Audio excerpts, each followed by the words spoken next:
In March, the Jiangnan region is enveloped in a misty rain, evoking a dreamlike quality.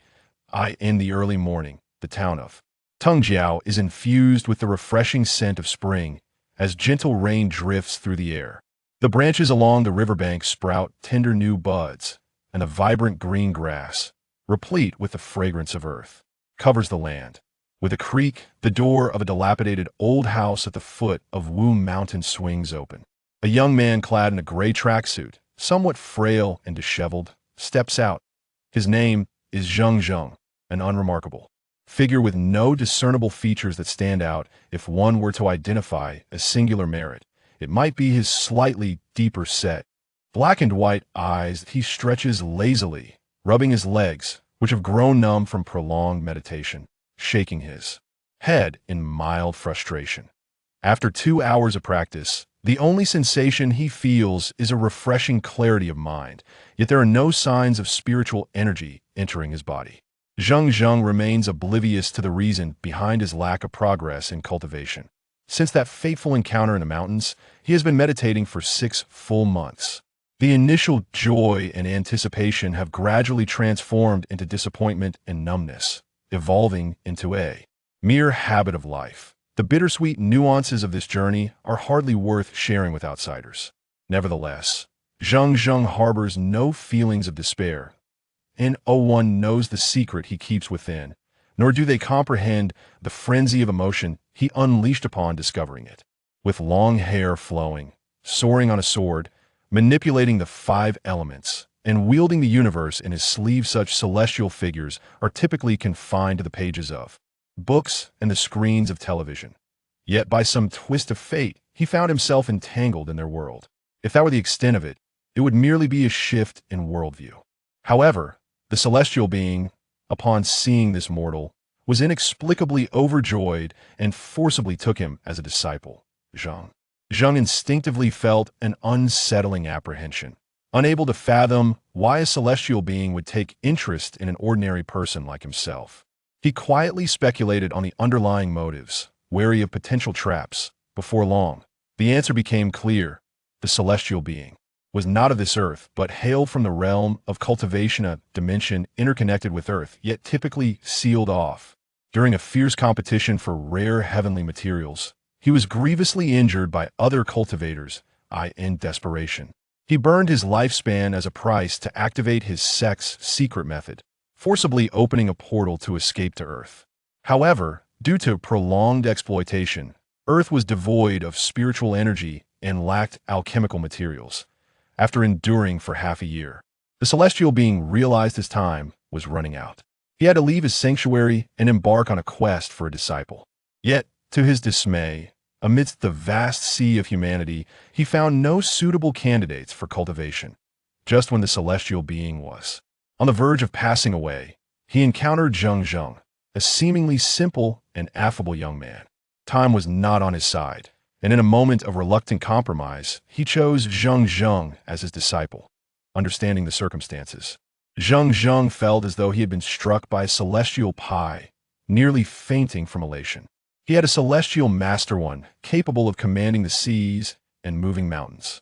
Who would dare to bully him now? As long as he learned a trick or two, he would reap boundless benefits, with wealth and beauty following in his wake. Alas, Zheng Zheng's blissful fantasies lasted merely half a day before his celestial master passed away, legs stretched out in death. All that remained were a spatial storage ring, an emerald tower, a tome on cultivation, a sound recording conch, and a token signifying the master's identity as the Lord of Danxia. Mount to nothing particularly valuable beyond these items. Devastated, Zheng Zheng cursed the heavens for an extended period as he buried his master. Once he completed this task, he finally had the chance to sort through his master's belongings. The spatial storage ring, aptly named, allowed for the storage and retrieval of items. Its use was simple, requiring only a modicum of mental energy.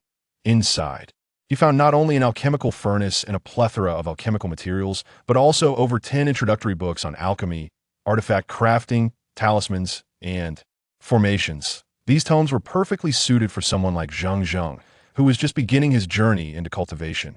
Zheng Zheng pondered. more than once that his late master might have been a great alchemist otherwise. Why would the ring be filled with herbs instead of treasures? Moreover, in his final moments, he repeatedly urged Zheng Zheng to diligently cultivate his alchemical skills. As for the Emerald Tower, was evidently a precious item otherwise, his late master would not have perished for it. Yet, the master had not uncovered its secrets, and Zheng Zheng was equally in the dark about its uses. The sound recording conch was a magical artifact, but its use would only be accessible once he reached the mid-stage of energy refinement. Its mysteries were currently beyond his comprehension. For now, it seemed a distant aspiration. After inventorying the items, filled with enthusiasm, Zheng Zheng resigned from his hard-won job the day after his master's burial, packed his belongings, and hurried back to his hometown of Qianxiu. Once settled, he embarked on an intense regimen of meditation and cultivation. He had initially anticipated that this fortuitous encounter would elevate him to a status of unparalleled distinction, akin to protagonists in fantastical novels. Little did he know that he would still have to navigate life as a humble mortal, with no progress in his cultivation. Others would have likely given up, however. Zheng Zheng's unwavering resolve allowed him to persist.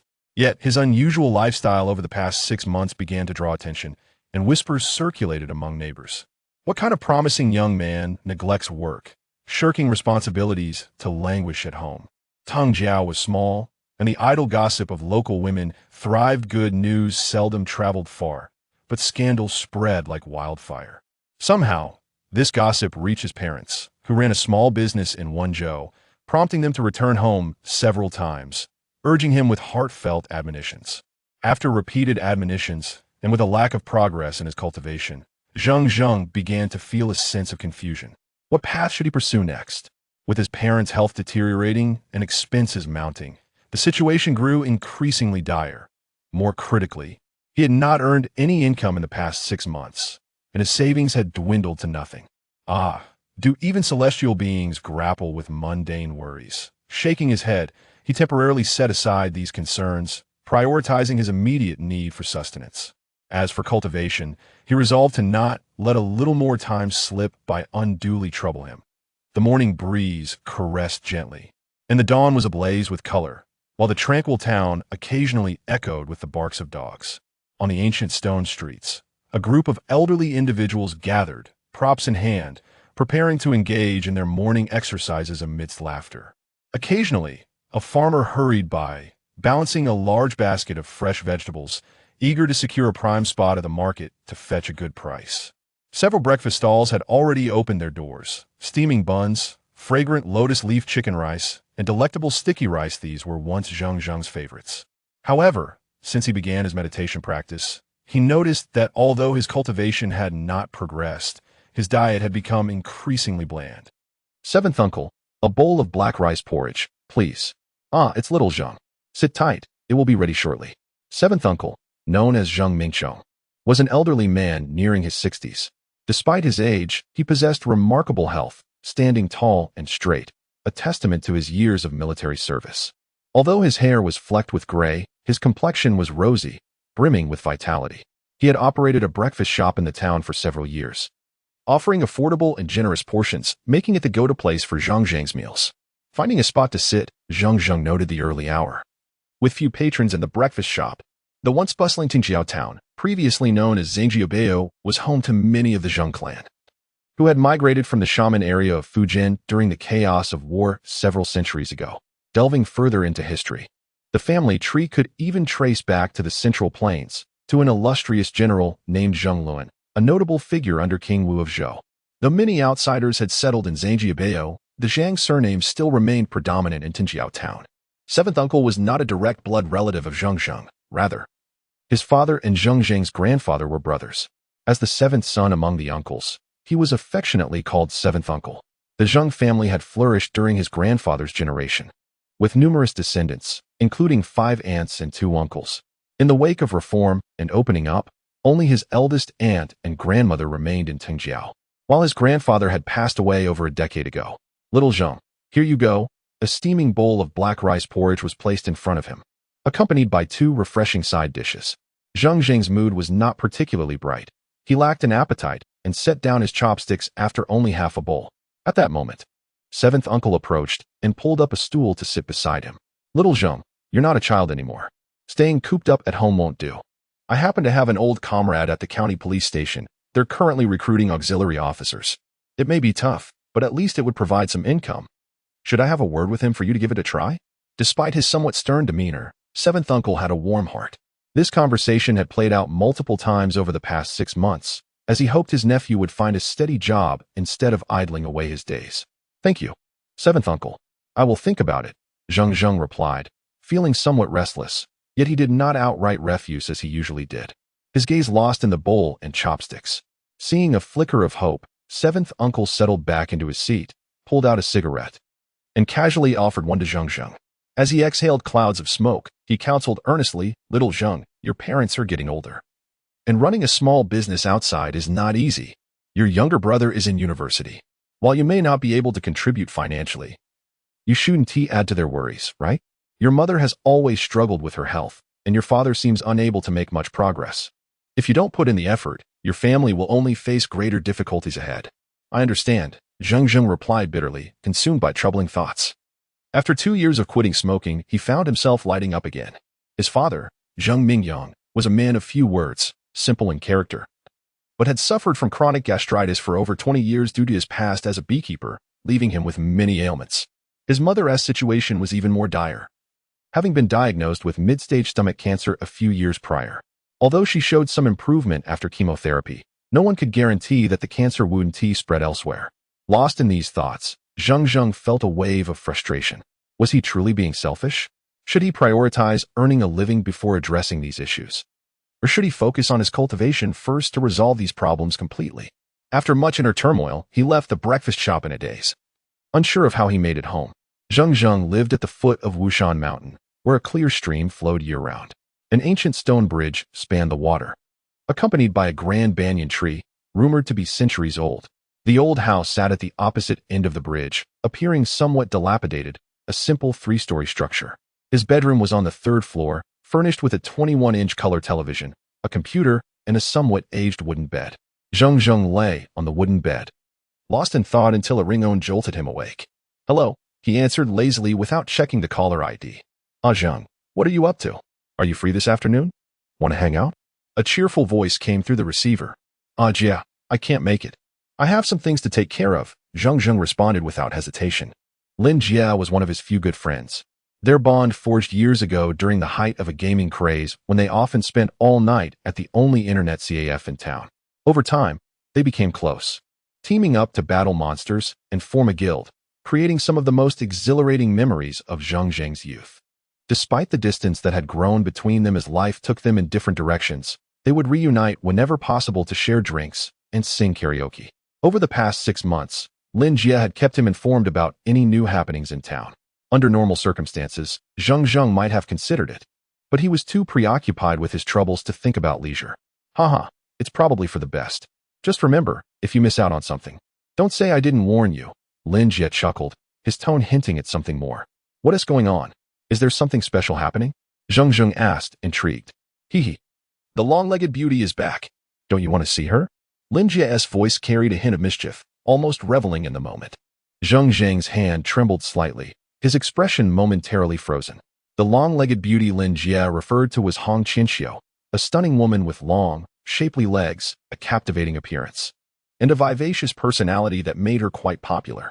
Zheng Zheng had inexplicably dated her years ago, but when he left Qianxiu to pursue business elsewhere, she refused to leave with him due to family objections, leading to numerous arguments and ultimately a drifting apart.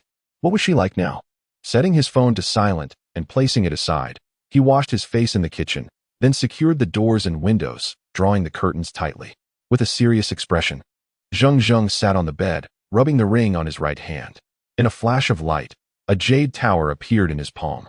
About half a foot tall and boasting 9 tiers of emerald jade that shimmered with a radiant glow, the tower's pinnacle featured a luminous white pearl. Each level was intricately carved with different designs, showcasing mythical beasts such as the azure dragon, white tiger, vermilion bird, and black tortoise, each guarding its respective domain. The patterns, while small, were incredibly lifelike, and the lower levels depicted various scenes of nature and grandeur. The entire jade tower emanated an air of mystery, captivating in its beauty. Held in hand, warm as jade, it offers solace in winter and coolness in summer, calming the mind and nurturing the spirit. Although I have observed it for a full 6 months, each encounter yields a different sensation. Mysterious, sophisticated, resplendent, and grand, its existence defies description by mere words. Such a stunningly beautiful pagoda could never be merely ornamental. Otherwise, the master would not have suffered such grievous harm. Yet, what secrets lie within? Zheng Zheng has yet to uncover them, perhaps due to his insufficient cultivation. After pondering for a while without discovering anything remarkable, he sat there in a daze. Lost in thought, if only he could cultivate to success, possessing formidable strength to protect himself. Wielding the pagoda while donning a suitable outfit, would he not rival the illustrious Li Tianwang from the television? Zheng Zheng mused, somewhat self-deprecatingly. Indeed, the Li Tianwang from books and screens is never seen without his pagoda, even partaking in daily activities while holding it, purportedly to accelerate his cultivation. Could this emerald pagoda also assist him in his endeavors? What began as idle speculation strangely felt plausible. The more Zheng Zheng contemplated this possibility, the more he resolved to cast aside distractions. After all, one could only know the outcome by trying. He promptly sat cross-legged, hands clasped over his heart, closed his 5 senses, and cradled the pagoda, initiating his cultivation techniques. The emerald pagoda, said to nurture the spirit and ward off evil, seemed to help Zheng Zheng enter a meditative state more swiftly than usual. A chill sensation swirled in his palms, gradually transforming as he circulated his techniques. And he felt a subtle energy entering his body, warm like sunlight, causing him to feel light and buoyant. Is this the sensation of energy entering the body? Could it truly be so simple? Oh, how wondrous. This is precisely the feeling he sought. Although the energy was faint, Zheng Zheng perceptively recognized its uniqueness. Nearly leaping in exhilaration, only for the energy he had just guided within to vanish without a trace. Ha! Zheng Zheng, far from being dismayed, burst into uncontrollable laughter. After half a year, he finally sensed the taste of energy entering his body. How foolish he had been, guarding a treasure for so long while wallowing in worry. It is only natural that such a precious item should be kept securely within a ring. Who would leave it exposed? Let alone practice cultivation while holding it. Discovery by others would spell disaster. Energy entering his body. Could this herald the dawn of his cultivation journey? Zheng Zheng laughed maniacally, tears of joy streaming down his face. If he could merely attain the stage of energy entry, he could begin alchemical practices, inscribe talismans, and form arrays. While achieving immortality was a distant dream, at the very least, he could improve his family's circumstances, alleviating his parents from their myriad ailments and the relentless toil for meager earnings. His younger brother would also have access to the finest education. Everything hinged on his success in cultivation. Zheng Zheng's gaze, glistening with tears, bore an unprecedented determination. After finally calming his excitement, he resumed his seated meditation. Soon, the cool energy began to circulate again, flowing slowly into his body through his palms. This time, armed with a bit of experience, Zheng Zheng maintained his composure, carefully guiding the energy through his body, nourishing his organs and limbs. With each passage, the energy quietly revitalized his bones and expanded his meridians.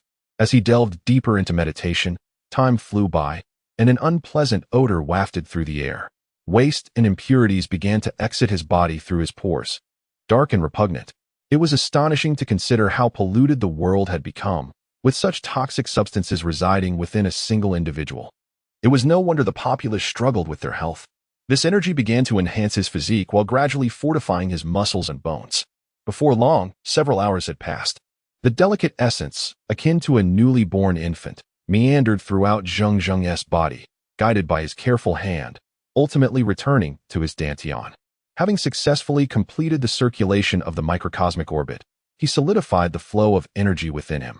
Zheng Zheng slowly expelled the stagnant air from his lungs and opened his eyes. He felt an unprecedented clarity, as if a weight had been lifted from him. Whether it was a psychological effect or a result of the energy entering his body, he felt his vision sharpen and his body light as a feather. Even the tiny spider spinning its web in the corner was visible with utmost clarity. He felt unburdened and effortlessly at ease. Wait, what is that foul smell? Zheng Zheng sniffed and realized the odd odor emanated from himself. Without hesitation, he dashed to the bathroom for a shower. Upon emerging, he radiated vitality and exuberance. After such prolonged effort, he had finally entered the stage of energy entry. To say he was not excited would be a lie. Were it not for his serendipitous thoughts leading to this discovery, he could not fathom how long it would have taken to cultivate. His curiosity about the secrets within the Emerald Pagoda intensified, igniting an insatiable itch within him. But how could he uncover them? After half a year of research, he had yet to reveal any significant findings. Zheng Zheng pondered deeply, wondering if he should try infusing energy into it. After a moment's hesitation, he resolutely decided to take the plunge. As the saying goes, the timid starve while the bold thrive. The path of cultivation is inherently a contest against heaven and earth. Without a spirit of adventure, how could one seize the opportunities of nature and alter one as fate? At worst, he could absorb his own energy and start anew. With this thought, Zheng Zheng settled back into meditation. The faint energy began circulating through his body once more, swiftly entering the Emerald Pagoda through his arms and palms. Boom! A thunderous sound reverberated in Zheng Zheng's mind, and he felt his soul tremble and lift, as if engulfed in an endless darkness. Surrounded by countless black holes incessantly devouring his essence. Terrified, Zheng Zheng attempted to retract his consciousness and escape this space, but he found it impossible. He could only instinctively muster all his strength to flee forward. Yet, no matter how hard he tried, the sensation of his soul slipping away intensified. This was dire. His life was at stake. Gritting his teeth, he pressed on through the void. Time lost meaning as he felt utterly exhausted, nearly unable to move. Just as his life force dwindled to its last flicker, a glimmer of light appeared in the infinite void. It was as though he had received a jolt of energy. Seizing the last thread of hope, he propelled himself toward the light. After an indeterminate period of flight, the light grew brighter and larger. It revealed a radiant silver door, adorned with gentle ripples, standing in the boundless void, accompanied by ethereal sounds of celestial music. With a primal roar, Zheng Zheng charged into the luminous portal. Dragging his weary legs behind him, a deafening crash echoed once more, and then the world fell into tranquility, colors returning to his surroundings, calming and serene. Zheng Zheng sighed in relief, collapsing to the ground, utterly drained of strength. However, the feeling of surviving such a harrowing ordeal was indescribably comforting. After resting for a while and regaining some vigor, Zheng Zheng struggled to rise and survey his unfamiliar surroundings. The space was modest, beyond a radius of 1 mile. Everything else was shrouded in a gray haze. The ground was soft underfoot, divided by a small, clear river. On the opposite bank, a white mist swirled, concealing what seemed to be some form of architecture. Aside from that, there was nothing else. After a bit of exploration, Zheng Zheng began to understand that the gray mist marked the boundaries of this space. Any attempt to touch it would result in being rebuffed. It appeared that all the secrets lay hidden within the white mist across the river. Zheng Zheng waded across the crystal-clear stream, stepping into the swirling white fog. As soon as he set foot on the shore, a force pushed him toward the river. The deeper he ventured, the denser the mist became, and the stronger the resistance he felt. In the distance, he could vaguely discern a towering, pagoda-like structure. Is this the core area of the Emerald Pagoda? Yet, Zheng Zheng could not find joy in this realization, for he had reached an impasse. Just as he was on the verge of uncovering the most profound secrets, he found himself thwarted and barred from entry. Such a feeling is unbearable for anyone. After expending considerable effort to no avail, Zheng Zheng could only retreat to the opposite bank of the small river, realizing that his cultivation level was insufficient. It became evident that to delve into the mysteries of the Emerald Pagoda, he must enhance his cultivation swiftly. With this newfound determination, Zheng Zheng felt a resurgence of spirit. He retracted his consciousness and effortlessly exited the space of the pagoda. As he stood up, his legs faltered, nearly causing him to stumble. Almost immediately, a wave of dizziness washed over him, accompanied by a sharp pain akin to needles piercing his head, rendering his face pale and devoid of color. Leaning against the bed, Zheng Zheng gasped for breath as cold sweat dripped down his forehead. This was likely a consequence of excessive mental strain, having overdrawn his physical capabilities. It seemed wise to refrain from entering the pagoda's space until he reached a certain level of cultivation. After resting for a while, his spirits gradually revived, and he noticed that darkness had fallen outside. He had spent an entire day meditating to access the pagoda's space. It was no wonder that those ancient immortals in books would seclude themselves for decades. Time is both the most precious and the most trivial commodity for cultivators. Rising to freshen up, he rummaged through his wardrobe and checked his phone, discovering 5 missed calls, all from Linjia. After a moment's thought, Zheng Zheng returned the call. "Hey, Zheng, why did it take you so long to call back? Where are you now?"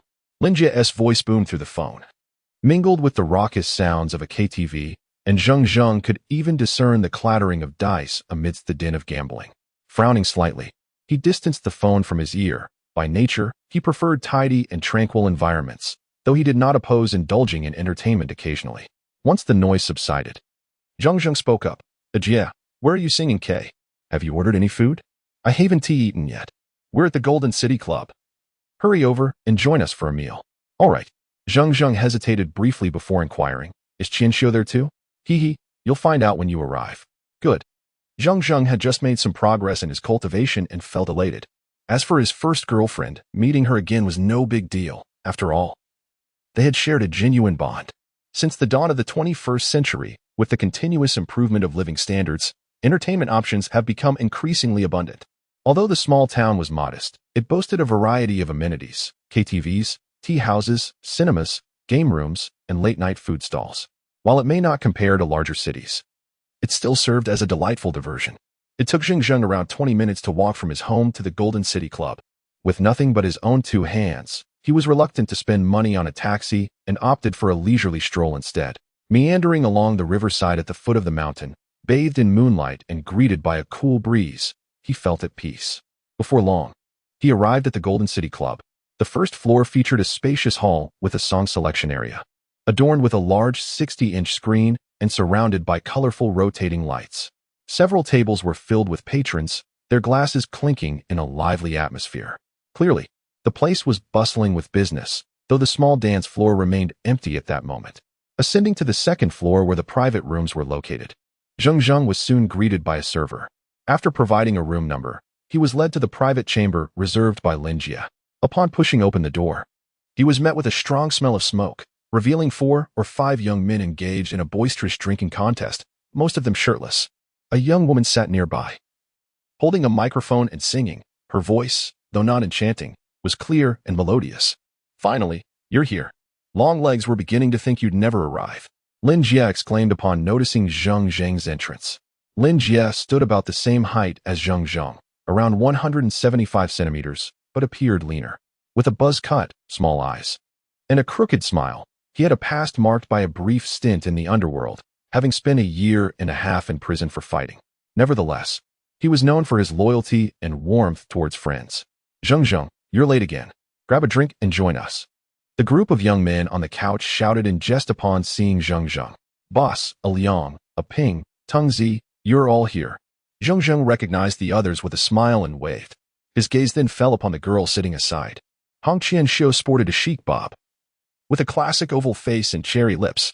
Clad in cropped jeans, her long, strong legs were beautifully accentuated. At that moment, she was glaring at Zheng Zheng, biting her lip in irritation, clearly displeased with his tardiness. Zheng Zheng paused, his expression becoming somewhat complicated as he met her gaze. In the past, Hong Qianxiu had adored singing and dancing, often humming a tune near his ear. Though her voice was not particularly melodious, it possessed a unique charm that captivated him. In his spare moments, he would lean back on the couch, enjoying her singing. It was a true delight. Regrettably, that was in the past.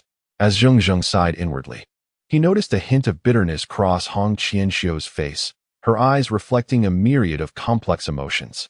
Eventually, she managed a stiff smile, saying, Zheng Zheng, long time no see. How have you been? Zheng Zheng felt a slight tremor in his heart, but quickly regained his composure. Approaching her, he softly replied, I've been well. How about you?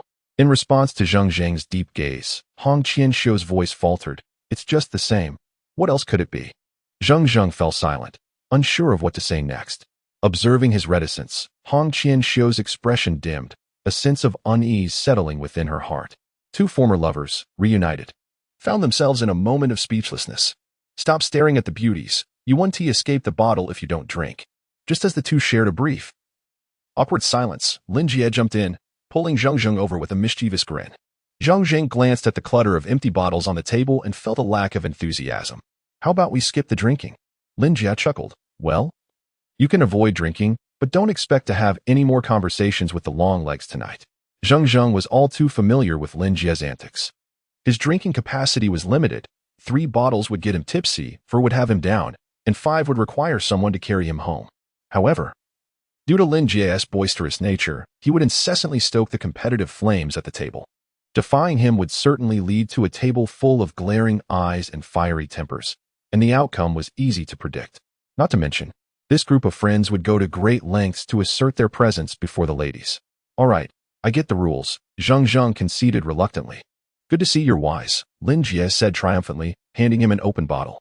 At that moment, the door to the private room swung open, and 3 unfamiliar young men entered. Their flamboyant attire and swaggering demeanor stood out, particularly the tall, burly one in the center, whose face bore a rebellious and sullen expression. Lin Jie exchanged glances with Zheng Zheng, and then surveyed the confused faces of their friends. Meanwhile, Qianxiu ceased her singing, her expression shifting to one of surprise. Lin Jie's countenance darkened as he addressed the 3 newcomers. Who are you? And what are you doing here? The atmosphere seemed to shift, drawing everyone's attention as they slowly set down their glasses and approached. Among them, Liang and Lao Ping were particularly astute, discreetly clasping beer bottles behind their backs, ready for any unforeseen circumstances.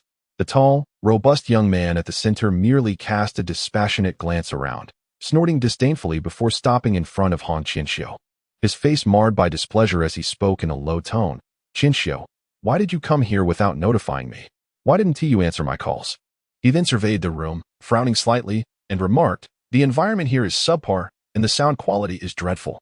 If you truly wish to sing, we could have gone to Shui Tu Tianma or Hu Hao for a private room. Qianxiu's expression turned flustered. She tossed the microphone aside and retorted, her face flushed with indignation. Su Lijiao, why should I inform you of my whereabouts? Who do you think you are? You are my woman, naturally. I should know where you go to avoid you mingling with some insignificant clowns. Su Lijiao shot back, casting a cold glance at Lin Jie and Zheng Zheng. With a frosty glare, Qianxiu replied, Su Lijiao, when did I ever agree to date you? Don't be so shameless. Su Lijiao's expression darkened. A year prior, he had met Qianxiu through a friend and was instantly taken by her beauty. He had pursued her fervently, bombarding her with calls almost daily. Yet she remained indifferent to his advances. After a brief period, she moved to Guangzhou with her sister, and the matter faded from his mind, until today when he heard from a junior that the woman he had longed for had returned and was meeting her former lover. He could no longer remain passive and rushed over with a few brothers, determined to disrupt the evening's gathering and teach Zheng Zheng a lesson. Su Lijiao proclaimed arrogantly, the women I desire never escape my grasp. Yang Jie's face darkened. Having mingled in the underworld, he valued his reputation highly. Su Lijiao's blatant affront in front of friends was an open slap to his face, and he was about to confront him when he felt Zheng Zheng grip his arm tightly, shaking his head subtly. Zheng Zheng had heard of Su Lijiao. He was a notorious thug from the neighboring town. Shui Tu town was well known for its robust leather industry, and many residents had struck gold, later expanding their ventures into coal, iron, and copper mining in regions such as Jin, Wei, and Xinjiang. After over a decade of entrepreneurship, numerous millionaires had emerged. However, the darker side of their wealth often involved unsavory dealings, leading them to employ a cadre of henchmen to handle their clandestine affairs. These thugs were notoriously brutal, devoid of reason, and loyal only to their boss. Most had criminal records involving extortion, intimidation, and violent altercations, with some even harboring murder charges. Due to the wealth of coal bosses, many local officials fell prey to their allure, becoming complicit in their nefarious activities. Su Lijiao was one of the henchmen under the coal magnate Wang Zuqiang. Zheng Zheng had encountered Su Liji by chance 2 years ago when he returned from Taiyuan and dined with middle school classmates at a CAF in Shuitu. An altercation broke out between 2 groups, each refusing to back down, leading them to call for reinforcements. Su Lijiao made a forceful entrance, not only beating one group severely, but also assaulting the CAF manager who attempted to mediate, leaving the establishment in disarray. This incident underscored his ruthless and lawless nature. In the past, Zheng Zheng might have recoiled in fear, but now he regarded the thug with indifference. He held back Yang Jie, not wanting to escalate the situation and involve his friends. At this moment, Su Lijiao turned, his predatory gaze scanning Zheng Zheng and his companions before coldly inquiring, "Who is Zheng Zheng?" "I am," Zheng Zheng replied calmly, taking a step forward and meeting Su Lijiao's gaze unflinchingly. "You are Zheng Zheng?" Su Lijiao smirked, striding closer. "What do you want, Su Lijiao?" Qianxiu stood up abruptly from the couch, her face pale. "Kid, you've got guts?" Su Lijiao sneered, assessing Zheng Zheng, who, despite his plain attire, displayed a calm demeanor, igniting Su Lijiao's anger. The tension in the air grew increasingly oppressive, with Lin Jie on the verge of retaliating, only to be restrained by Zheng Zheng. If the situation continued to escalate, a violent clash seemed inevitable. Zheng Zheng regarded Su Lijiao and inclined his head toward the exit, stating, "Let us step outside to talk." A mocking smile spread across Su Lijiao's face, dripping with sarcasm. "You truly wish to discuss matters outside?" Ignoring Su Lijiao, Zheng Zheng turned to Lin Jie and the others, his tone serious. "Stay here and don't come out." Lin Jie's eyes widened in protest. "What are you saying? Do you consider us brothers?" Zheng Zheng replied with a faint smile. "It's fine, trust me. Just wait here. I'll handle this with Su Lijiao." At this moment, Qianxiu rushed over, grasping Zheng Zheng's arm, her voice quivering. "Please don't go out." Seeing this, Su Lijiao's expression soured, and he brusquely shoved Qianxiu aside. Glaring at Zheng Zheng, "Kid, what are you hesitating for? Let us go outside and have a proper chat." Zheng Zheng once again halted the well-meaning intervention of his friends, fully aware that he could not drag them into this mess. Despite only 3 of them inside, there could very well be a larger contingent waiting outside, potentially armed. If conflict erupted, they would undoubtedly suffer. And as for the local police, they were far more diligent in raiding illicit gatherings than in addressing violent altercations, leaving any such disputes unresolved. The 4 stepped out of the private room, shutting the door behind them. Su Lijiao leaned against the corridor wall, lighting a cigarette, and exhaled a plume of smoke toward Zheng Zheng. Observing his unperturbed demeanor, his gaze shifted to a more menacing intensity.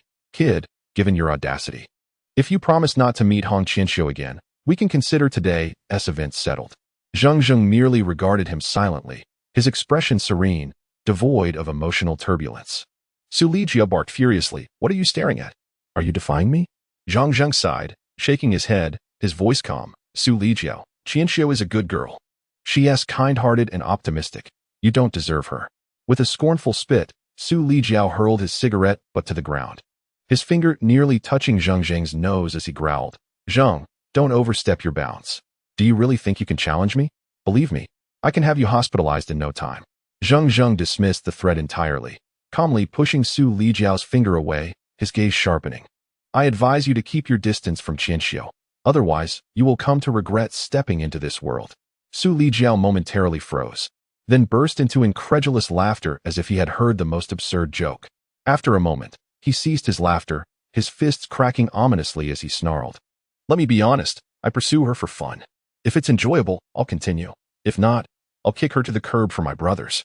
"What are you going to do about it? You think you can threaten me?" Zheng Zheng wore a calm smile, yet his eyes brimmed with a chilling intent. Su Lijiao, a tyrant in his own right, had been running rampant, bullying the locals, and now, faced with repeated setbacks tonight, he found himself seething with anger. Unable to contain his rage, he swung a hand towards Zheng Zheng. But what was he now? A practitioner of the first stage of qi refinement. Though he was merely a novice, his years of meditation had honed his reflexes, strength, and perception far beyond that of an ordinary debauch. Su Lijiao's slap lacked both surprise and force, making it effortlessly caught in Zheng Zheng's steady grip.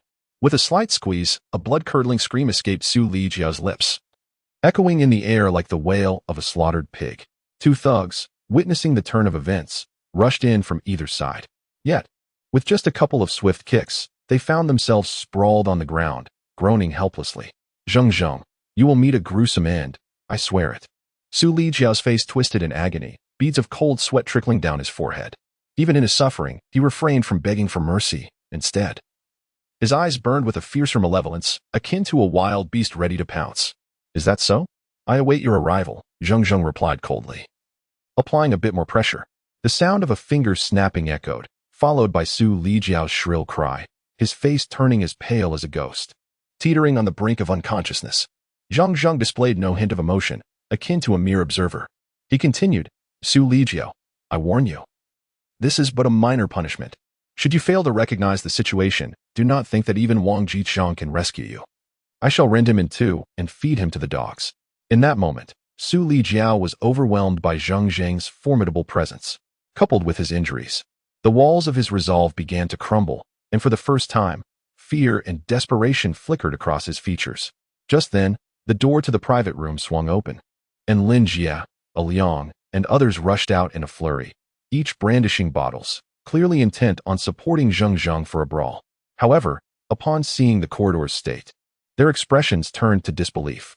The once arrogant Su Lijiao and his companions curled up on the ground like shrimp, one firmly grasped by Zheng Zheng, resembling a wild boar awaiting slaughter. What on earth is happening? 1 versus 3? When did Zheng Zheng become so fierce? The group was astonished, unable to reconcile the image of their previously composed friend with the unexpected display of prowess. Zheng Zheng loosened his grip, and Su Lijiao collapsed to the floor, writhing in pain. It seems the situation has escalated. We should leave, Linji observed, noticing several private room doors had opened, heads peering out to gauge the commotion. In the time Zheng Zheng dealt with Su Lijiao, they had learned the full extent of the events from Qianxiu. For young men filled with vigor, drinking and fighting was hardly a major affair. However, attracting the ire of dangerous thugs was cause for concern, especially with Su Lijiao's powerful connections. It appeared that today's incident would not conclude easily. Zheng Zheng and Lin Jia quickly exited the Golden City Club, exchanging pleasantries with the bar's owner, promising to settle the bill on their next visit. Shortly after leaving the club, 2 vans sped down the highway, screeching to a halt in front of the venue. Approximately 20 individuals poured from the vehicles, wielding iron rods and knives, storming into the establishment with menacing intent. As for what transpired afterward, Zheng Zheng was not entirely aware, only hearing that it caused quite a stir, even alarming the county police. The details of the aftermath remained vague. After departing the club, the group hailed a vehicle, heading to a Liang's family home. A Liang's residence lay in Longwei Village, a remote hamlet nestled in the mountains, obscure enough that few locals knew its location. Gathered in the house, the atmosphere was lively, smoke filled the air, and the scent was overwhelming. Lin Jie stared at Zheng Zheng for some time, his gaze akin to that of a man encountering a monster. Finally, he exclaimed, Zheng, I never imagined you had such ferocity. 1 versus 3. I can't believe you've hidden this talent. Honestly, when did you become so capable? A Liang, slender with long hair, chimed in excitedly. Look at those 3. One of them could easily take on 2 of me. And in the blink of an eye, you took them all down. Have you trained in martial arts? By the end of his question, a Liang animatedly gestured, brimming with enthusiasm. Old Ma also beamed. Zheng, you're impressive. Next time someone tries to bully us, you better protect your brothers. Zheng Zheng merely shook his head, smiling without a word, clearly unwilling to elaborate on the incident. Yet the group's excitement was palpable, each person chiming in for over 10 minutes before the conversation finally waned. Although Zheng Zheng offered no explanations, his calm demeanor left a profound impression on them. His image began to blur, enveloped in an air of mystery that left them feeling perplexed. After some deliberation, they repeatedly sought Zheng Zheng's input, and ultimately, at his suggestion, they decided to lay low for the time being. The unexpected brawl had quietly shifted Zheng Zheng's standing within the group, hinting at his emergence as a central figure. As night fell, the moon shone brightly, stars twinkled above, and the gentle chirping of insects filled the air. The tranquil mountain village was shrouded in deep shadows. Even the silvery light seemed to cast a hazy veil. Under an ancient pine tree, Zheng Zheng stared quietly at the distant mountains, lost in thought. As his companions settled into 2 beds, Zheng Zheng could no longer endure the heavy scent of smoke and snoring, opting to step outside for fresh air. His intention was to avoid escalating the situation, yet Su Lijiao's taunts had ignited a fierce anger within him. Although his relationship with Qianxiu had long since cooled, they had shared a bond. She was beautiful, cultured, and, most importantly, kind-hearted, devoid of ulterior motives. How could someone like Su Lijiao tarnish the reputation of such a virtuous girl? However, the events had unfolded, and dwelling on them was futile. His concern was not for himself, but rather for the potential repercussions his friends might face from Su Lijiao and his ilk. It seemed imperative to find a resolution to this matter soon. At this moment, his primary focus was on generating income. Cultivation required not only techniques and scriptures but also a wealth of resources. For instance, to hasten his training with qi-gathering pills, he needed an abundance of herbs to elevate his alchemical skills. To compress spiritual energy for practice using spirit-gathering arrays, he required precious jade for the array flags. And for protective talismans, high-quality cinnabar, wolf hair brushes, and rice paper were essential. Each of these required substantial resources to accumulate. Thus, earning money was an unavoidable hurdle. But how to achieve that? Zheng Zheng found himself in deep contemplation. Conventional methods were insufficient. A meager salary would barely cover living expenses and consume precious time that could be spent on cultivation. Perhaps he could borrow from unscrupulous bosses? Zheng Zheng considered it, but lacked the strength to confront them. It was rumored that their bodyguards were armed, and bullets did not discriminate. With his current abilities barely at the first stage of qi refinement, he feared he would be met with dire consequences. What if he tried to concoct pills to sell? Surely, alchemical products from the cultivation world would fetch a handsome price in the mundane realm.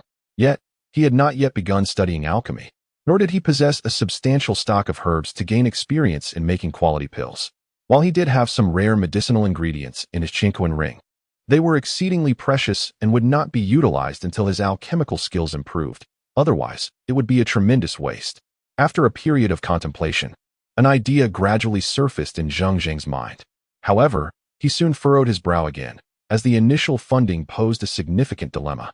Although the amount required was not exorbitant, it felt overwhelmingly burdensome for someone in his impoverished state.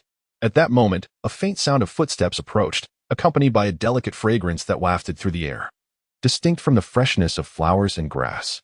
Zheng Zheng already knew who it was, yet he refrained from turning around or speaking. After the visitor paused, a moment of silence ensued, before she spoke with a hint of apprehension. Zheng, please do not misunderstand what happened tonight.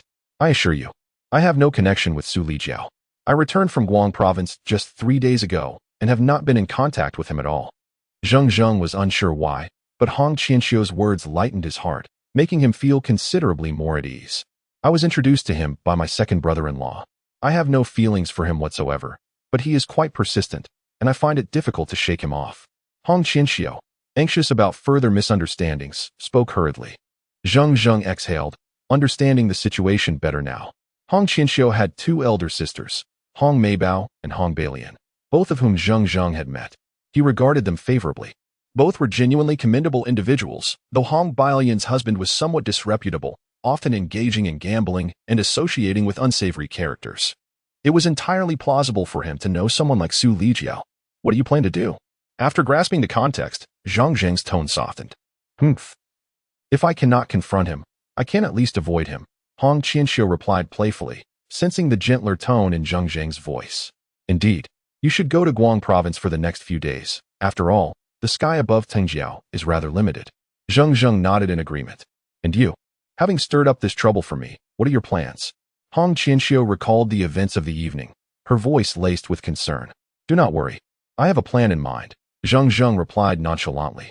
Oh, Qianxiu acknowledged, falling silent, her expression tinged with melancholy. Zheng, are you still angry with me? After a pause, she spoke with a slight tremor in her voice. If it weren't for what happened tonight, I truly would not have known how much you cared about me. As she reached this point, her agitation became apparent. Zheng Zheng was taken aback, uncertain of how to respond. Zheng, do you think we can start anew? Qianxiu mustered her courage, her words striking him unexpectedly. Zheng Zheng was momentarily speechless. His assistance tonight stemmed solely from their past connection, with no particular intentions beyond that. Seeing Zheng Zheng lost in thought and silent, tears began to glisten in Qianxiu's eyes. Her voice choked with emotion.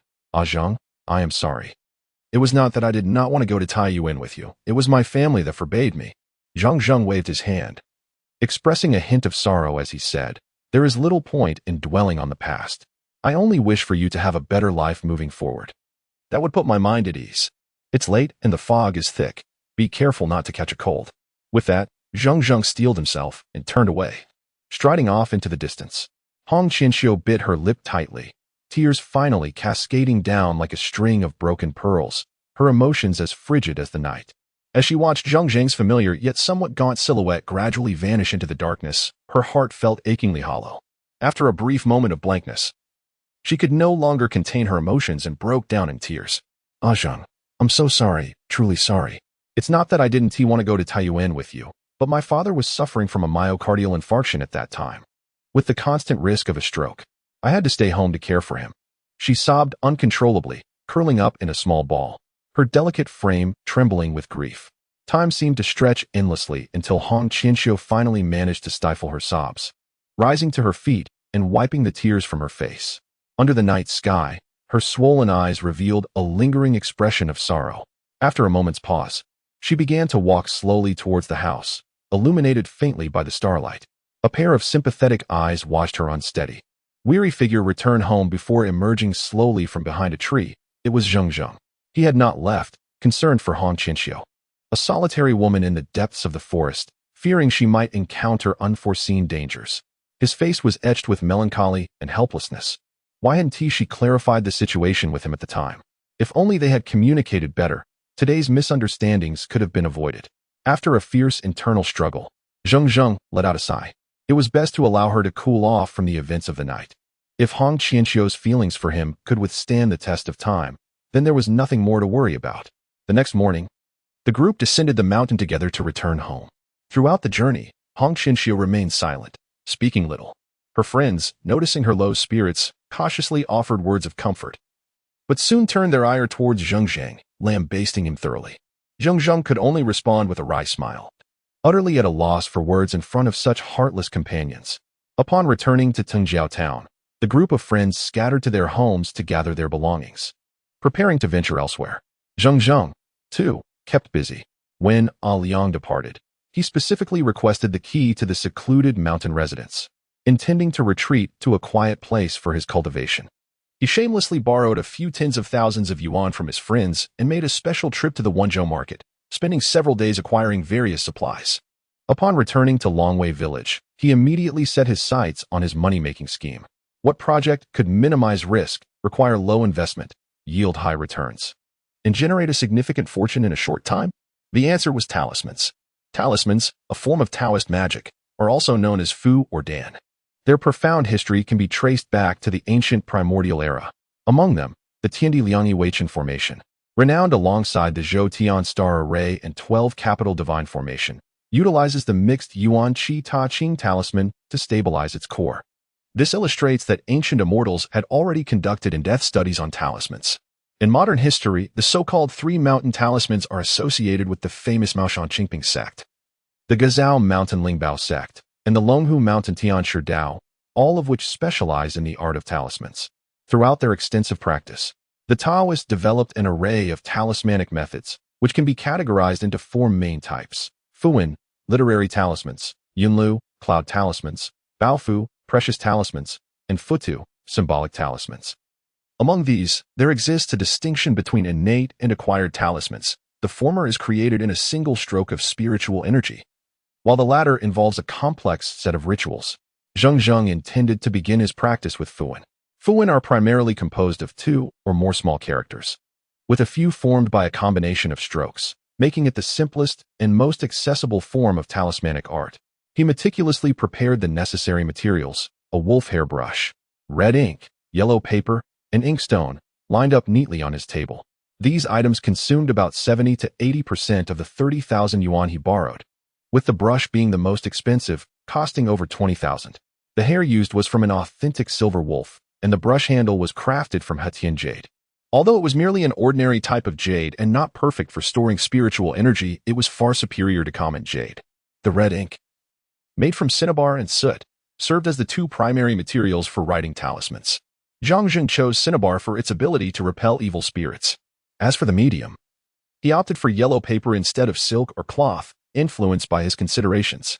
Yellow, associated with the earth element, symbolizes centrality and authority. It is also the imperial color, signifying the divine orders of the heavenly emperor. This time, Zheng Zheng intended to draw a rejuvenation talisman aimed at dispelling ailments, revitalizing the sinews, and strengthening the body. Once crafted, as long as the spiritual energy remained intact, wearing it close to the body would nurture health and provide therapeutic benefits. However, considering Zheng Zheng's current cultivation level, the effectiveness of the talisman would be limited, with the spiritual energy dissipating entirely within a year and a half. This was merely a temporary measure until he perfected his alchemical skills, especially as his parents' health continued to decline. Clearing his mind, Zheng Zheng focused intently on recalling the patterns, brush techniques, and key points for the rejuvenation talisman. Taking a deep breath, his eyes sparkled with determination, his expression turning solemn. He grasped the wolf hair brush swiftly and steadily, channeling his spiritual energy. With a soft incantation, the brush tip, laden with cinnabar, began to emit a faint silvery glow. As he moved the brush, vibrant crimson lines and symbols swiftly emerged on the yellow paper. Each line and symbol seemed infused with celestial power, radiating a captivating aura of mystery. Sweat began to bead on Zheng Zheng's brow, and his breathing grew slightly erratic. His once steady hand began to tremble, the fluidity of his strokes faltering. In a brief span, the consumption of spiritual energy was unexpectedly immense. leaving him with a sense of depletion. A slight miscalculation caused his wrist to shake, leading to an intersection of lines and symbols. His first attempt at drawing a talisman ended in failure. Zheng Zheng exhaled a breath of frustration, feeling a twinge of disappointment. Yet, he quickly rallied his spirits. After all, nothing in this world comes easily. With diligent practice, success would surely follow. After a brief rest to regain some energy, he began anew. The second attempt, however, faltered due to his unrefined control over the spiritual energy. The third attempt met the same fate, and the fourth, and fifth.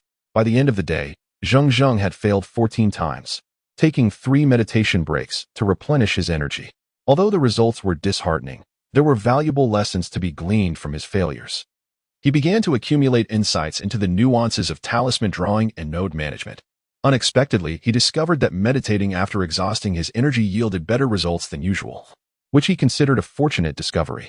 In the following half-month, Zheng Zheng devoted himself entirely to practicing the art of talismans, with all his daily needs confined to his room.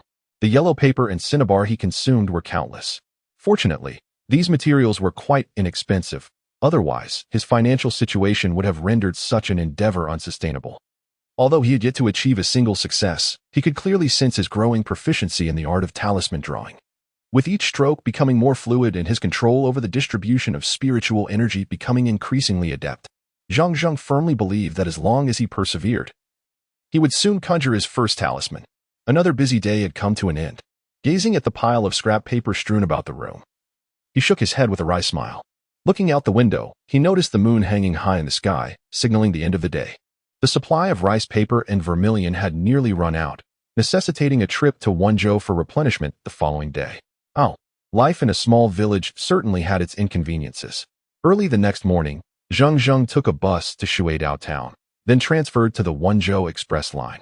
After nearly 2 hours of travel, he finally arrived at Miaogui Temple in Wenzhou, nestled at the southern foot of Songhai Mountain in Luqing District. Miaogui Temple was surrounded by lush pine forests, offering a serene environment. Renowned as an ancient temple of Dongou, it was said to have been established during the Tang dynasty by the eminent monk Yongjia Xuanjue. However, the temple had long since been commercialized, attracting countless visitors. Though the incense was abundant, it had transformed into a tool for profit, devoid of the sanctity of a Buddhist sanctuary. The area bustled with people, and various vendors had set up shop, selling antiques, incense, rice paper, and more. "Hey, are you Zheng Zheng?" A sweet and melodious voice interrupted him as he scanned the area for the shop where he had previously purchased rice paper. Turning in surprise, he was met by a girl who seemed to have stepped out of a cartoon, her face lighting up with delight upon seeing him. Although her figure was not as tall and striking as Hong Qianxiu's, it was perfectly proportioned, with all the right curves. Her oval face resembled a delicate porcelain doll, exuding a fragility that made one feel as if she might shatter with a mere touch. Her bright, sparkling eyes were irresistibly adorable. Dressed in a white sweater with a pink vest over it, she looked like a princess from a fairy tale, radiating purity and sweetness. Zheng Zheng felt a bit befuddled, struggling to recall who this enchanting beauty was. Finally, he ventured, "May I ask who you are?" The porcelain beauty merely squinted her eyes into crescent moons, revealing a pair of sweet dimples, and replied with a teasing tone, "Zheng Zheng, you really don't remember me? That makes me so sad." In a moment of bewilderment, Zheng Zheng was transported back to his elementary school days, recalling a chubby little girl with braids who would always trail behind him, lamenting, "Zheng Zheng, you never share your snacks with me. I'm so sad."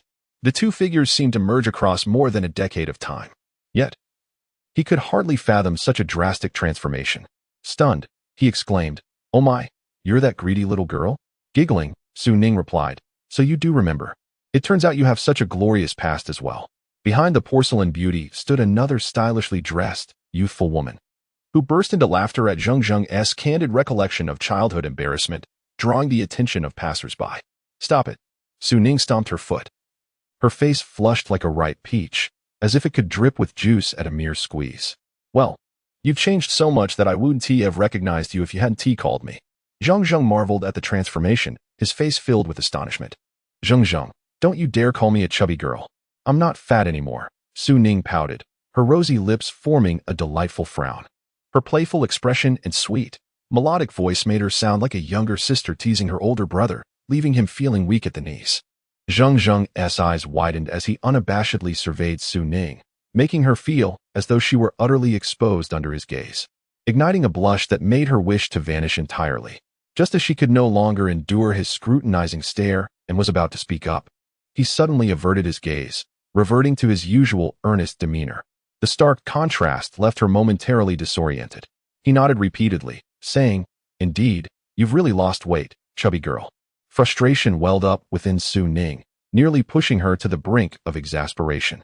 Meanwhile, Zheng Zheng chuckled inwardly, finding amusement in how she still had that youthful sensitivity to teasing. He couldn't help but wonder if her gluttonous tendencies had changed. When speaking of Su Ning, one must mention the Zheng family. The Zheng family had a long and illustrious history, having built a significant fortune over generations, and was well known in Qianxiu town as a prosperous family. However, their good fortune did not last.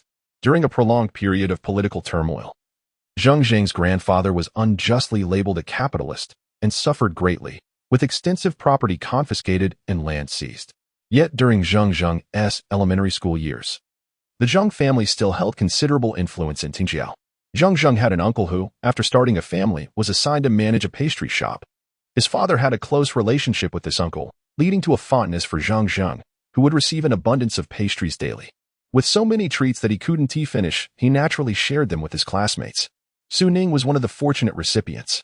Su Ning's father, Su Ning, was a sent-down youth who had been dispatched to Qianxiu to participate in rural activities, eventually marrying and having children. At that time, the Su family's living conditions could not be described as bad, but they certainly weren't good either. Daily expenses consumed most of their income, leaving little room for indulgences like snacks for the greedy Su Ning. Zheng Zheng's pastries were renowned in Qianxiu, synonymous with deliciousness. Thus, Su Ning quickly became a dependent on Zheng Zheng's generosity. However, in the 4th grade, when Zheng Zheng was 12, the Su family relocated due to a job transfer, seemingly moving to the city. From that point on, Zheng Zheng and Su Ning lost all contact.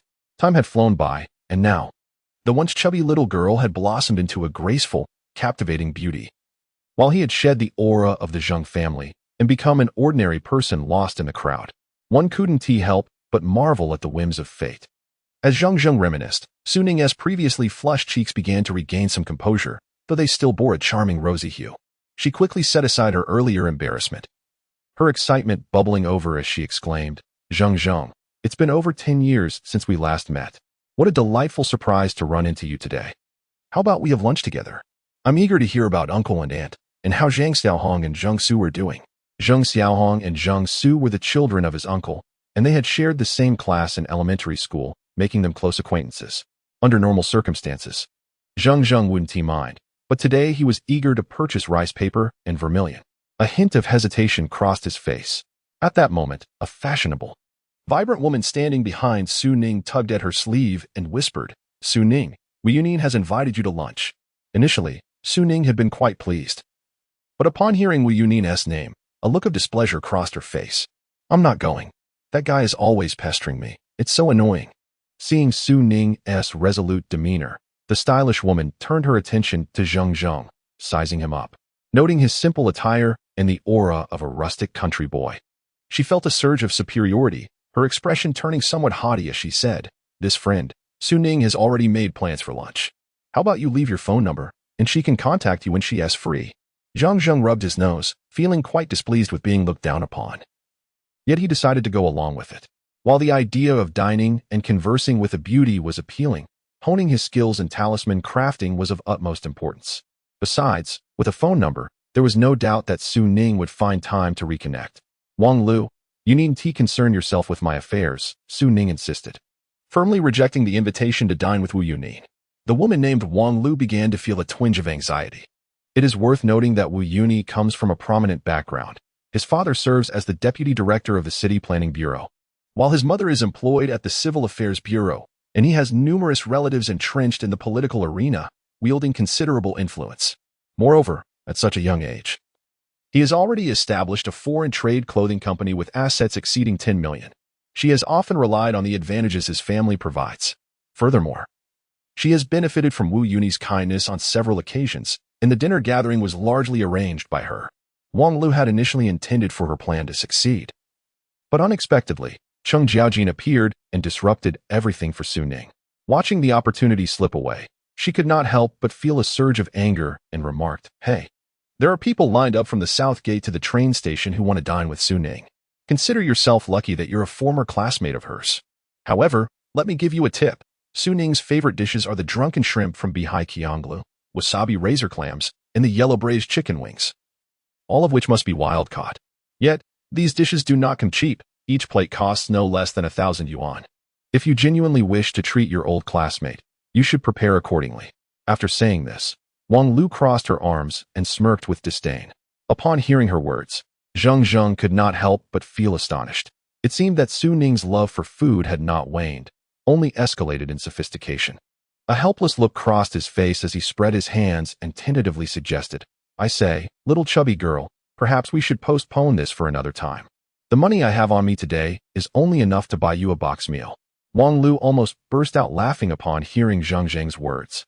With his meager financial status, he was akin to a pile of refuse compared to Wu Yuni.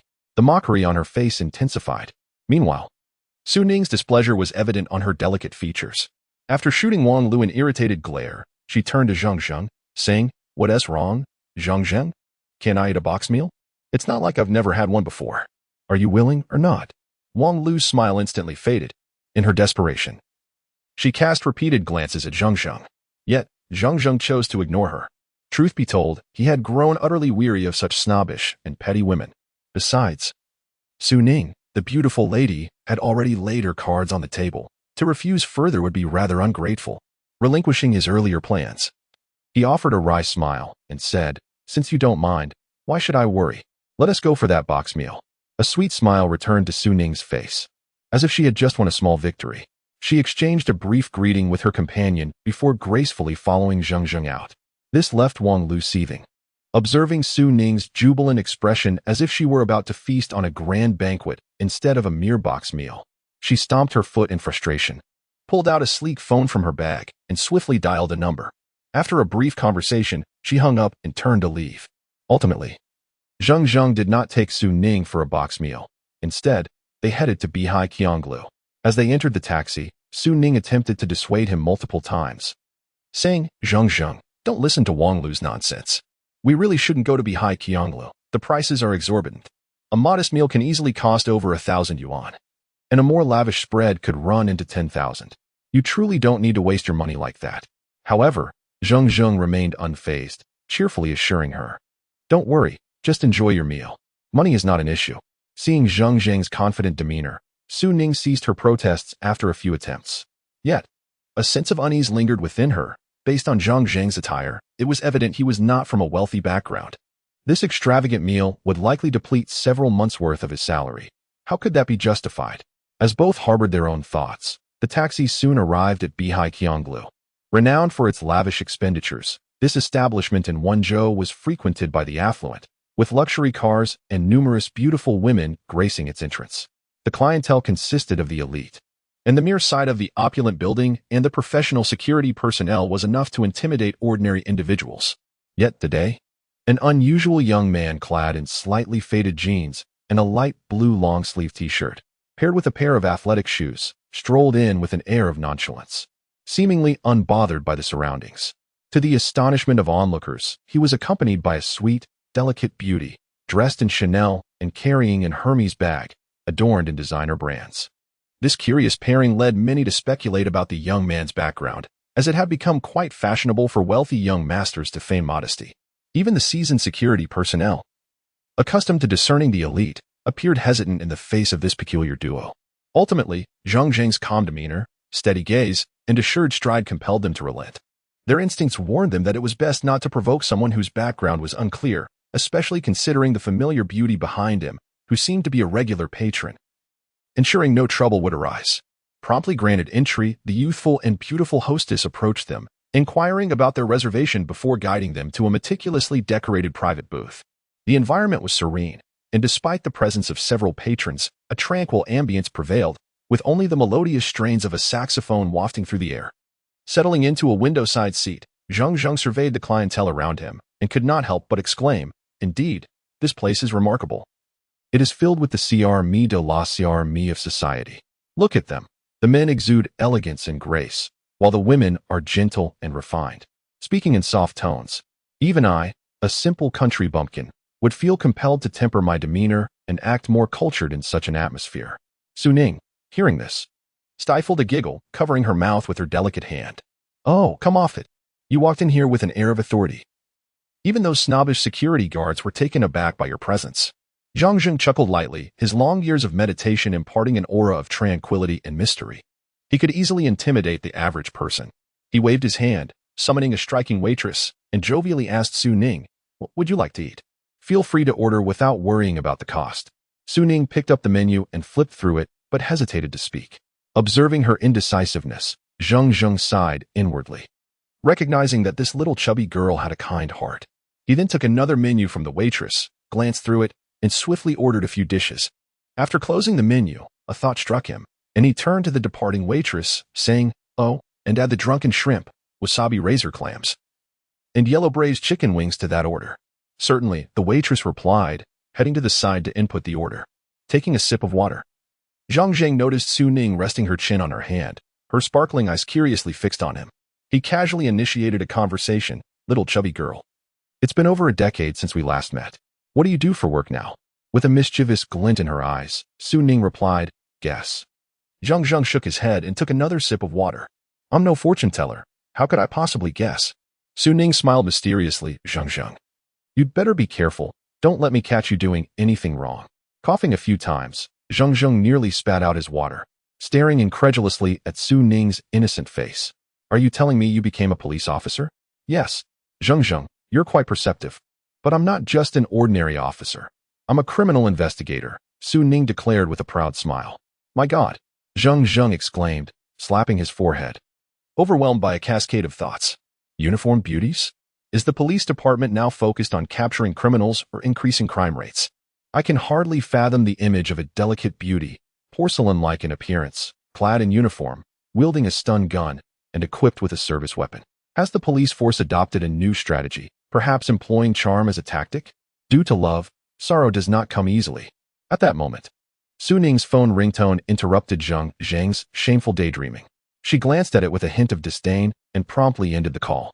However, within half a minute, the phone rang again. "Is it that Yuni?" Zheng Zheng perked up, tentatively inquiring. Su Ning pressed the touchscreen with force, hanging up once more, fuming. Who else could be so shameless? A cunning smile crept across Zheng Zheng's face as he said, "Little chubby girl, next time he calls, you should just answer." Su Ning, utterly perplexed, asked why. Zheng Zheng winked, grinning. "This guy is so annoying. Don't you want a chance to vent your frustrations?" "Indeed, I dream of it." Su Ning clenched her small fist, gritting her teeth. Zheng Zheng chuckled. "Well, there's a splendid opportunity right now." Su Ning, still confused, asked, "What do you mean?" "Zheng Zheng." Zheng Zheng beckoned her closer and whispered, "Just have him come over to pay the bill. We'll feast extravagantly, choosing only the most expensive dishes. Let us see if he doesn't turn pale from the price." Su Ning's cheeks flushed with embarrassment as she playfully scolded, "Zheng Zheng, you're so wicked. What if he refuses to pay?" Zheng Zheng, with unwavering confidence, replied, "If he doesn't pay, all the better. Consider it my treat. Let us see if he dares to show his face in front of you again." After a moment of inner conflict, Su Ning finally relented. "All right." In truth, Zheng Zheng had already overheard the conversation between Wang Lu and Wu Yuni, confirming that the latter would undoubtedly follow. His displeasure towards Wang Lu, combined with Su Ning's disdain for Wu Yuni, spurred Zheng Zheng to concoct a plan for retribution. Thus, he confidently strutted into such a high-end establishment. As love does not easily succumb to sorrow, Su Ning's phone rang once more. She glanced at it, gesturing to Zheng Zheng, who nodded lightly before she pressed the answer key. "Thank heavens, Su Ning, you finally picked up. I was worried something happened to you. Where are you now?" Since the speaker was on, Zheng Zheng could clearly hear the voice on the other end. Su Ning frowned slightly, her tone laced with irritation. "I'm dining with friends." "What do you want? Where are you dining?" "I haven't eaten yet. It must be lively with more people around," Wu Yuni expressed, revealing his ulterior motives without mentioning Su Ning's prior cancellation. "I can't decide. I'll have to ask my friend for their opinion." Despite their united front, Su Ning still sought to challenge Wu Yuni. "Then ask your friend. I'm sure they'd be happy to meet some new acquaintances," Wu Yuni replied, his voice cheerful, yet revealing a hint of impatience that Zheng Zheng detected, prompting a chuckle from him. "Su Ning, the food here is quite pricey. With an extra person, I doubt I can afford it." Perhaps you should invite your friend next time. Upon hearing Zheng Zheng's voice, Wu Yuni quickly interjected, "No worries, brother. I'll treat for this meal." Su Ning and Zheng Zheng feigned reluctance before ultimately conceding. Once Wu Yuni hung up, a cold smirk crossed his lips. He found Su Ning's excuses rather feeble, and his resolve to pursue her solidified. Although the costs at Bihai Qianxiu were steep, he deemed the expenditure worthwhile for winning Su Ning's affection. He soon hopped into his Mercedes-Benz 350 and sped off. Simultaneously, Zheng Zheng rose and confidently took a seat beside Su Ning. Noticing her puzzled expression, he cheerfully remarked, "I'm sure you wouldn't want to sit with that friend of yours." Su Ning's eyes widened in realization. The two began conversing, curious about each other's lives after a decade of silence. After a while, Zheng Zheng inquired, "Little chubby girl, where do your parents currently work?" Su Ning hesitated.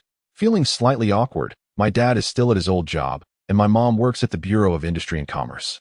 Zheng Zheng deduced that Su Ning's parents likely held respectable positions, which she was reluctant to disclose.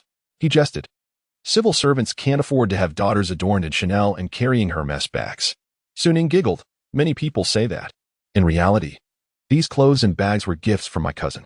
She works in the service trade, and her company is quite large. She is very good to me." Zheng Zheng realized he had been overly concerned. Given the government's strict anti-corruption measures, he briefly feared that Su Ning's family might have been entangled in dark dealings. At that moment, the waiter arrived with an array of fragrant, vibrant dishes. Indeed, the signature dishes of Bihai Qianxiu were a feast for the eyes. While Su Ning typically exuded acute elegance, she now fully embraced her foodie persona, her chopstick movements and swallowing speed astonishing Zheng Zheng. Yet, even amid this whirlwind, her beauty remained undiminished, exuding an enchanting charm. As they relished their meal, a tall, extravagantly dressed young man approached, guided by the waiter. He scanned the room and quickly spotted Su Ning, his eyes lighting up with delight as he strode over. Upon arrival, he noticed the pile of empty plates and his expression faltered momentarily before he quickly smiled. "Sorry for being late, Su Ning." With greasy lips and cheeks stuffed, Su Ning gestured toward the opposite seat, her words muffled, "No problem, come and eat." Wu Yuni, seeing his beloved sitting closely with a stranger, felt a surge of discontent and suggested, "Brother, how about we switch seats?" Before Zheng Zheng could respond, Su Ning shot him a fierce look. "You can sit wherever you like. Why should we change seats just because you arrived?" Wu Yuni awkwardly laughed. "It's fine. I'll just sit across from you." As he settled in and arranged his utensils, Zheng Zheng playfully offered him a large fishbone, cheerfully announcing, "Here, brother, this is especially saved for you."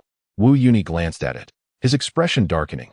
The meat had been entirely picked off, leaving nothing but the skeleton. Was this meant for a human or a cat? Just then, Su Ning chimed in, "Yes, Wang Lu mentioned you love eating fish heads, so we saved this for you." Wu Yuni had no choice but to swallow his indignation, feeling an internal storm brewing as he cursed Wang Lu in his mind. He forced a stiff smile. "Really? Perhaps she got it wrong. But since it's your thoughtful gesture, I'll make sure to clean my plate." Impressively adept at reading the room, Wu Yuni noticed Su Ning's fleeting disappointment and quickly altered his tone. Su Ning's expression shifted seamlessly to one of delight, her victorious smile radiant. Unfortunately, Wu Yuni misinterpreted her joy, believing he had touched her heart, and eagerly dug into the fish bones, crunching audibly.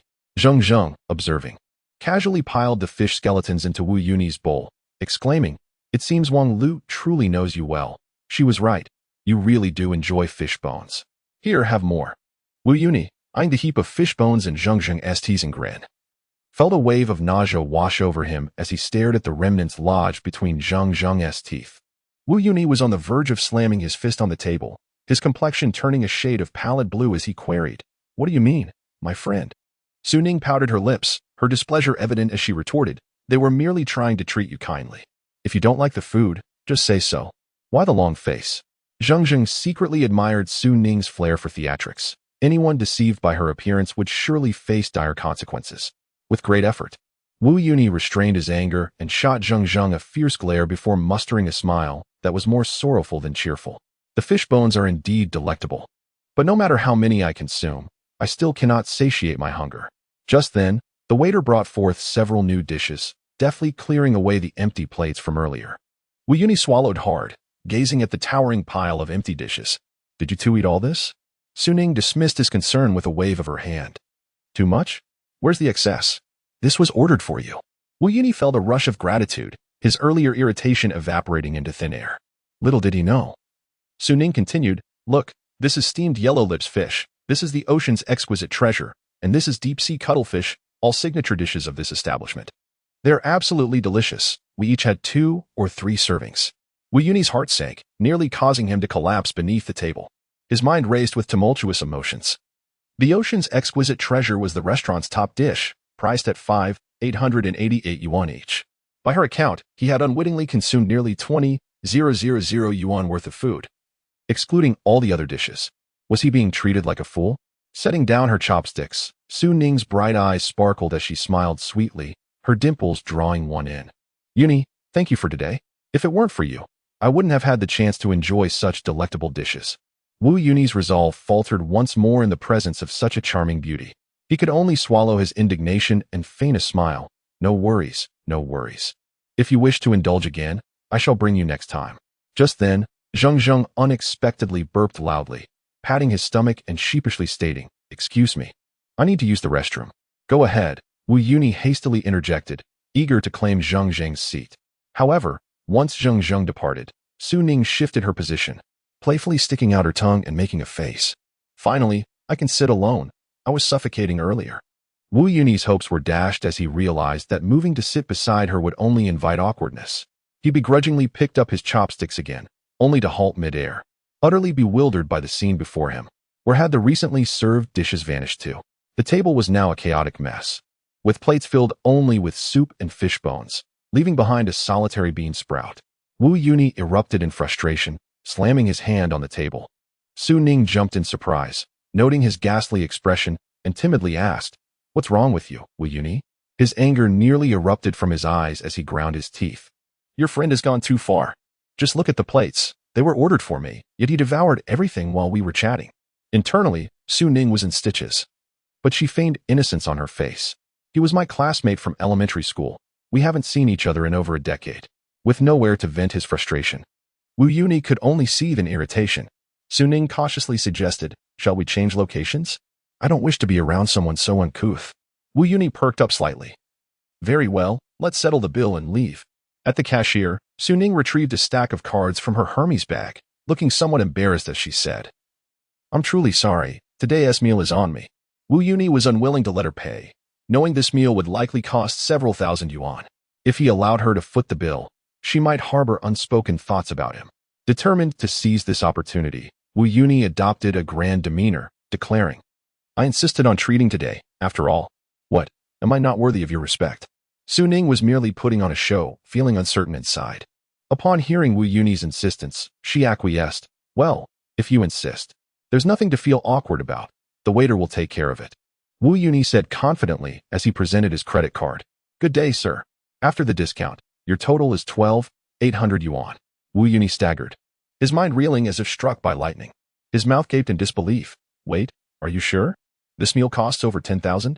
With a smile, the cashier explained, "Sir, you ordered 5 plates of ocean's exquisite treasure, each 888 yuan, totaling 440 yuan, and 3 plates of steamed yellow lips fish, each 888 yuan, totaling 884 yuan. "Wait a moment," Wu Yuni interrupted, his heart racing. "How could there be 5 plates of the ocean's exquisite treasure? I only ordered 3. The cashier patiently clarified, "You ordered 2 additional plates for takeout." "Takeout?" Wu Yuni's temples throbbed, his eyes bloodshot as he shouted. "Yes," the cashier replied, startled by his expression. "Including 1 plate of steamed yellow lips fish and 1 of deep-sea cuttlefish." "How dare you?" Wu Yuni finally lost his temper, unleashing a torrent of curses. Though the cashier maintained her smile, her patience waned as she glanced at Su Ning, internally scoffing at someone posing as a wealthy gentleman while lacking the means. At that moment, Zheng Zheng returned from afar, carrying a large bag of food with a broad grin. "Brother, I noticed you hardly ate at lunch, and since you seemed eager to leave, I took the liberty of ordering a few dishes for you to take home." You. Wu Yuni trembled, his eyes aflame with rage, struggling to find words to express his fury. "Brother, what's wrong? Are you having a fit?" Zheng Zheng asked with genuine concern.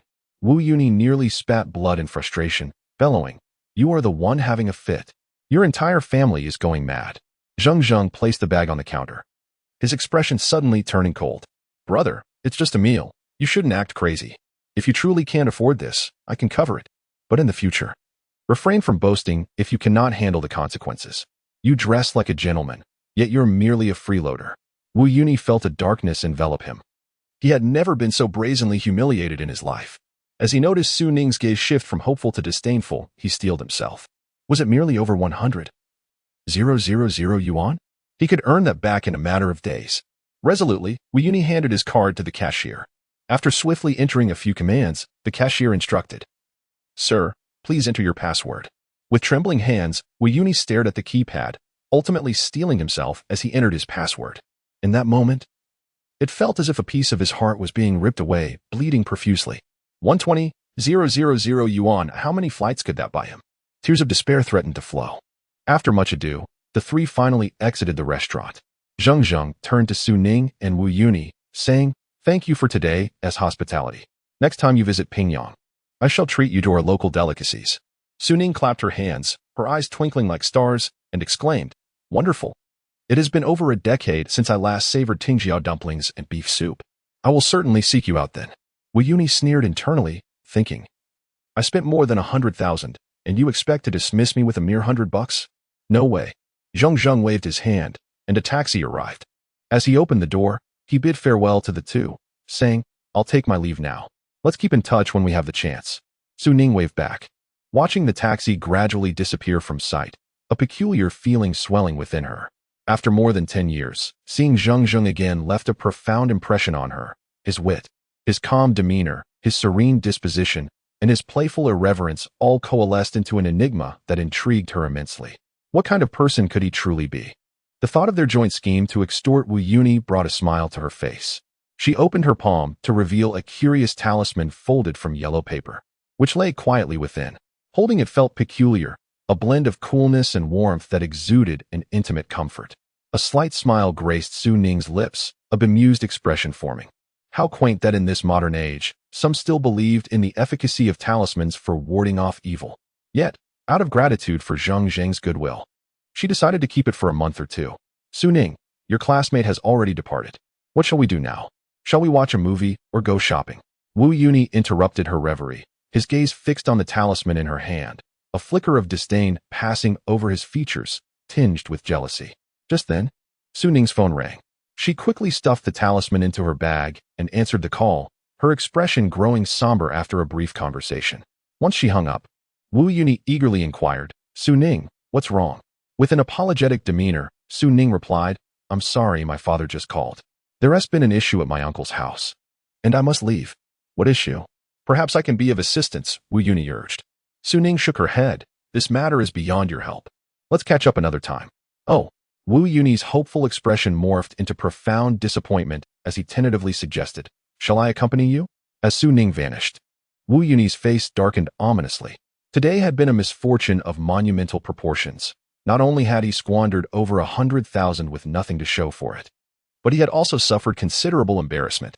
"Su Ning, just you wait. One day, I will make you wish for life and death." Their once passionate love seemed like a distant memory. Just then, Wu Yuni's phone rang too. After glancing at the screen, his expression soured further as he answered with irritation, "Hello, Wang Lu." "Yuni, how are you?" came Wang Lu's anxious voice from the other end. "How am I? You have ruined me." Wu Yuni shouted furiously into the phone. "Because of your call, I was mercilessly fleeced." Wang Lu was taken aback, unsure of what had provoked such wrath from Wu Yuni. "Who told you I enjoyed fish bones? If you ever spread rumors again, I swear I'll have someone teach you a lesson." "I didn't. Yuni, you must be misunderstanding," Wang Lu stammered, her voice trembling from his tirade. "Don't play the victim. Just wait for me." Wu Yuni spat before hanging up, his anger still simmering. After Zheng Zheng left, he headed to Miaohua Temple to procure some materials, catching the last bus back to Shuitu before 5:30. For the next 2 months, Zheng Zheng immersed himself in the depths of Longwei Mountain, diligently practicing his talisman drawing. In his room, Zheng Zheng intently focused, wielding his brush as if guided by a divine force, his strokes fluid and graceful, imbued with beauty and rhythm. Each symbol and stroke fell into place swiftly, forming a cohesive, intricate talisman. With newfound fervor, Zheng Zheng's brushwork accelerated, moving with a speed barely perceptible to the naked eye. Finally, he concluded with a decisive stroke, as if bringing a dragon to life. The talisman glowed with a vibrant red light, emanating a mystical, ancient aura. And a gentle spirit seemed to waft through the air. Setting down his brush, he swiftly formed a series of hand seals. A flash of light illuminating the room as all the spiritual energy retreated into the talisman. Zheng Zheng proclaimed, "Done." The talisman fluttered into his hand as if moved by an unseen force. Gazing at the luminous strength talisman in his grasp, Zheng Zheng's expression radiated satisfaction. This was the third talisman he had successfully drawn that day, since successfully creating his first rejuvenation talisman a month prior. His understanding of talisman drawing had progressed by leaps and bounds, with the success rate soaring to about 40. Encouraged by this momentum, he began exploring other talismans as well. Among his studies were the strength talisman, which could amplify physical power, the diamond talisman to enhance bodily defenses, the swift talisman to accelerate speed, and the invisibility talisman to conceal one's presence, among others. Although his success rate was not high, he still achieved notable results each day. During this period, his proficiency in talisman crafting advanced significantly, and his cultivation did not lag behind. Each time he depleted his magical energy and meditated, he felt a gradual improvement. And with the assistance of the Jade Pagoda, he sensed he was on the brink of breaking through to the second level of Qi refinement. Everything unfolded more beautifully than anticipated. After storing the talismans in his Qianxiu ring, he glanced at the moon hanging high in the sky. After a quick wash, he retired for the night. The next morning, Zheng Zheng boarded the bus to Wanzhou. After a moment of hesitation, he finally took out his phone and dialed a number, holding it away from his ear. "Damn it, Zheng Zheng. Do you have any idea that your brother is currently in bed?" Came a loud voice from the other end as soon as the call connected. Fortunately, Zheng Zheng had anticipated this and was prepared. Once the noise subsided, he brought the phone back to his ear, chuckling, "Along, don't be angry. I had no choice but to reach out to you. Speak. What nonsense is this?" Along's gruff tone indicated he was not in the best of moods. "Can you accommodate me for a few days? I might be staying in Wanzhou for a while." Zheng Zheng inquired. "If you don't mind listening to the sounds of my nightly escapades, feel free to stay for as long as you like." Along replied with a lewd chuckle. "You're incorrigible," Zheng Zheng retorted, rolling his eyes. "Life is short. One must enjoy it." "So, are you coming?" Along boasted. "Since you're not introducing anyone else, I might as well consider it a show," Zheng Zheng replied with amusement. "You're a rascal," Along laughed. "Well then, come on over." After confirming the address, Zheng Zheng hung up, shaking his head with a smile. Along was one of his close friends from high school, a comrade with whom he shared many fond memories. Back then, they often played military chess late into the night. And one memorable incident involved being caught by a night supervisor, resulting in a public reprimand at a school assembly. Their reputation as the four chess gods had since echoed through the school, though they had lost touch after graduation. The bond of their shared experiences remained deeply cherished in their hearts. The bus journey was smooth, and 2 hours later, they arrived at Wanzhou South Station, where Zheng Zheng promptly hailed a taxi. His destination was the Miaohua Temple Antique Market, located in the heart of the Ojai district, surrounded by the Wanzhou Grand Hotel, Jioshan Park, and the luxurious Overseas Chinese Hotel. On weekends, the place bustles with crowds. Not only are the shops thriving, but street vendors also line the streets, attracting countless locals and visitors alike. However, today was not a weekend, and the foot traffic was relatively sparse. Even so, there were still numerous stalls set up, showcasing a dazzling array of antiquities, artifacts, jade, coins, and paintings that left onlookers in awe. Zheng Zheng had little knowledge of antiques, and thus lacked interest. After a casual stroll, he found that the more favorable spots had already been taken, so he settled for a more secluded corner. He took out a small stool he had prepared, casually tossed down a few talisman papers, and set up a signboard to signify the start of his business. Many passers-by paused briefly to glance at his stall, only to leave with mocking expressions. After several hours, not a single sale had been made, nor had anyone even inquired about his goods. Fortunately, Zheng Zheng had anticipated this scenario and immersed himself in a book titled General Overview of Medicinal Materials. He was like Jiang Taigong fishing, willing to wait for those who were interested. Time passed swiftly, and soon the sky darkened. Zheng Zheng stretched lazily, hastily packed up his stall, and felt no disappointment about his unproductive day. After a long wait, he finally boarded the bus and sent a text to Along. After a bumpy half-hour ride, he arrived at the Xiaonan Min. Along was already there, accompanied by a girl. Along, tall and slender, introduced himself as Song Xiaolong, sporting a square face, thick eyebrows, and bright eyes that exuded charm. He quickly spotted Zheng Zheng amidst the crowd and greeted him with a broad smile, calling out, "Ah Zheng, over here." Zheng Zheng approached, appraising him before playfully punching him and lowering his voice. "Look at you, just like the second incarnation of Shiman Qing, charming wherever you go." Along hurriedly replied, "No. No, this time I'm serious." At that moment, the girl Along brought along caught up, her expression curious. "Along, is this your high school classmate?" Song Xiaolong quickly introduced the two.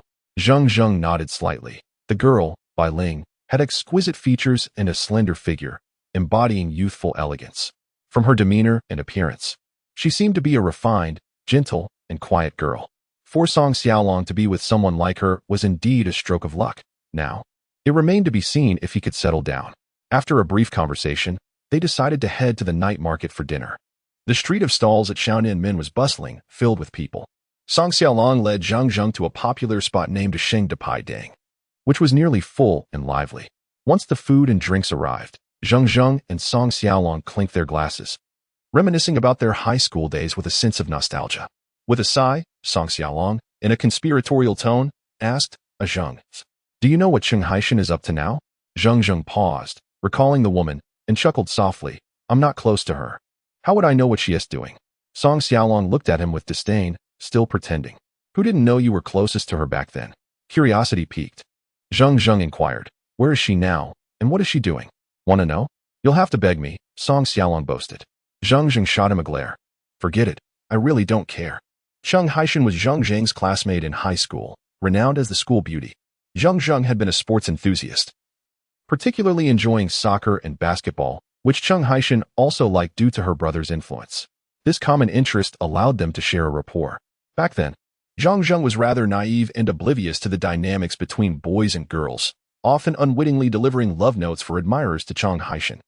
Those with ulterior motives assumed he was pursuing her, leading to warnings from some influential students. After the note passing, Cheng Haishan seemed to harbor some resentment towards him, causing their relationship to wane. Reflecting on this, Zheng Zheng felt a wave of nostalgia, realizing how swiftly time had passed. Noticing Zheng Zheng and Appo's indifferent demeanor, Song Xiaolong's curiosity got the better of him, and he divulged, "The school beauty is now working at the Wenzhou Land Bureau, and I heard a wealthy bachelor drives a luxury car to court her regularly." Zheng Zheng replied nonchalantly, "It's only natural for a beauty to attract suitors." Song Xiaolong gave him a disdainful look. "Don't you want to rekindle any romantic ties?" Just as Zheng Zheng was about to retort, a commotion erupted nearby. Moments later, someone shouted, "There and Appo's been a stabbing. Someone has been killed." All three turned to see a brawny man charging towards them like a tank, wielding a bloody machete. The crowd screamed and scattered, avoiding the man, who remained calm despite his violent actions, sprinting down the street towards a dark alley. Zheng Zheng suddenly felt a peculiar connection to the assailant and closed his eyes in contemplation. When he opened them, he found a talisman lying in his palm. "Go," he uttered softly, and the talisman transformed into a streak of lightning, piercing through the night sky towards the fleeing assailant. The talisman morphed into green smoke, from which emerged several long, dark green vines that surged upwards at an astonishing speed, ensnaring the attacker. The vines were barbed and pierced into the assailant's body, eliciting a cry of pain and halting his escape. The assailant was visibly shocked, unable to comprehend how the plants had sprouted from the ground.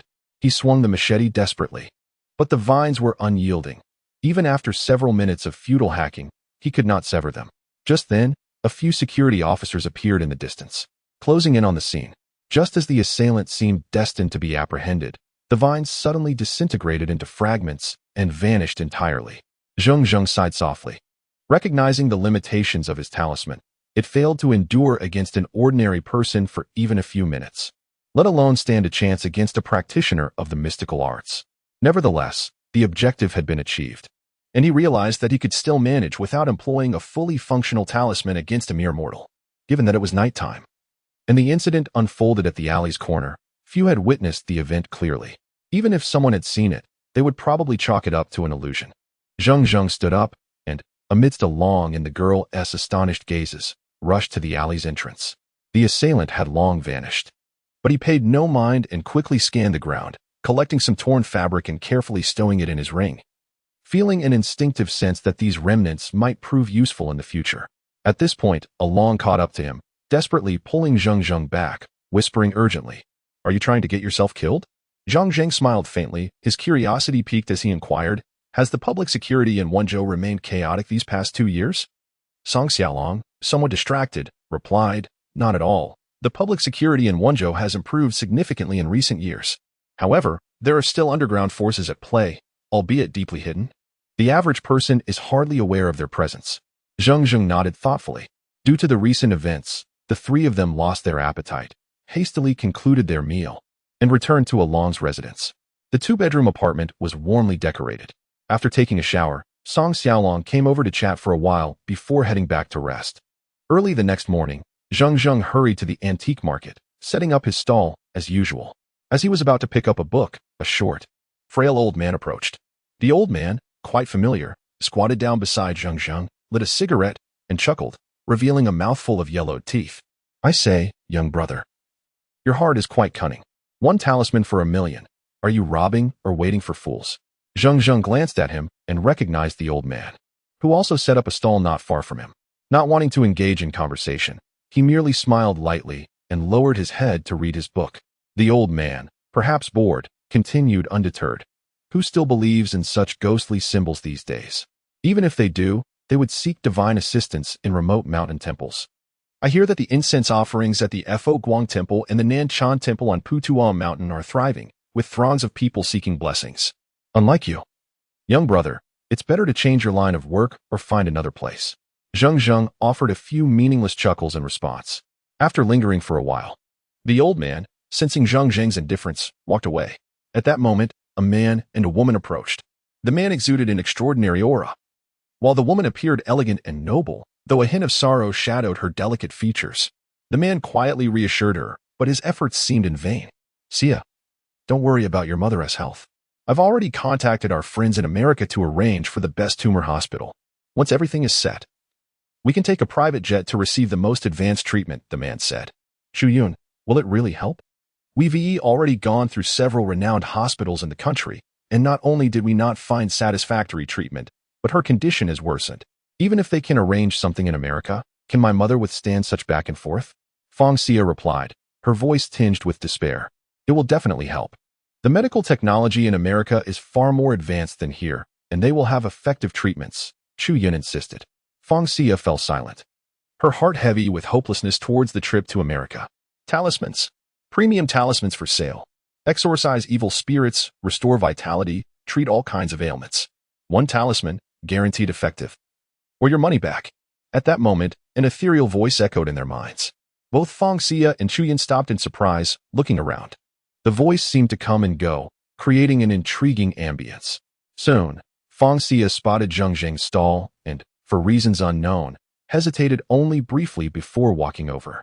Upon reaching the stall, Fong Xia surveyed it and was disappointed to find only a few sheets of talisman paper without explanations. "Boss, what is this talisman for?" she inquired. Zheng Zheng closed his book and looked up at Fong Xia, secretly admiring her beauty. Even with her pale complexion, her elegance remained undeniable. Her long, glossy hair cascaded naturally, and her features were striking. A perfect oval face with radiant skin, a delicate nose, and a well-defined chin, all contributing to a visage of grace and allure. Dressed in a violet, knee-length, cinched gown and white, lace-trimmed sandals, she was indeed breathtaking. "Hey, I'm asking you a question," Jian interjected impatiently. "Ah. This talisman is passed down from the Mao Mountain Qianxiu sect, hand-painted by an enlightened master, specifically designed for exorcising spirits and healing ailments," Zheng Zheng replied, adopting an enigmatic demeanor. "Aha, an enlightened master? I think you're just a fraud," Jian scoffed, noticing the sign stating 1 talisman for 1,000,000. "Money back if ineffective." Doubts clouded his expression as he sarcastically remarked, "1,000,000 for a talisman? You might as well rob a bank." Zheng Zheng merely chuckled lightly. Undeterred by Chu Yun's criticism, his gaze fixed intently on Fong Xia. "Madam, I observe that you possess a tall and graceful stature, indicative of noble lineage. Your midsection is full and rounded, suggesting a life free from calamity. However, your countenance is shadowed, indicating some misfortune. The area representing your parents' health shows signs of disruption, which may imply..." Zheng Zheng paused dramatically, sighing and shaking his head, as if regretting something. What may that imply? Fong Xia felt a tightening in her chest and instinctively followed his lead. It may imply a beloved person is suffering from a grave illness. Nearing the end of their time, Zheng Zheng lamented, his voice growing somber. Feng Xia was taken aback. She had not anticipated Zheng Zheng's words to resonate so closely with her reality. Could this unassuming man truly be an enlightened master? Yet, he appeared to be just an ordinary young person. Feng Xia's disbelief clashed with the clarity of his words. As an educated individual, she was deeply rooted in atheistic beliefs. Yet she recognized that many phenomena in nature eluded scientific explanation. This matter concerned her mother's troubled health, and even the slightest glimmer of hope was worth pursuing. If seeking divine aid could lead to her mother's recovery, she would not hesitate to do so. To put it bluntly, Feng Xia felt a sense of desperation. So, boss, does your talisman truly work? Can it heal my family's ailments? She asked, her expression tense. Zheng Zheng picked up a talisman from the ground, confidently stating, I have a rejuvenation talisman here, originating from the Mao Mountain Qianxiu sect, blessed by an enlightened master. When worn close to the body, it nourishes one's essence and restores health. Even in the case of terminal illnesses, as long as the talisman retains its spiritual energy, it can bring the dying back to life, extending one's life by several years. There was no alternative for Zheng Zheng but to invoke the renowned reputation of the Mao Mountain sect. Claiming the talisman was his own creation would be absurd. Feng Xia felt a flicker of hope, though uncertainty lingered. Is it really true? She asked. Zheng Zheng nodded earnestly, absolutely. If the talisman proves ineffective, you need not pay.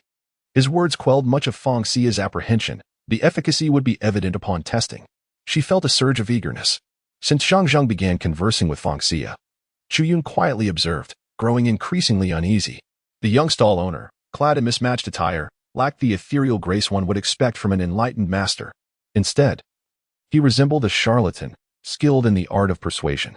As Feng Xia appeared ready to strike a deal, he quickly pulled her aside. Xia, as a well-educated individual, how can you believe in such deceitful practices? I suggest you remain calm and wait for arrangements in America before letting your mother undergo the most advanced treatment available. Feng Xia is exceptionally intelligent and perceptive, well aware of Chu Yun's concerns. Yet, she clings to a glimmer of hope, for Chinese culture is vast and profound, rich with scholarly traditions. It is entirely plausible that there exist secrets beyond the realm of thought, hidden from the public eye. She expressed her discontent, saying, what harm is there in trying? Besides, they VE stated that if it proves ineffective, no payment is required. Qian scoffed, quickly retorting, I and amp, oppos, VE seen through such tricks before. The words may sound appealing, but soon enough, they'll find ways to extract money from your pockets.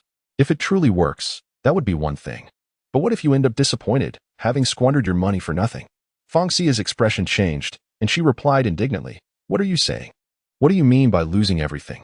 Startled, Chu Yun hurriedly clarified, that's not what I meant. Please don't misunderstand. Feng Xia huffed, turning her head away to disregard Chu Yun. Observing their dispute, Zheng Zheng quietly closed his book, gathered the talismans from the stall, and began to pack them away. Preparing to leave, Feng Xia, noticing this, rushed forward to stop him, saying, Boss, we haven't finalized our discussion yet. Why are you packing up? Unable to restrain herself, Chu Yun mocked, with your deception exposed, how can you still have the audacity to remain here? Feng Xia glared at Chu Yun and snapped, Chu Yun, be quiet. Zheng Zheng, amused by Chu Yun's embarrassment, said lightly, fortune favors those with destiny. Do not force what is not meant to be. With that, he pretended to shake his head, feigning readiness to depart, masterfully employing a tactic of allure and retreat. Feng Xia quickly intercepted Zheng Zheng, forcing a somewhat strained smile as she said, please don't be upset, I'll take that rejuvenation talisman. After a brief pause, she added, but could you accompany me back? We genuinely don't understand how to use this talisman. Zheng Zheng, fully aware of Feng Xia's intentions, recognized her lingering skepticism towards him. He knew that if the talisman proved ineffective, she would be left with nothing. Shaking his head, he casually tossed the talisman from his pocket, saying, it's not that complicated. Just give it to someone in need when you return, and they must keep it close at all times, never remove it. However, consider this talisman a semi-finished product. Its spiritual energy will last about 10 days. If you find it effective, contact me for the complete version. Alright. Feng Xia thought this method acceptable and carefully tucked the talisman away. She then produced a delicate smartphone to jot down Zheng Zheng's number. After finishing, she realized that Zheng Zheng had already vanished without a trace, which only heightened her curiosity and confidence in the talisman. In truth, Zheng Zheng had not left. He merely sought a new location to set up his stall. While he was confident in his business venture, he wanted to ensure a backup plan. As Fang Xia clutched the talisman, her emotions oscillated between excitement and anxiety. However, Chu Yun continued to prattle on beside her, prompting her to angrily abandon him in the square and drive home in her Maserati GT. Fang Xia resided in the prestigious Shijinyuan Villa district on Puzhou Island in Luqing. This area is renowned throughout Wenzhou for its upscale living, characterized by innovative construction and design. With extensive green spaces, picturesque courtyards, and stringent security management, it offered residents a sense of satisfaction and approval. Thus, only those of significant status and wealth could call it home. Fang Xia's father, Fang Ziqing, was a prominent figure in Wenzhou, overseeing the Huaguang Group, which spanned various sectors, including garment trade and real estate development, with the latter being the backbone of the enterprise. Utilizing his exceptional business acumen, he adeptly navigated the rapidly evolving market economy, yielding impressive financial results over the years, with transactions often reaching the billions. According to incomplete statistics, the Huaguang Group's fixed assets amounted to over 100 billion. However, like many narratives, wealth often breeds corruption. While Fang Ziqing built his commercial empire, he became increasingly preoccupied with social engagements, inevitably leading to a deteriorating relationship with his wife, Huang Jingyi. Fang Xia had learned through incomplete information that he had maintained 4 to 5 long-term mistresses, not to mention the undisclosed number of clandestine affairs. Though she found it difficult to accept, as he was her father, Fang Xia felt compelled to remain silent.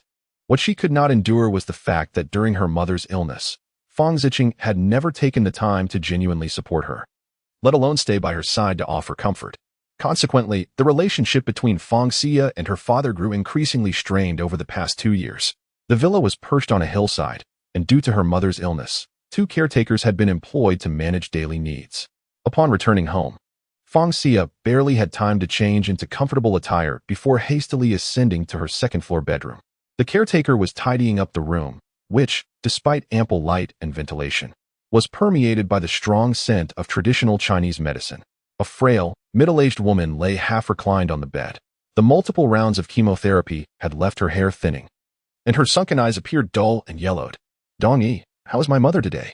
Fang Xia asked the caretaker softly as she approached the door. The caretaker, Dong Yi, shook her head in resignation and replied quietly, "It's the same. Whatever she eats comes right back up. Her appetite is worse than before." Fang Xia gazed at her mother lying in bed, her heart aching, and her eyes misted as she said, "Mom, I'm back." Huang Jingyi turned slowly at the sound, her mouth barely forming a smile as she weakly uttered, "Yar, you're back." Just those 2 simple words caused her chest to rise and fall rapidly, struggling for breath. "Mom, just lie still and don't talk," Fang Xia urged, quickly extending her delicate hand to help her mother breathe more easily. "Mom, today I sought a rejuvenation talisman from a master. If you wear it close to your body, it can gradually heal your illness," she said carefully, as she retrieved the talisman from her pocket, much like a child showcasing a prized toy. Huang Jingyi's expression shifted between bewilderment and amusement, ultimately transforming into a profound maternal affection, her face radiating warmth and love.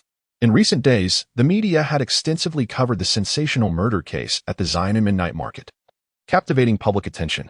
Faced with mounting societal pressure, the Wenzhou Public Security Bureau found itself struggling to cope. Su Ning, a regular technical detective responsible for intelligence analysis, was overwhelmed with tasks. The Luqing branch, unable to withstand the scrutiny of higher-ups, found its entire team depleted, even compelling her, a novice, to step up and assist. After 2 days of overtime, she had processed a mountain of information but had yet to uncover any trace of the suspect, as if they had vanished into thin air.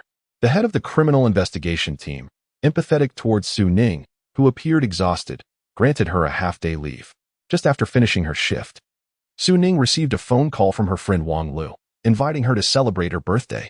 Initially reluctant, Su Ning felt she could not refuse the invitation, so she prepared a small gift and changed into suitable attire before heading to the gathering. Qianxiu, located along Bin West Road beside the Wenzhou History Museum, sits strategically between the Ohai and Luqing districts, facing the O River and backed by Heiyuan. The venue was tastefully decorated, eschewing the typical high-end aesthetic for a pastoral charm. Featuring wooden panels, bamboo structures, and rattan chairs, each item imbued with a sense of antiquity and elegance, enhanced by meticulously pruned potted plants and vibrant greenery. In the sweltering heat of June, a refreshing and tranquil sensation enveloped the atmosphere. Upon alighting from the vehicle, Su Ning, guided by the attendant, entered the grand hall, where she fortuitously encountered the lingering presence of Wu Yunin. Unable to withstand his fervent entreaties and too fatigued to engage in a battle of wits, the two ascended the staircase together. Upon entering the private room on the second floor, a subtle floral fragrance wafted through the air. A few bamboo chairs were meticulously arranged around a long wooden table, atop which bloomed a pot of pink flowers, exuding an enchanting aroma that filled the room. Intricate hollowed patterns adorned the wooden walls, showcasing exquisite craftsmanship. Inside, 3 or 4 elegantly adorned women sat, yet the figure of Wang Lu was conspicuously absent. Though Su Ning was somewhat unfamiliar with these women, Wu Yunin greeted them with a familiar smile. Stealing a glance at Su Ning, who appeared quite pleased with the ambience, he proudly elaborated, "This is the finest private room on the second floor, aptly named the Room of Smiles, according to the proprietor. Over $1 million has been spent on its decoration alone. Wow, how extravagant!" The women exclaimed in unison. "Indeed. Just look at this decor. Everything here is priceless." Wu Yunin continued. "The wooden flooring is crafted from premium locust wood, a rarity found only in the Dragon's Ridge, making it incredibly precious. And the carved patterns? Each was painstakingly crafted by a master sculptor, entirely by hand. That pot of rare blooming flowers on the table is a variant worth over 100,000 in the market. Such opulence! I can only imagine how much a tea session here would cost." One woman voiced her concern. Wu Yunin, with an air of nonchalance, replied, "Just a few thousand. Today. It's on me." "Ah, Brother Yunin, you are indeed generous. We are fortunate to bask in the lifestyle of the elite today. Next time, do remember to bring us along to any exquisite venues you discover." Flattery flowed like a tide, and the few gold diggers present sparkled with anticipation, their expressions revealing a desire to ingratiate themselves with Wu Yunin. Only Su Ning remained unmoved, her demeanor serene and detached. Noticing her indifference, Wu Yunin felt a twinge of disappointment. After exchanging a few perfunctory remarks, he invited everyone to take their seats. Soon, 2 pots of tea were served, one of rose red and the other of Dahong Pao. The rose red, intended for the ladies, was as vibrant as its name suggested, exuding warmth and passion, yet its taste was delicately sweet, reminiscent of a gentle stream. Su Ning took a couple of sips before setting down the exquisite teacup. Unimpressed by the tea's quality, slightly furrowing her brows, she inquired, "Why hasn't Wang Lu arrived yet?" Wu Yunin exchanged a knowing glance with one of the women, who promptly responded, "I just called her. She's stuck in traffic on Fufront Road. That's why Brother Yunin asked us to come here for tea first." "Oh." Su Ning replied absently, feeling a bit disoriented, attributing it to her fatigue. She quietly sat there, listening to Wu Yunin engage in lively conversation with the women, her thoughts drifting elsewhere, pondering the escape of the criminal without leaving any trace. As her mind wandered, the surrounding chatter faded until complete silence enveloped her. Su Ning, are you all right?" A gentle shake pulled her from her reverie. Fully alert now, she found Wu Yunin's slick visage alarmingly close, causing her to scream and push him away. Caught off guard, Wu Yunin stumbled back, colliding with a chair and tumbling awkwardly to the ground. Ignoring his humiliation, Su Ning suddenly realized that they were alone in the room. A wave of unease washed over her as she quickly asked, "Where are the others?" Wu Yunin rose, brushing off his clothes with a hint of irritation, yet the prospect of what lay ahead filled him with delight. A smirk crept onto his face, his eyes gleaming with a predatory glint as he replied, "The birthday party needs some final touches. They've gone to another room." Grabbing her handbag, Su Ning turned to leave, saying, "In that case, I shall join them." Wu Yunin swiftly stepped in front of her, blocking her path, and coldly asserted, "You think you can leave? Not a chance." Su Ning's complexion paled as she exclaimed, "What do you intend to do?" His gaze roamed greedily over her figure, appreciating her alluring form and porcelain skin, convinced that a woman like her was worth indulging in, even if it cost him years off his life. His eyes fixated on her ample bosom, he swallowed hard, his breath quickening as he leered, "You'll find out soon enough." With her arms tightly crossed over her chest, Su Ning stepped back in alarm, feeling lightheaded. Sensing her instability, Wu Yunin discarded his pretense, grinning lewdly as he remarked, "Feeling dizzy? Let me enlighten you. I infused your tea with quite the delightful ingredients, my dear. Today, you'll entertain me, and fear not, I will ensure you enjoy yourself." Without a moment's hesitation, he lunged at her, eager to strip her of her modesty. At that moment, unbeknownst to anyone, a talisman hanging around Su Ning's neck shimmered with a faint silver light before splitting in two. Instantly, clarity surged through her mind, leaving her little time to ponder. Instinctively, she kicked out. Wu Yunin, caught off guard by her unexpected fierceness, felt her heel collide painfully with his abdomen, eliciting a sharp intake of breath. "You ungrateful wretch. Just wait until I deal with you," he seethed, his anger flaring as he spat curses.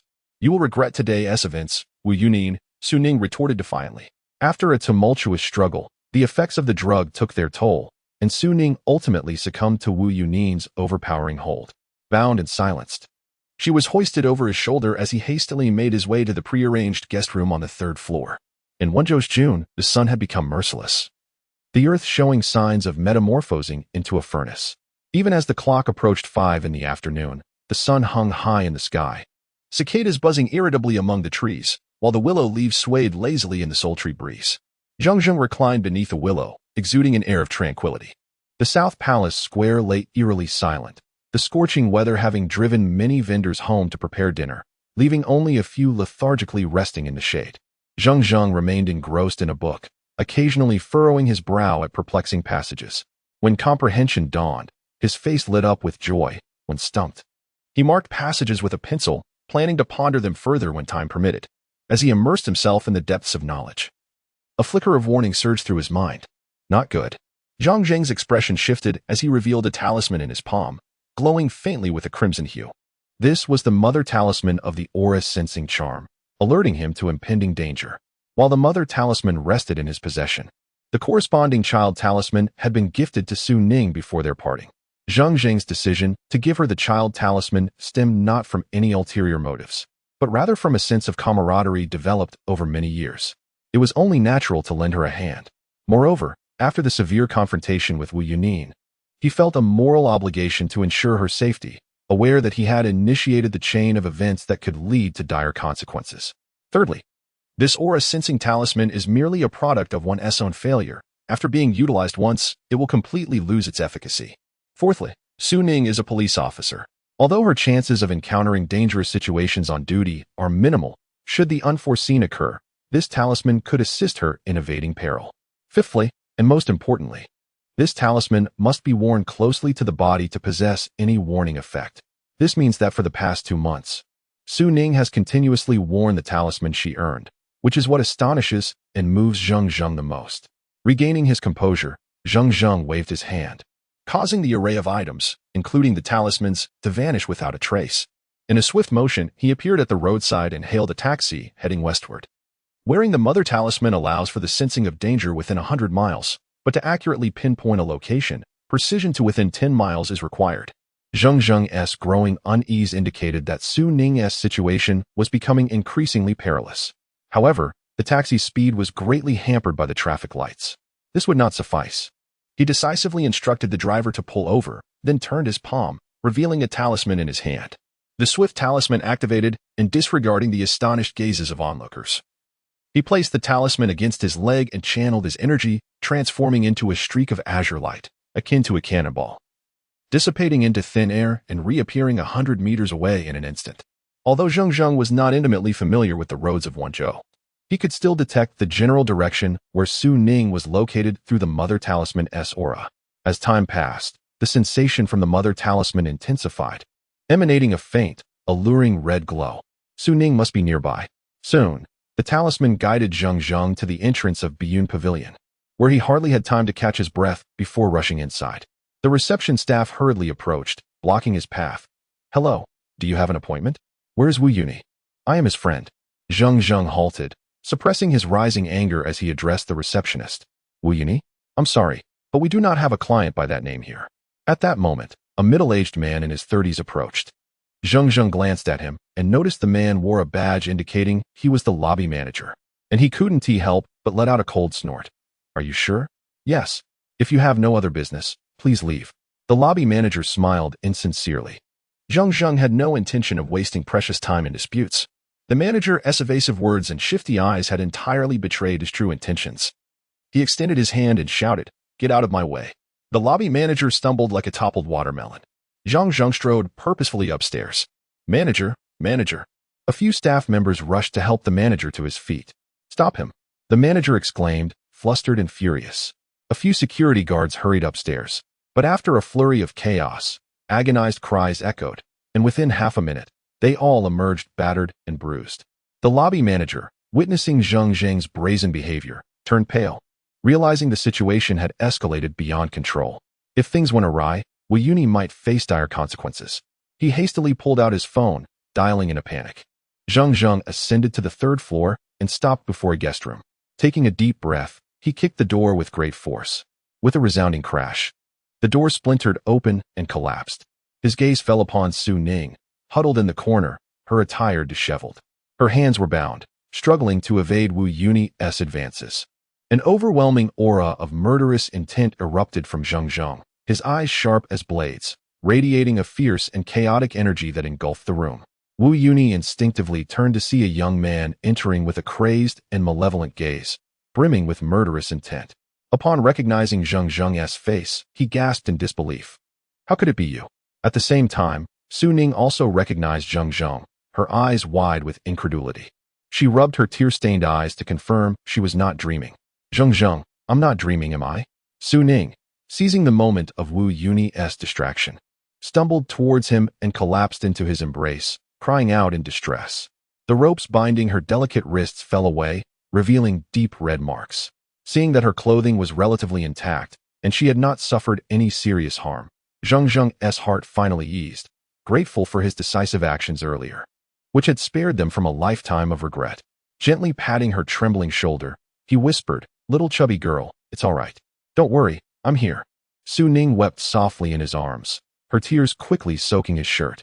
In a mere half hour, her emotional journey had been tumultuous, from panic to despair, and finally to salvation, a whirlwind of sensations. Now, nestled against Zheng Zheng's not-so-broad frame, she listened to the steady beat of his heart, and a profound tranquility enveloped her, sweeping away all negative emotions, leaving her feeling secure and grounded. Zheng Zheng spoke softly to her, and gradually she ceased her sobbing. He slowly lifted his head, his gentle expression replaced by a fierce, murderous glare, his eyes shimmering with a dark red light, resembling a frenzied beast poised to pounce. The temperature in the room plummeted. Wu Yuni shivered, a chill creeping from his core, as all bravado vanished, leaving only boundless terror. Just moments ago, he had genuinely felt the intent to kill emanating from Zheng Zheng, who intended to turn him into a cold corpse. Though Zheng Zheng's demeanor was menacing, his anger was gradually subsiding. While Su Ning had escaped serious harm, he had no intention of letting the instigator off lightly. Releasing his grip, he approached with deliberate, powerful strides, his expression void of emotion as he said, "You chose the path to hell when there was a road to heaven, Wu Yuni. I had left you a way out, yet you have truly disappointed me." With each step Zheng Zheng took closer, Wu Yuni felt as though a hammer was striking his heart. "What do you want?" he called out, forcing himself to sound steady. "What do you think?" Zheng Zheng sneered as he approached Wu Yuni, effortlessly lifting the latter's weightless form as if he were a mere chick. "You cannot do this to me. My father is the deputy director of the City Planning Bureau, and my mother works in the Civil Affairs Bureau."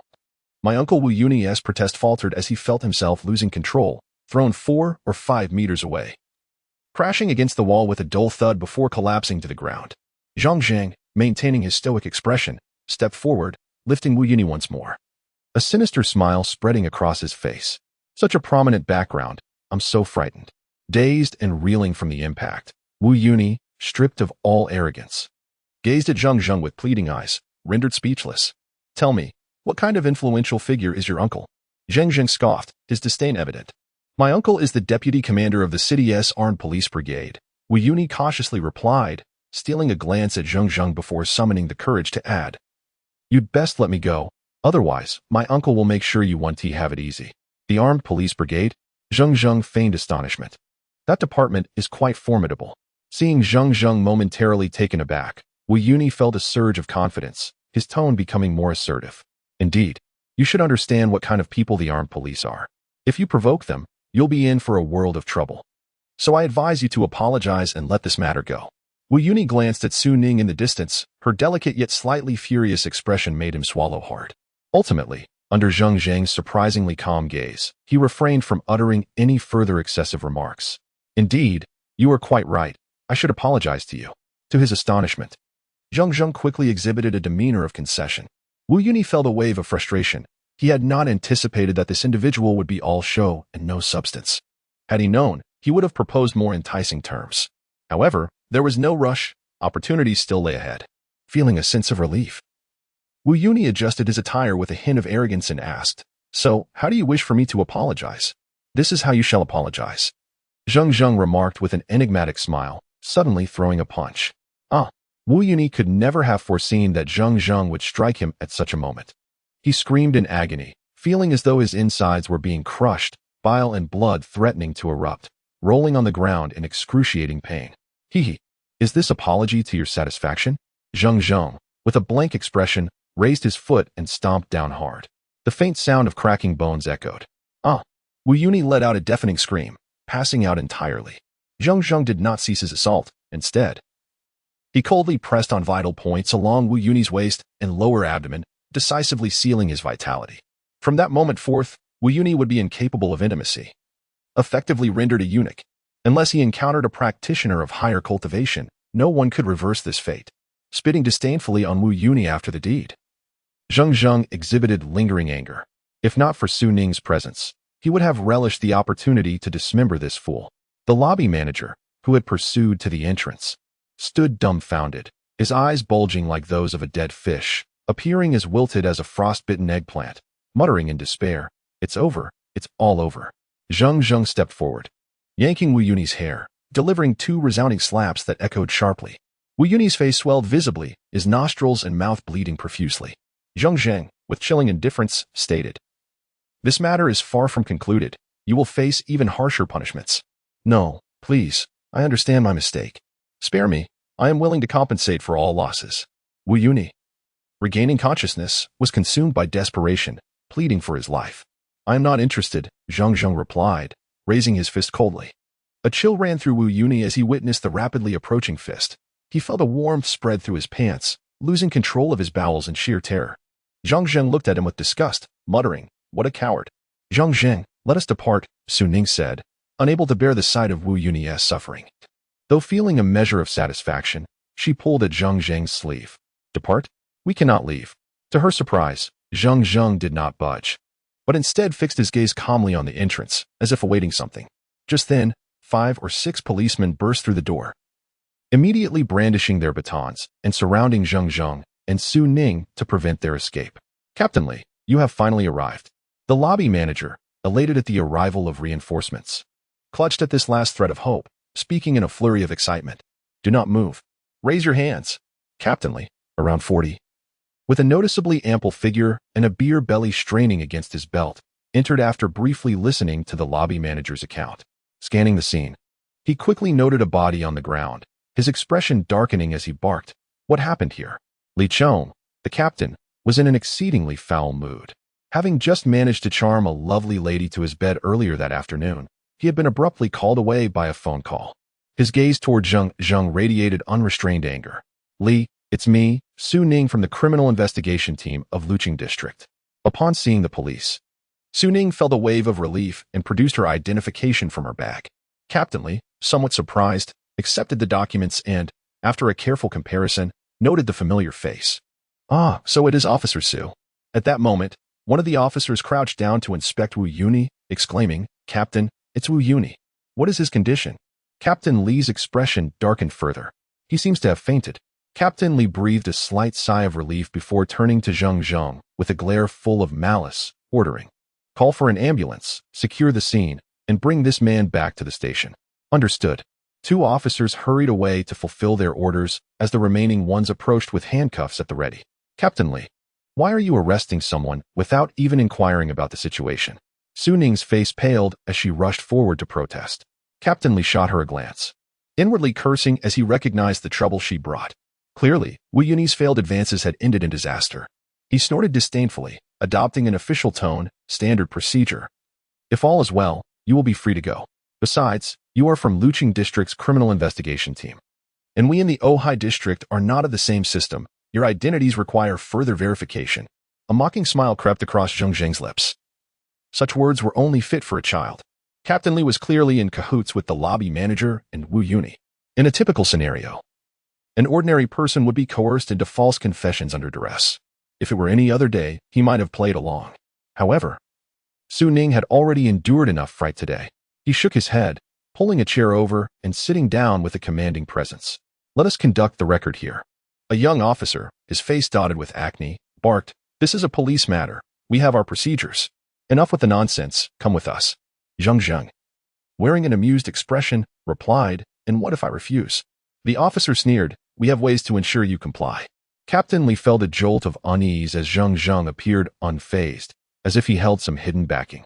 He pondered this for a moment, weighing the risks of provoking someone potentially powerful. Finally, he relented. "Very well, we shall record the statement here." The other officers looked at Captain Li with surprise, but they were not deep thinkers. They followed his lead. Just then, a shrill phone ring pierced the air. Zheng Zheng glanced at the screen, noting an unfamiliar number, and promptly hung up. However, mere moments later, the phone rang again. Furrowing his brow, he answered, "Hello, who is this?" "Zheng boss, this is Fangxia. Why didn't you show up today? Where are you?" A sweet voice filled with joy and excitement came through the line. "Oh, something unexpected happened today, and I couldn't make it." A vivid image of her flashed across his mind as Zheng Zheng quickly recalled who Fangxia was. "What happened? Is it troublesome? Do you need my help?" Fangxia asked, her voice tinged with concern. "It's nothing major. I just dealt with an insolent fellow and am currently recording a statement with some officers." Zheng Zheng initially intended to refuse but suddenly found himself divulging the details. "Ah, which precinct are you at? Don't worry, I will come right away," she exclaimed, her voice rising in alarm, followed by the sound of items crashing to the floor.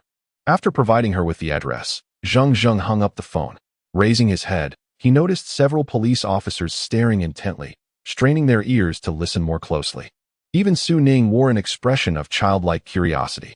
Suddenly, a gentle smile reminiscent of a calm spring breeze appeared on Zheng Zheng and Apos' face, as if everyone were basking in the warm, harmonious sunlight of a March day.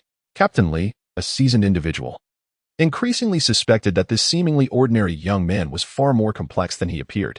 Generally, when confronted by the police, ordinary people tend to shrink back, especially given the young man's composed demeanor, which seemed genuine.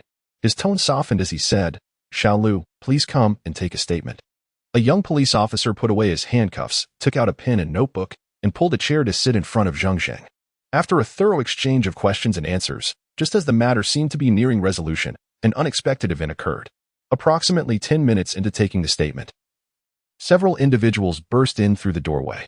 Leading the group was a middle-aged woman with wavy hair, wearing large rose-tinted sunglasses that framed her somewhat thin lips.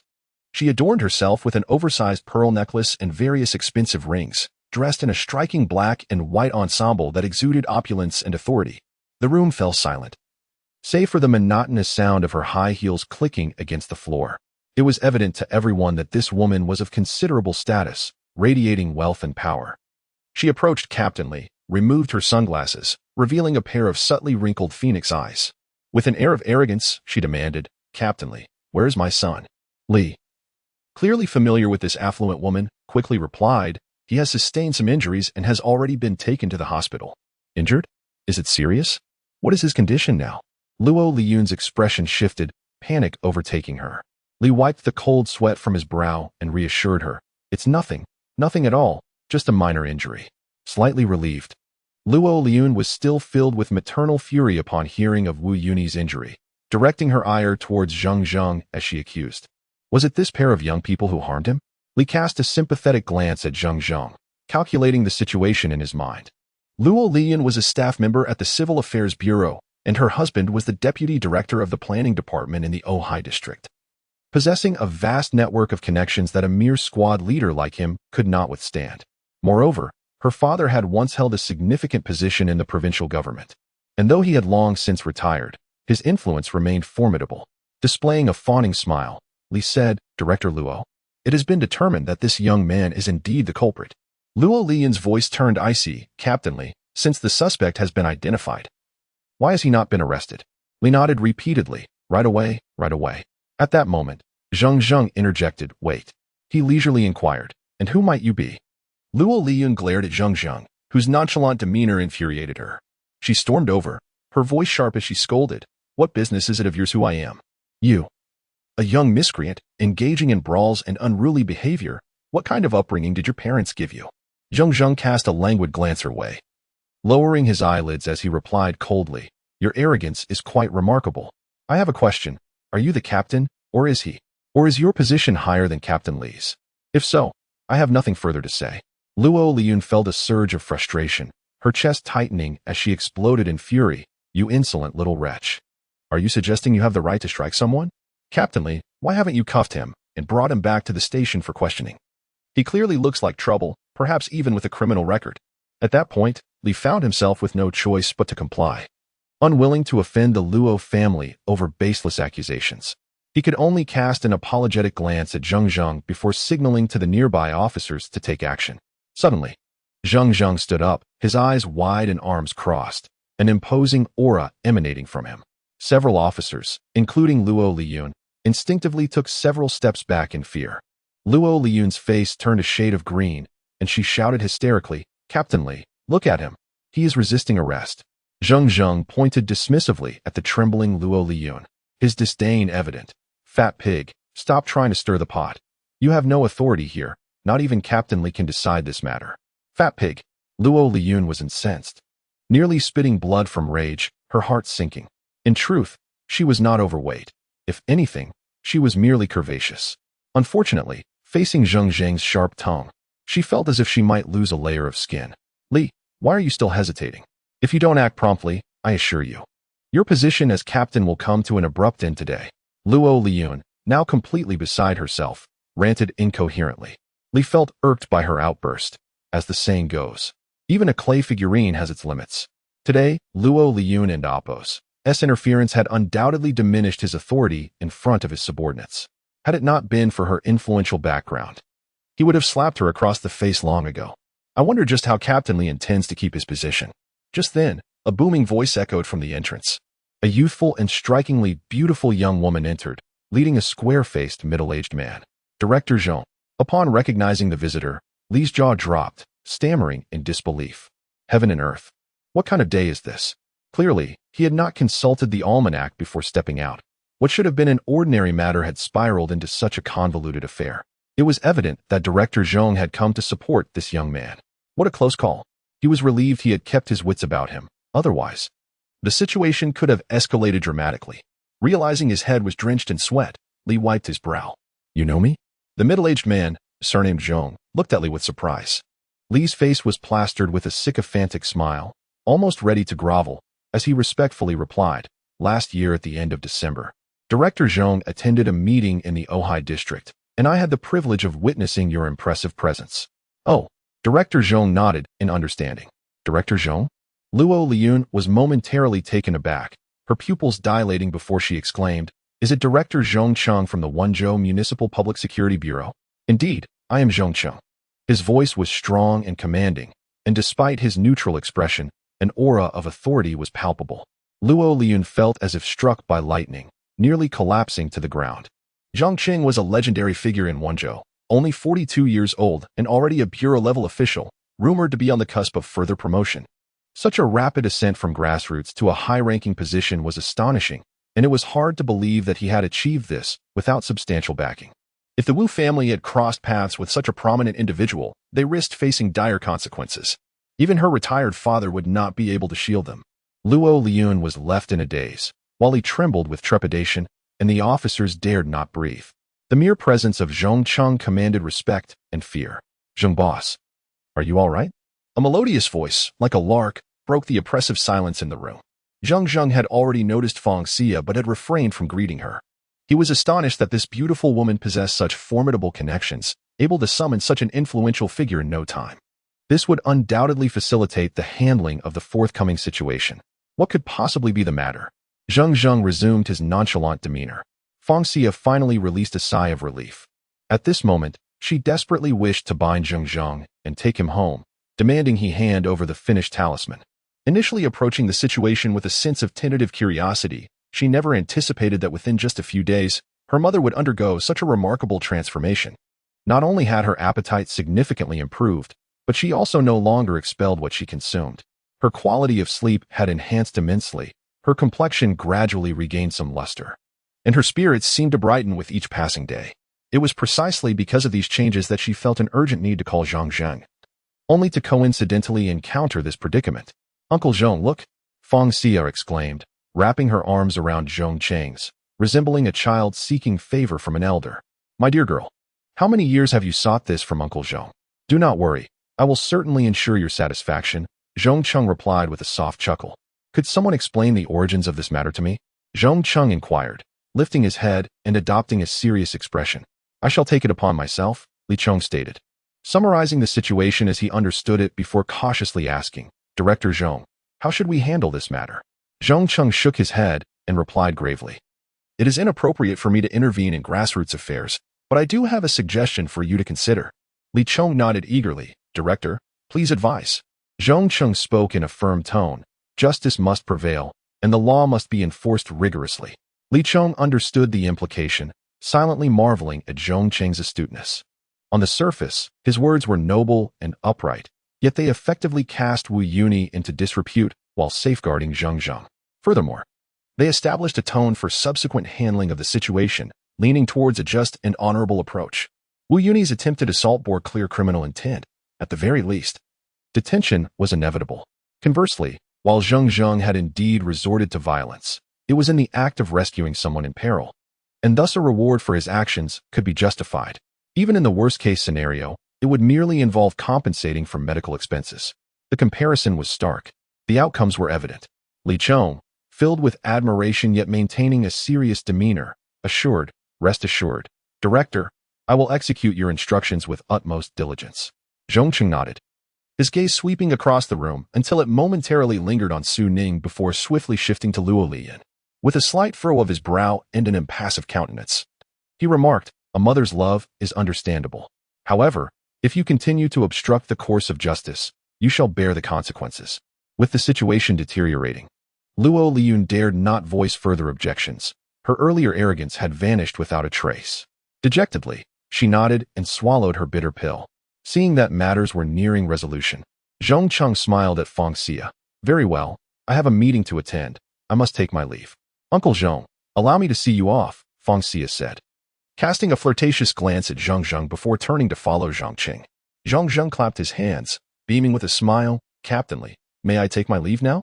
Li Cheng, eager to dismiss this troublesome presence, nodded vigorously. "You may leave, but keep your phone on for 24 hours. We may need to verify certain details at any moment. You may also need to report back to the station if necessary."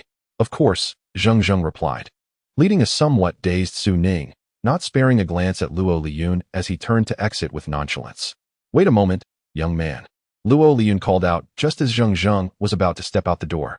After contemplating the situation, she lowered her posture, a stiff smile adorning her face. "Is there anything else?" Zheng Zheng replied coldly. "Is there something you wish to say?" "Young man, today's events were merely a misunderstanding. Since my unworthy son has already been admitted to the hospital, let us consider this matter settled," Luo Liyan stated, though her heart seethed with resentment toward Zheng Zheng. She had no choice but to adopt a conciliatory tone. Recalling the actions he had taken against Wu Yuni, Zheng Zheng replied with a faint smile, "Settled? I wish it were so, but the victim is not me. Moreover, it seems you are quite accustomed to your domineering ways. I doubt you will let this go easily." "Absolutely not. You and this young lady have shown great magnanimity. As long as you do not pursue this matter, we will certainly refrain from bringing it up again." "Very well," Zheng Zheng said, glancing at Su Ning, who appeared calm, evidently having regained her composure after the earlier panic. He agreed but inwardly scoffed, anticipating that there would come a time when they would be begging for mercy, and he would relish the opportunity to exact his due.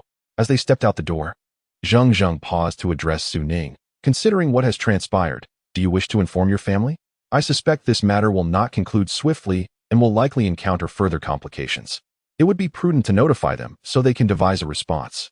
Recalling the events of the evening, Su Ning felt a wave of trepidation.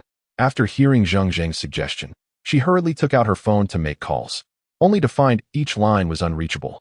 With a look of concern, she said, "I just remembered, my parents are returning to Wenzhou on a flight tonight. Do not worry. We can discuss everything in detail once they return," Zheng Zheng reassured her. Su Ning nodded, but her expression shifted to one of anxiety and confusion. Zheng Zheng gently patted her soft shoulder, his eyes filled with encouragement and comfort, for reasons she could not quite grasp. Su Ning felt a sense of calm wash over her as she met Zheng Zheng's deep and steady gaze. "Shall we be on our way?"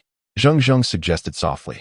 "Yes," Su Ning replied, her demeanor becoming docile and compliant, perhaps viewing Zheng Zheng as the most trustworthy and secure man aside from her father.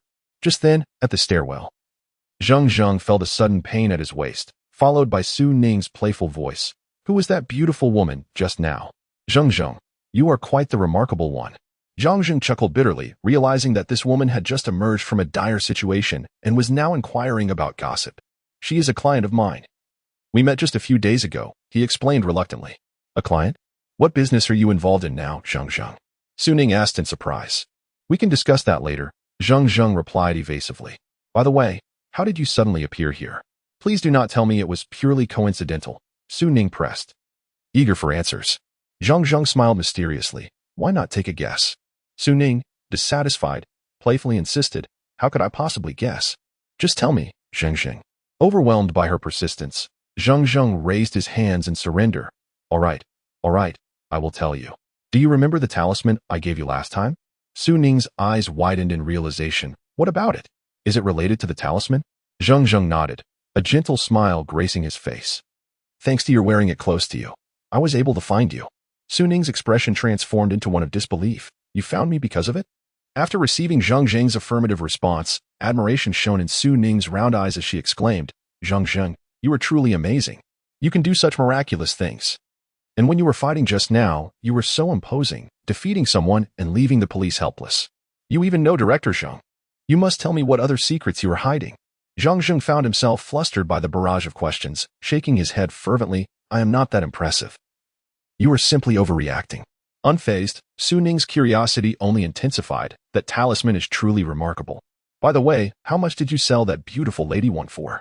1 million each, no discounts, no reductions," Zheng Zheng replied nonchalantly, as though he were speaking of a trivial sum. "What? 1 million? Su Ning gasped, quickly covering her mouth in shock, her expression one of utter disbelief. To someone like Zheng Zheng, that amount might not seem substantial. But if it could save their lives at a critical moment, they would spare no expense, even if it meant paying 10 million.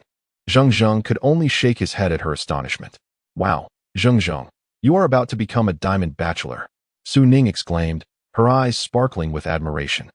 Zheng Zheng was at a loss for words, merely chuckling softly. As they conversed, they had already exited the Jade Pavilion. Ahead, the sound of a horn echoed. Fangxia was waving enthusiastically from her striking Maserati. Without hesitation, Zheng Zheng took Su Ning's hand and led her into the car, shutting the door behind them. Once settled, Zheng Zheng lazily inquired, "Thank you for earlier. Please proceed with your arrangements." Fangxia playfully snapped her fingers, her laughter ringing like a bell. "How refreshing. It's worth my while to lower my pride to assist you." Zheng Zheng chuckled lightly, resting his head against the plush cushion, the fragrant aroma within the car enveloping him in a state of pleasant intoxication. Fangxia started the engine, smoothly shifting gears as the car glided along the road. Noticing through the rearview mirror that the two were not as flirtatious as she had imagined, she couldn't help but exclaim, "Aren't you going to introduce your friend?" "My classmate, Su Ning. And this is my esteemed patron, Miss Fangxia." Zheng Zheng introduced them to one another. They exchanged a few more words, but Su Ning, overwhelmed with fatigue, soon succumbed to slumber as she relaxed. Fangxia, somewhat perplexed by their relationship, hesitated to ask further. Seeing Su Ning asleep, she eagerly shifted the topic. "Boss Zheng, do you have the finished talisman with you?" Zheng Zheng nodded and replied, "Yes." Fangxia exclaimed with excitement, "That's wonderful. How many do you have? If the quantity is limited, I'll take them all." Zheng Zheng had anticipated this and shook his head, saying, "I possess 4 or 5, but you won't need that many. Here's what I'll do. I'll give you 3, which should suffice for about 4 to 5 years." Fangxia, puzzled, asked, "Why? Will my mother be fully recovered in 4 to 5 years?" Zheng Zheng shook his head and explained, "No, this talisman only addresses the symptoms, not the root cause. If it is not worn for an extended period, her condition will deteriorate again." Fangxia remained confused. "So what do you mean?" Zheng Zheng chuckled confidently, "Because by then, there will be better methods available. I believe 3 years is ample time to develop a remedy that can completely cure your mother's ailment." "Really?" Fangxia exclaimed in great excitement, almost causing the vehicle to rear-end the one ahead. "All right then, I'll take 3. Please send me your card number later, and I will transfer the funds." she said generously. Zheng Zheng, in high spirits after sealing the deal, added, "Actually, I have even better talismans here that I believe will pique your interest." Seeing the business transaction concluded, his demeanor transformed into that of a shrewd merchant. Indeed, Feng Xia's interest was piqued, while money could be earned.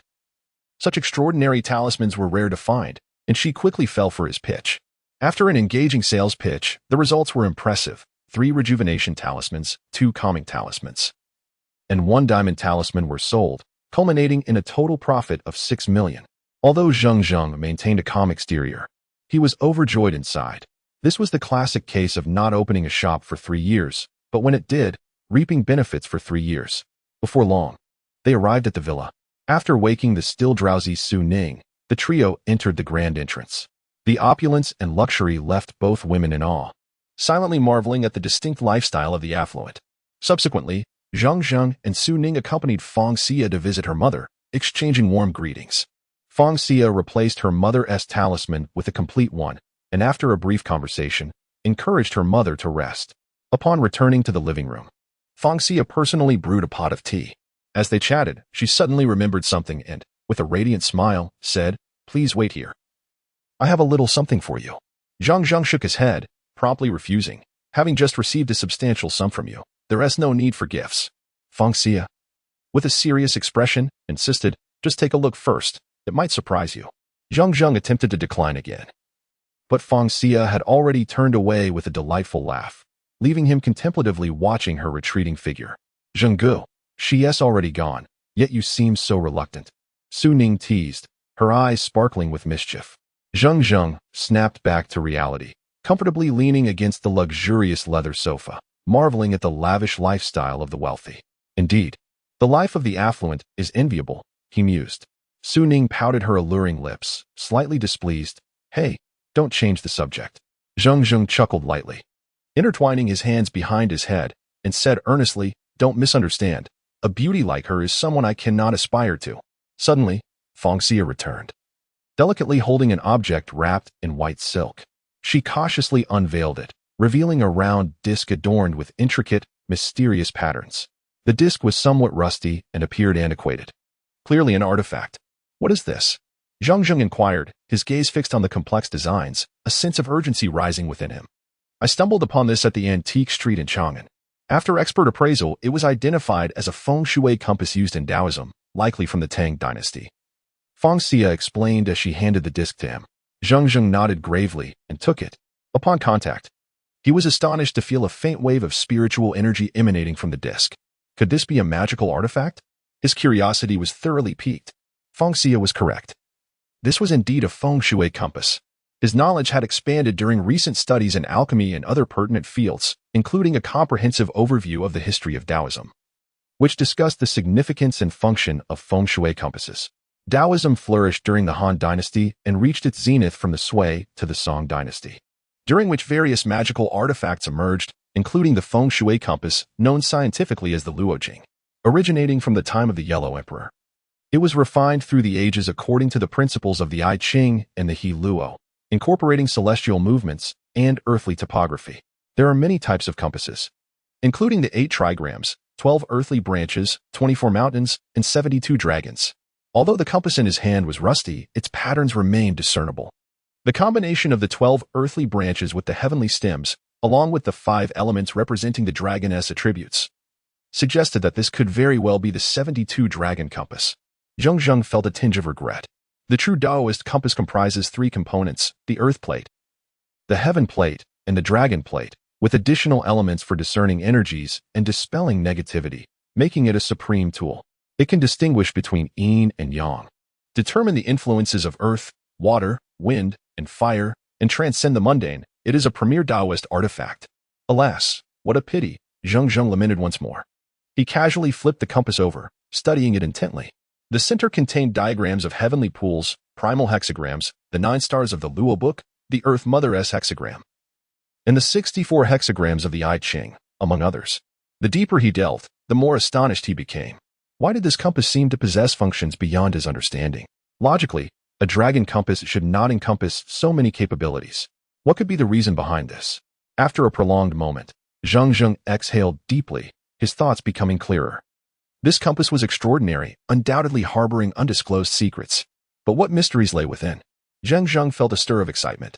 Feng Xia had remained silent, her expression somewhat entranced. It is often said that a focused man is the most captivating, and Zheng Zheng epitomized this notion. Beneath his ordinary exterior, an extraordinary aura radiated, seeming to transcend worldly desires, embodying tranquility and unworldliness. When she noticed Zheng Zheng had finished his examination, a blush crept onto her cheeks, and she hurriedly asked, "So, what do you think?" Zheng Zheng slowly nodded, his expression somewhat peculiar as he replied, "Overall, it's a remarkable item." Feng Xia beamed with satisfaction, placing her hands together excitedly. "That's great. Consider this gift a token for you." Zheng Zheng's lips moved, yet he refrained from uttering a word of refusal. Indeed, he was quite curious about the object in question. After a moment of contemplation, he earnestly stated, "To be frank, this compass is not a mere antique. It is most likely a Taoist artifact. In the hands of an ordinary person, it could lead to unforeseen troubles. I wish to delve deeper into its mysteries, so I shall temporarily keep it. However, I do not wish to owe you a favor. How about this? Once I am able to refine some elixirs, I will be sure to deliver the first one to your mother, free of charge." Feng Xia smiled sweetly, as radiant as a garden in full bloom. Then, as if recalling something, her brows lightly furrowed, and she said, "Oh, I just remembered something. When I stumbled upon this compass, an old man and a middle-aged man approached, hoping to acquire it. They made a similar remark." "What did they say?" Zheng Zheng asked, slightly taken aback. "Their words were akin to yours. They believed this compass was no ordinary antique and warned that if it remained in my possession for too long, it would invite calamity. At the time, I thought they were merely trying to deceive me, so I paid them no heed." As Feng Xia recounted the incident, her tone grew increasingly grave, and a sense of dread crept in. "Why did you think they were attempting to fool you?" Zheng Zheng inquired further. The old man had silver hair, neatly styled and secured with a wooden hairpin, while the other man was heavily built, his scarred visage resembling that of a fierce demon, which led me to dismiss them outright. As she spoke, Feng Xia pouted slightly, her expression tinged with apprehension, and continued, "In hindsight, they may not have been as nonsensical as I initially thought." Zheng Zheng probed into their physical characteristics, feeling an instinctive sense that their paths would cross again in the future. "By the way," Feng Xia exclaimed suddenly, as if recalling a critical detail, her complexion paling slightly. "The old Taoist mentioned that he would return soon to reclaim the compass. I hadn't taken his words seriously at the time, but now I wonder if he spoke the truth." "What?" Zheng Zheng's expression shifted slightly. Based on Feng Xia's description, it was highly likely that those two were practitioners of the mystical arts. The old man with white hair and a wooden hairpin was surely a Taoist. The middle-aged man, too, must possess considerable abilities. If they sought him out, it would certainly complicate matters. It was unexpected that a feng shui compass could incite such turmoil. Zheng Zheng rose from the sofa, his demeanor growing serious. "How long has it been since this occurred?" "About half a year," Feng Xia replied without hesitation, clearly affected by the situation. Zheng Zheng's expression wavered. "This is quite the coincidence. Half a year? I have only just begun my journey into cultivation. As for the old Taoist's mention of not long, it could mean a year or even 10. Regardless of when they come, my risk remains high. Practitioners rarely target ordinary folks, but against their own kind, they employ every means possible and will not rest until their goals are achieved. What I initially thought was a fortunate acquisition has turned into a burdensome dilemma, something I cannot keep nor discard." With the situation as it stood, both felt weighed down by their thoughts. After exchanging a few more words, Zheng Zheng, lacking the spirit for further conversation, took his leave. Feng Xia drove them to the intersection before hailing a taxi to return home.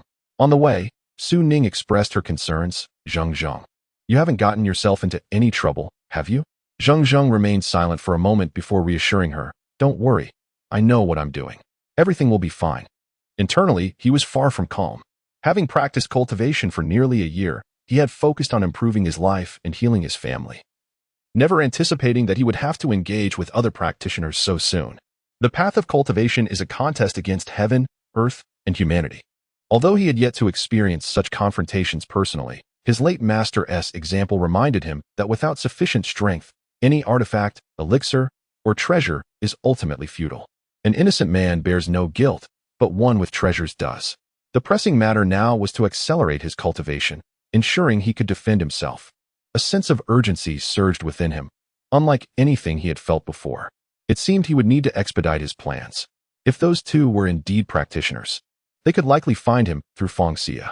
Thankfully, with 6 million now in his account, he could momentarily alleviate his immediate concerns. His next goal was clear. He needed to find a secluded location abundant in spiritual energy, both to evade those two and to hasten his alchemical studies. While the Emerald Pagoda could assist in enhancing his cultivation, nurturing it further would undoubtedly yield more pronounced effects. Additionally, he needed to dedicate time to mastering spells. Mere magical power without offensive or defensive capabilities would amount to nothing.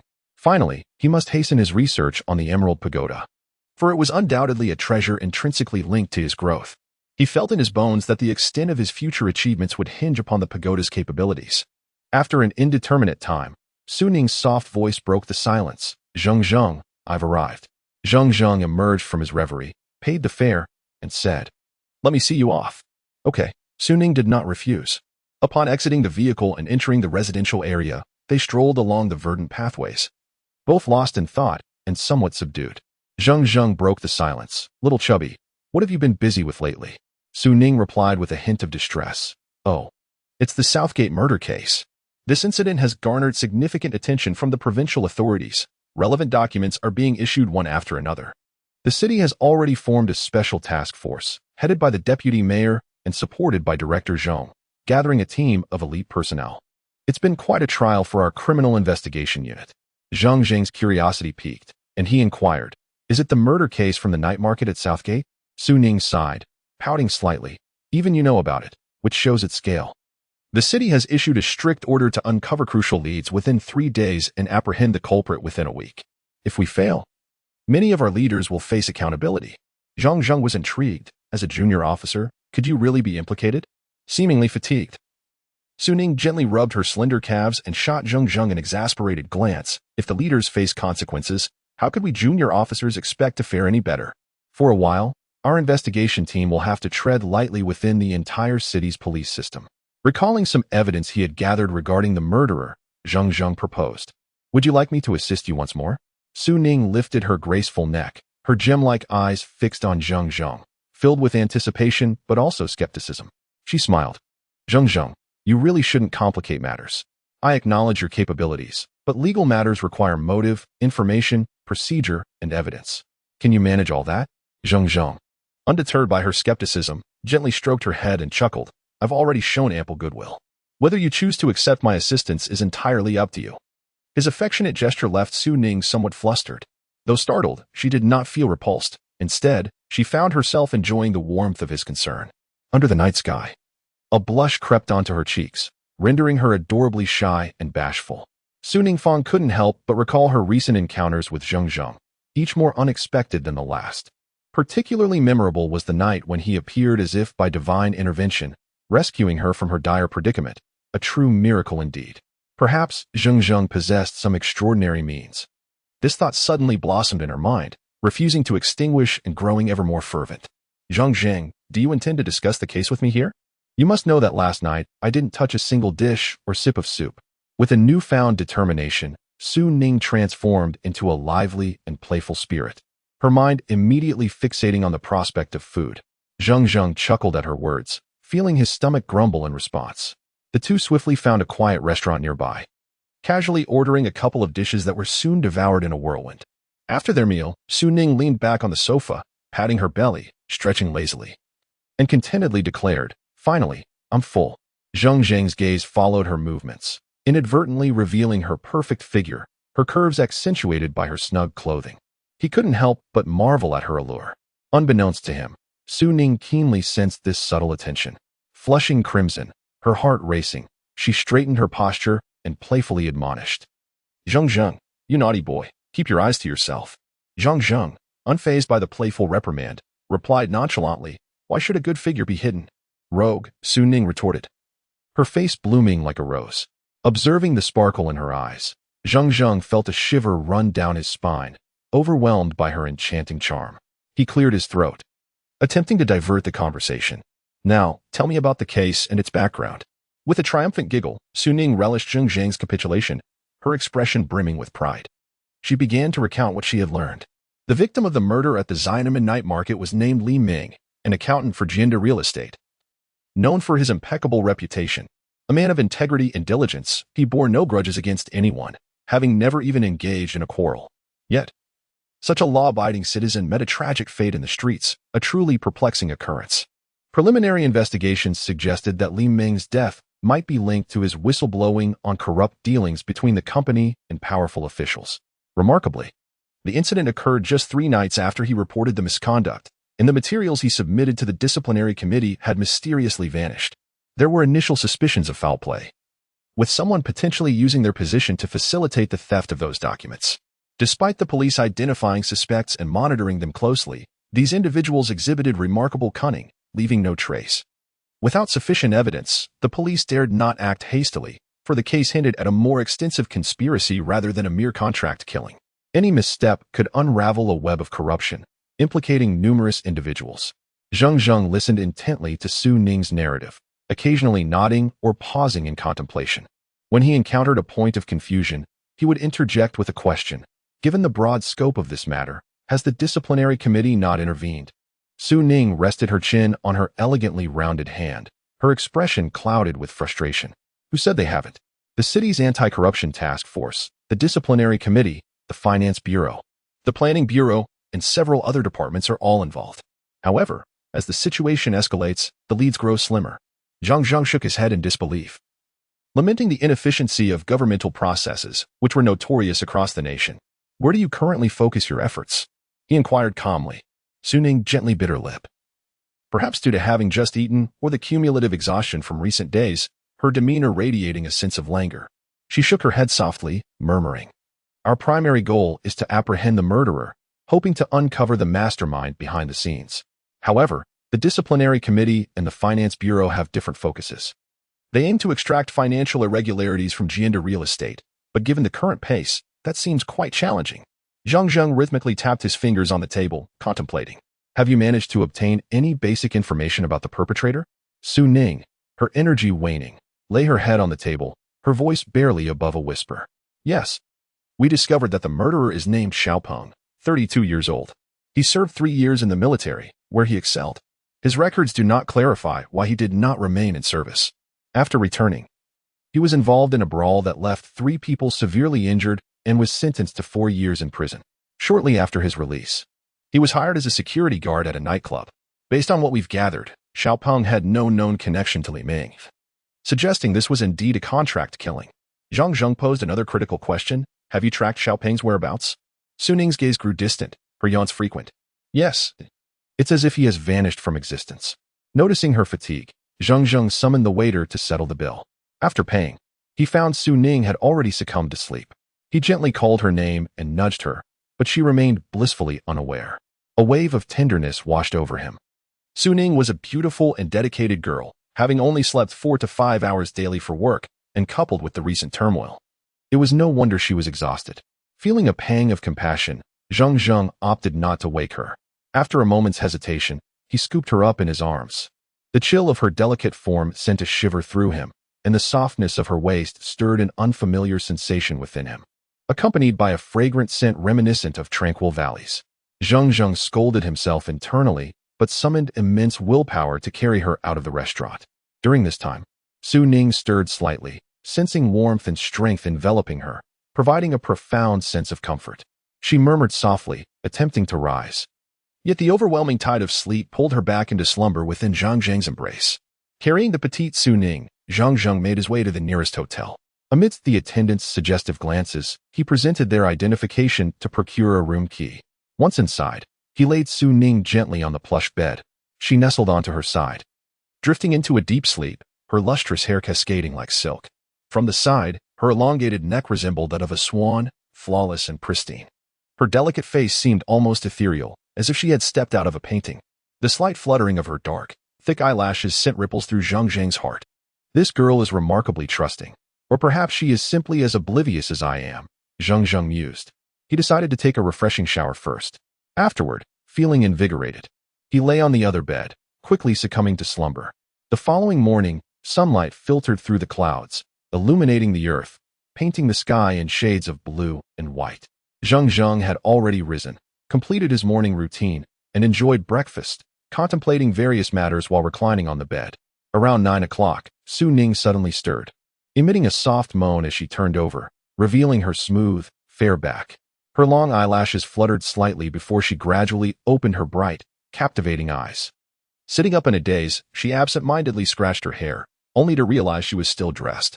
I can't believe I fell asleep in my clothes without even taking a shower. How disgusting. She pouted. Upon finishing her words, she directly removed her pink t-shirt, leaving Zheng Zheng in a state of shock. Unable to restrain himself, he swallowed hard, thinking, goodness, one must not witness such impropriety. The overwhelming stimulus left him no choice but to avert his gaze, taking deep breaths as his heart raced. I am but a mere mortal, not yet a deity. Luckily. At that moment, Su Ning finally regained consciousness. She first realized that she was not in her cozy little nest. Then she recalled that she had been dining with Zheng Zheng the previous night. How did she end up waking up in an unfamiliar bed? What on earth happened? Did she? As dreadful thoughts crossed her mind, Su Ning's complexion paled, and she hastily pulled the blanket over her delicate form. To her relief, she felt no discomfort. Instead, she was brimming with vitality, her state at its peak, and her clothes were intact. She sighed in relief and began to scan her surroundings, only to discover a man reclining on another bed. Judging by his attire, it appeared to be Zheng Zheng. It was only now that she had the mental space to reflect on the events of the previous night, gradually piecing together that she must have been overly fatigued.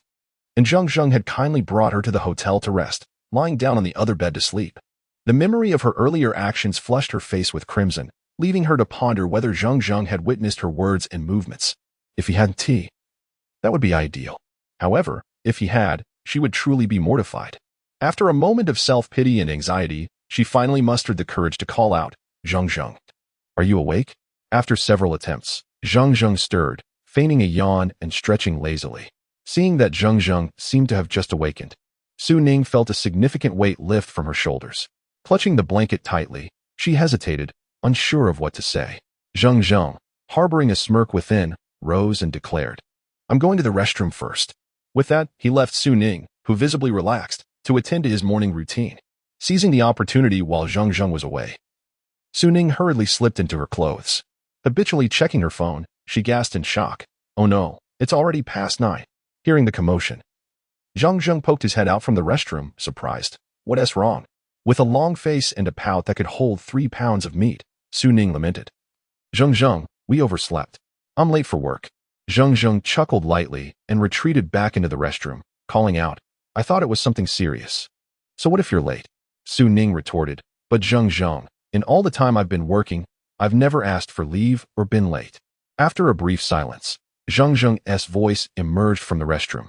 Then just call your captain and say you discovered an important clue early this morning and went out to investigate. Su Ning laughed. Zheng Zheng, you can't say that casually. If I really find a clue and don't report it in time, I'll be held accountable. At that moment, Zheng Zheng emerged from the restroom, looking incredibly refreshed and animated. No worries, just say you found a clue but weren't certain, so you want to scout first. And let me tell you, after thinking this morning and reviewing the information you provided yesterday, I actually found some leads. However, I'll need your department's assistance to proceed. Su Ning's face lit up with excitement, yet she hesitated to believe. Really, Zheng Zheng? Zheng Zheng shrugged and teasingly declared, Trust Zheng Zheng, and you shall gain eternal life. Remembering the extraordinary nature of Zheng Zheng's past insights, Su Ning found herself believing him to some extent, her mood brightening as she hopped off the bed. What do we need to do to assist you?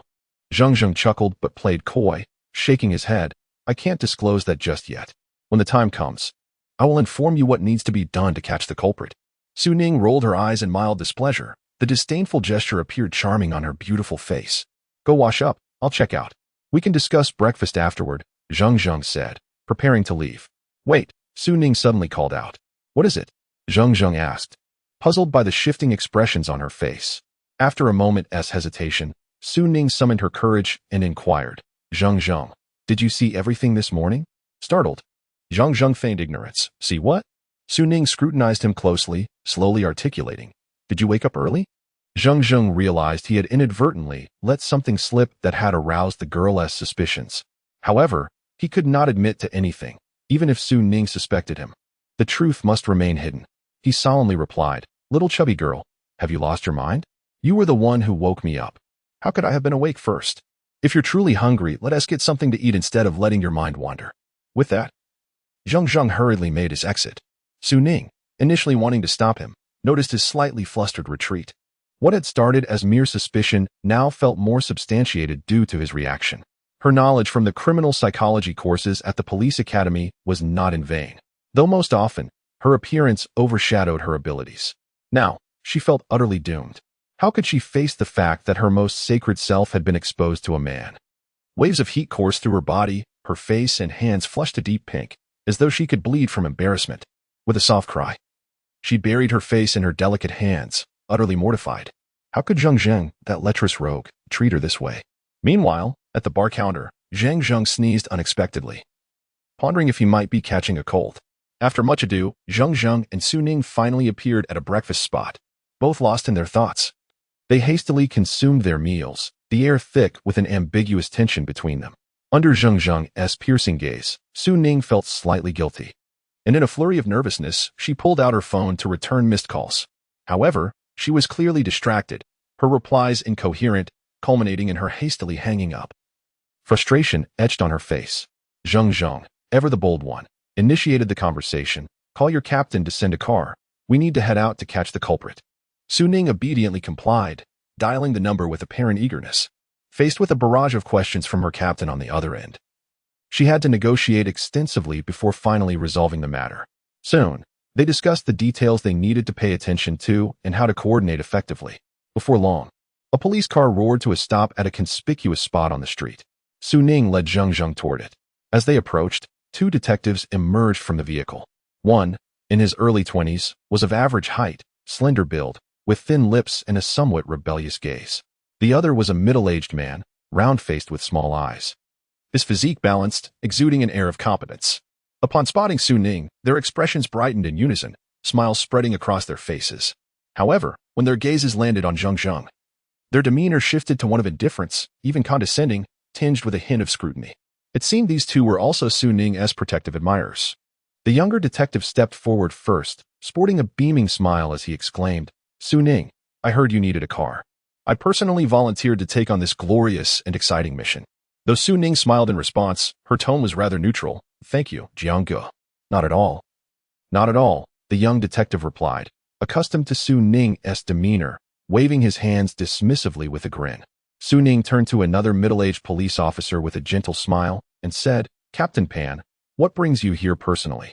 Captain Pan beamed like a benevolent Buddha, his wide smile contrasting with his squinting eyes, giving him an amiable appearance.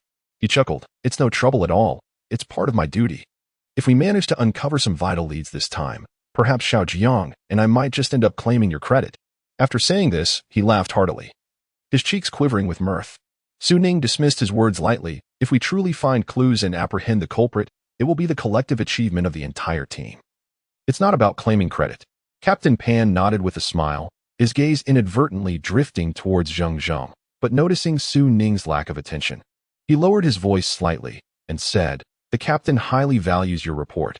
He specifically arranged for me and Xiao Jiang to assist with the investigation. This is a splendid opportunity for our criminal technical team to shine." Wenzhou is a prefecture-level city with a criminal investigation team, while Su Ning's jurisdiction is the Luqing District Public Security Bureau, which houses the Criminal Investigation Brigade. This brigade is further divided into an internal affairs team and 3 investigation teams. The internal affairs team is responsible for issuing wanted notices and coordinating interception efforts. It also handles statistics on criminal activities and the collection of crime information. The first team addresses major criminal cases, tackling serious and complex cases, as well as coordinating investigations assigned by superiors. The second team, where Su Ning is currently assigned, focuses on criminal technology and the collection of crime information, including the examination and identification of physical evidence. The third team handles preliminary reviews of criminal cases and the deployment of police dogs. Under specific circumstances of pressing tasks and insufficient personnel, all teams must participate in pursuit operations unconditionally. At present, the head of the Luqing District Criminal Investigation Brigade is Bai Honghua, who holds the position of Deputy Chief Officer. The brigade comprises 3 deputy team leaders and 1 instructor. Captain Pan, known as Pan Xiangjie, is the deputy leader of the second team, specializing in the examination of physical evidence, with nearly 20 years of extensive experience. Xiaojiang, formerly known as Jiangqing, has been assigned to the criminal investigation team for less than 3 years. He is filled with youthful zeal and energy, but tends to be a bit impulsive. Su Ning smiled and nodded, then pointed to Zheng Zheng behind her, introducing him to the two men. This is Zheng Zheng, an important eyewitness whom I brought in to assist with the investigation. Understanding dawned on both Captain Pan and Jiang Cheng, their latent hostility dissipating significantly. Zheng Zheng, with an honest demeanor, smiled sheepishly and said, "Leaders, I look forward to your guidance." Pan Xiangjia patted Zheng Zheng's shoulder, adopting an official tone. "You're a promising young man. Work hard, and if we catch the perpetrator, our team will certainly recommend you for commendation." Zheng Zheng smiled back, "Captain, you're too kind. It's the duty and responsibility of every citizen to assist the police in solving cases and apprehending criminals." Pan Xiangjia was quite pleased, finding Zheng Zheng to be more agreeable. After a brief exchange, the three quickly got into the car, whether intentional or not. Zheng Zheng was seated in the front passenger seat. Jiangqing started the engine, shifted gears, and glanced at Zheng Zheng, who was fastening his seatbelt, and asked bluntly, "Zheng Zheng, where are we headed?" Zheng Zheng pondered for a moment and then stated, "The scene at the Xiamen night market." Jiangqing's expression momentarily froze, and he blurted out, "What do we need to go there for? Have you spotted the murderer lurking about?" Zheng Zheng shook his head and replied, "No, but there are elements at the scene that we require." Upon hearing this, Captain Pan and Jiangqing visibly grew displeased, as it seemed to subtly criticize the technical team for their inadequate work. Jiangqing's countenance darkened, and he replied gravely, "Our technical team conducted a thorough examination at the scene and meticulously documented every detail. Subsequently, the Bureau implemented a focused surveillance operation around Xiamen, activating auxiliary officers and systematically checking each household in the neighborhood.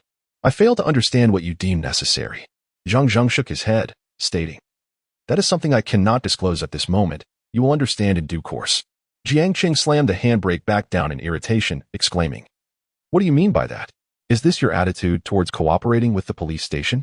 Zheng Zheng retorted, "I am not your subordinate, nor are you my superior. I will adopt whatever demeanor I choose." Seeing the two men embroiled in conflict, Captain Pan intervened hastily. "Enough, both of you. Let us refrain from further bickering." With the captain's intervention, Jiangqing and Zheng Zheng ceased their argument. Pan Xiangjia, an experienced officer, noted Su Ning's calm demeanor, which suggested her confidence in Zheng Zheng's insights, prompting him to say, "Xiaojiang, let us not be hasty. It is common for oversights to occur in our line of work. It would be prudent to revisit the scene." Jiangqing's face flushed crimson with frustration as he glared at Zheng Zheng, reigniting the engine and shifting gears. Muttering under his breath, "I wonder which police academy Mr. Zheng graduated from? How many years has he spent in criminal investigation? Since he is so well versed in the field, perhaps he could share his wisdom with us." Zheng Zheng chuckled lightly, advising, "Focus on driving." With that, he lowered his eyelids, leaning back in his seat to rest, dismissing Jiangqing's provocation entirely. Jiangqing, seething with rage, nearly lost his temper, wishing to hurl the steering wheel at the seemingly mild-mannered yet arrogant man, but fortunately, Pan Xiangjia spoke up again, "Xiaojiang, speed it up. I have an important meeting at 11. Despite his discontent, Jiangqing had no choice but to comply, reluctantly assuming the role of driver.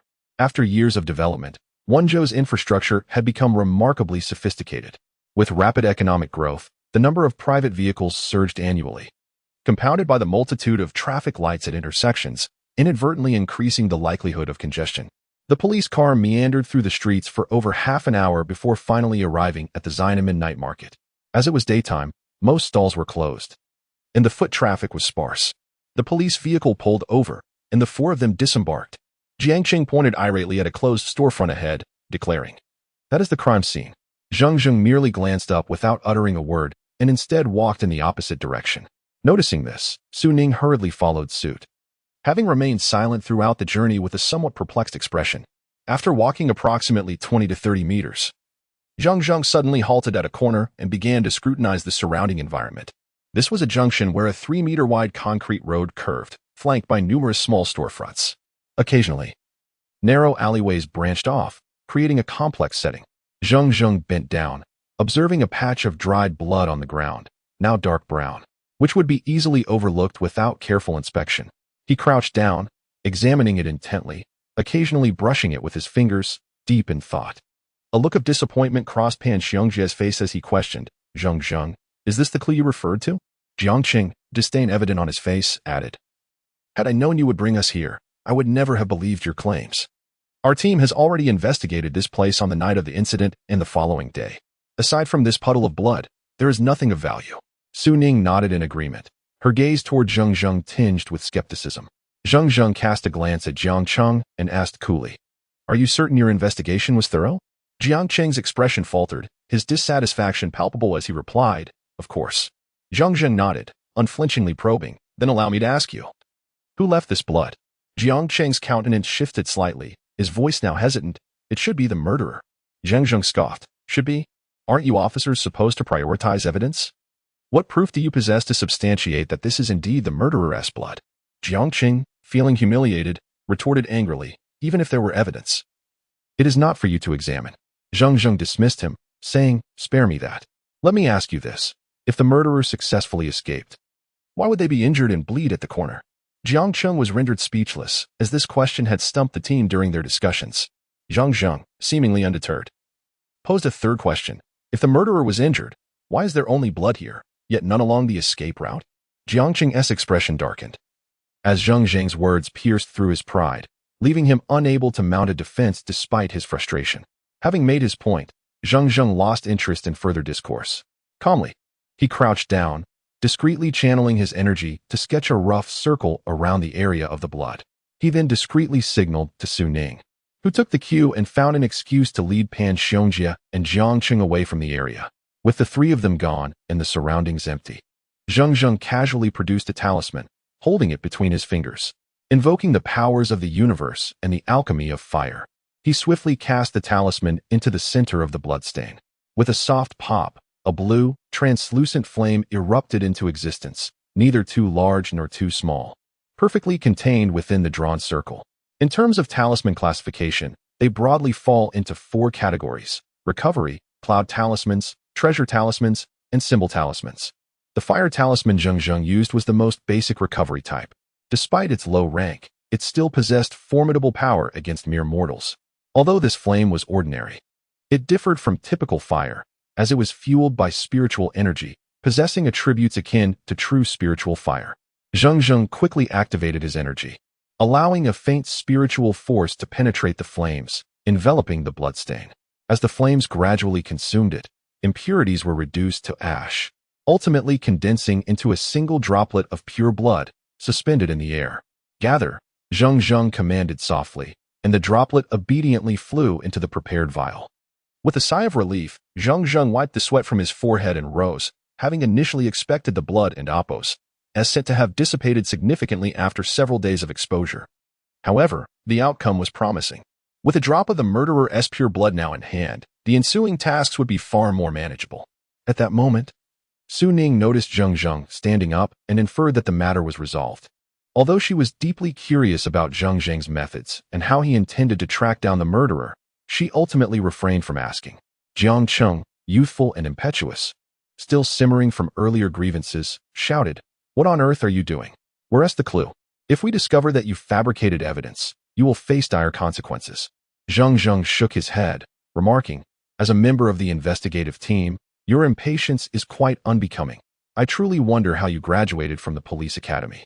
Upon concluding his statement, he disregarded the perplexed Jiangqing, turning instead to Pan Xiongjia and said, "Captain Pan, I require a police dog. I hope you can arrange it immediately. Furthermore, if feasible, please contact the captain and have the Serious Crimes Unit and Special Police Squad on standby for deployment."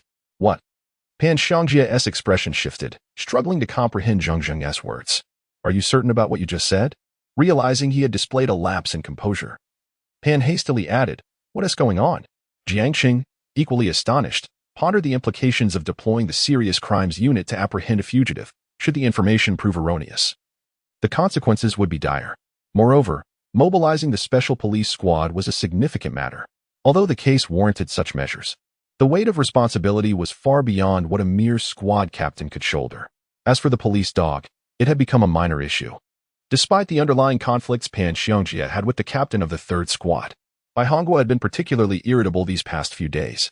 As the head of the Criminal Investigation Unit in Luqing District, His responsibilities were already overwhelming. Recently, he had heard rumors of personnel changes within the municipal police department. The deputy chief of the former criminal investigation team was nearing retirement age, prompting by to cultivate relationships, hoping to ascend to a deputy division chief position before it was too late. With his own advancing age, he feared that if he procrastinated any longer, he might miss the opportunity for promotion altogether. Amidst this turmoil, the incident at the Xiamen night market erupted, capturing the attention of provincial and municipal leaders, who frequently inquired about the case's progress. Ba was coerced into signing a directive promising results within a stipulated time frame. Failure to deliver would not only jeopardize his prospects, but could result in his relegation to a bureaucratic post, a fate he wished to avoid at all costs. Earlier that morning, Officer Su Ning from the 2nd Squad had called, reporting significant leads and requesting support from the task force. Frustrated by the lack of progress, Ba had decided to cast a wide net, adopting a better safe than sorry mentality. After a brief contemplation, he agreed to Su Ning's request. At first glance, it seemed somewhat reckless, but he harbored deeper motivations. Su Ning was no ordinary officer. Her connections hinted at substantial backing. He recalled that her arrival had been facilitated by the deputy secretary of the municipal committee, who had personally instructed him to look after her. The influence of someone at the level of a division chief was not to be underestimated, and Ba hoped to curry favor with Su Ning, anticipating her potential to advocate on his behalf. However, an hour had passed without a word from Su Ning, instilling in him a sense of foreboding. "Old Pan, how could you not return a call?" Bai Hongwo muttered under his breath, pacing anxiously in his office. Just as he was about to express his frustrations, Pan Xiongjia's phone rang. "Hello, Old Pan. Have you uncovered any leads?" Bai Hongwo, unable to contain his impatience, cut straight to the chase. "Don't say anything. Captain Tang, I have a feeling this situation is quite dubious." Pan Xiongjia's voice came through, tinged with frustration. "What is going on?" Bai Hongwo's heart sank at Pan's tone. Pan recounted the situation briefly, then sighed. Su Ning is usually composed in her work, but today she seems to have taken a peculiar interest in this young man, showing him undue trust. What is even more baffling is that this young man insisted I contact you to prepare for the immediate deployment of a police dog, the Serious Crimes Unit, and the Special Police Squad. Is that so? Bai Hongwo was taken aback. This young man had quite the audacity, seemingly oblivious to the potential repercussions of such a misstep. After a moment's thought, Tang Ying promptly rejected the idea, stating, "No, we cannot mobilize without concrete leads. Furthermore, deploying the special police requires higher authorization and coordination. We lack a clear target and the necessary protocols to request their assistance. That would be utterly futile." Pen hesitated before inquiring, "What about the police dog?" Bai Hongwo contemplated for a moment before suggesting, "Let Wu Yong handle it." Pen acknowledged the instruction, expressed his understanding, and ended the call. Turning around, he noticed Zheng Zheng and Su Ning engaged in quiet conversation, laughing together. A wave of irritation washed over him. He felt he had missed out on the credit and was left with nothing but disappointment. Someone will be in touch regarding the police dog. As for anything else, "Don't hold your breath," he said curtly. Su Ning's expression shifted to one of disappointment, her dissatisfaction evident on her face. However, understanding the organizational hierarchy, she refrained from voicing her frustrations, instead stomping her foot in irritation. "Zheng Zheng, it appears your proposal was vetoed by Captain Bai. What shall we do next?" Zheng Zheng, unfazed, chuckled lightly, having anticipated this outcome. He patted Su Ning gently on the shoulder and reassured her, "No worries, let us wait for the police dog to arrive." Pan Xiaojia beckoned Jiangqing, his tone serious. "Xiao Jiang, we need to head back. There are new leads at the bureau that require our attention." Although reluctant to leave, Jiangqing acknowledged Pan's orders and climbed into the police vehicle. As they drove away with sirens blaring, Su Ning scoffed. "What is the big deal? They're merely a small squad." Zheng Zheng watched the police car disappear, a smirk playing on his lips. "I believe they will soon regret their actions." Su Ning observed Zheng Zheng, taken aback by his unwavering confidence. She couldn't quite fathom where this seemingly ordinary man derived such assurance. His unexpected actions consistently yielded remarkable results. Lost in thought, she felt a flutter in her heart, an unfamiliar warmth rising in her cheeks, as if she was experiencing a delightful rush of emotions. Unaware of Su Ning's inner turmoil, Zheng Zheng noticed her gaze growing increasingly intense. Playfully, he remarked, "What is this? Have you never seen a handsome man before? I'll let you in on a secret. This handsome fellow is still a virgin, having never kissed or embraced a woman. What do you think?" Care to consider? Su Ning blushed, her annoyance evident as she retorted, Zheng Zheng. You're becoming quite the smooth talker. After saying this, she felt her heart race, her cheeks flushed like a tipsy maiden, exuding an allure that would make any onlooker swoon. Tell me, chubby girl, do you have a boyfriend? Zheng Zheng teased, unable to resist playfully provoking the enchanting beauty. I want to tell you, she replied, stealing a glance at him, her heart fluttering under his deep, captivating gaze. Not telling me. Zheng Zheng sighed dramatically. Seeing his crestfallen expression, Su Ning felt a twinge of guilt. All right, I'll tell you. I'm still single. Does that mean I still have a chance? Zheng Zheng chuckled, clearly enjoying the banter. Dream on. You're not my type, Su Ning shot back. Though she couldn't shake the feeling of regret that crept into her heart. Good thing you're not. Otherwise, you'd be left with nothing, Zheng Zheng exclaimed, playfully patting his chest in mock horror. Ugh, you're insufferable. Su Ning's relief at his indifference was quickly overshadowed by a wave of disappointment. The two continued their conversation, though Su Ning's enthusiasm waned, and Zheng Zheng noticed her change in demeanor. Their dialogue became sporadic, only to be interrupted when Su Ning received a call. Shortly thereafter, a police car arrived, and from it emerged an officer accompanied by a fierce police dog. Wu Yong is a tall and slender young man, appearing somewhat bashful yet brimming with vigor. The police dog accompanying him is likely a German shepherd, distinguished by its striking appearance, robust physique, and formidable strength. At this moment, it lounges obediently beside Wu Yong, panting with its blood-red tongue lolling out. After exchanging greetings with Su Ning, he falls silent, possibly due to his reserved nature. Zheng Zheng steps forward, gestures toward the police dog, and smiles at Wu Yong, inquiring, May I pet it? Wu Yong's expression displays a hint of discomfort as he replies, It's not that I'm unwilling. It's just that a police dog like Xiao Ha is typically wary of strangers. It doesn't allow casual contact and can react aggressively if provoked. Zheng Zheng chuckles lightly. No worries. He then reaches out to stroke Xiao Ha's sleek, shiny fur. Wu Yong is taken aback by Zheng Zheng's audacity, and his face instantly pales. However, what unfolds next nearly leaves him in disbelief. The usually fierce Xiao Ha remains perfectly still, even half closing its eyes, seemingly relishing the moment. You. Wu Yong is on the verge of a breakdown. When did Xiao Ha become so docile? Even during their happiest moments together, it never displayed such a tranquil demeanor. After all, he considers himself Xiao Ha's closest companion. What on earth is going on? He even suspects Zheng Zheng might be employing some sort of sorcery. Wu Yong's conjecture is partially correct. However, Zheng Zheng is not utilizing any witchcraft. Instead, he is a practitioner of Taoism. Through years of meditation and cultivation, he has harmonized with the energies of heaven and earth, absorbing the essence of the sun and moon, which has naturally cultivated his serene disposition. Animals possess an innate sensitivity and connection to nature, capable of discerning hostility or goodwill through a mere glance or gesture. Moreover, Zheng Zheng had just employed a touch of his mystical energy to nourish Xiao Ha. Consequently, the dog perceives Zheng Zheng as a dear friend. As Wu Yong stands there, dumbfounded, Zheng Zheng withdraws his hand and retrieves a small bottle from his pocket. With a flick, a blood droplet, ensconced in a talisman, streaks through the air and disappears into Xiao Ha's mouth. The entire sequence occurs so swiftly that Wu Yong barely registers it before it concludes. He cannot help but ask, What did you just give Xiao Ha? Zheng Zheng responds with a grin, Nothing at all. You must have misinterpreted. Wu Yong scratches his head, casting a puzzled glance at Zheng Zheng and Su Ning, and upon seeing Xiao Ha's lack of any unusual reaction, he begins to relax slightly. At this juncture, Su Ning steps forward, positioning herself between Wu Yong and the police dog. Without uttering a word, she smiles, revealing her charming dimples, and in a gentle voice says, Brother Yong, I would like to inquire about Xiao Ha's condition. Wu Yong's face flushes with excitement as he becomes aware of the significance of this moment. Su Ning is none other than the widely acclaimed police flower of the entire criminal investigation team. Who does not know her?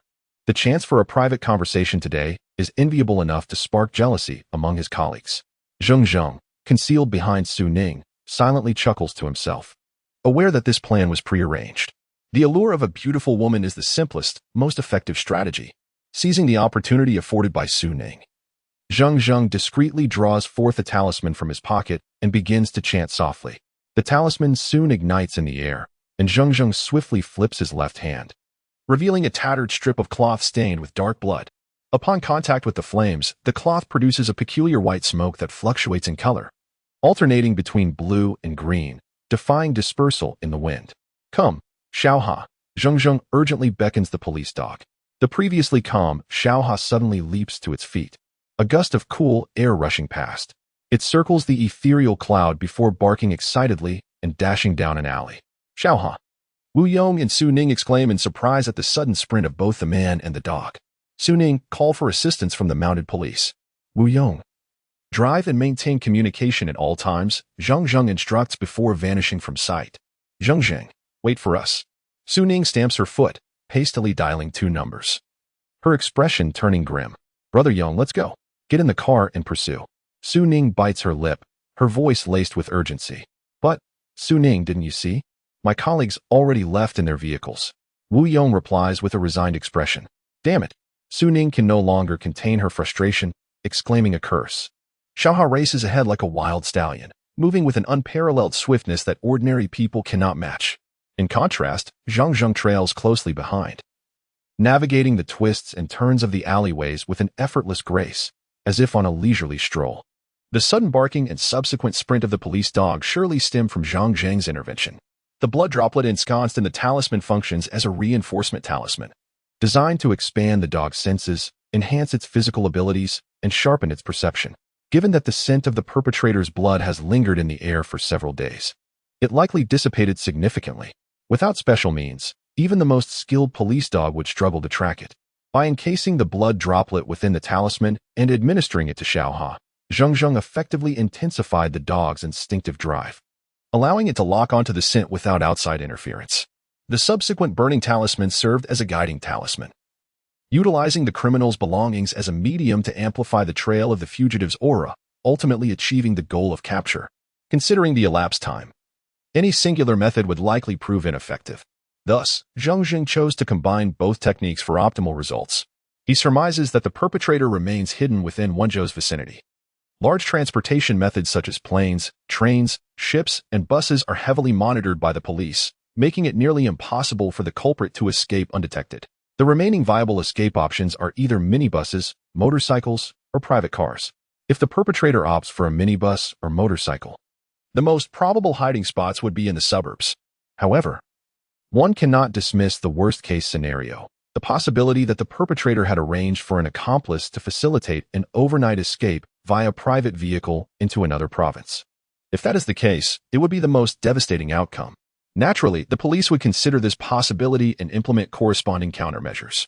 The effects of the reinforcement and guiding talismans could last 1 to 2 hours, after which the mystical energy would dissipate. Zheng Zheng possesses only a limited number of talismans. This implies that if the perpetrator is not located within a specific time frame, his capacity to assist will diminish significantly. In any case, he has done all he can. The outcome now rests on a combination of hard work and luck. Xiaoha, like an indefatigable steed, darts through the streets and alleys, weaving in and out of towering buildings and along broad avenues.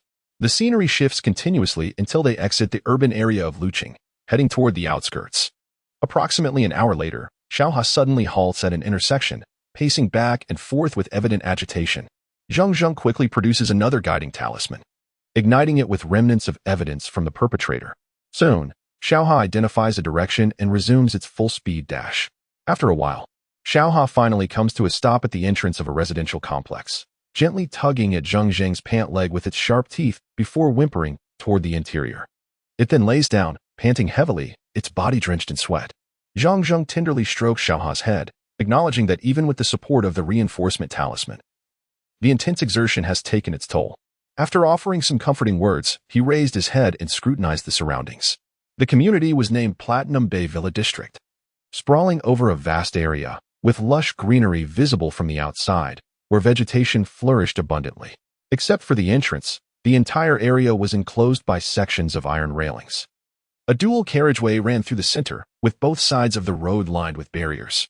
There was a security management room, and a guard, resembling a soldier, stood vigil at the entrance. Occasionally, individuals would pass by, entering and exiting with automatic card swipes, indicating a stringent security presence. Zheng Zheng took out his phone and called Su Ning. Once connected, he stated, Xiaohao has located the target in the Platinum Bay Villa district. You should have someone investigate immediately. All right, I'll take care of it right away. Zheng Zheng, please refrain from acting impulsively until I arrive. Su Ning's excited voice echoed from the other end. I understand. After ending the call, Zheng Zheng and Xiao Ha retreated to a concealed spot. He contemplated whether to scale the wall and deal with the perpetrator directly. After much deliberation, he ultimately decided to wait for Su Ning's arrival. Although taking direct action might be gratifying, he feared that Su Ning would struggle to explain to her superiors later, and certain procedures must be adhered to in order to avoid unnecessary scrutiny. Before long, Su Ning called again, her voice brimming with enthusiasm. I've discovered some information. The land in Platinum Bay was auctioned off in 2007, and the winning bid was made by Jianda Real Estate Development Company, Limited. They commenced construction at the end of 2009 after obtaining the necessary permits and completed the project in 2011. There are currently 98 homeowners, and 2 of them are under significant suspicion. Zheng Zheng's interest piqued, prompting him to inquire, which 2 households? Su Ning continued, one villa belongs to Li Zhongye, a shareholder of Jianda Real Estate. The other belongs to Fan Shuling, the president of Zhongtian Service Trade Company. Zheng Zheng was somewhat puzzled. Li Zhongye is understandable. But who is Fan Shuling? How is she connected to Zhongtian Service Trade? Su Ning replied with a hint of pride, you might not be aware, but this is quite significant. Fan Shuling is rumored to be a mistress of a city official, managing business affairs on his behalf. Zheng Zheng maintained his composure. Is this information reliable? Su Ning's tone faltered slightly as she confessed, this is merely gossip circulating among insiders, as of now. There is no concrete evidence linking Fan Shuling to any official. Zheng Zheng furrowed his brow but soon relaxed, considering that rumors seldom arise without some basis. After a moment of thought, he asked, which official are we speaking of? Su Ning hesitated briefly before whispering, it is rumored to be the executive vice mayor, Yuan Li. Zheng Zheng felt a jolt of surprise. He had not anticipated uncovering such a significant lead. In Wenzhou, the executive vice mayor held considerable power, enjoying the privileges of a deputy department-level official. Anyone who ascended to such a position was undoubtedly a person of influence. After some reflection, Zheng Zheng chuckled softly, realizing that such matters were beyond his and Su Ning's purview. As long as they could apprehend the suspect, they would have fulfilled their mission. Moments after hanging up, a taxi pulled up at a distance, and soon Su Ning and Wu Yong appeared within Zheng Zheng's line of sight. Upon their meeting, Su Ning expressed her frustration. Zheng Zheng, I just called the captain. Not only did he refuse to send support, but he also reprimanded me severely, saying that if I continue to act recklessly, I will have to write a self-criticism when I return. Zheng Zheng scoffed. Those who are short-sighted and lack the courage to take responsibility will eventually face the consequences. After uttering this, he hesitated for a moment before dialing another number. Hello, is this Miss Fong? Ah, Boss Zheng. What a pleasant surprise. Is there something you need? Fong Xia, who was at home caring for her mother, responded with curiosity. I have a favor to ask. Please call Director Zhang and inform him that I have discovered a significant lead on the suspect in the Zheng murder case. If he believes you, ask him to contact me. Consider it a favor returned. If not, then that will be the end of it. Zheng Zheng replied casually. The Zheng murder case? Fong Xia exclaimed in surprise. Yes, I imagine he is quite troubled about it, Zheng Zheng said with a smile. Hello, this is Zhong Qing. He introduced himself after receiving the call from Fong Xia. Without delay, he continued, due to the critical nature of this matter, I can only contact you this way. Zhong Qing lit a cigarette, inhaling deeply before responding with a hint of anticipation. Go on. What lead have you discovered? Zhang Zheng spoke gravely.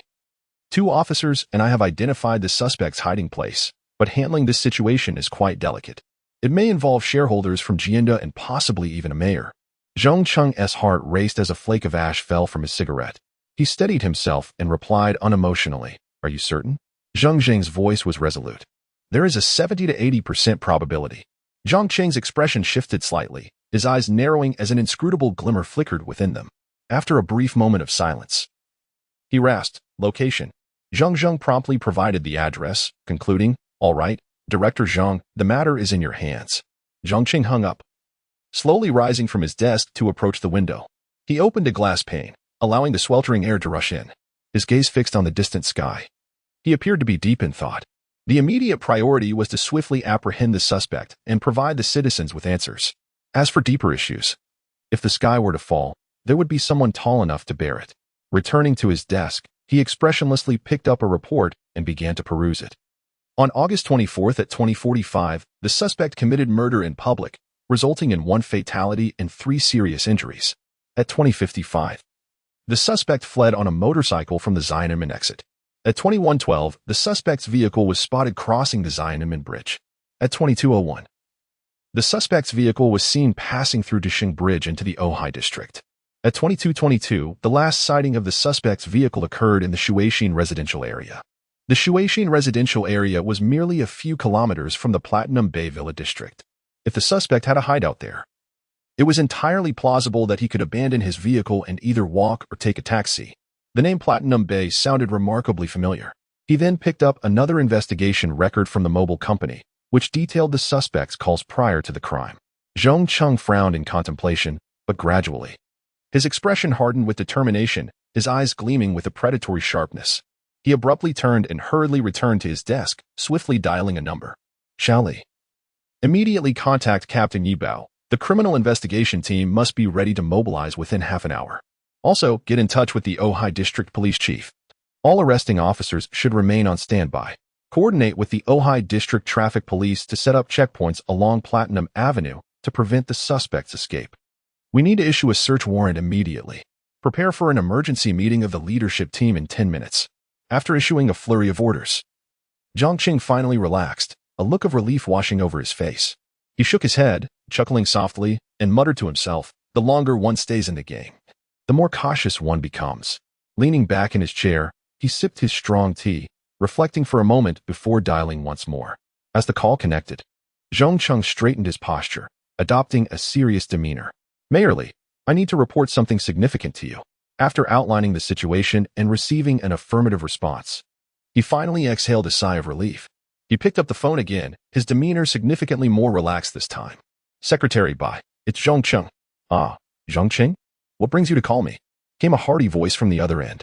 Well, there are some significant developments coming up in the Bureau, and I thought it prudent to discuss a few matters with you beforehand, Zheng Qing replied, lighting a cigarette and settling into the sofa with a faint smile. Really? Bai Shishui initially appeared taken aback, but his expression quickly turned serious. He was a seasoned individual, well aware that Zheng Zheng never made contact without good reason. When he did, it usually signified substantial issues at hand. Regarding the Yu Xiaobin case, has the disciplinary committee concluded its investigation? Zheng Qing inquired quietly. Yu Xiaobin? Bai Shishui savored the name, his expression shifting as he became contemplative. This matter is not yet fully resolved. However, we will thoroughly investigate any corrupt elements involved. Even if we must momentarily withdraw our punches, we will not allow these individuals to evade accountability. Zheng Qing nodded involuntarily, relieved. Secretary Bai, I hope the disciplinary committee can exert additional effort on this case and bring it to a conclusion swiftly. Bai Shishui, nearing his 60s, had entered the political arena at the age of 20 and had navigated through countless storms to become the secretary of the Wenzhou Municipal Discipline Inspection Commission. He had seen it all. From Zheng Qing's words, he had gleaned ample information. Yu Xiaobin had, 6 months prior, made a public accusation against Deputy Mayor Yuan Kai of Wenzhou, citing 8 charges including embezzlement and moral decay. The information regarding Fang Shuling, president of Zhongtian Service Trade, being the mistress of Mayor Yuan, had also emerged from Yu Xiaobin's reports. He spoke gravely, as state officials, it is our duty to uphold justice, stabilize society, and serve the public good. Secretary Bai, I appreciate your diligence, Zheng Zheng replied earnestly. This is an obligation I cannot shirk, Bai Shishui asserted. Understanding the gravity of the situation, he then chuckled lightly. You rascal. Well, being busy is certainly preferable to idleness. Zheng Qing smiled. After a few more exchanges, he ended the call feeling considerably lighter. Although Bai Shishui lacked the authority, he could facilitate connections with the Provincial Disciplinary Committee. How things proceeded from there was beyond Zheng Qing's concern. Noticing the time, he rose swiftly and strode out of his office to prepare for the upcoming impromptu meeting. Su Ning had been waiting for over an hour, her beautiful face a canvas of anxiety and trepidation. She paced restlessly, glancing up at the villa, then down the road. Her expressions shifting from clenched teeth to anxious glances at her watch, each one more endearing than the last. Suddenly, Zheng Zheng looked up into the distance, listened intently, and calmly announced, the criminal police have arrived. You all do your best. I'll step aside for now. Zheng Zheng, Su Ning called out urgently. But he walked away quickly, vanishing around a nearby corner. How exasperating. Su Ning stamped her foot in frustration. At that moment, a distinct sound of sirens grew louder. And within 2 minutes, a fleet of over 10 police cars roared down the road, coming to a halt at the entrance of Platinum Bay. The security personnel, taken aback by such a display, hastily opened the barriers. A police officer jumped out and exchanged a few words, prompting the security guards to follow him into the vehicle. Another police car door swung open, revealing a somewhat short, lean detective in his 40s, with dark skin but an air of competence. He approached Su Ning and Wu Yong, stating solemnly, "Hello, I am Yi Bao, the head of the Municipal Criminal Investigation Team. Are you the ones providing leads on the suspect?" Su Ning exchanged a glance with Wu Yong, who appeared somewhat intimidated, prompting her to speak up. "Captain Yi, hello. I'm Su Ning, an officer from the Lucheng Criminal Investigation Division, and this is my colleague, Wu Yong. We discovered and reported the hiding place of the suspect in the Xiaonan Min case." Yu Bao folded his arms, his gaze sharp. "According to standard procedure, if you have intelligence, you should notify the criminal investigation team first. Why report directly to higher authorities?" Su Ning sighed, exuding a sense of frustration. "We did report it, but the captain didn't take the information seriously." Yi Bao snorted, his words laced with sarcasm. "If the captain considers your intelligence to be of little value, on what basis do you believe the suspect is hiding in Platinum Bay? If the information is incorrect, can you bear the responsibility?" As he spoke, Yi Bao's tone grew more severe. Su Ning felt discomfort from his pointed remarks, and her initially amiable demeanor faded, replaced by a cooler tone. "Captain Yi, I approached this call with the worst-case scenario in mind. No one can guarantee absolute success, but I cannot let personal concerns allow a criminal to evade justice." Yi Bao fixed his gaze on Su Ning, noting her fearless countenance. A peculiar smile crossed his face. "It seems you understand your predicament. Regardless of whether the suspect is apprehended, your prospects in the Lucheng Criminal Investigation Division appear bleak. The future will depend on the value of the information you provided today. Come, let us get in the car." Su Ning pressed her lips together tightly, joining the anxious Wu Yong and Xiao Ha in a police vehicle. Once inside, Wu Yong asked gloomily, "Sister Ning, why did the captain say our prospects and the team are bleak?" Su Ning stared out the window, her heart racing, and replied slowly, "In the government system, bypassing the chain of command is a significant taboo. No leader appreciates staff circumventing them to report directly to higher authorities. Captain Yi is right. Even if we capture the suspect this time, our future in the division might not be bright." Wu Yong's face turned pale, his expression filled with despair. "Why is it like this?" Suddenly, Su Ning's face lit up like a blooming flower. "Wu Yong, don't worry. If we capture the suspect, we can directly request a transfer from the captain, haha." Wu Yong's face brightened, and he nodded vigorously. A multitude of police vehicles, under the guidance of the security staff, split into two teams and swiftly surrounded the two villas. All doors swung open, and a swarm of armed detectives poured out. Each tactical team coordinated seamlessly. Some guarded the entrance, others monitored emergency exits, while others held vantage points, ready to provide backup. The detectives were well-trained and agile, quickly taking their positions. In the command vehicle, Zhang Cheng noted the time. It was exactly 11 o'clock. "Let us begin," he stated blandly. Beside him, Yi Bao, expressionless, spoke into the intercom. "Teams 1 and 2, commence the apprehension operation immediately." "Understood. Understood." As the criminal police mobilized, both Su Ning and Wu Yong felt a surge of tension. Unable to endure the anxious atmosphere, Su Ning stepped out of the vehicle, her eyes fixed on the villa. Wu Yong followed suit, clenching his fists, sweat beading on his forehead, while Xiao Ha remained obediently seated, panting and alert. Wu Yong couldn't help but ask, "Sister Ning, do you think we'll really capture the suspect?" Su Ning's palms were clammy with sweat. It was impossible not to feel nervous about such a significant event. She steadied herself, saying, "Don't worry, we'll have news soon." Time passed slowly in anxious anticipation, and approximately 10 minutes later, members of the Major Crimes Unit began to emerge from the villa one by one. Su Ning's heart was lodged in her throat, and she felt a deep sense of disappointment as it seemed no one had been apprehended. Was Zheng Zheng's judgment erroneous? At that moment, a police officer approached and said, "Su Ning, Wu Yong, Director Zheng and Captain Yi would like to see you." Following the officer, Su Ning couldn't help but ask, "Excuse me, have they caught the murderer?" The officer glanced back at her, his expression somewhat unfriendly. However, upon noticing her rare beauty, his tone softened slightly, though traces of displeasure lingered as he replied, "Murderer? What murderer? All this commotion, and it turns out to be for nothing." Su Ning felt a deafening thud in her head, as if the world around her had dimmed, plunging her emotions into despair.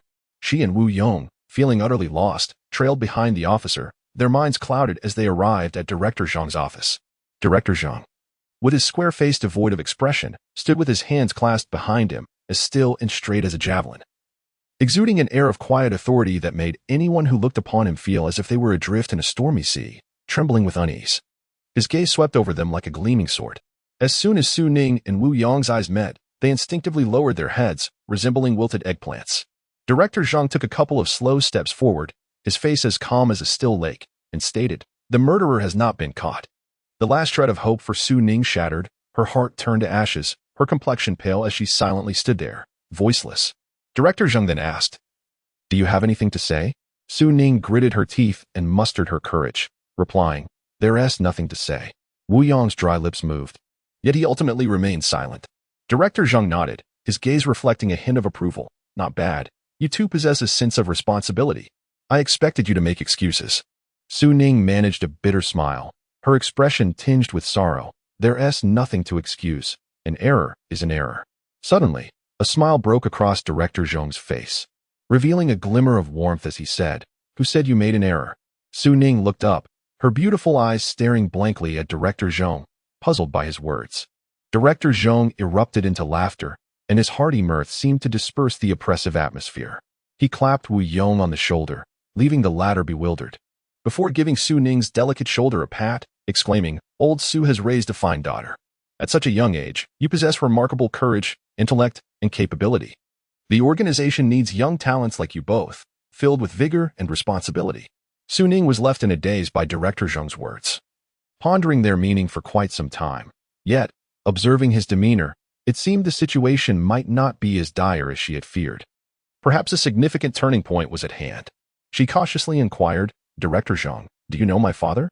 Director Zheng's stern features softened, his eyes imbued with a gentle warmth reminiscent of a caring elder as he smiled. "You may not know, but your father, Sui, is an old friend of mine. He has been quite helpful over the years." Su Ning's anxious heart gradually eased, and she tentatively suggested, "My father rarely discusses work matters at home, nor do we receive many visitors. However, he just returned yesterday. Director Zheng, whenever you have the time, you are welcome to visit us. I am certain my father would be delighted to see an old friend." Director Zheng nodded, smiling. "Commissioner Wang is still the same. I shall certainly pay a visit when I can." Su Ning hesitated for a moment but ultimately couldn't contain her curiosity. "Director Zheng, has the murderer truly not been caught? What exactly is going on?" Director Zheng waved his hand, smiling but remaining silent. Just then, an excited officer rushed in, lowering his voice, "Director, you are indeed correct. We just reviewed the security footage from the villa. On the night of the incident, around 11 p.m., someone came to see Li Zhongya. About 10 minutes later, this man got into a car with the license plate GNCAH 268 and left. He returned half an hour later. We are currently coordinating with the city's traffic police to trace the vehicle's route." Director Zheng spoke in a deep voice. "Have we confirmed the identity of this individual?" The officer replied, "Through image comparison, we have reached a 96 match, and we can basically confirm it is the suspect. Our forensic team is diligently collecting relevant fingerprints and evidence. Additionally, we examined Li Zhongya's call records from that night and found he subsequently contacted Fan Shuling and met her, staying at the villa for about half an hour." Director Zheng pondered for a moment, then scoffed, "Let us see where Li Zhongya tries to hide. We need to interrogate him immediately." Li Zhongya had been feeling anxious for the past few days, with multiple departments, including the Municipal Public Security Bureau and the Discipline Inspection Commission, scrutinizing his company. He dared not venture out during this sensitive period, instead choosing to stay home, anxiously gathering information. He cursed the murderer countless times in his mind for being so foolish as to come to his residence. One phone call would suffice. What if someone saw him? It would be as if he had stepped into a pit of despair. His fears materialized as the criminal police indeed came knocking. However, Li Zhongye was somewhat clever. He knew that if he confessed, even divine intervention would not save him. Thus, he stalled for half an hour. Even when confronted with images of himself in the same vehicle as the suspect, he resolutely maintained his mental defenses, preventing the police from extracting any vital clues. Although the officers left disappointed after getting a statement, Director Zheng quickly composed himself. At the very least, Li Zhongye admitted to dropping the suspect off at a certain location, greatly facilitating the investigation. Li Zhongye had meticulously calculated every detail, yet he had not anticipated the advances of modern technology. Even the slightest trace could be unraveled by the criminal investigation team through various means to extract the necessary clues. utilizing the taxi control platform and GPS positioning system. They swiftly identified the operating vehicles in the vicinity that night. After a little over 10 minutes, the police connected with the taxi driver who had transported the suspect during the escape. Ultimately, it was revealed that the suspect had fled via the national highway to Wenqing County. At this juncture, the clues were becoming clearer, as previous investigations had uncovered that the suspect's registered home was in Yunhu Township, Wenqing County, and he had a sister studying at Zhejiang University, who had just returned home for the summer to care for their aging parents. Director Zheng decisively organized a team of elite detectives and set off for Wenqing County. Before getting into the vehicle, Su Ning hesitated but ultimately called Zheng Zheng, requesting his presence in Wenqing. After a series of events, she had come to admire Zheng Zheng immensely, almost revering him. Subconsciously, she believed that with him around, no problem was insurmountable. Zheng Zheng contemplated for a moment. Since he had nothing to do, he agreed to accompany Su Ning. However, he preferred not to ride in the same vehicle as the officers, with money to spare. He could easily hire a taxi for 200 yuan. Wenqing County had developed rapidly in recent years, transforming from one of the poorest counties a decade ago to the wealthiest county in Wenzhou, renowned for its overseas Chinese population. The area boasted stunning landscapes, several national scenic spots, and an array of appealing local agricultural products. The journey from Wenzhou City to Wencheng via the expressway typically took just over an hour under normal traffic conditions. Around 1 p.m., the Municipal Criminal Investigation Team arrived in Yunhu Township, Wenqing County. Under the guidance of the local police station, the convoy navigated through a bumpy terrain, ultimately arriving at Jishan Village, where the apprehension operation was about to commence. The subsequent capture operation did not proceed smoothly. Given that the jurisdiction of Jishan Village in Yunhu Township was entirely comprised of mountainous terrain, coupled with the extensive coverage of mozo bamboo plantations, and the presence of thousands of acres of bayberry and chestnut orchards, the difficulty of apprehension was significantly heightened. Consequently, the entire criminal investigation team was divided into several small groups, deploying over a dozen police dogs to comprehensively search the mountains. Upon arriving in Shangjin Village, Zheng Zheng found himself halted by a checkpoint established by the officers. He casually made a call to Su Ning and patiently awaited her arrival. However, the grumbling of his stomach reminded him that he had yet to eat lunch. Checking the time, he realized it was already past 2 p.m. Just as he contemplated whether to find something to satiate his hunger, he spotted Su Ning approaching from a distance, carrying a bag. In no time, after a brief discussion with the members of the police station, she approached Zheng Zheng with a beaming smile. She raised her delicate arm to indicate the contents of the bag and playfully teased, "Zheng Zheng, you haven't eaten lunch yet, have you? How about some taro? It smells delightful." Zheng Zheng motioned for Su Ning to come to a shaded area, and with a broad smile, he said, "What perfect timing. Truly, you are a thoughtful little companion. In this scorching heat, I feel immensely guilty for making you fetch food." Though he spoke with a hint of remorse, his actions belied any such sentiment. He swiftly took the bag, extracted a piece of taro, and deftly peeled it before devouring it with gusto. Perhaps it was the sunlight reflecting off his face or Zheng Zheng's playful banter that brought a charming blush to Su Ning's translucent complexion. Hearing his words, she could not help but feign annoyance, her demeanor becoming shy and bashful. Yet, seeing Zheng Zheng eat so ravenously, she quickly admonished, "Zheng Zheng, don't rush. The taro has just been cooked and is quite hot." Zheng Zheng, unfazed, replied, "If you're so concerned about its temperature, you might as well help me peel it."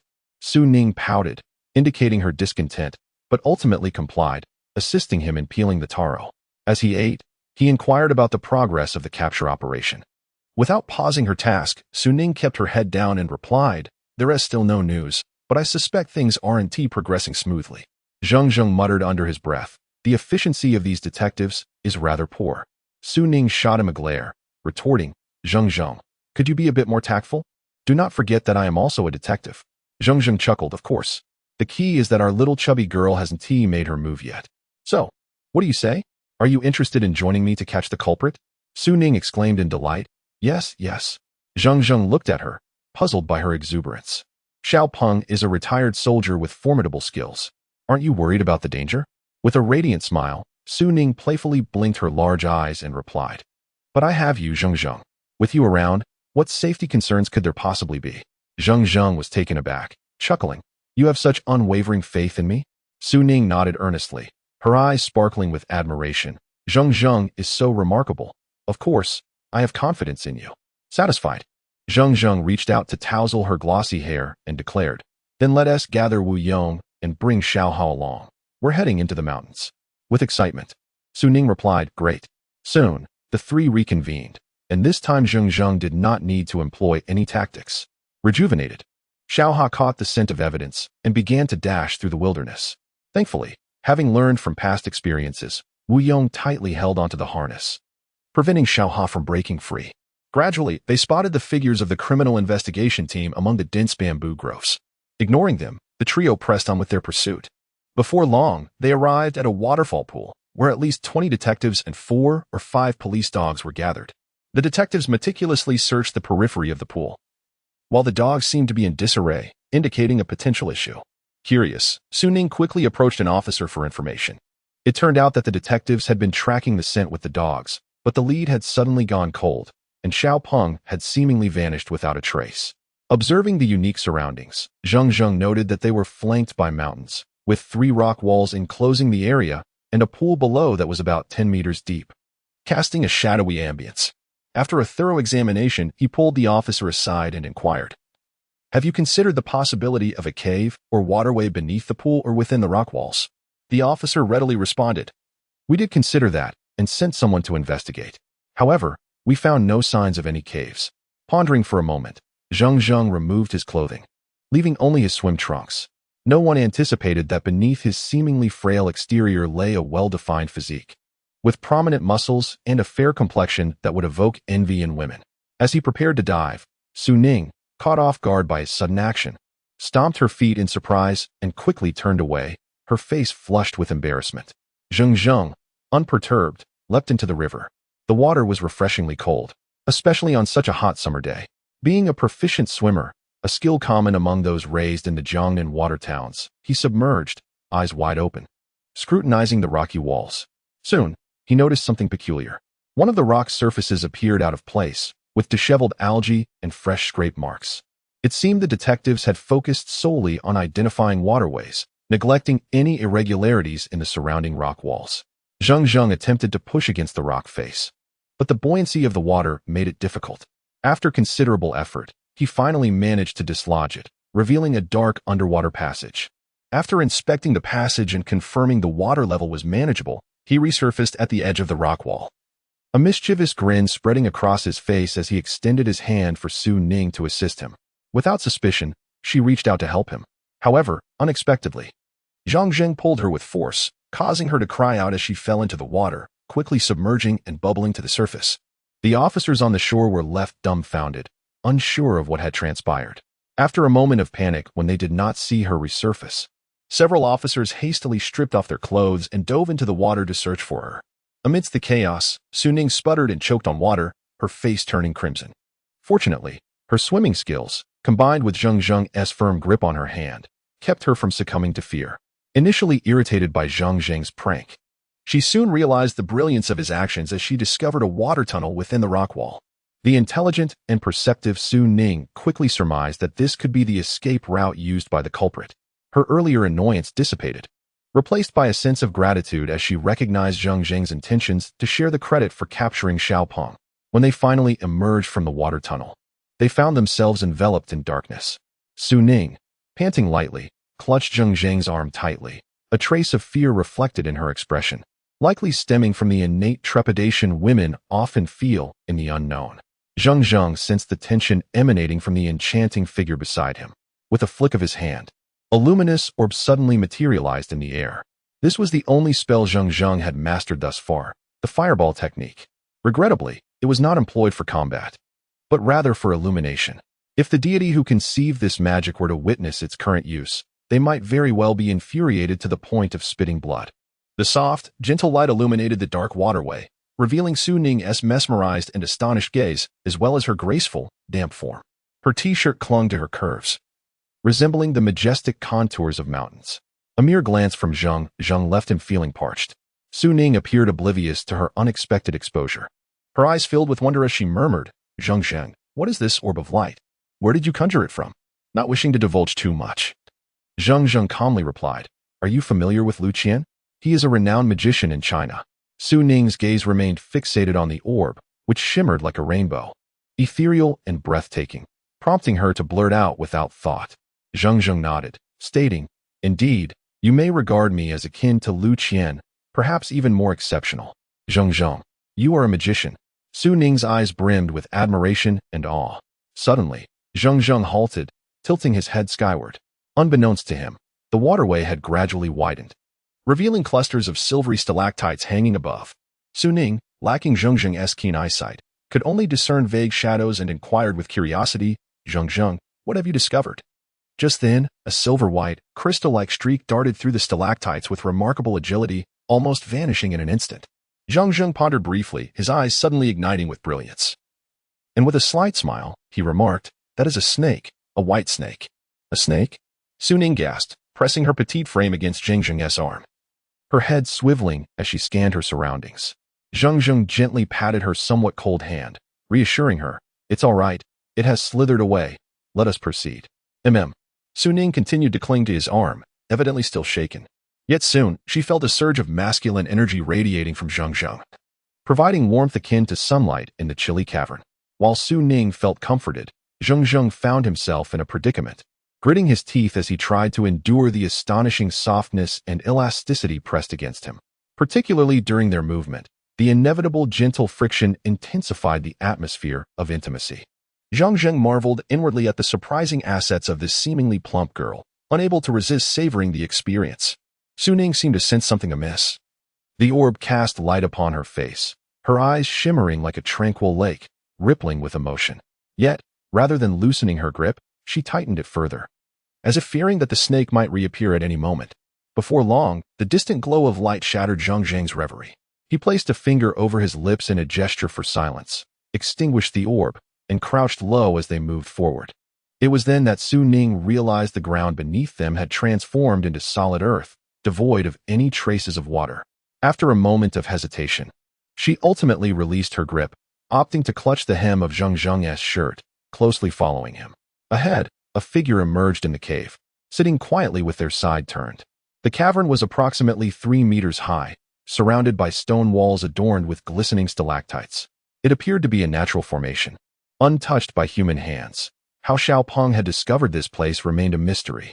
Zheng Zheng stealthily approached, halting around 10 meters away, and suddenly leaped forward, exclaiming, "Xiaopeng!"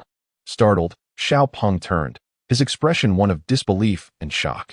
Zheng Zheng advanced, his gaze sharp as blades, and coldly stated, "Taking a life demands a life in return. It is only just. Will you come with me willingly, or shall I be forced to apprehend you?" Only then did Xiaopeng snap out of his stupor, leaping to his feet in astonishment. "Are you police? How could you have found such a hidden place so quickly?" Zheng Zheng scrutinized Xiaopeng, though not particularly handsome. He possessed a commendable physique, standing around 180 centimeters tall, his body muscular and robust. However, he currently appeared disheveled, with stubble covering his face and his hair in disarray. Despite the dim lighting, Zheng Zheng could clearly discern numerous scars across his body, some freshly etched. Zheng Zheng chuckled. Was being bound by vines an unpleasant experience? Xiaopeng's expression shifted dramatically, his pupils contracting as a flash of fear crossed his face. He stammered, "Was it you? What on earth were those vines?" Zheng Zheng crossed his arms, replying nonchalantly, "The specifics are of little consequence. You should simply come with me quietly." Xiaopeng's face fluctuated between emotions, suddenly revealing a frenzied glint in his eyes as he grinned menacingly. "You think some tricks will intimidate me? I fought my way through a hail of bullets. If you want me to come willingly, you'll have to prove your capability." With that, Xiaopeng swiftly seized a small fruit knife from the ground and charged at him with blinding speed. Zheng Zheng remained unblinking, merely smirking at his reckless endeavor. Just as the knife was about to pierce him, Su Ning's terrified scream echoed behind them, and almost simultaneously, Zheng Zheng's arm shot out like lightning, tightly gripping Xiaopeng's wrist.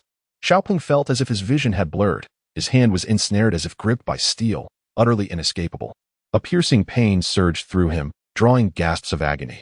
He knew that despite being discharged from the military, he had never encountered anyone capable of overpowering him like this. With a roar of frustration, Xiaopeng's face flushed crimson as he channeled all his strength into a kick. However, before he could complete the maneuver, Zheng Zheng's leg struck his knee with a resounding crack. With a cry of pain, Xiaoping's movement froze, sweat pouring down his face. Zheng Zheng scoffed, displaying a look of disdain. Although he was not a martial arts expert, his physical abilities had drastically transformed since entering the Qi refinement stage. His reflexes, strength, vision, and speed had all seen remarkable enhancement, far surpassing that of an ordinary soldier. Hearing footsteps and shouts approaching from behind, Zheng Zheng resolved to hasten his actions. He yanked fiercely on Xiaopeng, simultaneously delivering a kick. Xiaopeng had no time to react, feeling a tremendous force strike his abdomen, propelling him through the air, crashing against the rocky wall amidst a shower of dirt and debris. Zheng Zheng stepped forward, effortlessly pulling Xiaopeng upright. Blood trickled from the corner of Xiaopeng's mouth. His eyes filled with despair, clearly realizing the vast disparity between them, leading him to abandon any thought of resistance. Zheng Zheng spoke softly. While I am unaware of your past, have you ever considered the feelings of your family? There are myriad ways to earn a living, yet you have chosen the worst. The most irredeemable path. How do you expect your mother to endure a life filled with pain and tears? How will your sister, who aspires to attend university, manage the weight of her studies amidst the whispers of others? Have you thought about all of this? Tears began to glisten in Xiaopeng's hollow, despairing eyes, as if, in that final moment, he had finally released the burdens he had carried. Zheng Zheng loosened his grip, producing a rope to bind Xiaopeng, and then gently stated, "The government will ensure your mother is cared for, and your sister can continue her education in peace. But this hinges on you fully cooperating with the authorities once we arrive at the station. Thus, one could secure an opportunity for leniency in their case." Xiaopeng remained silent for a while before suddenly looking up with a puzzled expression and asking, "Aren't you a police officer?"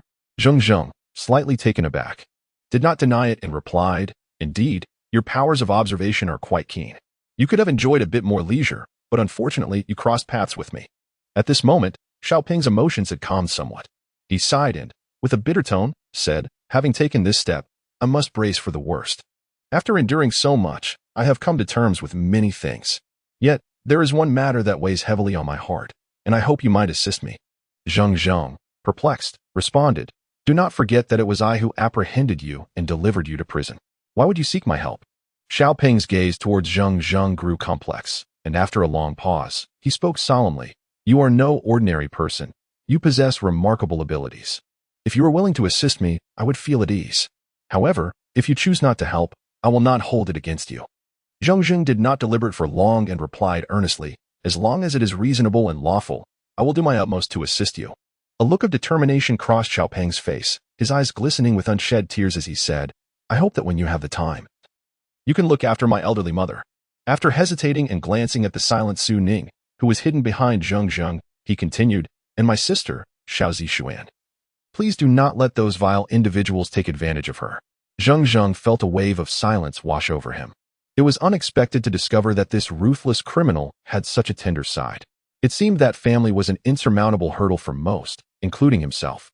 Xiaopeng then spoke with bitterness, "Although my sister comes from a humble background and cannot afford to dress or adorn herself, I am not exaggerating when I say she possesses a certain beauty and grace. There are always those self-important individuals who wish to keep her as a mistress. I will not hesitate to confront any of these scoundrels. Yet now that I am imprisoned, my survival is uncertain, and she is of a gentle disposition, burdened with caring for her mother. I genuinely fear for her safety." Zheng Zheng nodded solemnly and replied, "All right, I promise to take care of this matter." Xiaopeng's expression shifted to one of excitement. The fierce middle-aged man turned his head away, tears of regret silently cascading down his cheeks. At that moment, the criminal police finally arrived. Zheng Zheng suddenly had a thought and pulled Su Ning aside, placing a hand on her slender waist. Su Ning quickly grasped his hand, the warmth causing her to blush as she exclaimed, "Zheng Zheng, what are you doing?" Zheng Zheng remained silent, subtly channeling his energy, causing a mist to envelop Su Ning. She then exclaimed in surprise, "My clothes. What is happening?" Zheng Zheng merely smiled, extending his fingers behind her. As Su Ning turned around, she spotted several shirtless officers cautiously peeking around the corner, their flashlights in hand, and they suddenly shouted, "There's someone here." Several officers drew their weapons, pointing them at Su Ning.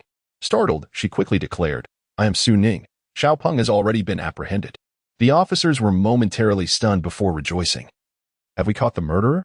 At that moment, a figure rushed in from behind. It was Wu Yong. He hurried forward, glanced into the cave, and shouted with excitement, "Brothers, Come quickly. Sister Su Ning has captured the murderer. Only then did the officers lower their weapons and approach. Indeed, within the cave, there was only Su Ning and a middle-aged man, shirtless and bound. One officer took a glance and exclaimed, "Indeed, it is Xiaopeng. Sister Su Ning, you have accomplished a great deed." Another officer marveled, "Sister Su Ning, no wonder the squad leader requested your assistance in the investigation. Your skills are truly exceptional." This Xiaopeng was a formidable figure in the army, yet you subdued him single-handedly. You truly are an elite member of our criminal police team. Su Ning was taken aback. It was Zheng Zheng who had subdued the murderer, not her. Was it possible that the officers were so skilled in flattery? Amused yet exasperated, she turned to locate Zheng Zheng, only to find that he had inexplicably vanished. Where did he go? She wondered, looking around in confusion. The officers, noticing her distraction, asked curiously, "Sister Su Ning, what are you looking for?" Unable to contain her curiosity, she inquired, "Did you see anyone else when you entered?"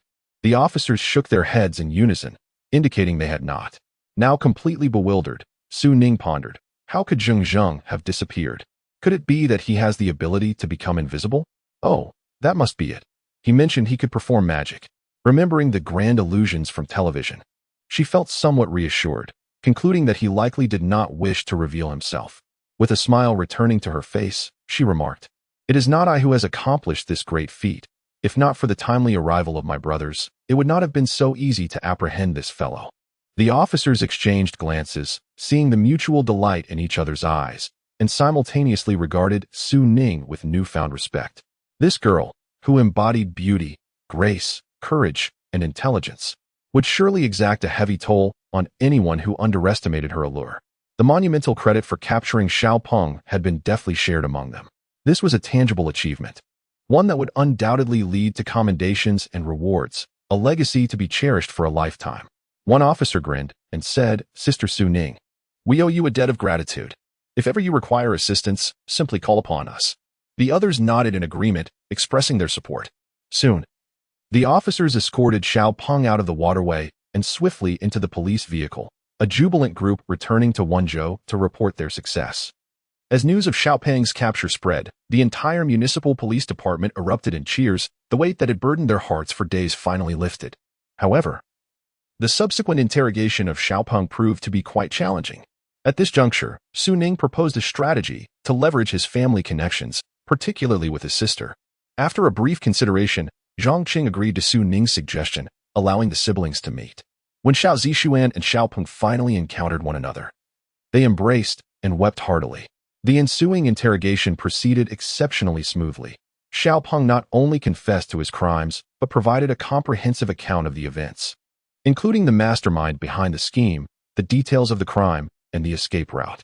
The truth behind the Xiamen night market murder case was finally unveiled. Xiaopeng had indeed been commissioned by an intermediary to take the life of Li Meng for a sum of 100,000, of which 10,000 was paid as a deposit. However, he had taken precautions and discreetly followed the intermediary, ultimately linking them to Li Zhongye. With this knowledge, he prepared his escape tools, including clothing, and after committing the murder, fled to a secluded residential area, changed his attire, and directly took a taxi to Li Zhongye's residence. Li Zhongye was understandably terrified. Realizing that he was now at Xiaopeng's mercy and under duress, the original fee of 100,000 escalated to 300,000. Subsequently, Li Zhongye drove off to withdraw the cash. After obtaining the money, Xiaopeng hurried back to his hometown in Wenqing, first handing 100,000 to his sister for safekeeping, then wrapping the remaining cash in oilcloth and hiding it in the waterway, planning to escape to another province once things settled down. In response to the inquiry regarding the waterway, he revealed that he had stumbled upon it several years ago. The rocky walls were naturally open, connecting to the pool of water, and it was only after he ventured inside that it became obstructed. This arrangement not only facilitated concealment, but also allowed for the easy movement of stones. What surprised him was the swift investigation by the police, transforming everything into an ephemeral mirage. According to the information provided by Xiaopeng, a dark undercurrent of financial transactions emerged, though Xiaopeng, not being a core member upon his graduation, possessed limited knowledge of the matter. Nevertheless, this revelation proved to be a significant breakthrough for the municipal police. Xiaopeng was subsequently escorted back to Wenzhou City, where the municipal police formally ordered the arrest of Li Zhongye. Following an intense interrogation, Li Zhongye's psychological defenses crumbled in the face of overwhelming material and testimonial evidence. He not only confessed to his role in the murder, but also uncovered the financial misconduct within the Jade real estate company. Mayor Li Shubin was astounded by Zheng Zheng's decisive actions, as the case was resolved in mere days, solidifying it into an unassailable fact. Particularly noteworthy was the formal investigation initiated by the Provincial Discipline Inspection Commission, which brought the matter to light in the media, placing Vice Mayor Yuan and senior personnel from the Jade company in jeopardy of imprisonment. The Municipal Police and the Discipline Inspection Commission received high praise from the Provincial Public Security Department and the Provincial Discipline Inspection Commission, with the Major Crimes Unit awarded collective third-class merit, and Su Ning and Wu Yong honored with individual second-class merit, among others. Zheng Zheng's foresight, decisiveness, and vigorous bureaucratic style began to attract the attention of the Provincial Committee, further advancing his position as he took on the dual roles of Director of the Municipal Public Security Bureau and Secretary of the Political and Legal Committee. Although still classified as a deputy department-level official, his power now rivaled that of a full-time vice mayor, undeniably establishing him as a prominent figure in Wenzhou's political landscape. While some rejoiced, others were left in despair. The most unfortunate were Bai Honghua, the captain of the Luqing team, and squad leader Pan Xiangjia, who lamented their lost opportunities for promotion due to their lack of decisive action at that critical moment. However, it would be unjust to blame Su Ning. She had repeatedly reported and requested assistance. Their misfortune lay in their own lack of fortune and resolve. Following these events, they likely left an impression of ineptitude and lack of initiative in the eyes of their superiors, rendering their future promotions bleak. The instigator of this affair, Zheng Zheng, had also employed various mystical means and invested considerable time and effort, but outwardly, he appeared to have gained no substantial benefits. Nonetheless, he secured potential favors from the police system and established connections with influential figures like Zheng Zheng, which could prove invaluable for his future plans, especially with his family residing in Wenzhou. In truth, Zheng Zheng did not place great significance on these connections. Rather, he was astounded by a major discovery within the waterway. Accidentally, he found that this waterway contained a rare alchemical material. When the police entered, he concealed himself using an invisibility charm, pushing Su Ning to the forefront, and only revealed himself after their departure, preparing to excavate this material. The liquid from the stalactites, known for its rarity, is said to grow at an excruciatingly slow pace, 1 centimeter every 100 years, making a meter of growth take 10 millennia. Stalactites and stalagmites differ fundamentally, one resembling an icicle hanging from a winter eve, while the other resembles a bamboo shoot emerging from the spring earth. The stalactites here hung down several meters, indicating a significant age. Not all stalactites and stalagmites contain the precious liquid. Its formation is contingent upon specific conditions. Typically, the emergence of such treasures is accompanied by spiritual or fierce beasts, and the recently encountered white snake serves as evidence of this. Zheng Zheng's deductions were based on descriptions from the foundational alchemical texts left by his master. Although the Fundamentals of Alchemy is merely an introductory book, it encompasses vast knowledge, including recipes for low-tier elixirs and detailed explanations of material distribution and characteristics, as well as the traits and countermeasures against guardian beasts. This greatly facilitated Zheng Zheng's understanding of the subject. He retrieved an emerald pagoda from his Qianxiu ring, which emitted a faint azure glow in the darkness, channeling his energy. The pagoda's light intensified, illuminating the entire space as if it were daylight. This was the first practical application he had discovered for the emerald pagoda after months of experimentation, illumination. It was somewhat embarrassing to reduce such an extraordinary artifact to a mere lighting tool. Were his master to know, he might very well rise from the grave in displeasure. With the pagoda providing light, the layout of the waterway became clear. The cluster of stalactites was dense but limited in scope, likely forming a small area.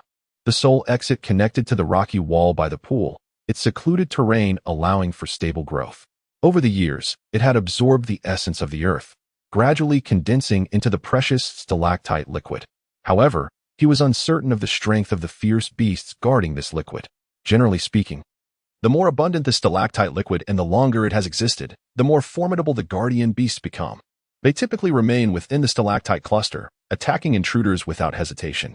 According to the Fundamentals of Alchemy, the appearance of stalactite liquid is invariably accompanied by the ice silk spirit snake. This delicate snake, no longer than a foot, is pure white and venomous, moving with remarkable speed, its body covered in fine scales that form an impenetrable armor. The spirit snake coils around stalactites harboring the liquid, absorbing spiritual energy day and night, with the potency of the liquid increasing with age. However, Zheng Zheng believed that given the current environmental conditions on Earth, particularly in an age of dwindling spiritual energy, this ice silk snake would not be so powerful as to pose an insurmountable threat. Upon careful observation, he quickly identified the approximate range of the stalactite liquid. The particularly smooth and even surfaces of the stalactites indicated the constant movement of the ice silk spirit snake. But how to lure the spirit snake out? The solution was simple: destruction, especially of the stalactite liquid it so fiercely protected. Zheng Zheng's expression gradually grew serious, and his heart began to race. This would be his first encounter with a fierce beast, and without any experience, he felt the weight of the situation. The spirit snake's speed was akin to lightning, and if he did not remain vigilant, the outcome could be dire. To prepare himself, he flipped his hand, revealing 3 talismans in his palm. The reinforcement talisman, Swift. He slapped one talisman against his chest, feeling a warm current surge through him. In the blink of an eye, he noticed a significant enhancement in his reflexes, agility, and overall physical attributes. The Golden Bell reinforcement talisman, Shield. Another talisman pressed against him enveloped him in a faint golden light, increasing his physical defense. The Wind Blade reinforcement talisman, Cut. With a thunderous roar, the last talisman in Zheng Zheng's hand suddenly ignited, forming a blade of spiritual energy in the air. Guided by his gestures, the wind blade whistled through the air, directly targeting the cluster of stalactites above. The stalactites, which appeared solid, crumbled into the water like fragile straw under the onslaught of the wind blade. Zheng Zheng remained on high alert, his eyes vigilant like a wolf, fixated on the heavens. Indeed, a faint sound emerged from above, followed by 2 streaks of white light that tore through the air like a tempest. Just you two, Zheng Zheng sneered, flicking his palm to ignite 2 more talismans in the air. 2 fireballs, each the size of a fist, surged forward. The 2 streaks of white lightning exhibited remarkable agility, performing intricate evasive maneuvers in midair, narrowly avoiding the fireballs and charging straight toward him. Zheng Zheng was taken aback. The ice silk spirit serpents were far more agile than he had anticipated. As he hastily retreated, he felt a violent impact against his body, followed by a dull tolling sound as the golden light surrounding him dimmed significantly. Damn it, good thing I held back. Otherwise, I'd be done for. Zheng Zheng seethed with fury, asserting, I refuse to believe I cannot deal with you 2 beasts today. He hurled 2 more talismans. Yet they were effortlessly dodged by the serpents. Their speed was akin to lightning, making them nearly impossible to hit, causing a hint of anxiety to flicker across Zheng Zheng's face.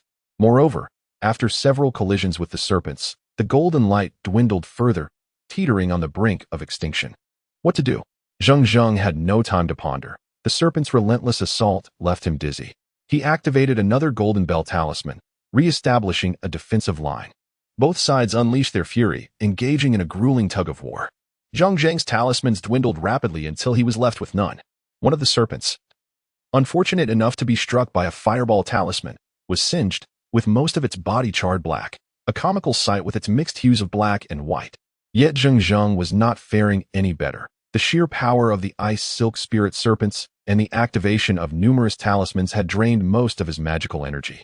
As he watched the last vestiges of energy in the Golden Bell talisman ebb away, despair began to creep in. According to the Dan Refinement Compendium, these ice silk spirit serpents were merely low-tier beasts. If they had evolved, they should have developed wings and a horn. Low-tier beasts should pose little challenge for a practitioner of Qi infusion. But why were these 2 ice silk spirit serpents so formidable? Or was it that he was still woefully weak? There was no time for further contemplation. The 2 serpents surged forward again, their small eyes filled with crimson fury. With no talismans left in his pockets and lacking offensive weapons, in a moment of panic, Zheng Zheng seized the jade tower that lay quietly on the ground, waving it erratically before him, creating trails of radiant light. The serpents hesitated midair, their gazes fixated on the luminous jade tower in Zheng Zheng's hand, fear evident in their eyes. Die. Seeing the ice silk serpents halt unexpectedly, Zheng Zheng seized the opportunity. Habitually channeling his magical energy, he felt an overwhelming surge within him, as if a dam had burst, releasing a torrent of power. Just as he was about to collapse from exhaustion, he hurled the jade tower into the air, enveloping the ice spirit serpents. The tower spun gracefully, expanding from half a foot to a towering height of 1 meter, radiating light and flowing runes, accompanied by ethereal sounds and fierce flames. An immense, imposing aura emanated from the tower, subduing the spirits of the ice spirit serpents, rendering their bodies trembling in midair, as if ensnared by a binding spell, unable to escape. Finally, the tower descended, and the two ice silk spirit serpents emitted mournful cries, trapped beneath its shadow. As the ground beneath them rumbled with thunderous roars, leveling the entire area, Zheng Zheng slowly awakened. The first thing he did was reach for the emerald pagoda, meticulously examining it from top to bottom. Finding it unscathed, he finally let out a sigh of relief. His vigilant gaze then swept around, only to discover that the ice silk spirit serpents had vanished without a trace, and even a significant portion of the stalactites on the ground had disappeared. Zheng Zheng was somewhat baffled, staring blankly at the large pit on the ground. Could it be that the ice silk spirit serpents had returned to their lair? This was indeed a possibility.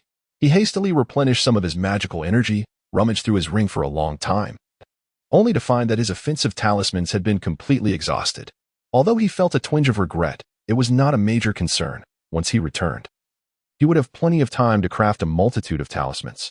However, without offensive talismans, how could he draw out the spirit serpents? After much contemplation, he ultimately fixed his gaze on the emerald pagoda in his hand. The sudden burst of light from the pagoda earlier, coupled with its formidable aura and the fact that it remained intact afterward, suggested to Zheng Zheng that this artifact was not only aesthetically pleasing, but also as hard as true gold, even more powerful than a hammer strike. Using it to attack should yield remarkable results. With this thought, Zheng Zheng no longer hesitated and infused his magical energy into it, akin to a whale drinking water, only to find that he had consumed 7 or 8/10 of his recently restored energy in an instant. He quickly hurled the pagoda into the air. After spinning once in midair, the pagoda's radiance surged, and it shot forth with great speed.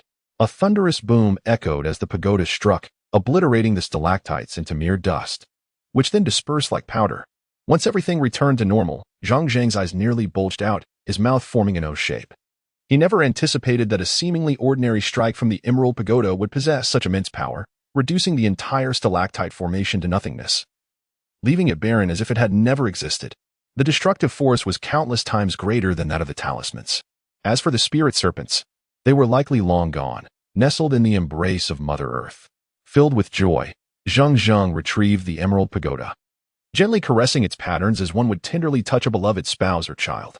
Wait, something was amiss. Suddenly, Zheng Zheng noticed a subtle difference at the base of the emerald pagoda, though he could not pinpoint what it was, merely a feeling.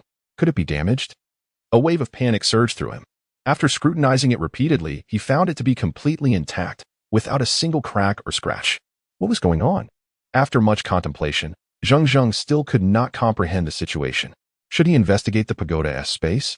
However, his previous experience left him apprehensive. After battling with his inner turmoil for some time, curiosity ultimately triumphed over fear. Now that his magical energy had significantly improved since then, he surely would find himself in the same predicament as before. With determination, Zheng Zheng settled down to meditate and circulate his magical techniques.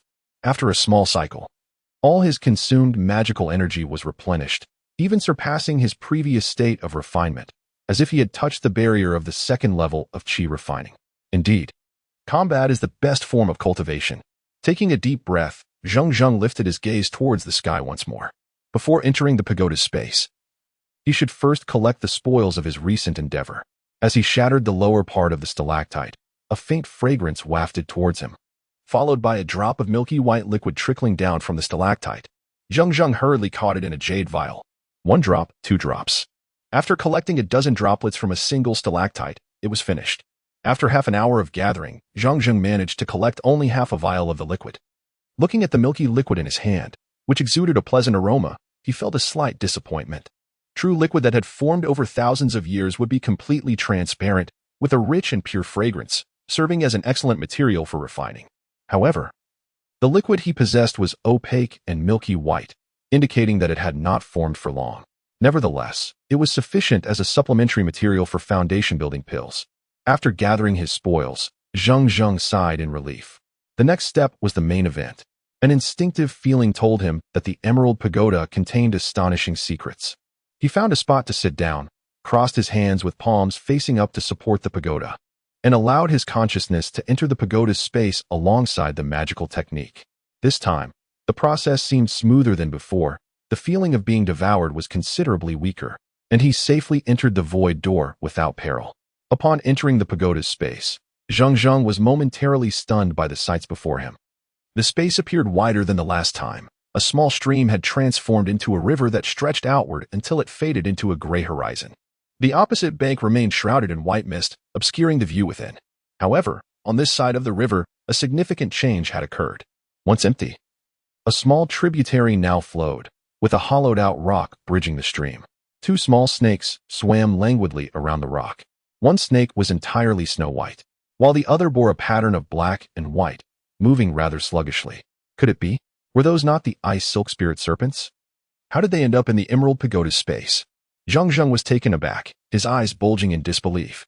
The two small serpents seemed to have noticed him, swimming towards him one after the other. Zheng Zheng immediately turned to flee. Damn it, I'm currently unarmed and cannot afford to tangle with you.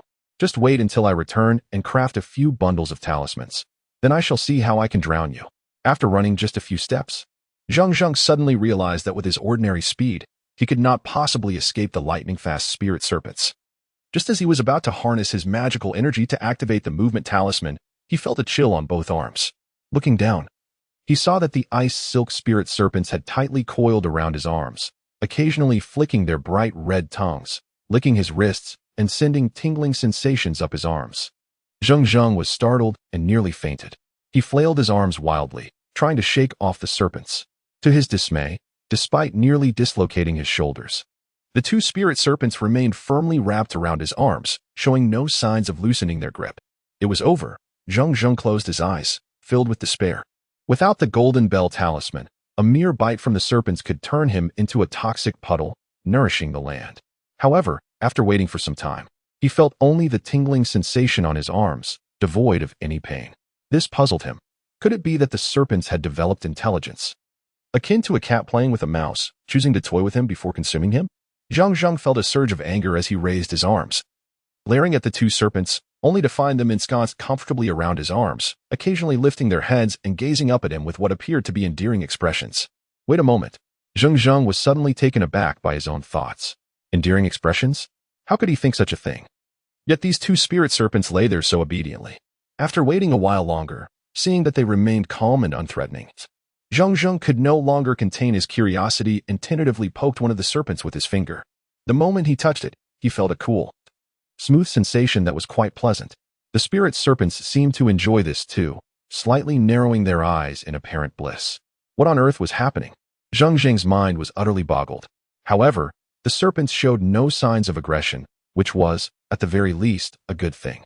Suddenly feeling playful, he began to squeeze the serpent's waist, tugging at its tail and patting its head. The serpents behaved like toys in his hands, occasionally lifting their heads to flick their tongues in apparent discontent, yet not displaying any extreme reactions, much like a pet seeking affection from its owner. After numerous rounds of playful interaction, Zheng Zheng finally confirmed that the two spirit serpents had inexplicably become his pets. This revelation filled him with exhilaration. The heavens had not been unkind to him. After a grueling struggle, not only had he collected half a vial of liquid for alchemical materials, but he had also gained two pet snakes, providing him with an unexpected means of defense. He was well aware of the lingering apprehension he felt regarding the speed of the ice silk spirit serpents. After some playful antics, Zheng Zheng's gaze shifted towards a massive rock. As he approached, he was pleasantly surprised to discover two stalactites within, exuding a faint fragrance. The smoothness of their surface suggested the presence of stalactite liquid inside. Zheng Zheng stared intently for a while, but ultimately retracted his covetous gaze. Having already acquired half a bottle of the liquid and with the spirit snake now a cherished pet, it would be unreasonable to seize more from the young ones. He gently patted the small snake, which seemed to understand Zheng Zheng's intent, reluctantly slithering down from his arm and returning to its nest, contentedly wandering about.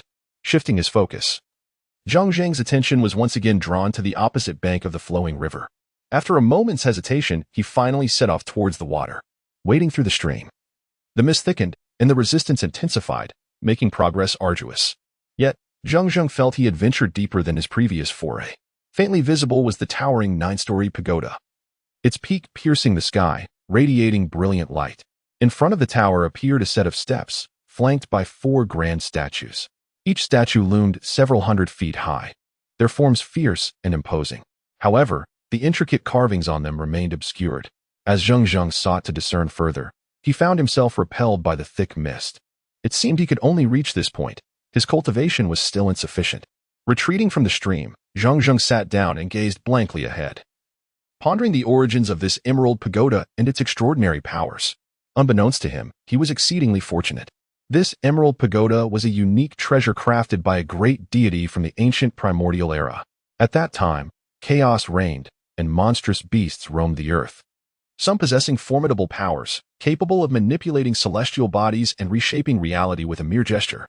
To subdue these great beasts, this adept traversed the primordial world, gathering countless precious materials, dedicating millennia to forge this magical artifact. The pagoda was fully named the Golden Linglong Demon Suppression Pagoda, embodying both offensive and defensive capabilities, as well as auxiliary functions. When attacking, the pagoda could envelop the heavens, seal the void, and halt the passage of time. Its might comparable to the pinnacle artifact, the celestial seal. Within the pagoda resided 9 varieties of divine flames, and once ignited, nothing could withstand their fury or melt away. In terms of defense, it could envelop its wielder, augmenting their powers with supreme talismans, standing firm like a celestial pillar, impervious to heavenly fire and relentless torrents.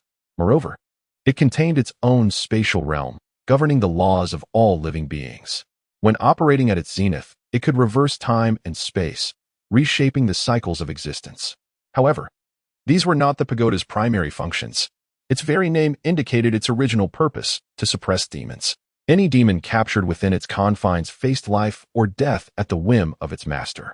The emergence of this artifact swiftly eradicated numerous formidable monsters, instilling fear among the beasts.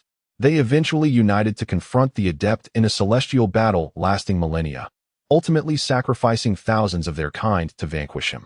As the soul of the pagoda's master dissipated, the pagoda disassembled, scattering across the primordial realms. The binding talismans were shattered. The 3,000 fiery flames sank into an endless inferno. The ancient violent spirit of the pagoda was imprisoned, and the guardian beasts concealed their essence. The 18 celestial pearls of the pagoda were dispersed throughout the realms of cultivation, while the 27 floors were sealed by esoteric methods, leaving only the diminished structure of the pagoda and the spirit-gathering pearl embedded atop it. After millions of years of transformation, the Golden Linglong Pagoda gradually faded from memory. However, as the spirit-gathering pearl absorbed the essence of heaven and earth day and night, the pagoda began to self-repair some of its damages and unlock long-dormant seals, slowly regaining some functions. Eventually, after several transfers, the Emerald Pagoda came into Zheng Zheng's possession. The core function of the Demon Suppression Pagoda was indeed to subdue demons. Although Zheng Zheng was not yet capable of refining the pagoda, his essence began to merge with it, causing the 2 ice silk spirit snakes to sense its oppressive power and ultimately submit to him. Despite acquiring the pagoda, the saying goes, a blessing in disguise. The unseen workings of fate dictate every sip and peck. Emerging from the pagoda, Zheng Zheng felt utterly exhausted. After resting for a while, he gathered his spirits and exited the waterway. Upon surfacing, he found the sky enveloped in darkness, speckled with stars, and a luminous moon hung above, casting silvery light like liquid mercury upon the mountains. A cool evening breeze brushed past him, prompting Zheng Zheng to channel his energy, instantly drying his clothes. Where to go at such a late hour? Soon, Zheng Zheng found his answer. He climbed a tree, discovering a suitable intersection of branches, and settled there to meditate and cultivate. When dawn broke the following day, he descended from the tree, invigorated and refreshed. Breathing in the crisp air and listening to the melodious chirping of forest birds, he felt a surge of joy. Before long, he arrived at the home of Xiaopeng. Zheng Zheng was a man of his word. Having promised to help Xiaopeng, he was determined to fulfill his commitment. He made a point to take a roundabout route, gathering information from local villagers and officials. According to the community leaders, Xiaopeng was regarded as a diligent and honest middle-aged man, skilled in agricultural work. However, in recent years, he had been working in Wenzhou, making fewer connections with the community. Yet, during festivities, he was known to be warm and amiable. Xiaopeng's younger sister, Xiao Zixuan, had been the first student from Yunhu Township to gain admission to a prestigious national university, creating quite a stir in the village. Recognizing their family's financial struggles, The village leaders had applied for assistance funds for her education and reached out to charitable organizations for donations. They also mobilized various officials and affluent villagers to help raise her tuition. However, the recent tragic events surrounding the Xiao family had led to widespread lamentation for their misfortunes. The Xiao family's living conditions were dire, consisting of a few dilapidated, low brick houses, surrounded by a simple fence with a small vegetable garden inside. The gate was ajar, and Zheng Zheng walked straight in. The interior was dimly lit, humid, and reeked of mildew. Aside from basic utilities, there was no semblance of modernity. The ancient cooking stove and some decaying wooden furniture contributed to the dismal atmosphere. A frail elderly woman lay bedridden, tears streaming down her wrinkled face. A young woman, around 20, was hunched over at the bedside, weeping quietly. The young woman glanced up at Zheng Zheng, her expression one of confusion, and rasped, "Who are you? What do you want?" Zheng Zheng sought a place to sit, but the cramped space left him standing awkwardly. "My name is Zheng Zheng. Xiaoping is my friend. Given the circumstances, I felt it necessary to come and see you." At the mention of her brother, Xiao Zixuan buried her face in her arms, her frail form trembling gently. Zheng Zheng sighed softly. Although he was not directly involved in the case, he felt a pang of guilt for hastening the police investigation, inadvertently subjecting this mother and daughter to early anguish. After contemplating for a moment, he finally spoke. "Xiao Zixuan, would you like to help your brother?" Xiao Zixuan's head shot up, her swollen eyes glistening with hope. She bit her lip and nodded vigorously, tears streaming down her face like fallen pearls. A typical village girl. Her wheat-colored skin bore the marks of hard labor, her rough fingers a testament to years of toil. Her casually tied hair had a slight yellow tinge, and her frail frame appeared pallid, indicating chronic malnutrition. Nevertheless, her features were strikingly beautiful, with large expressive eyes and a small mouth. Though her eyebrows had never been shaped, they were neatly aligned, exuding a delicate charm. She was a beauty in the making, and with proper care and a touch of adornment, she could truly shine. Zheng Zheng, casting aside his distractions, spoke solemnly. "The fact that your brother has committed murder is inescapable. The legal repercussions he faces are entirely justified. However, prior to the judge's verdict, there are still avenues to advocate for leniency on his behalf." Xiao Zixuan, like one grasping at the last vestige of hope, clutched Zheng Zheng's arm and wept. "Elder brother, please teach me how I can assist my brother." Zheng Zheng withdrew his arm and, with a serious demeanor, stated, "You must disclose everything you know about your brother, particularly the reasons behind his expulsion from the military and how he descended into this life of crime. You must lay it all bare." Xiao Zixuan nodded fervently, recounting all she knew. It turned out that Xiao Peng, as Su Ning had mentioned, had excelled in the military as a commendable soldier. His dismissal stemmed from an incident involving a high-ranking officer's son who had harassed a female soldier. When Xiao Peng intervened, a violent confrontation ensued, resulting in the officer's son suffering severe injuries. Although the matter garnered considerable attention, typically it would warrant merely a reprimand within military circles.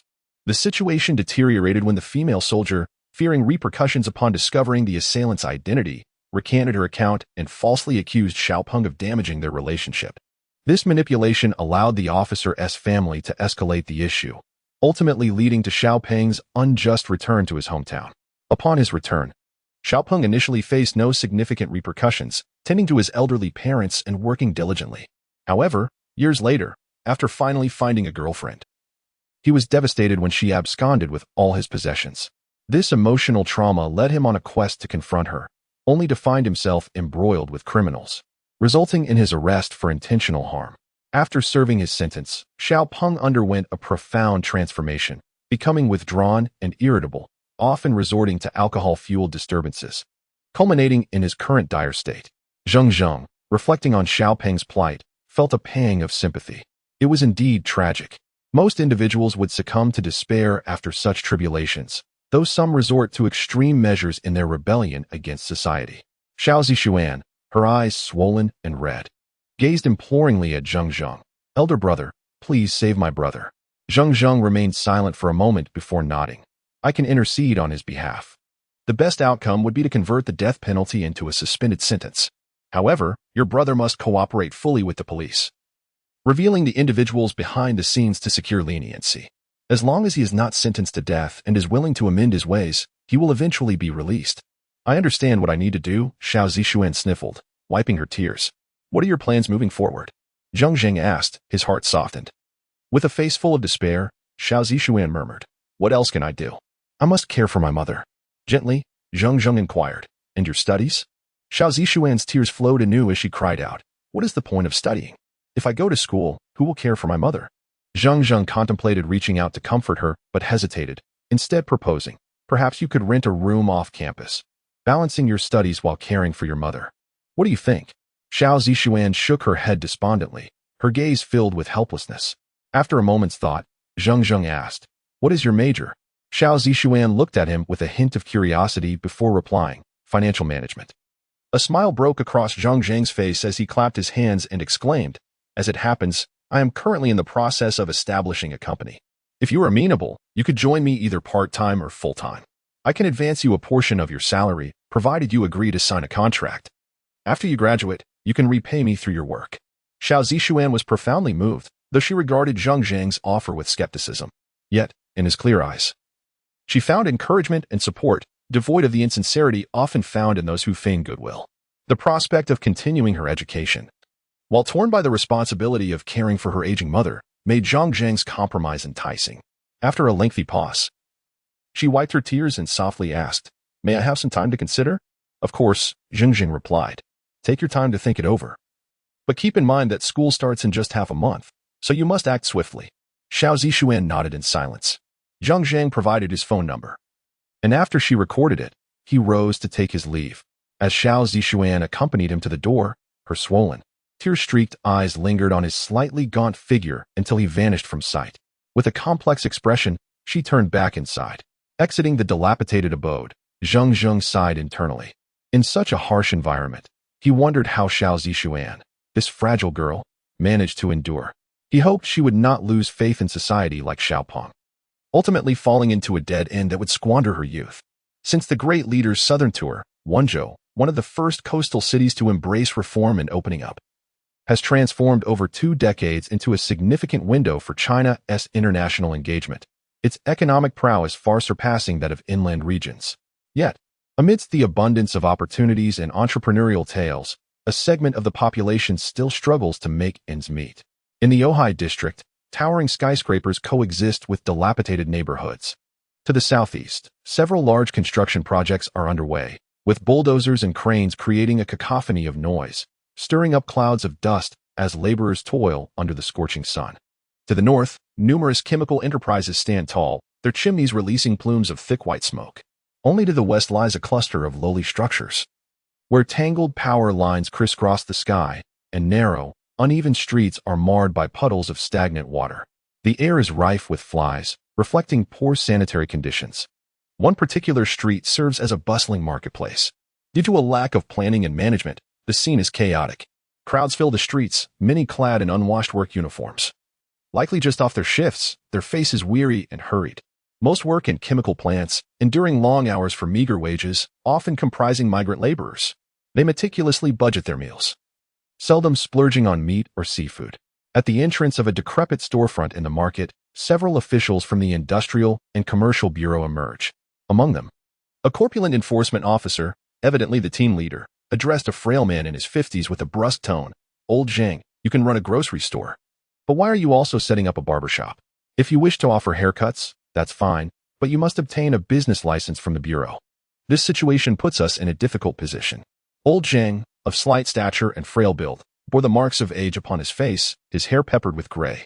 Nodding while bending slightly, he trembled as he retrieved a cigarette from his pocket, offering a forced smile. "Director Wang, please, have a cigarette. I promise I'll register with the Bureau soon." Director Wang cast a swift glance at the old man, noticing his nicotine-stained fingers clutching 2 red double happiness cigarettes. His expression darkened. "Old Zheng, there's no need for cigarettes. Just take care of what I mentioned. If we return for inspection and you still lack a license, we may have to take some compulsory measures." Old Zheng, trembling, retracted his bony fingers, returning the cigarettes to their box, nodding vigorously in compliance. "Let us go," Wang said, and the law enforcement officers finally strode away, watching the figures of the Industrial and Commercial Bureau fade into the distance. The old man's expression darkened as he lowered his head and silently returned to the shop. "Old Ba, if it's really too difficult, just don't cut hair anymore." A pale-faced, bloodless middle-aged woman approached him. Why are you up? Quickly lie down on the bed, Old Ba exclaimed in surprise. Hastily helping his wife settle back onto the bed, propping her head with a pillow, and only then did he let out a sigh of relief, reproaching her gently. The doctor advised you to rest more. You shouldn't get up for no reason. The woman shook her head, catching her breath, and after a long pause, she slowly said, Old Ba, there is hardly any business for haircuts anyway. If we go to get a business license, it will cost us quite a bit. I think we should just give it up. Old Ba lowered his head, his voice filled with bitterness. I just wanted to bring in a little more income for the family. If we stop cutting hair, that's one thing. But these tools were just purchased not long ago, costing several hundred yuan. It seems a shame to let them sit unused. It's all my illness that has burdened this family so much, the woman lamented sorrowfully. Ajuan, don't be upset. You must stay strong. There will be a good solution, Old Ba said, his eyes reddening. Old Zheng, a sharp voice suddenly rang out from outside. They're here, Zheng Old Ba replied, quickly wiping the corners of his eyes and rushing outside. It turned out to be Qianxiu and Qianxiu. Recognizing the approaching figures, Zheng Old Ba immediately plastered a smile on his face to greet them, yet inside, he felt as if a heavy stone was lodged in his chest. The so-called Qianxiu and Qianxiu were clearly thugs. They exuded a roguish demeanor, one of them puffing a cigarette while swaggering about. One of them casually snatched a sausage from the shop counter, unceremoniously peeled it open, and remarked with a smirk, Old Zheng, you haven't paid this month as share yet. Zheng Old Ba shuddered, his back appearing more hunched, and with an awkward smile, he said, Qianxiu, you know business has been slow lately. Could you possibly extend the deadline a few days? Qianxiu stopped chewing, tossed the remaining sausage to the ground, and with a menacing glare, declared, Zheng Old Ba, every time we come for the share, it's always the same story. It forces us to make 3 or 5 trips. If you can't earn money here, you might as well close the shop. Zheng Old Ba hurriedly apologized, Qianxiu, you understand our situation. My wife is unwell. Could you give us a couple more days? I promise I'll have the money for you then. Fine, Zheng Old Ba. But if you can't come up with the money in 2 days, don't blame us for being rude. And remember the rules. Qianxiu said after a moment of contemplation, his tone turning harsh. Zheng Old Ba nodded vigorously like a chick pecking at grain, repeatedly assuring, I understand.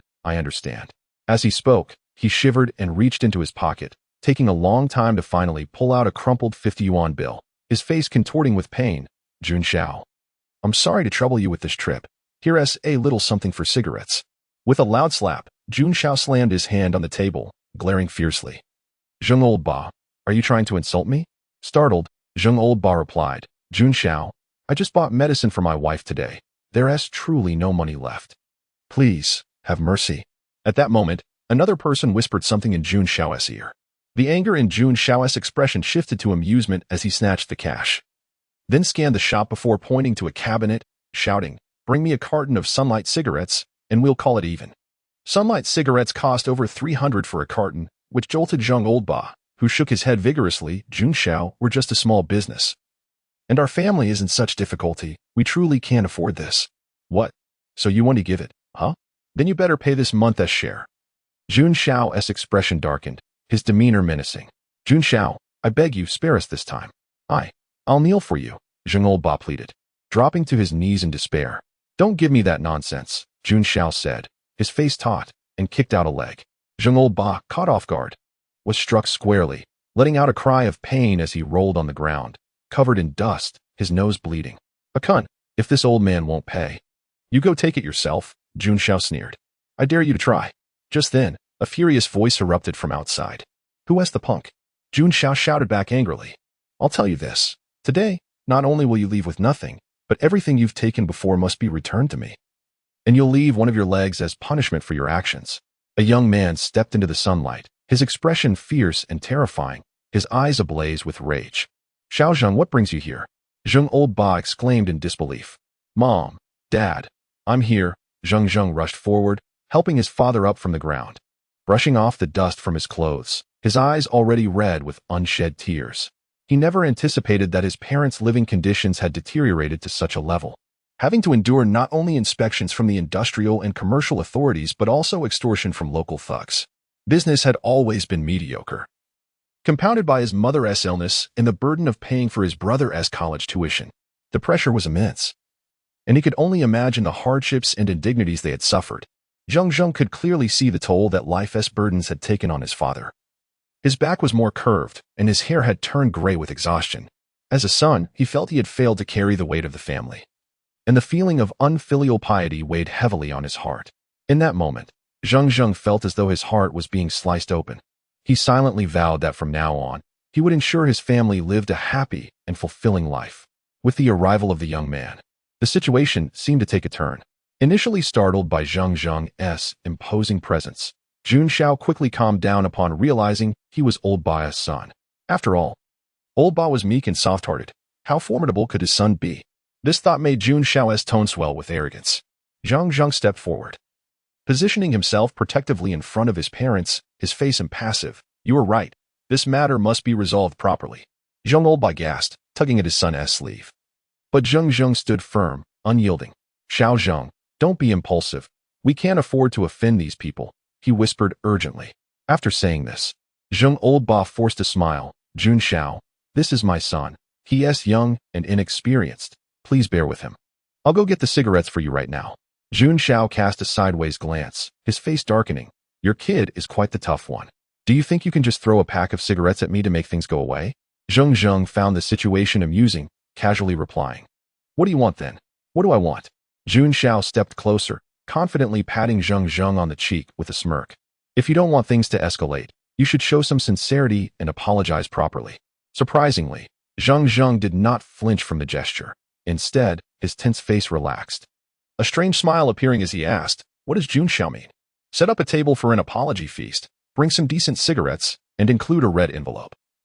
And we'll let this matter slide, Jun Xiao said grandly, waving his hand dismissively. Zheng Zheng stopped his father, whose face turned ashen, and smiled more broadly. What if I refuse? Jun Xiao retorted fiercely, then you will surely regret it. Zheng Zheng retracted his smile, a glint flashing in his eyes as he suddenly exclaimed, then I shall see how you make me regret this. Jun Xiao was momentarily taken aback, his confident expression gradually solidifying into a mask of fury, and he bellowed. You dare to play with me, you are disrespecting my hospitality. With an expletive, he turned to Kunzi, demanding, let's deal with this brat. Jun Xiao swung a powerful punch, while Qianxiu launched a flying kick from a distance. Zheng Zheng observed their movements with a cold gaze. To a cultivator, these drunken and unsteady youths appeared as laughable as toddlers, their attacks feeble and riddled with flaws. Screams erupted as the scene took a comedic turn. Qianxiu was sent tumbling to the ground, clutching his leg in agony, while Jun Xiao found his arm firmly grasped by Zheng Zheng. The latter's grip was relentless, and the expression on Jun Xiao's face revealed his discomfort as he struggled in vain. Zheng Laoba watched in astonishment, momentarily rendered speechless, his mouth agape. Release me at once, or Jin Gu will not spare you. Jun Xiao threatened, feeling as though his arm were being crushed in a vice. Zheng Zheng remained unperturbed, tightening his grip and coldly retorting. It was then that Zheng Laoba came to his senses, exclaiming in horror, Xiao Zheng, you've gotten yourself into deep trouble. Jin Gu is a notorious gangster in the Ohai district, reputed to command a gang of hundreds. They extort and commit heinous acts without remorse. Even the police have struggled to contain him, as he is well connected and feared, even among officials. Jun Xiao is one of his lackeys. What will you do now that you've crossed them? Zheng Laoba's eyes filled with despair for the future. Ah no. At that moment, a heart-wrenching scream erupted from behind, belonging to Zhou Wan. Qianxiu, lying on the ground and enduring the pain in his leg, revealed a malicious expression as he suddenly drew a knife from his pocket and lunged at Zheng Zheng. With an uncanny awareness, Zheng Zheng extended his right hand, deftly seizing the knife's handle. With a simple bend of his palm, a sharp crack echoed as Qianxiu's wrist shattered. The dagger clattered to the ground, and simultaneously, Qianxiu emitted a series of piercing cries before losing consciousness. This fluid sequence of events left not only Zheng Zheng's parents dumbfounded, but also rendered Jun Xiao momentarily silent, his eyes wide with disbelief, realizing he had encountered someone formidable today. Jun Xiao, will you still insist on that apology drink? Zheng Zheng's face once again donned a harmless smile. Jun Xiao's eyelids twitched as he contemplated the wisdom of retreating to save himself, slowly regaining his composure. With this thought in mind, he forced a contrite smile, stating, Brother, today we acknowledge our mistake and will surely come to apologize on another day. Zheng Zheng, repulsed by his insincere expression, released his grip and coldly replied, Leave. Yes, yes. Jun Xiao sighed in relief, helping the injured Qianxiu as they limped out. You wait. Zheng's kid, just you wait. I will gather dozens of brothers and make sure you pay for this. Qianxiu, accustomed to dominating the Ohai district, could not swallow this humiliation, and as he plotted his revenge, he heard Zheng Zheng call out, "Hold on. What else do you want, brother?" Qianxiu turned. Concealing his hatred, his face now filled with apprehension. Zheng Zheng approached, lightly poking the inner thigh of Qianxiu before stating flatly, "You may go now." Qianxiu, puzzled, moved about and felt no discomfort, thus he took Qianxiu and departed. Once the ruffians had retreated, Zheng Zheng turned his attention to his mother. At that moment, she appeared considerably older than 2 years prior, her hair sparse from repeated chemotherapy, her eyes sunken deep, and her once fair skin now dull and wrinkled like orange peel, dotted with brown age spots. The only constant was the warmth and tenderness in her gaze directed towards him. "Mom," Zheng Zheng called in a hoarse voice. "Ah, Zheng." Zhou Wan responded, her gaze softening with a smile as she lovingly caressed Zheng Zheng's face, filled with affection and reluctance. Hot tears streamed down her cheeks as she trembled, saying, "Good, good. It's wonderful that you've come to your senses. Just focus on working diligently." Zheng Zheng felt a lump in his throat, yearning to scream out in frustration. Gently wiping away her tears, he assured her, "Mom, don't worry. I will work hard to earn money." "Yes, yes." Ah Zheng has finally grown up. Zhou Wan's smile blossomed even brighter, as if a burden had been lifted. "Dad, are you feeling better?" Zheng Zheng released his embrace and tightly hugged Zheng Mingliang. Zheng Laoba's eyes were already reddened as he replied, "I'm fine, but your mother's health is deteriorating." Zheng Zheng patted his father's frail shoulder, speaking with steady resolve, "Dad, you needn't worry. I will take care of Mom's matters. It won't be long before both of you are back to health." Zheng Laoba, interpreting his son's words as a sign of filial piety, nodded silently, his heart filled with comfort. The family sat together, exchanging pleasantries and catching up on recent events. Zheng Laoba then voiced his concerns. "Xiao Zheng, you are still young and impulsive. You've offended a local bully. Life will not be easy from here on." Zheng Zheng smiled faintly, not troubled in the slightest. "What's done is done. It's nothing to fret about." Zheng Laoba sighed, burdened with worries. Zhou Wan hesitated to speak, but ultimately remained silent. Zheng Zheng continued, "Dad, Mom, I believe it's best for us to leave this place. The living conditions here are poor, and it's not suitable for you both." "Leave?" "We have long wished to depart, but although this shop is small, we've invested nearly 70 to 80,000. Your mother and brother depend on it for medical treatment and education." Zheng Laoba shook his head, a look of helplessness on his face. Zheng Zheng secretly sighed in relief. As long as his parents held this sentiment, it could be managed. Ultimately, it was a matter of finances, and he was fortunate to have an abundance of that. Carefully organizing his words to spare his parents from too much shock, he finally spoke, "You needn't worry about money. Although I may not possess great abilities, I can still earn some. From now on, I will take care of the household expenses, including your brother's education." Zheng Laoba and Zhou Wan simultaneously looked up in astonishment, staring at Zheng Zheng. Seeing his expression was genuine, Zheng Laoba couldn't help but ask, "Ah Zheng, do you realize how much your mother's monthly medical expenses are? How much does your brother need for a semester of tuition and living costs? It is commendable to have filial piety, but do not overstate your capabilities." Zheng Zheng chuckled, his demeanor calm. "While I may not know the exact figures, surely 10,000 a month should suffice." "What? 10,000? Both Zheng Laoba and Zhou Wan exclaimed simultaneously, their disbelief evident. "Are you certain you mean 10,000 and not 100 or 1,000? Zheng Laoba pressed, incredulous. "Yes, 10,000. If you don't believe me, I can show you," Zheng Zheng replied, promptly opening his suitcase for them to inspect. Inside, besides a few changes of clothes, bundles of cash adorned the interior, enough to dazzle the eyes. Zheng Laoba's gaze remained fixed on the suitcase, his face trembling as he stammered, "Ah Zheng, how could you possess so much money? What deeds have you committed? You must never engage in any immoral acts." Zheng Zheng shrugged his shoulders, an expression of helplessness adorning his face as he replied, "Dad, do you think your son could be that kind of person? Rest assured, this money has been earned through legitimate business. Ah Zheng has truly succeeded." Zhou Wan glanced at the overflowing cash and then at her beaming son, unable to contain her tears as she covered her face and wept. Zheng Laoba transformed from shock to exuberance, ultimately shedding tears of joy.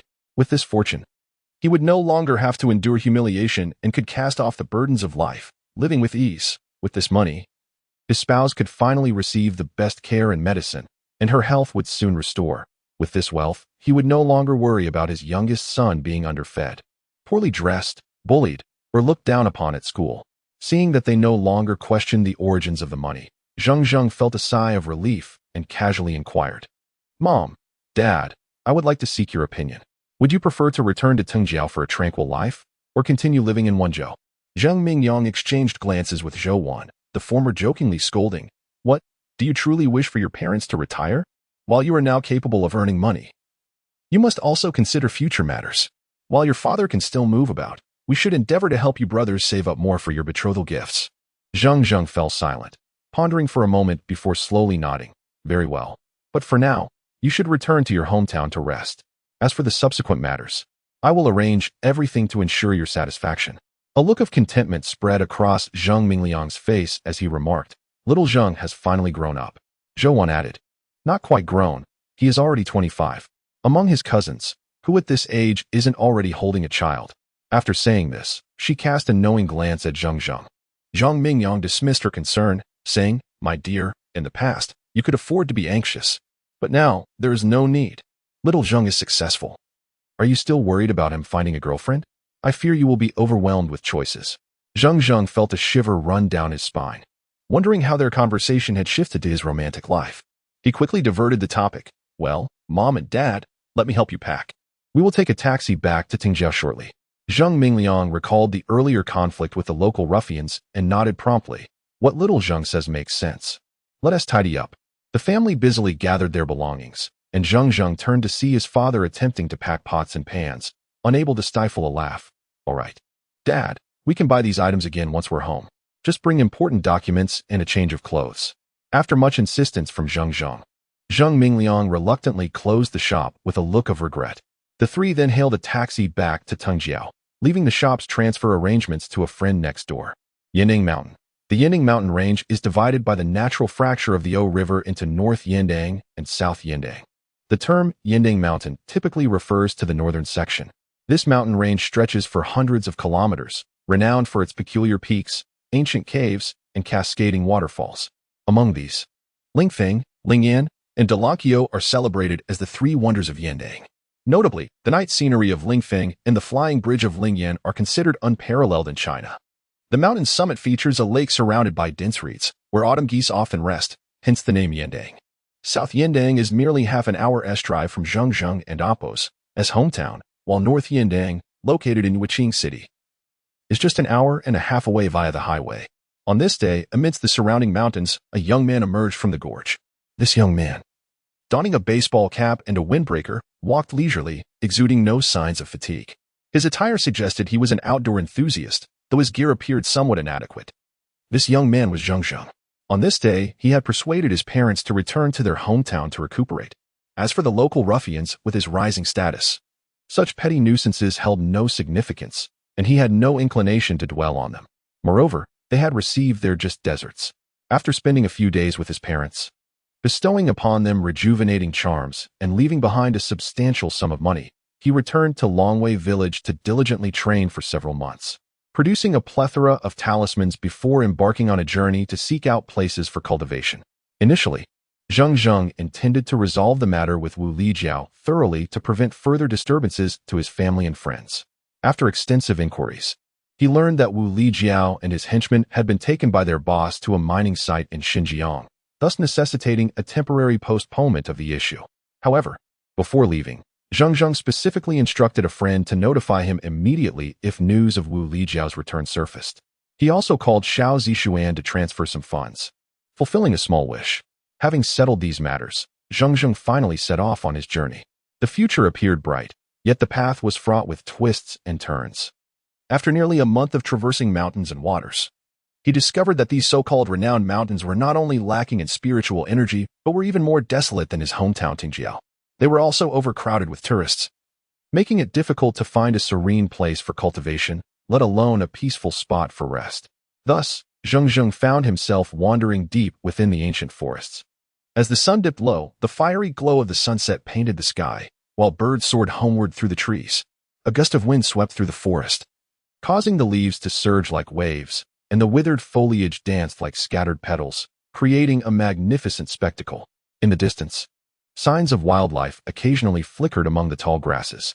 Zheng Zheng looked up at the sky, silently lamenting that it seemed he would return empty-handed once again today. After a brief search, he discovered a picturesque spot near the mountainside and water, deciding to set up camp for the night.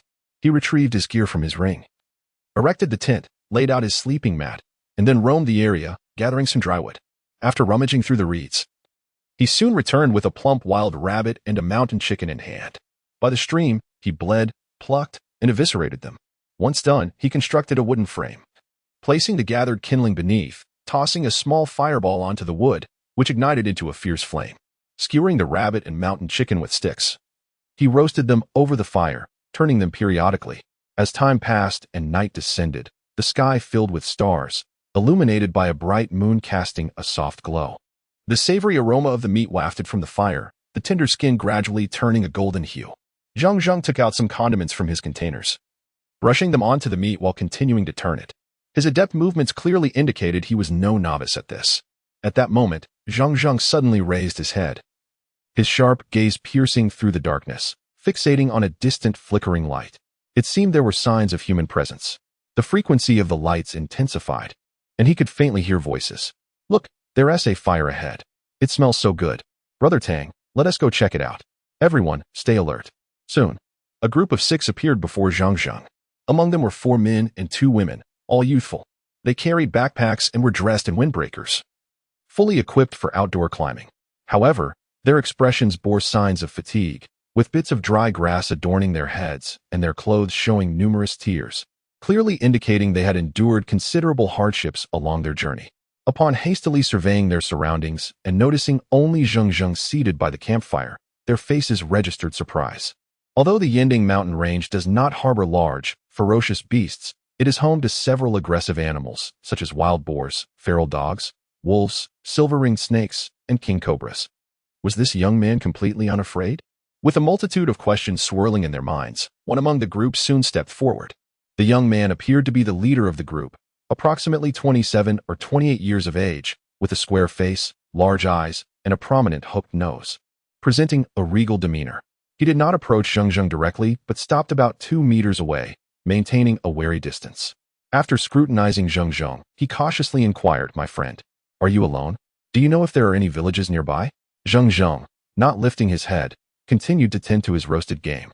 In the meantime, the meat had turned a golden hue, with rich juices oozing out and dripping into the fire, producing a crackling sound and a delectable aroma that wafted through the air. The young man inhaled deeply, swallowing hard, his throat convulsing with anticipation.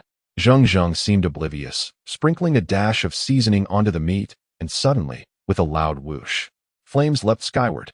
The fire flared up quickly, only to subside just as rapidly, returning to normal. The roasted meat was now held aloft, steaming and golden, evoking an irresistible craving.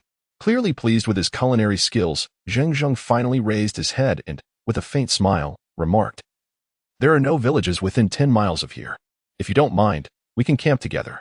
"Oh," the young man responded, a look of disappointment crossing his face. "I'm Tang Hao. May I know your name? Are you also an outdoor enthusiast?" "Haha, I'm Zheng Zheng. No need to dig deeper. I am indeed alone." Zheng Zheng took a hearty bite of the rabbit. It's quite good, crispy on the outside, tender on the inside, rich and flavorful." Tang Hao, perhaps having gone several days without proper food, stared intently at the rabbit meat. With each bite Zheng Zheng took, Tang Hao's heart raced. Eventually, he felt embarrassed and forced himself to look away, fearing he might lose restraint and snatch food from Zheng Zheng's hands. "If you're hungry, feel free to take the wild chicken on the spit," Zheng Zheng generously offered. "Thank you." Tang Hao initially hesitated before his face lit up with joy. His group had been munching on biscuits all day, leaving their mouths parched. He sincerely added, "I want to take your food for free. Let us call it a trade." Zheng Zheng smiled in silence. Tang Hao, unable to contain his eagerness, reached for the roasted chicken, just as he was about to take a bite. He seemed to recall something, freezing in place. He glanced at his disheveled companions, paused for a moment, and resolutely turned to leave with the chicken. Zheng Zheng regarded him with a hint of approval. "Alan, Xiaoying, you two have worked hard all day. Here is a roasted chicken for you to share. It'll help replenish your strength. We have to continue our journey tomorrow." "Thank you, Brother Tang." The 2 girls were unreserved, dividing the chicken in half. "All right, everyone. Let us get to work. Set up the tents quickly so we can rest. We need to hit the road early tomorrow. Okay, Brother Tang, the young people replied lethargically, slowly starting their tasks. At that moment, a short, plump man approached Zheng Zheng. Brother, do you still want that half-rabbit? The plump man was straightforward, his gaze fixated on the roasted meat. If you don't mind, take it, Zheng Zheng replied. Mind? Not at all. Good food is what matters. The plump man exclaimed joyfully, seizing the roasted rabbit. This short, stout fellow was named Su Ning, a jolly character with a knack for conversation. As they were all young, they quickly became familiar, chatting about various topics. Zheng Zheng gleaned a wealth of information about the group from Su Ning's words. Su Ning wiped his greasy mouth, and within half a minute, the roasted rabbit had been reduced to a pile of bones, as if he might have swallowed the bones whole. After finishing, he licked his lips, still savoring the taste, and praised, Brother, your grilling skills are truly remarkable. If things don't work out for you in the future, we could partner up to open a barbecue joint. I'll invest, and you'll run the kitchen. With my connections and your talent, this business would surely thrive. Zheng Zheng smiled and shook his head, not taking his suggestion to heart. Su Ning, merely speaking off the cuff, continued, Brother, you're quite bold to camp alone in the wilderness. Aren't you afraid of unexpected dangers? Zheng Zheng chuckled. This isn't some deep forest, if you're cautious. Nothing untoward should happen. Su Ning shook his head, his cheeks jiggling slightly. With a rare serious expression, he replied, You're mistaken. Initially, we thought the same. But do you know what we encountered before arriving here? Zheng Zheng found Su Ning's mysterious demeanor amusing and feigned curiosity. What did you encounter? Su Ning's eyes flickered with a mix of fear and excitement as he recounted. You'll never guess. This morning, we came across a giant eagle, a snake, and a two-tailed fox. Seeing Zheng Zheng's skeptical expression, he hurriedly added, You don't understand. This eagle was terrifying, its wingspan over 10 meters. When it flew above us, it felt like a hurricane was sweeping through. I, weighing around 180 pounds, was nearly blown off my feet.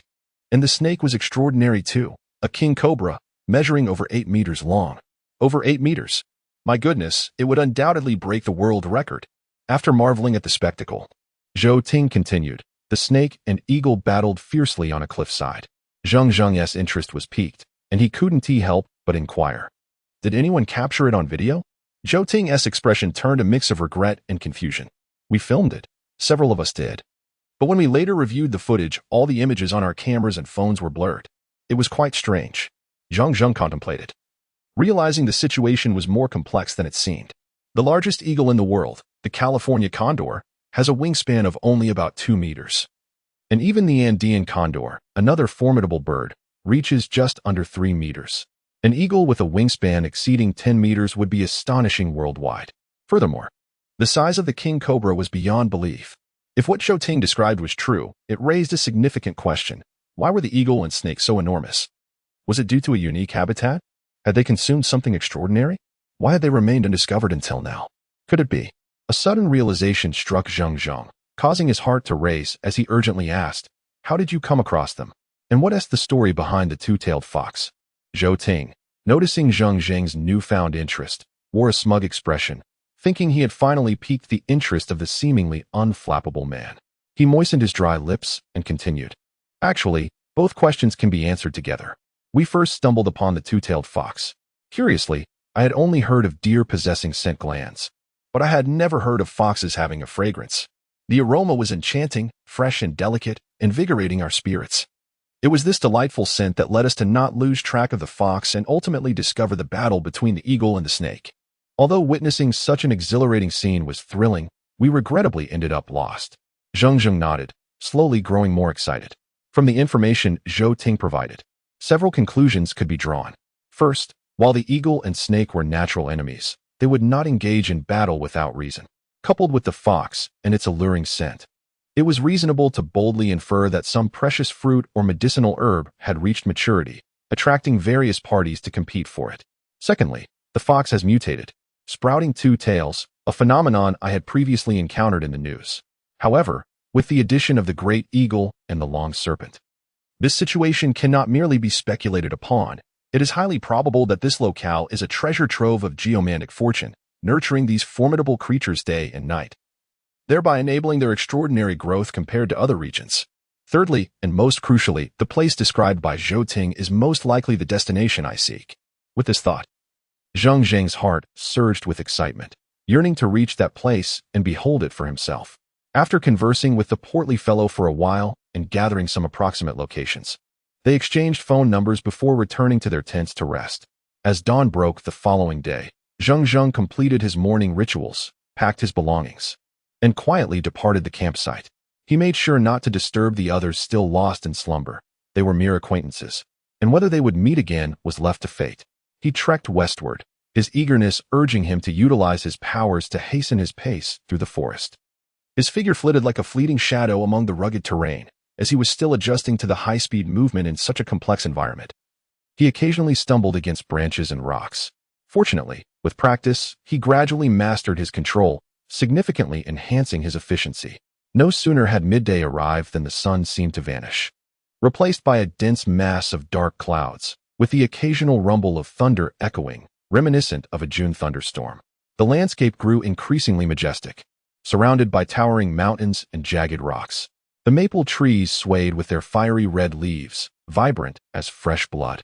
Fields of chrysanthemums blossomed abundantly, uplifting the spirit. Ahead, a crystal-clear waterfall cascaded down the cliffs, ultimately merging into a serene, emerald pool. The water meandered down the peculiar rock formations, delving deep into the mountain range. A smile spread across Zheng Zheng's face. The scenery closely resembled the location where the portly fellow had described encountering the two-tailed foxes. Without hesitation, he made his way towards the waterfall. As the saying goes, a distant view of the mountains can tire a horse, and although the waterfall appeared near, it took him at least half an hour to reach it. Traversing a damp, shadowy corridor, he was met with a deafening roar as a waterfall, towering several dozen meters high, plunged down in a silvery cascade, sending droplets flying. The cliff face, polished smooth as a bronze mirror by the rushing water, resembled a knife's edge, save for a few vines that clung to its sides. Below, the pool was crystal clear, showcasing plump fish swimming freely, with no path forward. Three sides were flanked by sheer cliffs, but one wall jutted out, revealing a flat rock surface. This must be the very rock wall where they had witnessed the battle between the serpent and the eagle. Yet, Zheng Zheng's brow furrowed. While the air quality was indeed pleasant, the concentration of spiritual energy was not as dense as he had imagined. What could be the reason for this? Regardless, having arrived, he decided to approach the rock wall first. Examining the smooth cliff, he realized there were no footholds. Attempting to scale, it would be akin to reaching for the stars. After contemplating, he gauged the cliff's height and swiftly retrieved a bundle of thick rope from his Qianxiu ring, equipped with a grappling hook. After several attempts, the hook secured itself to the rocky outcrop, and Zheng Zheng, agile as a gecko, swiftly began his ascent. As he neared the rock face, he prudently secured a Vajra talisman with one hand, just in case. Climbing over the rocky terrain, he found himself amidst a tangle of vines. Although it was late autumn, the vines remained lush and verdant, showing no signs of decay. Apart from that, there was nothing else. Zheng Zheng caught a whiff of a peculiar odor, sensing a faint fishy scent lingering in the air. Perhaps the lair of the king cobra was nearby. He became increasingly cautious. The rocky ledge was only 2 or 3 meters wide, with a similar protrusion, and the ground was damp and moss-covered, with the abyss of the pool below threatening a perilous fall. On high alert, he took out a wooden stick, intending to stir the vines on the rock face to provoke any lurking serpents.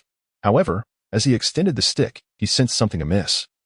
The front end offered no resistance and continued to penetrate deeper. What is this? Zheng Zheng abruptly pulled the stick sideways, revealing a dark, damp cave approximately a meter high. Could this be the lair of the king cobra? Zheng Zheng hesitated, contemplating whether to enter. If it were an ordinary king cobra, there would be little concern. But should it be a mutated one, caution was warranted. Lacking sufficient battlefield experience and facing the unknown conditions of the narrow cave, venturing inside could lead to unpredictable outcomes. The harrowing memory of his previous encounter with the spirit snake at the Wenqing waterway flashed in his mind. Spirit snake? How could I have forgotten? Zheng Zheng lamented. Smacking his forehead, he retrieved a treasure pagoda from his ring, and with a brilliant flash, 2 spirit snakes materialized before him, excitedly raising their heads and entwining around his arm. Just then, a faint scent of blood wafted through the air. Could it be that the Snake King was injured during its battle with the eagle? This presented a splendid opportunity. No longer hesitating, Zheng Zheng grasped the pagoda with one hand and, bending down, readied 2 talismans with the other, slowly crawling forward under the dim light. While the exterior was damp, the cave was surprisingly dry, and as he delved deeper, the scent grew stronger. Before long, he encountered a fork in the cave. One path was wide, while the other was narrow. Zheng Zheng scrutinized the narrow passage, noticing the ground was smooth and bore dark speckles, with a pungent odor emanating from within. The larger opening ahead appeared to glimmer faintly. Without a moment's hesitation, Zheng Zheng chose to take the broader route. After approximately 10 minutes, the light ahead intensified. To his astonishment, Zheng Zheng found himself before a stone door, intricately carved with totemic depictions. Perhaps due to the passage of time, the patterns had become faded and worn, revealing only their basic outlines. At the top was an embedded bagua mirror, embodying the duality of yin and yang, along with the celestial stems and terrestrial branches. On either side of the stone door hung lamp slots, each housing a softly glowing orb, clearly of considerable value. Cautiously surveying his surroundings and finding nothing amiss, he unceremoniously extracted the 2 orbs, thinking of the wealth they could fetch at auction. Having secured the orbs, Zheng Zheng's gaze greedily fell upon the bagua mirror. As soon as his fingers grazed its surface, a barely audible sound reverberated, followed by a series of cracks that spread rapidly, ultimately shattering the mirror into countless fragments, leaving only the empty frame behind. Zheng Zheng was momentarily taken aback, staring blankly at the frame on the stone door. After a brief pause, he snapped out of his stupor, only to notice a subtle change in the air he was breathing. What was happening? Suddenly, Zheng Zheng's expression shifted, transforming into one of unrestrained joy. The air had become remarkably pure, devoid of any impurities, infused with a hint of spiritual energy that invigorated him, revitalizing his weary body. How could this be? Was this not a place abundant in spiritual energy? At this thought, Zheng Zheng's heart raced with excitement, compelling him to push open the stone door. With a resounding rumble, he exerted all his strength to gradually push the door open, causing a cloud of dust to cascade down. A radiant light flooded over him, and an overwhelming wave of spiritual energy surged forth. In an instant, Zheng Zheng felt an overwhelming sense of euphoria, as if he were enveloped in a gentle spring breeze. His entire being suspended among the clouds, basking in a warmth that was indescribably comforting. His entire body, from sinews to marrow, felt rejuvenated, with a faint inclination towards breaking through the qi refining stage. Zheng Zheng hastily settled down, crossing his hands to support the emerald pagoda, and began to recite his cultivation incantations. The abundant spiritual energy, as delicate as silk and mist, flowed into his body like a whale swallowing water, following his cultivation pathways and commencing its circulation. The abundance of spiritual energy, exceeding the usual levels by more than tenfold, significantly accelerated Zheng Zheng's cultivation speed. Like a fierce surge, he effortlessly shattered his shackles and broke through barriers, ascending to the second layer of qi refinement. His momentum did not wane. He continued to surge forward until reaching the late stages of this layer, only then gradually stabilizing. Without the luxury of celebrating his elation, he seized this rare opportunity to diligently operate his cultivation techniques, solidifying his realm. In his fervent dedication to cultivation, Zheng Zheng remained oblivious to the peculiar changes occurring with the jade tower in his grasp. The spirit-gathering pearl atop the tower emitted a soft glow, while layers of white, swirling energy continuously spiraled around the pearl, only to be drawn back into the tower. With each absorption of energy, the pearl deepened in color, and the tower's body grew increasingly vibrant and substantial. Meanwhile, the 2 ice spirit snakes coiled around his arms slightly parted their mouths, rhythmically inhaling and exhaling spiritual energy. Not far away, a massive king cobra, measuring over 10 meters in length, lay coiled at a corner, occasionally flicking its tongue as it savored the air. It would shift its body slightly, tempted to draw closer, yet recoiled in fear, sensing an ominous aura emanating from the verdant glow. After an indeterminate passage of time, Zheng Zheng exhaled a breath of turbid energy and slowly opened his eyes.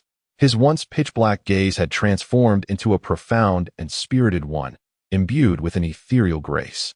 The flow of magical essence within him surged continuously, his meridians widened several times over, his senses sharpened, and his aura deepened, filling his entire being with vitality. Rising slowly, the bones in his frame crackled audibly, a sound both startling and impressive. Observing the grime that clung to him, emanating a foul odor, Zheng Zheng could only shake his head in resignation.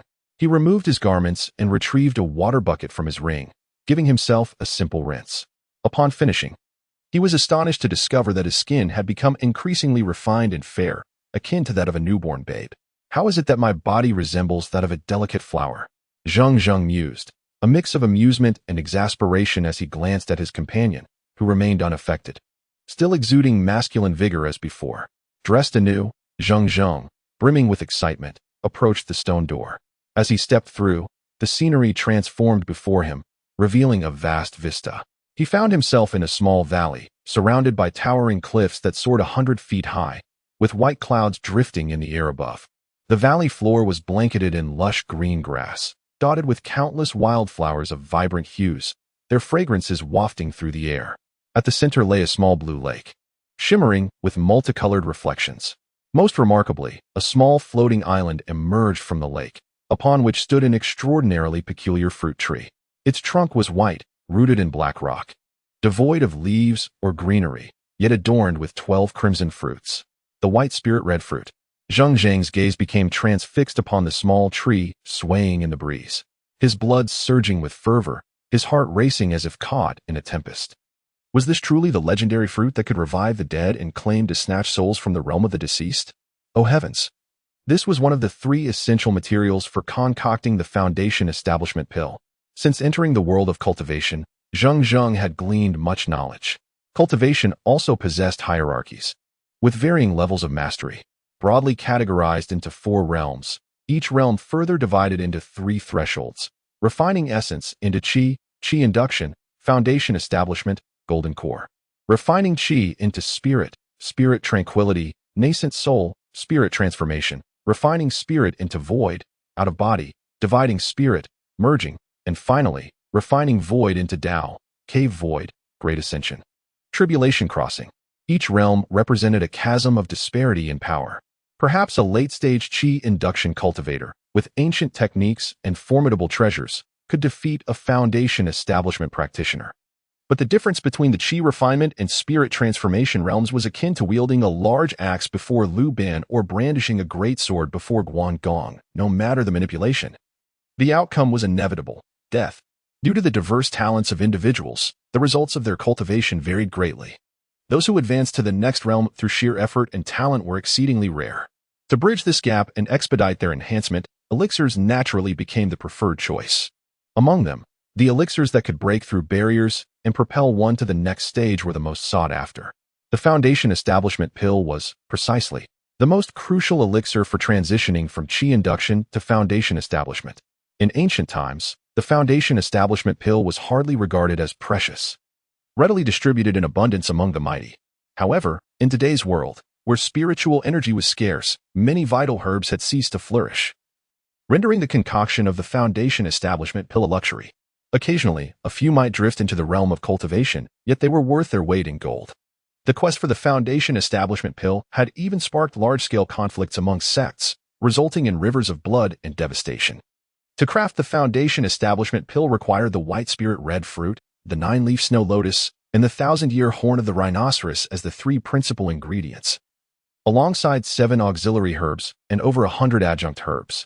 While the auxiliary and adjunct herbs were manageable, the 3 principal ingredients had nearly vanished from the earth. To encounter the white spirit red fruit here was indeed a tremendous stroke of fortune. The white spirit red fruit took 300 years to sprout, another 300 to bloom, 300 to bear fruit, and 300 to mature, totaling 1,200 years. When ripe, the fruit would be round and plump, a deep crimson hue, accompanied by an otherworldly fragrance.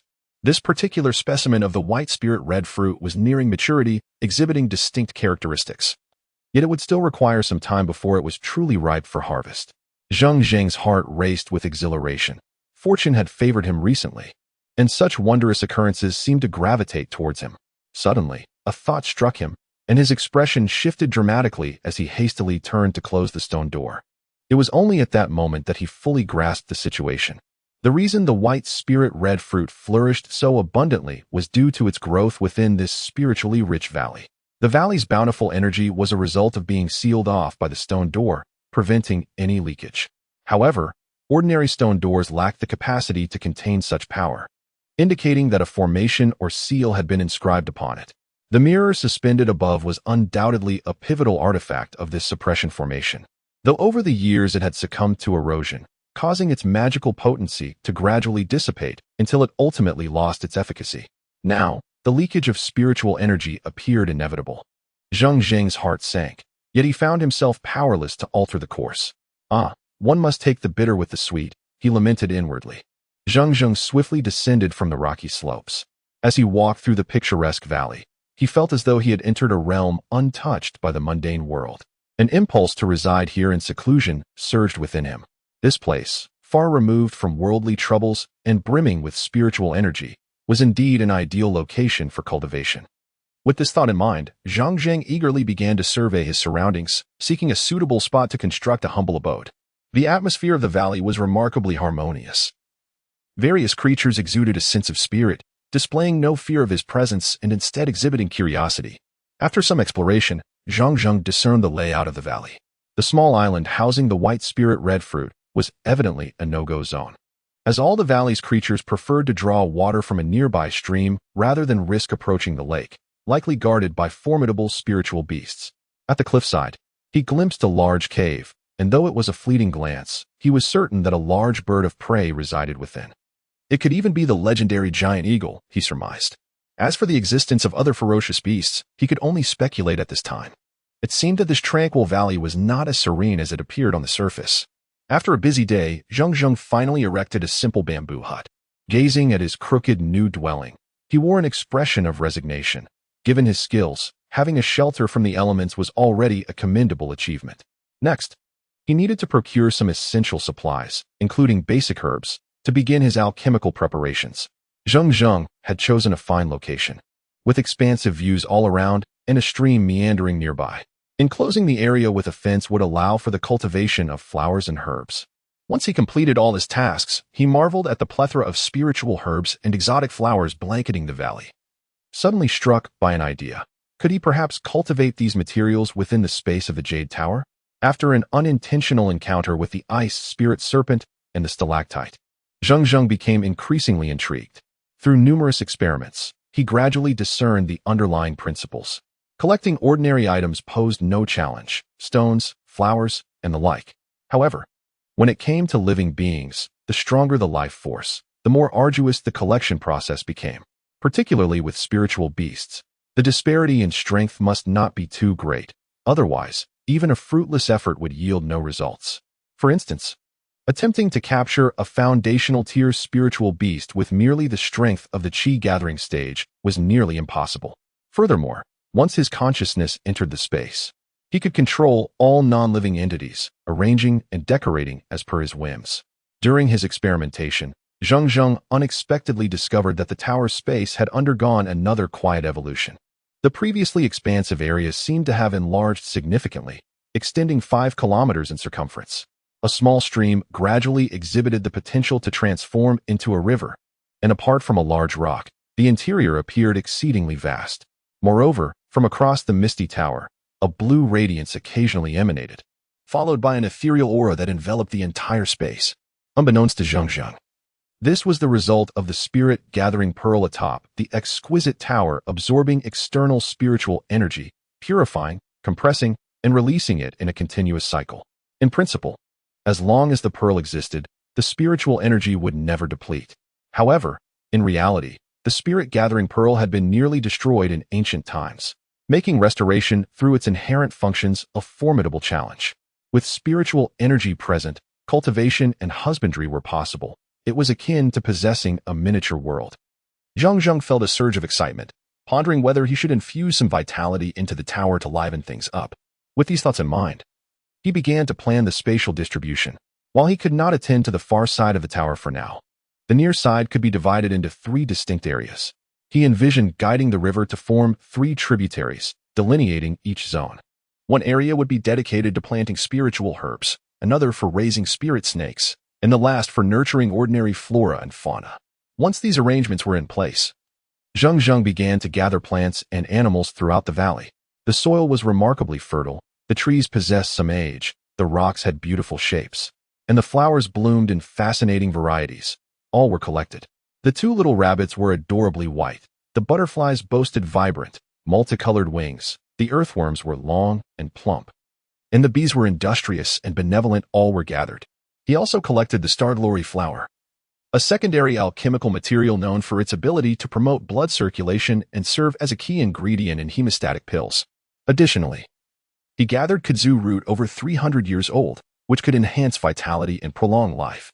He also collected the snake saliva fruit, a toxic fruit cultivated from the venom of snakes, where a single drop could lead to death, and it was also a primary ingredient for antidote pills. Zheng Zheng was astonished to find such an abundance of spiritual herbs in the small valley, most of which were of considerable age.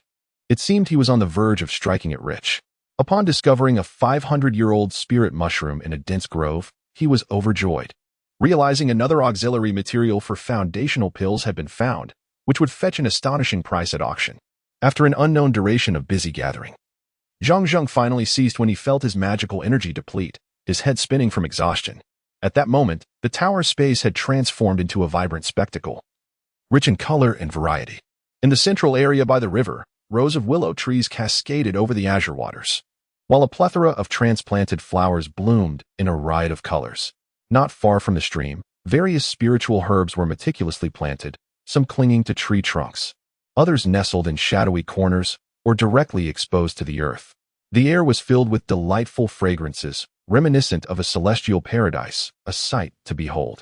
A swarm of tiny yellow wasps flitted about, while schools of fish danced in the river, and the occasional chirping of birds could be heard from the trees. Everything radiated harmony and tranquility. Zheng Zheng was exceedingly content. Here, there were hills, flowing rivers, fertile soil, and fresh air. The only element lacking was sunlight. Photosynthesis is an indispensable component for plant growth. Without sunlight, most plants would struggle to thrive, potentially leading to their demise. Creating a sun within the space was clearly unrealistic. He pondered whether alternative means could suffice. Naturally, he recalled the 2 pearls unearthed at the stone gate. He decided to give it a try. Zheng Zheng took out a luminous pearl, controlling it with his thoughts, suspending it high above. The soft glow illuminated the gray sky, though the range of light was limited.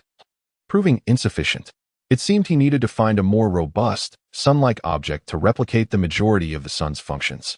After organizing all these elements, Zheng Zheng exited the tower space, feeling utterly exhausted, collapsing into his dwelling without the will to move a finger.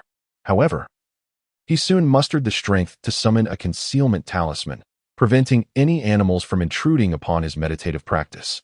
Thus, a day passed. Early the next morning, Zheng Zheng awoke from his meditation, finding all fatigue had evaporated, his spirit renewed, and his magical energy replenished. Observing the surging true essence within, he noted that not only had he completely solidified his qi gathering stage's late phase, but there was also a subtle inclination toward breaking into a higher level. Zheng Zheng marveled, realizing that a conducive cultivation environment constituted half the battle for success. Having meditated merely 2 or 3 times, the results surpassed those of 6 months spent outside. The density of spiritual energy here was astonishing. He sincerely hoped the spiritual energy would not dissipate too swiftly, granting him ample time to cultivate and enhance his abilities. After hastily consuming some provisions from his storage ring, Zheng Zheng stepped out of his bamboo cottage, preparing to temporarily leave the valley to procure some items before retreating to this haven for years of dedicated cultivation. As he ambled through the valley, dew dampening his shoes, he unexpectedly spotted an ancient stone tablet on one side of the cliff. The tablet, overgrown with weeds, bore the marks of countless years of wind and sun, appearing rather dilapidated. The inscriptions had become too blurred to decipher, yet Zheng Zheng was intrigued to discover a small cave behind the stone tablet. The entrance to the cave was littered with skeletal remains, evoking an unsettling sensation. What could this mean? Zheng Zheng's heart raced as he contemplated. Zheng Zheng, mustering his courage, cautiously approached the cave. Occasionally, he inadvertently stepped on the grass and foliage, feeling the ground give way slightly beneath his feet, as if something were being crushed. A shiver ran down his spine. It was evident that beneath the vegetation lay remnants of withered bones. Upon entering the cave, he found it shrouded in darkness. Rubbing his hands together, he conjured a small fireball, which illuminated the surroundings just enough for him to observe the barren interior, littered with dust and devoid of any other substance. After a few more minutes of walking, he encountered a stone door similar to the one he had seen when entering the valley. The patterns etched into the stone were uncannily identical. Zheng Zheng noticed a small indentation above the stone door and bent down to search the ground earnestly. Within moments, he discovered some shards of glass, Rising to his feet, he felt he had pieced together a significant portion of the puzzle. If he were not mistaken, this valley had once been a site of enchantment, possibly arranged by an immortal to store spiritual energy, nourish medicinal herbs, or serve some other purpose, the specifics of which remained elusive. One thing was clear: the surrounding mountains must harbor similar formations, although it appeared they had long since lost their efficacy. The stone tablet he had previously observed was decidedly peculiar, seemingly disconnected from the cave's purpose, leaving its true significance unknown for the time being. Zheng Zheng, not wishing to expend his energy uncovering secrets at that moment, decided to postpone such endeavors for a later time. With a touch of disappointment, he pushed open the stone door. Drawing from his prior experience, he swiftly sealed the door once more and, after another 7 or 8 minutes of walking, arrived at the cave's entrance. There, perched on the edge of a sheer cliff, a magnificent waterfall cascaded down, the sound of rushing water akin to thunder. Below lay a vast pool, where a crimson sun slowly ascended, casting a vibrant rainbow across the rocky face. However, what Zheng Zheng beheld next startled him. At least 100 animals were scattered around the water's edge, squinting their eyes in sheer contentment. There were koalas hanging from trees, elk resting on rocks, giant turtles surfacing, and wild boars nestled in the grass. Even formidable centipedes, vividly colored serpents, and emerald-hued toads, creatures rarely seen, were making their presence known.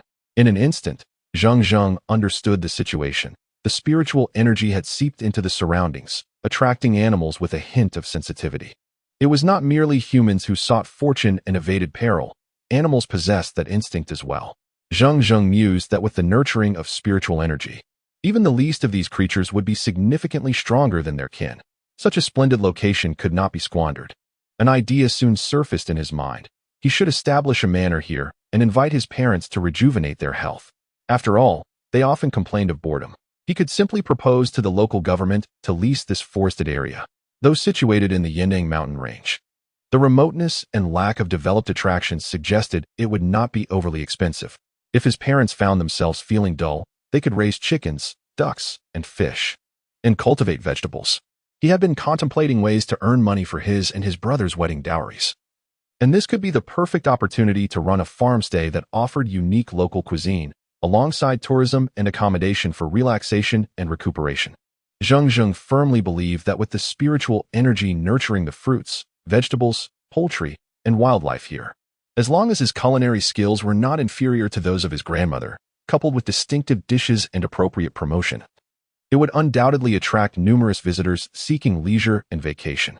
This plan would not only resolve his parents' predicament, but also generate income for some friends. Naturally, executing such an endeavor would require meticulous consideration of various factors, and it was not something that could be accomplished overnight.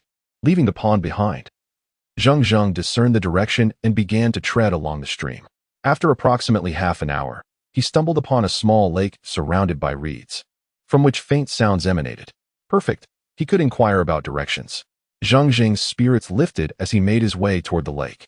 Upon reaching its edge, he instinctively parted the reeds, only to discover a woman frolicking in the water. Her lustrous black hair danced in the waves, and her smooth, delicate back was as enticing as the finest jade. Just then, the enchanting woman playfully flipped in the water, revealing her exquisitely crafted features. She appeared to be around 20, with elegantly shaped brows and long, thick eyelashes framing her captivating, grape-like eyes, which drew one in from the depths of the soul. Water droplets glistened on her sculpted nose, while her swan-like neck gleamed in the morning light, reminiscent of a mesmerizing mermaid. Zheng Zheng swallowed hard, his gaze fixated on the center of the lake, his heart racing uncontrollably. Had he truly stumbled upon such fortune? Merely wandering through the depths of the mountains, he had encountered a beauty bathing? The woman floated freely, lost in her own world, blissfully unaware of the predatory gaze that scrutinized her every move.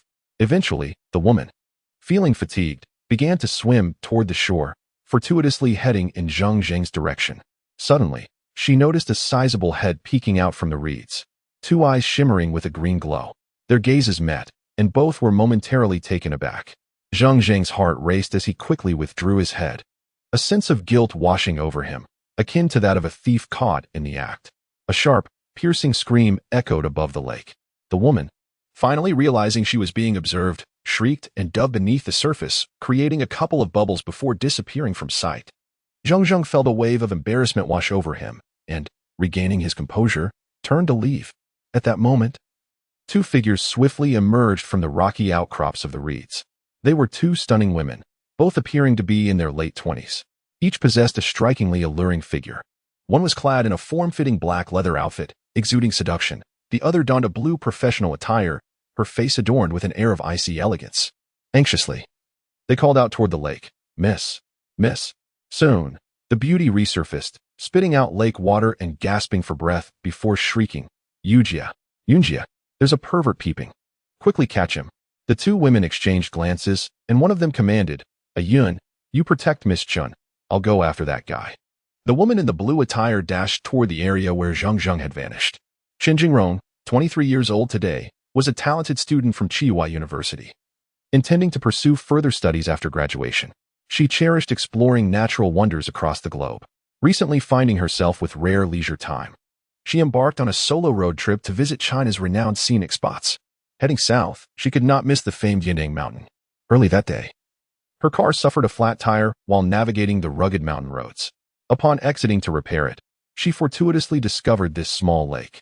The water was not only crystal clear but also pleasantly warm, and being in such a secluded area, she could not resist the temptation to take a dip.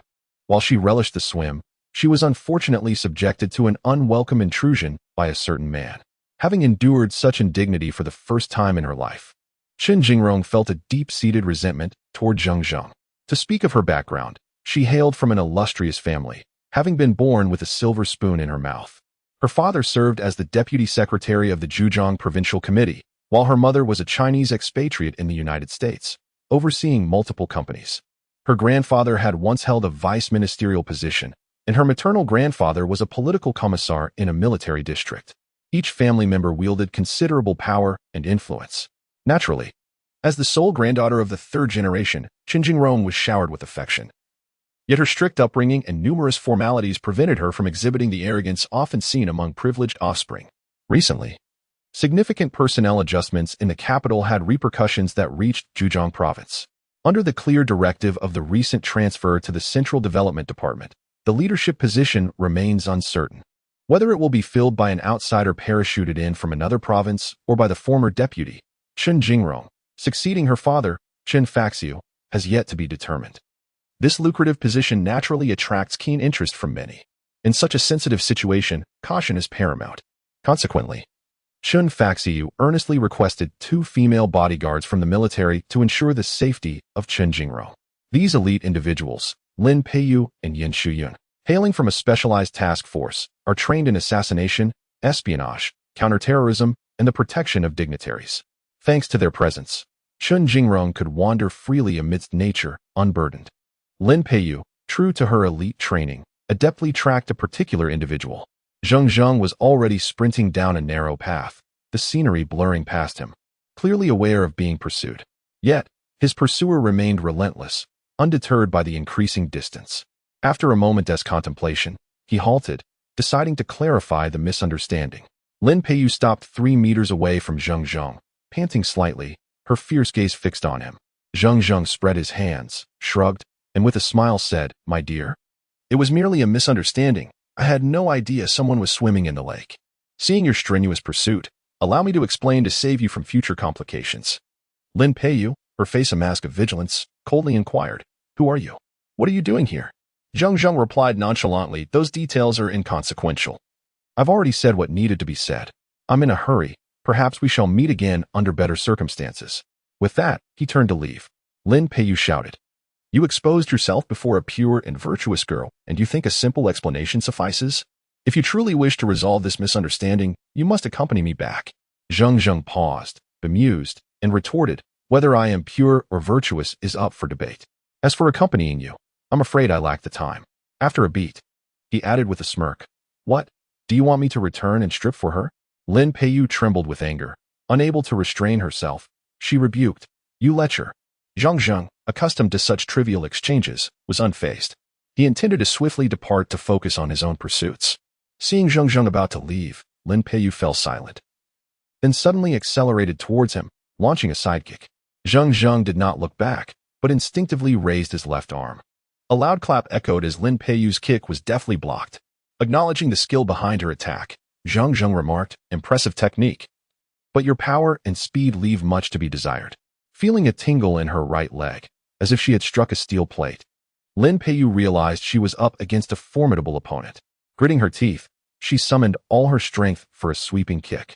Zheng Zheng evaded with ease, critiquing, "Your speed is lacking. Where is your full strength?" Despite Lin Peiyu's extensive training and composure, Zheng Zheng's taunts ignited her fury.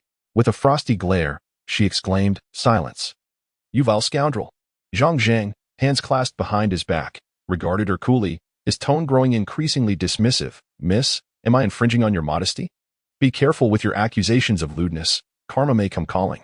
Lin Peiyu's expression shifted dramatically as she could no longer contain her frustration. She raised a sleek black pistol towards Zheng Zheng. His demeanor darkened, an unsettling feeling washing over him. The thought of an accidental discharge was daunting. A first in his journey of cultivation. An overwhelming surge of power radiated from him, causing nearby flora to sway without wind. His calm voice, laced with menace, stated, "Very well, you dare to point a gun at me. I will count to 3. If you do not holster that weapon, you shall bear the consequences." Lin Peiyu bit her lip, her voice cold. "I am not easily intimidated. Will you come with me?" Zheng Zheng, expressionless, replied immediately. Lin Peiyu hesitated. Her grip on the gun steady, yet a tremor coursed through her as his counting progressed. Under his formidable presence, her heart raced with uncertainty about whether to lower her weapon. As he reached 3, she felt a swift blur, and an overwhelming force compelled her arm down, causing the gun to fall while her entire body felt paralyzed. "I said it was merely an accident. Yet you persist with your accusations of lewdness and dare to threaten me with a firearm. I offered you a chance, and you squandered it. Lust is merely a natural inclination. What is so remarkable about it?" Zheng Zheng seethed, his fury palpable. A sharp crack resounded as he struck her rear. Lin Peiyu realized she had been humiliated, her heart swelling with indignation. "You scoundrel! You shall regret this for the rest of your days." She spat, her voice hoarse with rage as tears streamed down her face. "Fine, I shall continue to show you just how debased I can be." Zheng Zheng, for the first time in his life, found a gun pointed at his head. A surge of anger welled up within him as he barked, "Why are you pointing a gun at me?" At that moment, distant gunfire erupted, sharp and urgent, quickly followed by sporadic shots echoing through the air. Both men instinctively looked up, their attention drawn to the source of the gunfire, which was unmistakably coming from the direction of the lake. Zheng Zheng remained relatively unfazed, but Lin Peiyu's face paled in alarm as she exclaimed, "This is bad. Something's happening to Miss Chun." Zheng Zheng coldly retorted, "Then why aren't you off to protect your employer?" Suddenly feeling her body regain its freedom, Lin Peiyu shot Zheng Zheng a furious glare, declaring, "You wait. No matter where you run, I will track you down." Zheng Zheng shrugged indifferently, "You're always welcome to try." With a huff, Lin Peiyu rubbed her still stinging backside, cursing Zheng Zheng for his harshness, before hastily sprinting towards the lake. Zheng Zheng watched her disappear into the distance, hesitating momentarily before deciding to follow. At that moment, Yan Shuyun was covering Chun Farong as they retreated along the riverbank. Her black vest was pierced with a bullet hole, blood oozing from her fingertips, staining a considerable portion of her shoulder. The assailants, numbering around 12, were clearly targeting Chun Jingrong, each armed with firearms. Based on the sound and rate of fire, they were likely using Black Star handguns. This model was renowned for its exceptional penetration power, but suffered from significant recoil. In China, Black Star handguns had gradually been phased out, and few were proficient in their use. Therefore, it was likely that these individuals were professional assassins or mercenaries, as it was improbable they could wield such weapons with such precision otherwise. Despite her injury, Yan Shuyun remained composed, her expression unyielding as she observed the direction in which Chun Farong was fleeing, precisely the path Lin Peiyu had just taken. Sighing in relief, she suddenly darted from behind a large tree, pulling the trigger. 2 shots rang out, followed by a scream not far away. Using her momentum, Yan Shuyun rolled on the ground, seeking refuge in the underbrush. Suddenly, she felt a sharp sting in her inner thigh and looked down to find a small, dark red snake biting her. Its triangular-shaped head indicated it was venomous. Yan Shuyun swiftly grasped the snake and crushed it before tossing it aside. Having undergone training in the military regarding venomous bites, she remained unperturbed, focusing intently on the shifting shapes in the grass ahead, calculating her next move. "Hey, a few big shots are afraid of a woman. AQ, provide fire cover. Xingzi, take 4 brothers and flank her, catch that girl. The rest, follow me." As the distant rustling intensified, gunfire erupted, growing increasingly fierce. The audacity of these individuals was astounding. They were utterly lawless. Unlike the well-regulated firearm laws in the West, China maintained strict control over weapons, even requiring rigorous vetting for gun ownership. Yet here were these men, not only equipped with military-grade Black Star handguns, but also displaying M4 submachine guns. Were they preparing to rebel? Qianxiu, momentarily pinned down by the relentless gunfire, relied on the tree and the underbrush for cover. Counting the shots, she focused. 22, 23, 24. A typical M4 magazine holds 30 rounds. Once they reached that number, it would be time to retaliate. The chaotic footsteps grew heavier and closer. Just as Qianxiu was completely focused, dizziness struck her, followed by a wave of nausea. This was bad. The snake venom was taking effect. Her complexion shifted as she realized the potency of the snake's venom. Just then, gunfire erupted behind her as Lin Peiyu arrived for support at this crucial moment.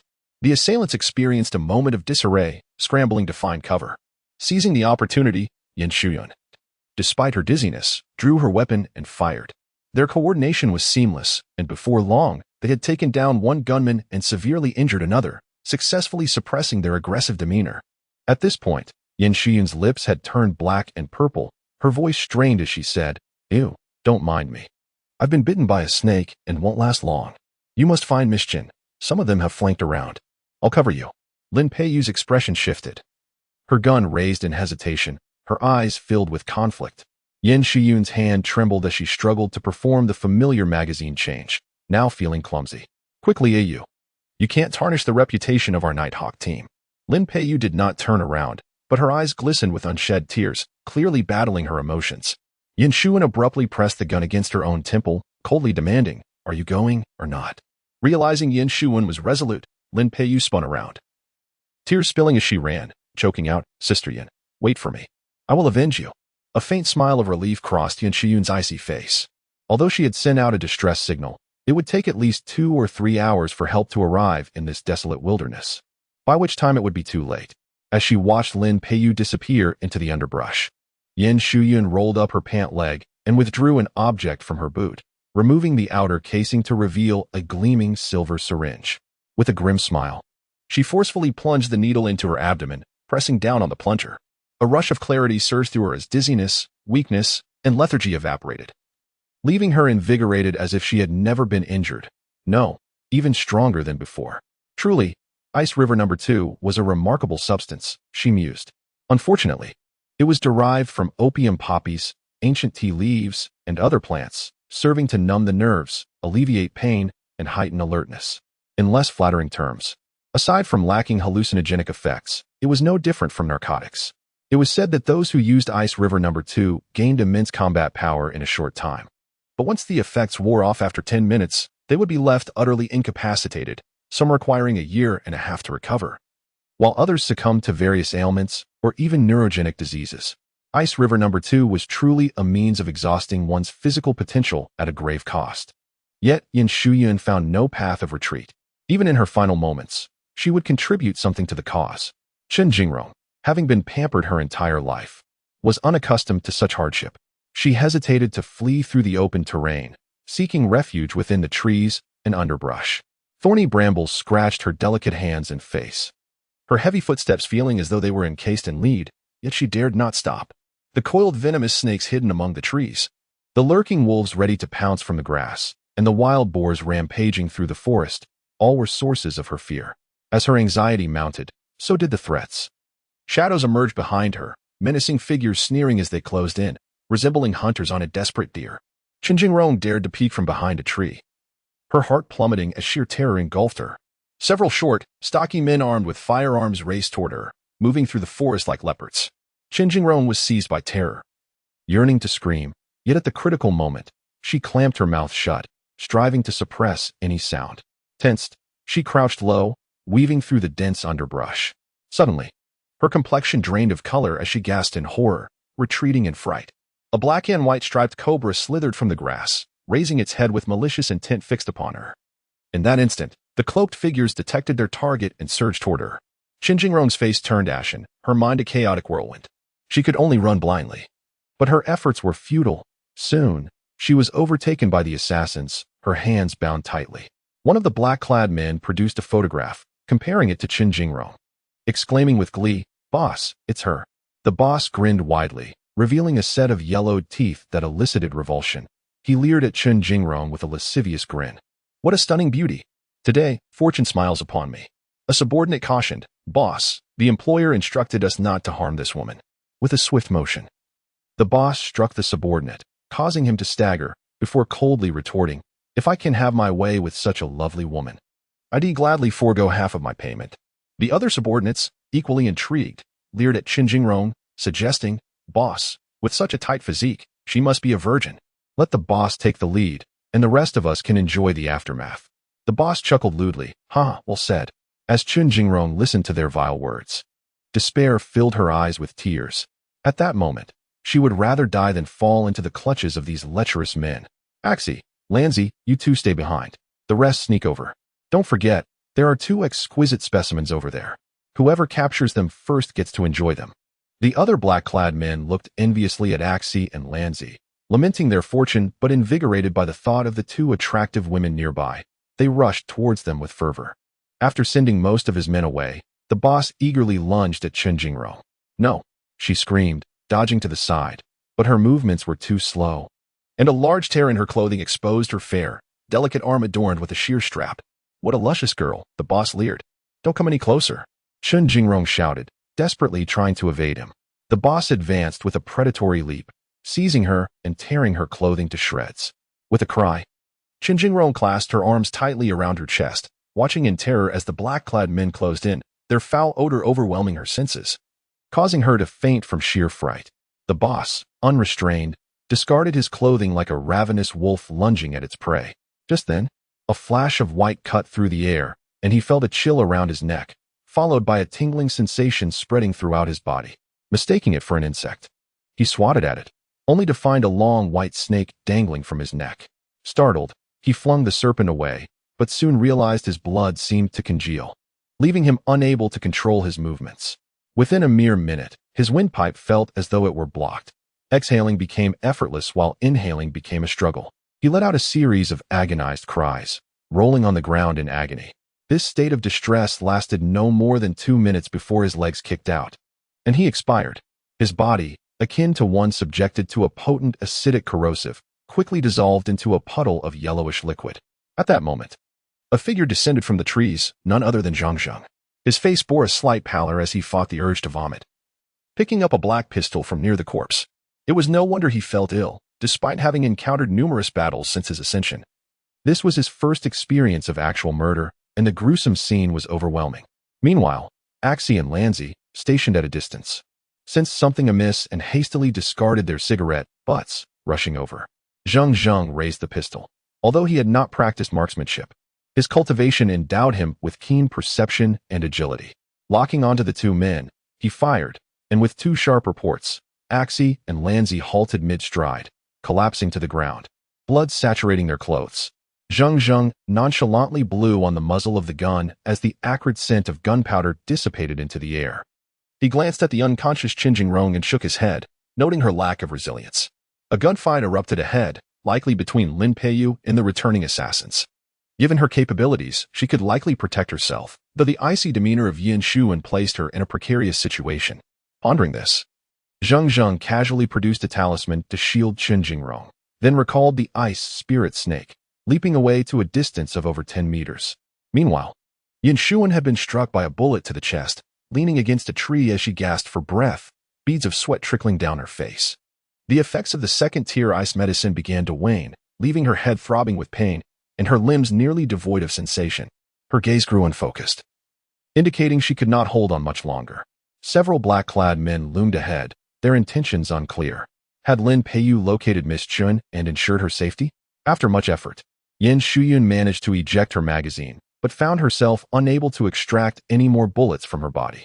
It seemed she was truly trapped in this dire predicament. Her eyelids grew heavy, and despite her best efforts, she could not keep them open. Hearing gunfire behind her, Yan Shuyun finally succumbed, closing her eyes and drifting into unconsciousness. Lin Peiyu pursued the commotion, unexpectedly colliding with 3 black-clad men. A fresh gunfight erupted, and after several rounds of deadly exchange, She managed to kill one and severely wound another, while the third, realizing the peril, fled with his injured comrade. Lin Peiyu chose not to pursue, instead focusing on locating Chen Jingrong. Soon, she reached her destination, only to discover two black-clad men lying lifeless on the ground, with Chen Jingrong nearby, in an uncertain state. It appeared that Chen Jingrong had merely fainted and was unharmed. After awakening her and asking a few questions, Lin Peiyu found her responses vague and unhelpful. Concerned for her safety, Lin Peiyu hurriedly took her to assist Yin Shuan. Upon arrival at the scene, she found Yin Shuan also unconscious, surrounded by several fallen black-clad men, all of whom had succumbed to gunfire. At this juncture, Lin Peiyu understood that someone had intervened on their behalf. Yet, who could it be? Could it be that lecherous man? Lin Peiyu quickly dismissed the thought, recognizing that the recent events suggested the man might be in league with the assassins. Setting aside her concerns, she administered basic treatment to Yin Shuyan, disinfecting and bandaging her wounds while extracting the bullet. However, the situation remained dire. Chen Jingrong, gazing at Yin Shuan slung over Lin Peiyu's shoulder, her voice barely a whisper, asked, "Sister Yu, how is she? Is there hope for Yunjia?" Lin Peiyu, her own eyes filled with worry, hurriedly carried Yin Shuyan toward the vehicle, her voice hoarse as she replied. Yunjia appears to have been affected by a potent snake venom, coupled with excessive blood loss from the gunshot wound. She is now in a state of shock due to the toxic effects. If we cannot obtain an antidote and administer a blood transfusion soon, I fear she may not survive until morning. Chen Jingrong's voice trembled as she lamented, "We are far from any village or hospital. Even if we drive, it would take at least 1 or 2 hours. It's all my fault for insisting on swimming here, putting Yunjie in such peril. It's all my fault." With that, she finally broke down in tears, her face adorned with pearls of sorrow. Lin Peiyu's delicate face turned ashen as she witnessed Yin Shiyun's plight. Recalling Zheng Zheng's lewd and rogue behavior, she couldn't help but grit her teeth in resentment. "It's none of your concern. It was that scoundrel's doing. If it weren't for him, Shiyun wouldn't have been hurt." Chen Jingrong also remembered her own experience of being spied upon, her face flushed with indignation. Her eyes glimmered with icy fury as she declared, "When we return, I will certainly inform my family about this incident. Even if he flees to the ends of the earth, I shall ensure he is brought to justice." While they spoke, a white Land Rover appeared before them. However, before they could approach the vehicle, they discovered that all 4 tires had been deflated, evidently sabotaged. Lin Peiyu's expression turned despondent, standing there in a daze. Her voice filled with despair. "It's over. This is the end." After uttering those words, she sank to the ground, cradling her head in anguish. "That person is still alive. There is hope for rescue. Why do you lament as if in mourning?" A hollow voice drifted from behind the 2 women. Lin Peiyu and Chen Jingrong turned simultaneously, their expressions a mix of shock and fear, resembling timid rabbits. Their exquisite faces caught Zheng Zheng's eye, one alluringly enchanting, the other refreshingly graceful, though both were marked by reddened eyes and traces of unshed tears. "Is it you?" The 2 women almost chorused in unison. Their expressions morphed dramatically. One wore a complex look of embarrassment and fury, her slender hand reaching for her waist, torn between drawing her weapon and hesitation. The other, with tear-filled eyes, seemed to wish for nothing less than to tear Zheng Zheng apart to alleviate her grievances. Zheng Zheng cast a cold glance at them, his demeanor unyielding. "If you still intend to draw your weapon, your fate will surely be far worse than before." Lin Peiyu, possessing an indomitable spirit, was undeterred by her previous failure. Her hand lingered at her waist, yet her gaze remained fixed on Zheng Zheng, calculating the timing and angle for drawing her gun. Zheng Zheng's expression darkened, his voice laced with irritation. "If you wish to save your friend, you must abandon your foolish intentions." Lin Peiyu glanced at Yin Shuan, who was barely breathing, and a flicker of hesitation crossed her eyes. Her heart wavered as her expression softened, seemingly contemplating the validity of Zheng Zheng's words. Zheng Zheng then turned to Chen Jingrong, bowing slightly, his tone earnest. "I sincerely apologize for what transpired earlier. I did not intend to invade your privacy." Chen Jingrong's face flushed. She hadn't expected Zheng Zheng to be so candid and bold, though she felt anger towards him. She was momentarily at a loss for how to express it. Seizing the moment, Lin Peiyu's eyes sparkled as she swiftly reached for her gun at her waist. Yet, Zheng Zheng was even quicker. In the blink of an eye, he appeared beside her, seizing her slender wrist that held the weapon. His expression was one of grim resolve. "I have warned you, yet you chose to ignore it. Do not expect me to be courteous." With a gentle twist of his arm, Lin Peiyu felt pain flood her body, beads of sweat dotting her face. The scene replayed itself. Lin Peiyu was shoved against a rock, half collapsed there, while Zheng Zheng's hand descended upon her relentlessly, the sounds of slaps echoing through the mountainside. Chen Jingrong stood in stunned silence, completely taken aback. She had not clearly seen what had occurred, only felt Zheng Zheng's sudden disappearance, followed by his reappearance beside Lin Peiyu. Her weapon dropping to the ground, and Lin Peiyu being forced against the rocks. Observing Zheng Zheng's swift movements and strategic strikes, she felt a chill of fear. Her face flushed crimson. Yet, she couldn't help but curse under her breath, further solidifying her belief that Zheng Zheng was an unrepentant lecher. Despite Lin Peiyu's exceptional skills, she felt like a helpless chick in a man's grasp, and Chen Jingrong, being a delicate woman, was no match for his strength. A wave of panic surged within her, leaving her restless and uneasy. Zheng Zheng, however, felt a sense of relief. Lin Peiyu, on the other hand, was utterly shattered. Her resilient spirit cracked under the weight of humiliation. This was the first time in her life she had faced such indignity, and to suffer it twice in a single day drove her to the brink of despair. Finally, Zheng Zheng released his pent-up frustrations and ceased his assault. With a darkened countenance, he silently strode over to scoop up the unconscious Qianxiu, swiftly disappearing into the depths of the forest. This predicament began with me. I will do everything in my power to save this woman. You may wait here or depart as you wish. His voice echoed hollowly in the mountains. Chen Jingrong and Lin Peiyu snapped back to reality, exchanging bewildered glances as the events of the past moments replayed in their minds like a nightmare. After a pause, Chen Jingrong timidly inquired, Sister Yu, do you think that rogue can truly save Sister Yun? Lin Peiyu continued to rub her injuries, feeling the stinging pain penetrate deeply. Her hatred for Zheng Zheng had reached its peak, and upon hearing Chen Jingrong's words, she retorted ungraciously, who knows? Chen Jingrong gently bit her lip, her face etched with worry. Emotionally, I genuinely hope that rogue can rescue Sister Yin. Despite her intense loathing for Zheng Zheng, Lin Peiyu couldn't deny that she harbored the same sentiment as Chen Jingrong. In a hushed tone, Chen Jingrong asked, Sister Yu, what should we do next? Lin Peiyu took out her phone, making several calls before she sighed in resignation. What can we do? All 4 tires of our vehicle are deflated. Do you expect us to walk to Hangzhou? Let's find a secluded place to hide for now. I've already called for assistance. After saying this, she hesitated for a moment, her expression hardening. You'd better keep what happened earlier to yourself. Do not mention it to anyone, understood? Chen Jingrong's mind wandered back to the earlier embarrassing moment. Astonished that a strong woman like Lin Peiyu could also have her vulnerable moments, her face flushed with embarrassment as she assured, Rest assured, Sister Yu, I will keep it a secret. After a pause, her gaze turned thoughtful. Sister Yu, is that man really formidable? Lin Peiyu's expression shifted, and only now did she have the time to reflect on the entire situation. The more she thought about it, the more alarmed and fearful she became. Zheng Zheng's capabilities far surpassed her expectations, even more so than those of the instructors in the special forces. Could she truly achieve her revenge against someone like him? Noticing Lin Peiyu lost in thought, Chen Jingrong sat down idly, resting her chin on her hands, staring blankly. She had always believed in a harmonious world, that humanity was inherently good. Everyone she interacted with wore a smile, and every task seemed effortlessly smooth. She understood this was due to her family background. During her travels, her family had arranged for 2 bodyguards to protect her, and she had initially dismissed their necessity. It wasn't until this incident that her worldview was completely shattered. Her parents' and grandparents' concerns were indeed valid.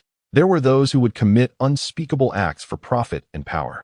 As the memory of the earlier incident flooded her mind, she trembled, engulfed in an endless wave of fear. Had it not been for the mysterious figure that intervened, she might have suffered unimaginable indignities at the hands of those vile men. Was that mysterious person truly the same lecher who had been spying on her? Chen Jingrong found herself unable to ascertain or trust that notion. In this desolate wilderness, aside from him, who else could it be? Meanwhile, the lecher in her thoughts was hastily navigating the forest with Qianxiu in his arms, soon discovering a cave. After a cursory glance, he deemed it sufficiently dry.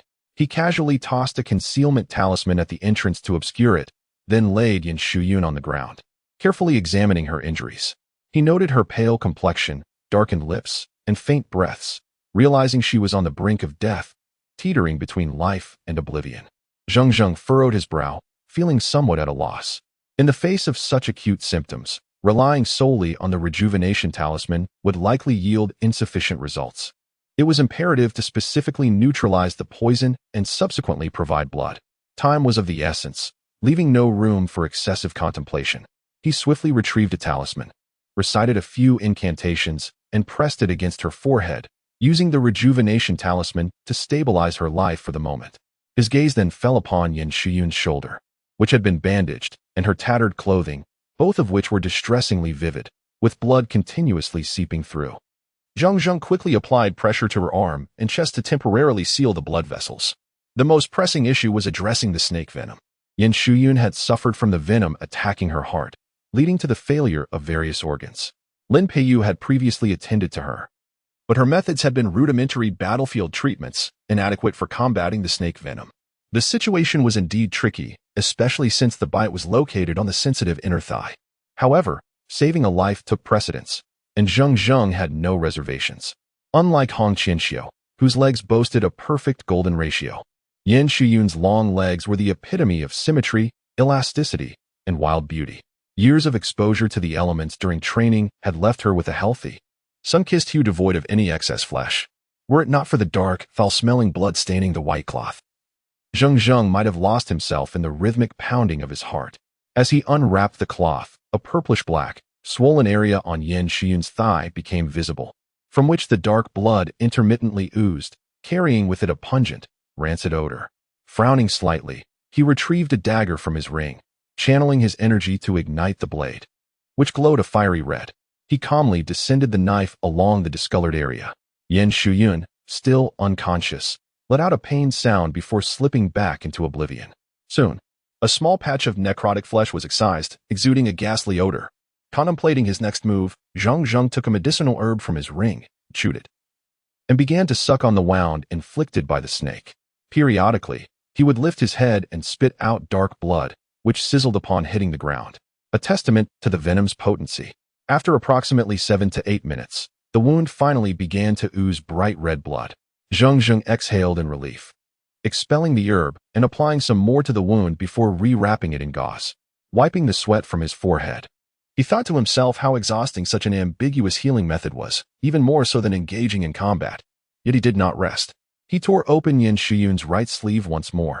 Although Lin Peiyu had removed the bullet, it was still necessary to apply some herbs for anti-inflammation and to counteract the poison. With only one final step remaining, Zheng Zheng proceeded to unfasten Qianxiu's clothing. The location of the wound caused him to frown again, but hesitation was unwarranted. The arrow was drawn, and it must be released. When Qianxiu awoke, she found herself in a hospital, with tubes inserted into her arms and crimson blood bags hanging above, dripping slowly into her body. A young man sat on the edge of her bed, engrossed in a book. As she shifted slightly, she realized her condition had improved significantly. Her spirits lifted as well. Zheng Zheng set down his book and looked at Qianxiu, whose complexion had regained some color. Satisfied, he remarked, "Well done. Your constitution is significantly stronger than that of an average person. You've recovered to this extent in such a short time. I estimate you'll be discharged in just a few days." With gratitude in her eyes, Qianxiu replied, "Thank you." Zheng Zheng stood, handed her a phone, and said, "Make a call to notify your friends. This is Wenzhou Second Hospital. They should come to pick you up soon." Curiously, Qianxiu accepted the phone and glanced around for the source of the book, but after a brief scan, she set the matter aside and focused on dialing. Zheng Zheng rubbed the needle mark on his arm, reflecting on how the nurse had been rather ruthless, extracting 500 cubic centimeters of his blood in one go. Alas, his blood type was so compatible. Just a few minutes after stepping out, he returned with a steaming bowl of congee. Noticing that Qianxiu had finished her call, he said, "You've slept for quite a while, so you must be hungry. Have some congee." The moment he spoke, Qianxiu's stomach growled, and feeling slightly embarrassed, she replied, "Thank you. You're very considerate." Zheng Zheng smiled slightly and offered, "Would you like me to feed you?" Qianxiu quickly waved her hands, insisting, "No, no. I can manage on my own." Zheng Zheng had merely been joking. He placed the congee on the bedside table, adjusted the small dining table, and then set it back down. Qianxiu, not one to be polite, enjoyed her meal heartily. Zheng Zheng quietly watched her finish, then asked, "Is that enough? Do you want more?" Qianxiu patted her stomach and smiled. "No, I'm quite full." Zheng Zheng nodded and inquired, "When will your friends arrive?" Discarding the disposable utensils into the nearby trash, Qianxiu wiped down the small dining table before responding, soon. Zheng Zheng lowered the dining table and helped her adjust her pillow before settling back into his chair to continue reading. Qianxiu observed Zheng Zheng, her expression complex as she hesitated to speak. Ultimately, she couldn't contain her curiosity and asked, "Who exactly are you?" Zheng Zheng lifted his gaze, replying nonchalantly, "There's no need to be so curious. I merely studied a bit of traditional Chinese medicine." Qianxiu shook her head, her demeanor suddenly becoming somewhat detached. "I just spoke with my partner over the phone. When piecing everything together, there are too many inconsistencies to ignore. Your appearance coincided with the assailants, your displayed abilities, especially the means by which you saved me, all indicate that you are far from an ordinary practitioner of traditional medicine. Although I am grateful for your assistance, I cannot believe that all of this is mere coincidence." Zheng Zheng regarded her in silence, his expression devoid of any emotional fluctuation. In response to her skepticism, he remained calm, stating, "So, you suspect that I am in league with the perpetrator?" Qianxiu's beautiful face grew cold, her voice increasingly frosty. "You need to provide us with a reasonable explanation." Rising to his full height, Zheng Zheng finally displayed a hint of disappointment on his face as he shook his head and sighed softly. "In this world, it truly is difficult to be a good person." A complex emotion surged within Qianxiu's icy gaze as she averted her eyes from Zheng Zheng's somber countenance, whispering, "You cannot leave. I have a satellite tracking system on me. I believe the SWAT team, armed police, and even special forces from the military have long been waiting at the hospital." Zheng Zheng scoffed, his voice low and firm. "If I wish to leave, no one can stop me." Such audacity intrigued him, and he was keen to see how she intended to make her escape. At that moment, the hospital door swung open, and a group of formidable individuals entered, each exuding an air of menace, with Lin Peiyu among them. Accompanied by Lin Peiyu was a burly, dark-skinned man in his 40s. Towering at nearly 2 meters tall, his bald head gleamed, and his muscular body resembled granite, radiating explosive power and a commanding presence as he fixed his keen gaze upon Zheng Zheng. Zheng Zheng leisurely took a sip from his cup, surveying the room before finally resting his eyes on Lin Peiyu. She had changed into a new outfit, wearing a white off-the-shoulder blouse with 2 buttons undone, revealing an alluring neckline. Over it, she donned a purple jacket, paired with snug blue jeans, which accentuated her curvaceous figure and captivating features, amplifying her sensual allure. Upon making eye contact with Zheng Zheng, Lin Peiyu wore a knowing smile tinged with ambiguity, igniting a sudden warmth in a certain part of her being. A faint blush crept into the corners of her eyes, further enhancing her charm. Zheng Zheng suddenly burst into laughter, seemingly oblivious to the imposing presence of the burly man before him. Instead, he resumed his seat, leisurely crossing his legs and inquiring, "What is the purpose of this grand display? Do not frighten a humble citizen like me." His remarkable composure amidst such an intimidating atmosphere caught the burly man and Apos' attention. Approaching with a broad smile, he extended his massive hand and introduced himself. "I am Lei Xiao, Shiyun's superior. I am profoundly grateful for your assistance in her rescue. I hope you can accompany us back to verify the specifics of this operation." Zheng Zheng reached out, and amidst the complex gazes of the 2 women, he firmly grasped Lei Xiao's enormous hand. Both bore insincere smiles, yet the bulging veins on Lei Xiao's hand betrayed the underlying contest of strength. Zheng Zheng's smile grew ever more radiant, while Lei Xiao's expression darkened progressively. Ultimately, their hands parted, and Zheng Zheng deliberately shook his hand, exclaiming, "Commander Lei, you possess remarkable strength." Lei Xiao, with a knowing smirk, replied, "You are not without merit yourself. Let us proceed. My time is limited." Zheng Zheng found himself rather favorable towards Lei Xiao, and thus did not decline. His primary motivation was to resolve this matter entirely. Otherwise, he would risk endangering his family in the face of such a formidable and pervasive instrument of warfare wielded by the state, ultimately disrupting their tranquil lives.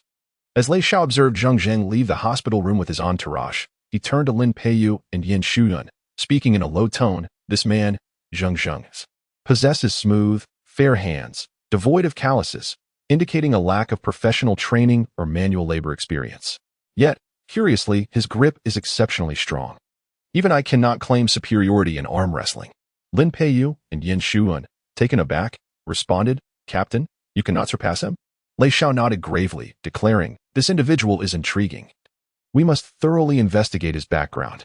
He is certainly not as simple as he appears." Zheng Zheng found himself encircled by 4 robust men until he boarded a vehicle. The car traversed to Yongxiang Airport, then followed a special route, ultimately leading him to a military helicopter. Throughout the journey, Zheng displayed an unperturbed demeanor, prompting intrigue among the Special Forces members. His composure alone warranted their admiration. Once aboard the helicopter, Zheng simply closed his eyes and began to doze. Lei Xiao and his companions exchanged incredulous glances. Was he truly so relaxed? Did he harbor no concerns whatsoever? After soaring through the skies for approximately half an hour, the aircraft landed at a military district in Hangzhou. Upon touchdown, Zheng opened his eyes and cheerfully inquired, "Have we finally arrived?" He then stretched languidly in his seat, muttering to himself about the discomfort of the chair. Lei Xiao and Lin Peiyu exchanged silent looks of disbelief. Following multiple security checks, Zheng was escorted into a room. The decor was simple yet elegant, pristine and immaculate, furnished with a sofa and a tea table. Sitting on the sofa, Zheng waited patiently for a few minutes. When no one approached him, he remained unperturbed, instead preparing hot water and setting out the tea utensils. Once the water boiled, he warmed the tea set, retrieving a jar of tea leaves from beneath the table and placing a small amount into the teapot. He leisurely brewed his tea, savoring each sip. In the video monitoring room, the observers were both amused and bemused. Eventually, Lei Xiao waved his hand dismissively, stating, "Enough, enough. At this rate, he could drink tea until evening without us appearing. I truly wonder how he manages to maintain such composure." Lin Peiyu glared at the relaxed Zheng on the screen, a surge of frustration igniting within her. "Captain, should we apply some pressure on him?" she suggested through gritted teeth. Surprised by her sudden agitation, Lei Xiao scrutinized Lin Peiyu, asking, "Peiyu, you are usually so composed. Why are you so restless today?" Her guilt was palpable under his gaze, yet she feigned calm, retorting, "I cannot tolerate those who wear a mask of virtue while harboring nefarious intentions." Lei Xiao, perceptive as ever, recognized her underlying tension but chose not to confront it. Everyone has their secrets. He then inquired, "Have the previous investigation materials been compiled?" At that moment, a burly man responded, "They have been compiled." He handed over a folder. Lei Xiao opened the folder, scanning the contents swiftly, piecing together images alongside Lin Peiyu and Chen Jingrong's earlier accounts, forming a vivid picture of the entire incident in his mind. 12 assassins were identified, with 9 bodies discovered at the scene. 3 had been shot in the forehead, and 2 in the temples, all with a single fatal shot. The remaining 4 bore multiple gunshot wounds, each with a critical injury. Analysis of the bullets revealed that the 5 who were killed instantly had been struck by the same caliber of ammunition, while the others had been hit by specialized bullets used by their Special Forces unit. Comparing the caliber with the recovered firearms indicated that the shots originated from a Black Star pistol. Considering the shooting technique and angles, it was reasonable to conclude that the same individual was responsible for all fatalities. What remarkable marksmanship! In a dynamic combat scenario, to achieve such precision, hitting vital areas, is no small feat. Not even our renowned sharpshooter, Ling Feng, could surpass that, Lei Xiao murmured to himself. Following the technician's report, another individual continued, "From the current environmental assessment, the footprints appear quite chaotic. Our technical team has preliminarily concluded that aside from the 12 assassins and 3 women, there was likely another person present at the scene. However, this individual's footprints are faint and nearly impossible to trace. Additionally, we discovered a suspicious pool of liquid, accompanied by hair, fibers, and clothing. We are currently testing this liquid, but initial assessments suggest it may have been dissolved by a strong acid, possibly related to the figure mentioned by Miss Chun. We have confirmed the identities of the deceased, identifying 4 as wanted criminals with multiple charges against them.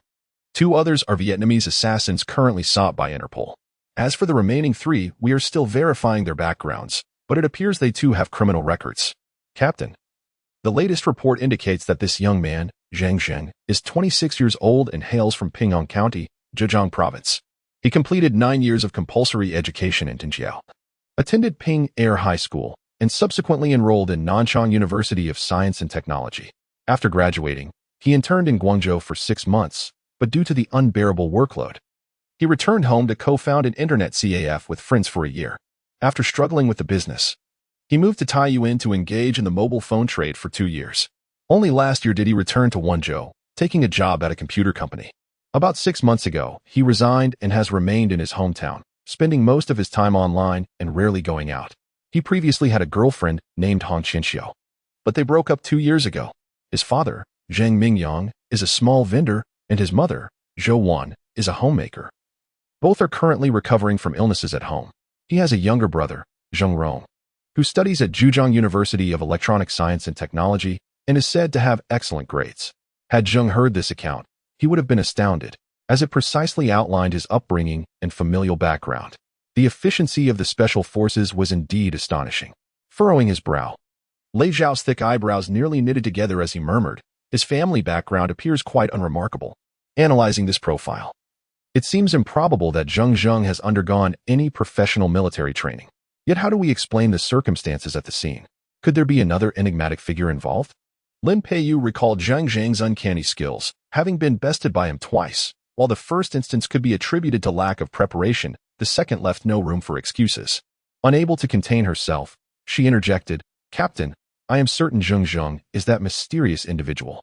There must be some aspect we have yet to uncover regarding his exceptional marksmanship." Lei Zhao's expression darkened. "What is your reasoning? Where is your evidence?" Lin Peiyu faltered, unable to confess that she had been subdued twice, leaving her feeling humiliated. She hesitated, stammering for an explanation, but could not articulate her thoughts. Lei Zhao scoffed, sensing that Lin Peiyu was not herself today. She was agitated, lacking her usual composure. Regardless of whether Zheng Zheng is the mysterious figure, we must investigate him thoroughly. His ability to rescue Xiao Yun alone indicates he is no ordinary person, he asserted decisively. "Indeed, Captain, the combination of snake venom, gunshot wounds, internal injuries, and significant blood loss would necessitate a team of specialists to diagnose and devise a treatment plan anywhere else. Not to mention Sister Yun's lingering complications from the Ice River incident. To survive under such circumstances is already a miracle. Yet, the examination report indicates only contusions and excessive blood loss, which is truly perplexing. Don't forget that Sister Yu mentioned treating Sister Yun before. They extracted 2 bullets from her arm and chest," a young man interjected. 2 bullets? In her chest? The lack of knowledge about the situation was met with skepticism from the crowd. Lin Peiyu nodded seriously, stating, "Indeed. The injury to Sister Yun's chest is more severe than that on her arm." "How can that be?" The group erupted in disbelief, their faces reflecting shock. Lei Zhao felt a throb at his temple, his head pounding as he asked, "Are you certain?" Without hesitation, Lin Peiyu affirmed, and the group exchanged silent glances, each lost in thought. Finally, someone broke the silence, asking, "But the doctor's report only mentioned 2 significant injuries, 1 gunshot wound to the arm and 1 snakebite on the thigh." Lin Peiyu was equally perplexed, stating, "Indeed. When I first encountered this report, I found it exceedingly strange and even took the initiative to consult the doctor. The doctor assured me with certainty that there were no new wounds on the chest. Later, I contacted Sister Yun, who confirmed that there had indeed been a gunshot wound to the chest before. Could it be that Zheng Zheng managed to heal this gunshot wound in such a short span of time, leaving no trace or scar whatsoever?" Finally, someone dared to voice what others only dared to ponder, deeming it utterly absurd. A profound silence enveloped the room, each face reflecting sheer astonishment. If this were indeed true, it would undoubtedly be a singular miracle within the realm of medicine. A person who had been shot in the chest, within less than 2 days, not only fully healed with pristine condition but also immune to any bacterial infections. Should this news circulate, it would undoubtedly stir a tempest, shocking the entire world. Lei Zhao could not suppress a gulp, his expression one of incredulity, with only one thought occupying his mind. If Lin Peiyu and Yin Xian's assertions held true, it was imperative to recruit Zheng Zheng into the Black Hawk Brigade. Merely on the basis of his medical prowess, he could drastically reduce the mortality rate during missions. As Lei Zhao scanned the room, he noticed that everyone remained in a state of shock, except for Lin Peiyu, whose gaze was imbued with complexity and delight. Clearly having arrived at a similar conclusion, Lei Zhao decisively declared, "No need for further observation. Summon the Chief of Staff immediately. We shall engage him in direct dialogue." Zheng Zheng, entirely oblivious to what Lei Zhao and the others were orchestrating, would not have cared even if he had known.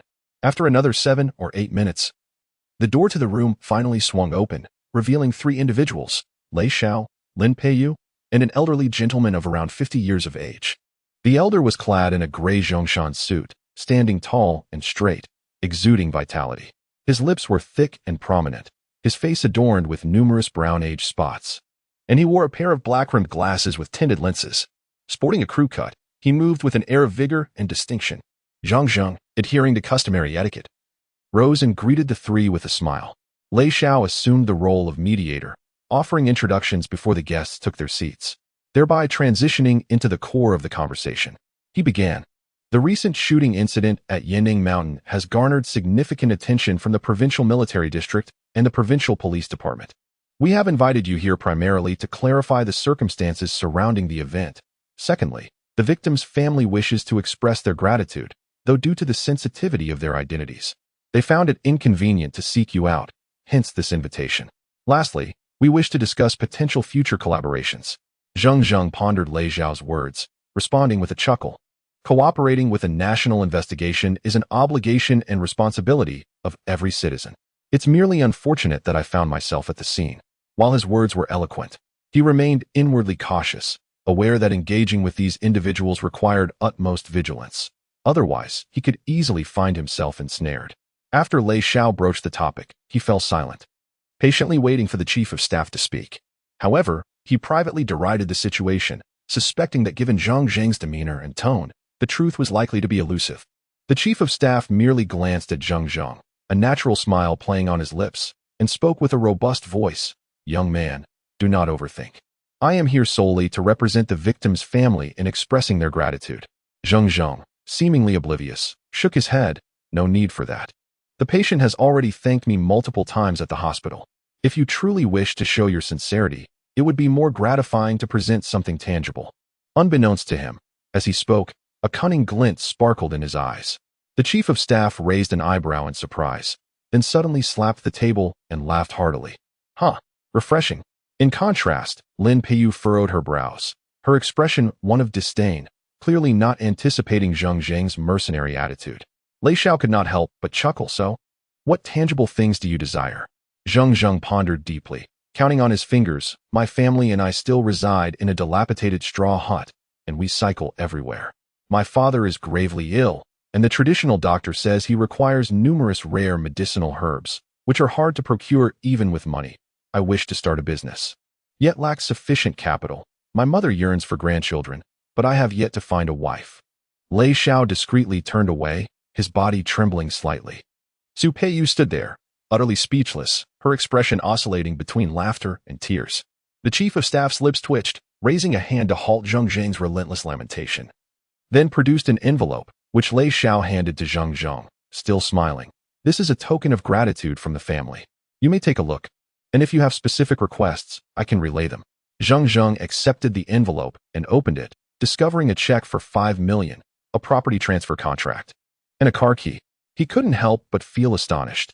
He had already surmised some of Chun Jingrong's background, but he had not anticipated such affluence, so readily dispensing wealth. He tucked the items back into the envelope, placing it on the table, falling into brief contemplation.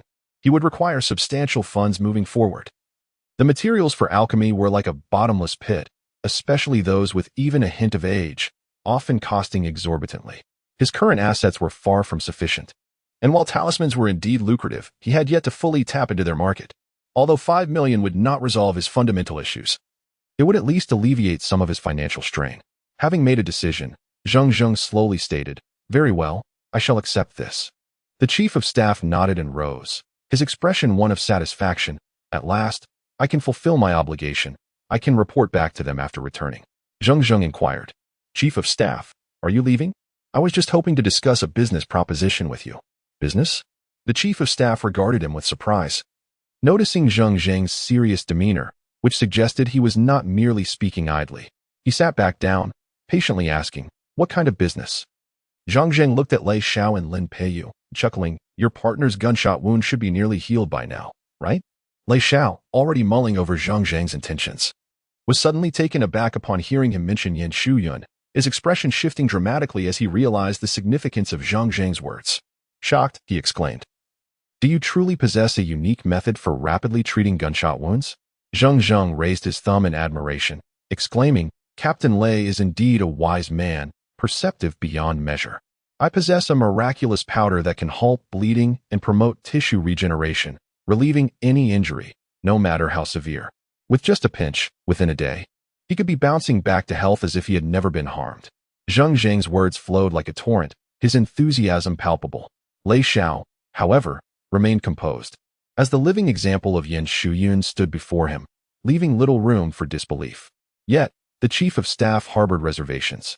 His expression tinged with skepticism as he half-heartedly inquired, "Is that so? Such a wondrous remedy exists?" Seeing the chief's lack of conviction, Zheng Zheng's mind whirled with a cunning idea. "How about this? We have no tangible proof. Let us rely on facts. You can find any animal, a cat or a dog, perhaps, and inflict a wound upon it. The more severe, the better. Then we can test the efficacy of the miraculous powder." The chief of staff, recognizing the merit in this suggestion, found his curiosity piqued, temporarily displacing his initial intent to leave. Lin Peiyu, however, elongated her pretty face and coldly remarked, "Animal cruelty is inhumane." Zheng Zheng regarded her with a sly smile, prompting her to return a fierce glare, though her beauty still radiated an enchanting allure, captivating those around her. Lei Xiao, ever decisive, acted swiftly after hearing Zheng Zheng's proposal. He removed a keychain from his pocket, revealing a small folding knife.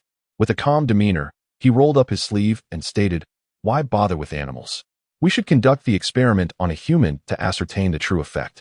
Without waiting for further discussion, he made a swift cut, a crimson line appearing as blood gushed forth. Unfazed, he declared, "Let us begin." Zheng Zheng inwardly marveled at Lei Xiao's audacity, impressed by the man's willingness to inflict pain upon himself.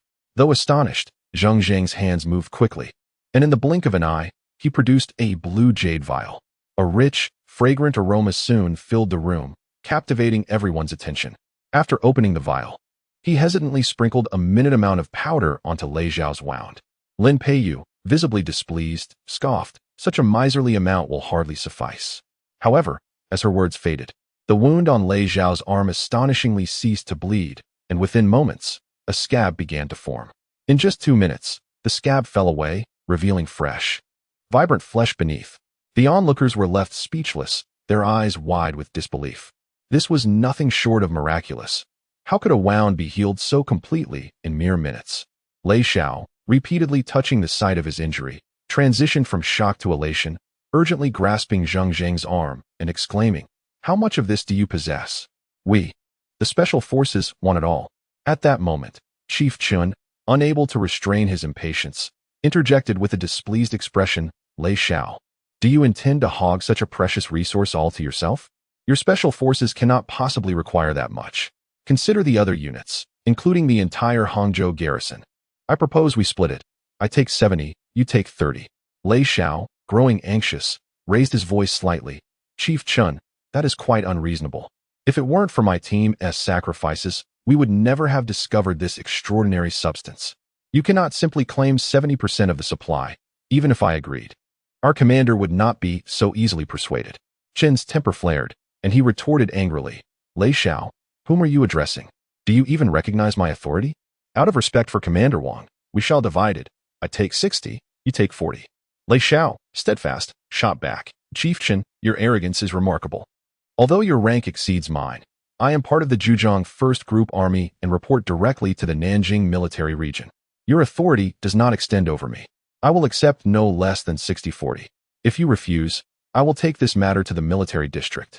Chen slammed his palm down on the table, his eyes ablaze with fury. "Lei Xiao, do not test my patience. If this matter is leaked, neither of us will benefit. Otherwise, it is 60-40, no negotiation." Lei Xiao scoffed derisively, "Then so be it. I have long heard of your notorious reputation for exploiting others, and I will report this to Commander Wang. The truth will ultimately prevail." Chen's face flushed with anger, and he nearly kicked out in frustration. "Do not continually invoke Commander Wang to intimidate me. Your reputation for greed is well known throughout the military district. Unless we reach an agreement today, you will not leave this room." As the two high-ranking officers engaged in a heated exchange, Zheng Zheng and Lin Peiyu stood astonished, their minds struggling to comprehend the scene.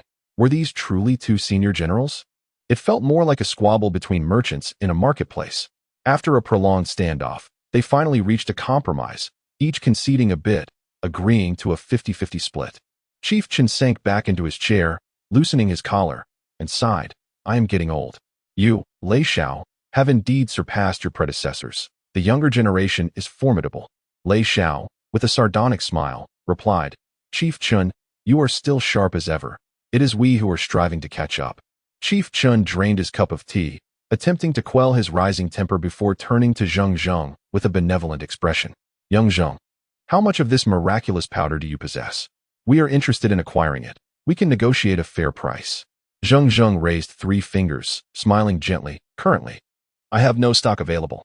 However, if you truly wish to procure it, I can provide 3 vials within 6 months. Both Chief Chen and Lei Xiao were taken aback, one nearly losing his balance, while the other spat out his drink in disbelief. Lei Xiao, furious, shouted, "What nonsense! Are you mocking us? If you do not provide a proper explanation today, I shall have your skin." Zheng Zheng yearned to laugh, but reason prevailed, keeping him composed. These men were not to be trifled with. Provoking them could yield dire consequences. He cheerfully replied, "I had not finished my explanation when you interrupted me. Whom should I blame for this?" Lei Xiao, frustrated, almost choked on his irritation, finally gritting his teeth and urging, "Can we expedite this? Our team has been exceptionally active on missions lately." Zheng Zheng assessed his situation, realizing that his alchemical endeavors had yet to commence in earnest. Claiming a timeline of 6 months was indeed an exaggeration. He shook his head and remarked, "No, 6 months is already the utmost limit I can conceive." His master seldom engaged in alchemical practices nowadays, primarily due to the scarcity of the necessary herbs. To avoid arousing suspicion, he resorted to mentioning a fictitious master. "Your master?" The 3 individuals gazed at Zheng Zheng in astonishment, soon revealing expressions of dawning comprehension. "I thought so. How could someone as inexperienced as you possibly produce such remarkable treasures? It turns out there is indeed a reclusive expert behind you." If the enigmatic figure at the gunfight today were indeed Zheng Zheng's master, then everything would fall into place. "What materials are required for the life essence powder? Perhaps we can assist you in sourcing them?" Lei Xiao interjected, unable to contain his curiosity. Zheng Zheng felt a surge of inspiration, chiding himself for his naivety. Just because he struggled to procure certain materials did not imply that others would face the same predicament. Especially within a vast machinery like the nation, the manpower and resources available were beyond measure, far superior to his own aimless searching. With a face full of enthusiasm, he replied, "This is certainly feasible. If you can assist in providing the materials, I believe the time required to concoct the life essence powder will be significantly reduced." Lei Xiao nodded vigorously, equally invigorated. "Very well, please provide me with a list of materials, and our procurement department will scour the globe for these herbs." "Agreed. Let us settle on this arrangement. We shall see what materials you gather, and I will accordingly adjust the pricing for you." Zheng Zheng responded with alacrity. As the chief of staff prepared to take his leave, he overheard Lei Xiao casually inquire, "By the way, what is the price per vial?" After all the discussions, Zheng Zheng had been waiting for this very question. He cleared his throat deliberately, stating nonchalantly, 5 million per vial." "What? 5 million? Chief Chen froze in place, collapsing into his chair, his eyes bulging with disbelief. After a prolonged moment, he stammered, "I must have misheard." Seeing Zheng Zheng's affirmative nod, he gasped, "Little Zheng, my heart is not strong. Please do not frighten me. Where would the military find such funds? You are aware of the dire external circumstances facing our nation. The allocations received are scarcely sufficient for equipment upgrades. You should consider it a contribution to the country. The party and the people will remember your contributions. As for the pricing, surely you could be more flexible." Zheng Zheng scoffed internally. Did Chief Chen still fail to grasp the situation? While the military indeed faced financial constraints, there were plenty of wealthy individuals around. With an air of indifference, he replied, "Chief Chen, you need not embellish your words. I cannot bear such grandiose labels. Contributing to national development is agreeable, but this life essence powder is not my personal possession. How about this? I will consult my master, and if he approves, I will be amenable to negotiation." Momentarily at a loss for words, Chief Chen was inwardly anxious. Lei Xiao too was taken aback, struggling to articulate, "Brother, are you out of your mind? The price of 2 vials of life essence powder exceeds that of an M96 export tank, even if one were to exploit others. This is excessively exorbitant. Exorbitance is subjective. You know the truth. Moreover, I must inform you that this transaction is merely the beginning. My master's influence is extensive. Should he be pleased, he might even concoct miraculous remedies such as bone-rejoining pills, life-enhancing elixirs, or reinforcement pills. These are far superior to life essence powder." Lei Xiao could not help but lick his lips, pressing for details. What effects do the bone-rejoining pills, life-enhancing elixirs, and reinforcement pills possess? Zheng Zheng replied coolly, "As long as your bones and tendons are not shattered to dust, The bone rejoining pills can restore you within half a day. You will be able to walk within 3 days, and within a week, you shall leap like a fawn. The life-enhancing elixir can extend your lifespan by 10 years while ensuring you remain disease-free and in good health. As for the reinforcement pills, let me put it this way. They can elevate the physical capabilities of a pig to the speed of a leopard, the strength of a bear, and the agility of a cat, all instantaneously and permanently. With this formidable revelation, the 3 individuals present were left in a daze, overwhelmed by astonishment. Notably, Lei Xiao and Chief Chen had their pupils dilated, their eyes reflecting shock and unabashed greed. While they had considered the possibility that Zheng Zheng was simply exaggerating, the tangible evidence of the life essence powder lay before them. Even if its efficacy were halved, it would still be an enviable treasure. Zheng Zheng cast a satisfied glance, reveling in the effect he had created, and nonchalantly declared, "Very well, since you cannot decide, I have a suggestion. There are 4 cameras in this room, correct? Perhaps we could present the footage at the leadership meeting for discussion. I believe they would be eager to fund this endeavor. Alternatively, we could seek out another buyer." Wait. Chief Chen and Lei Xiao almost spoke in unison. Lei Xiao cursed silently, realizing that Zheng Zheng had a valuable asset and was clearly determined to leverage it, leaving him with no recourse. If the footage were to be presented to the leadership, the matter could potentially escalate beyond control. Given the scarcity of resources, the Black Hawk team might find themselves with nothing. He could only adopt a pitiful demeanor, murmuring, "Brother, let us take a long-term view. Could you perhaps offer a discount?" Zheng Zheng readily replied, "Certainly. The more materials you procure, the greater the discount I can offer." With that, Lei Xiao finally exhaled, wiping the sweat from his brow. The intricacies of negotiation were indeed a burden. Chief Chen, still rattled by the fluctuating dynamics of the conversation, cautiously ventured, "Little Zheng, do you have anything further to add?" Zheng Zheng nodded. "Indeed, I do. What else could there be?" Both Chief Chen and Lei Xiao felt a twinge of apprehension, fearing Zheng Zheng might introduce yet another complication. Fortunately, after a moment of contemplation, Zheng Zheng refrained from making excessive demands and instead shyly inquired, "Chief Chen, I currently possess a vehicle but lack a driver's license. Could you possibly make an exception? In the future, we shall have many opportunities to collaborate. Might I obtain a military district license plate?" Both men heaved a sigh of relief. While such matters seemed daunting to the average citizen, they were trivial in the eyes of Chief Chen and Lei Xiao.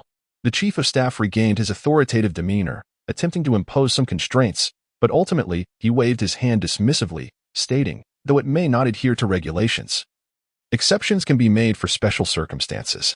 Rest assured, little Zheng, I will ensure everything is arranged properly." Zheng Zheng suppressed a smile, expressing gratitude.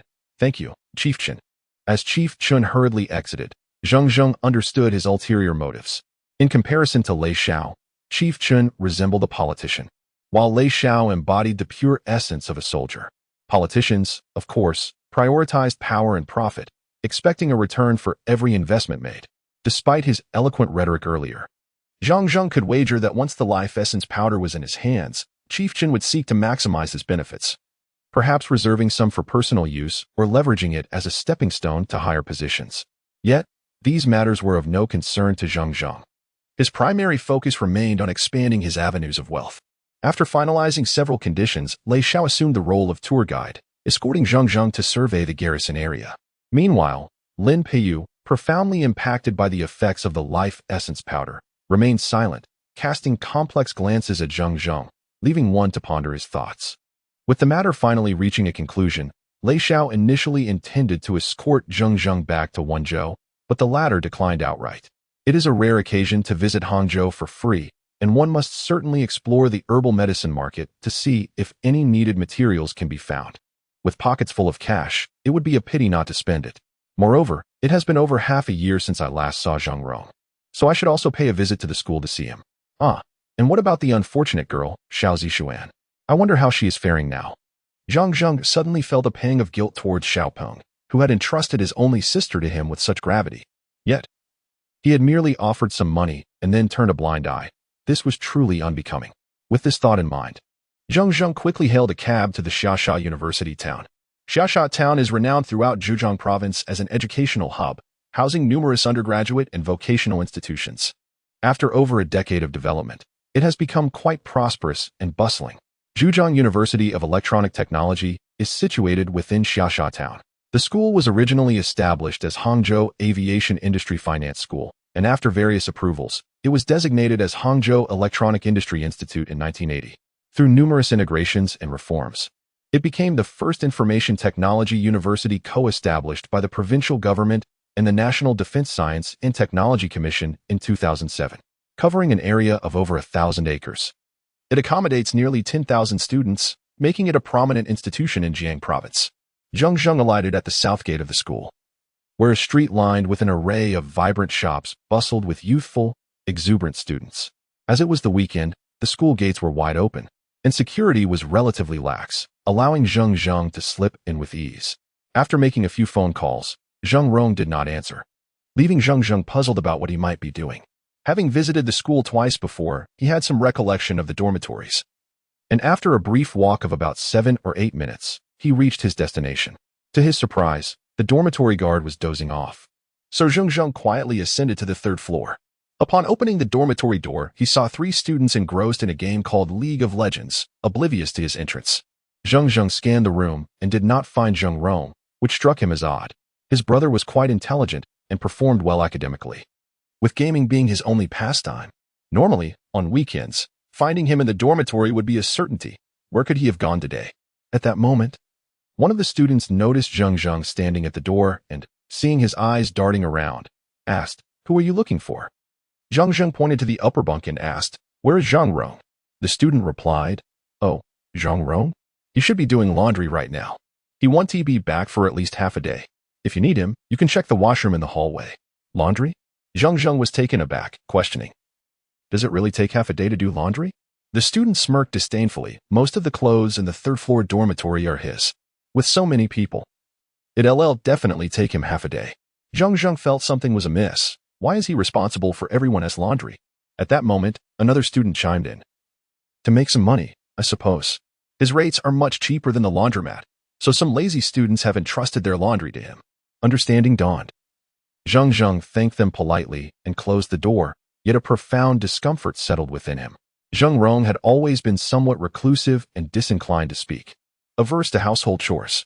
He had never anticipated that their strained circumstances would compel him to undertake tasks he had always shunned to make ends meet. Although this was undoubtedly a valuable experience, one could imagine the disdain he must have faced at school, enduring much hardship and humiliation. He couldn't help but wonder what their parents were thinking. Having provided him with a substantial sum, why hadn't they sent some to his brother? Zheng Zheng arrived at the washroom and was greeted by a large bucket of clothes, some clean and some unwashed, yet Zheng Rong was nowhere to be found. After calling out a few times with no response, a wave of unease washed over him.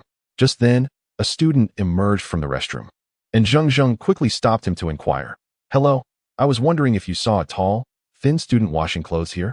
The student appeared somewhat flustered, glancing around before whispering, "You must be talking about Zheng Rong. He was just taken to the rooftop of the dormitory by Rong Bo and Xing Chang.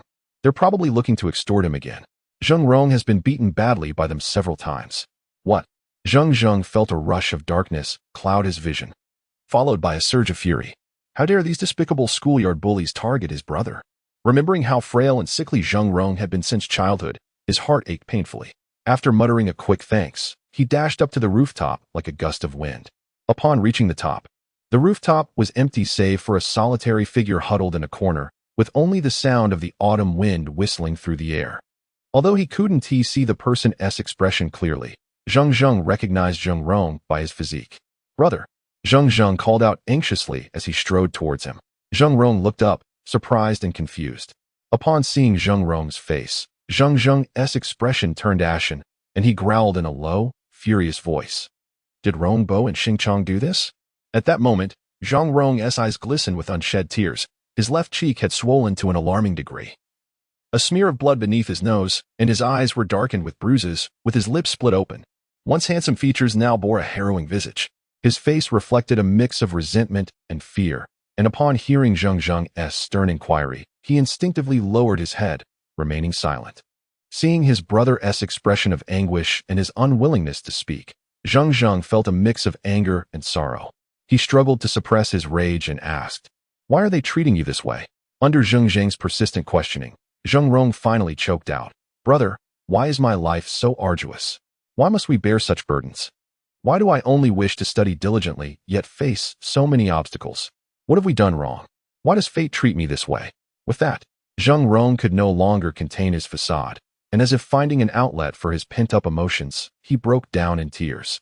Zheng Zheng tightly embraced Zheng Zheng, continuously comforting him, yet the fire of anger in his eyes burned increasingly fiercer, ultimately capable of incinerating everything in its path.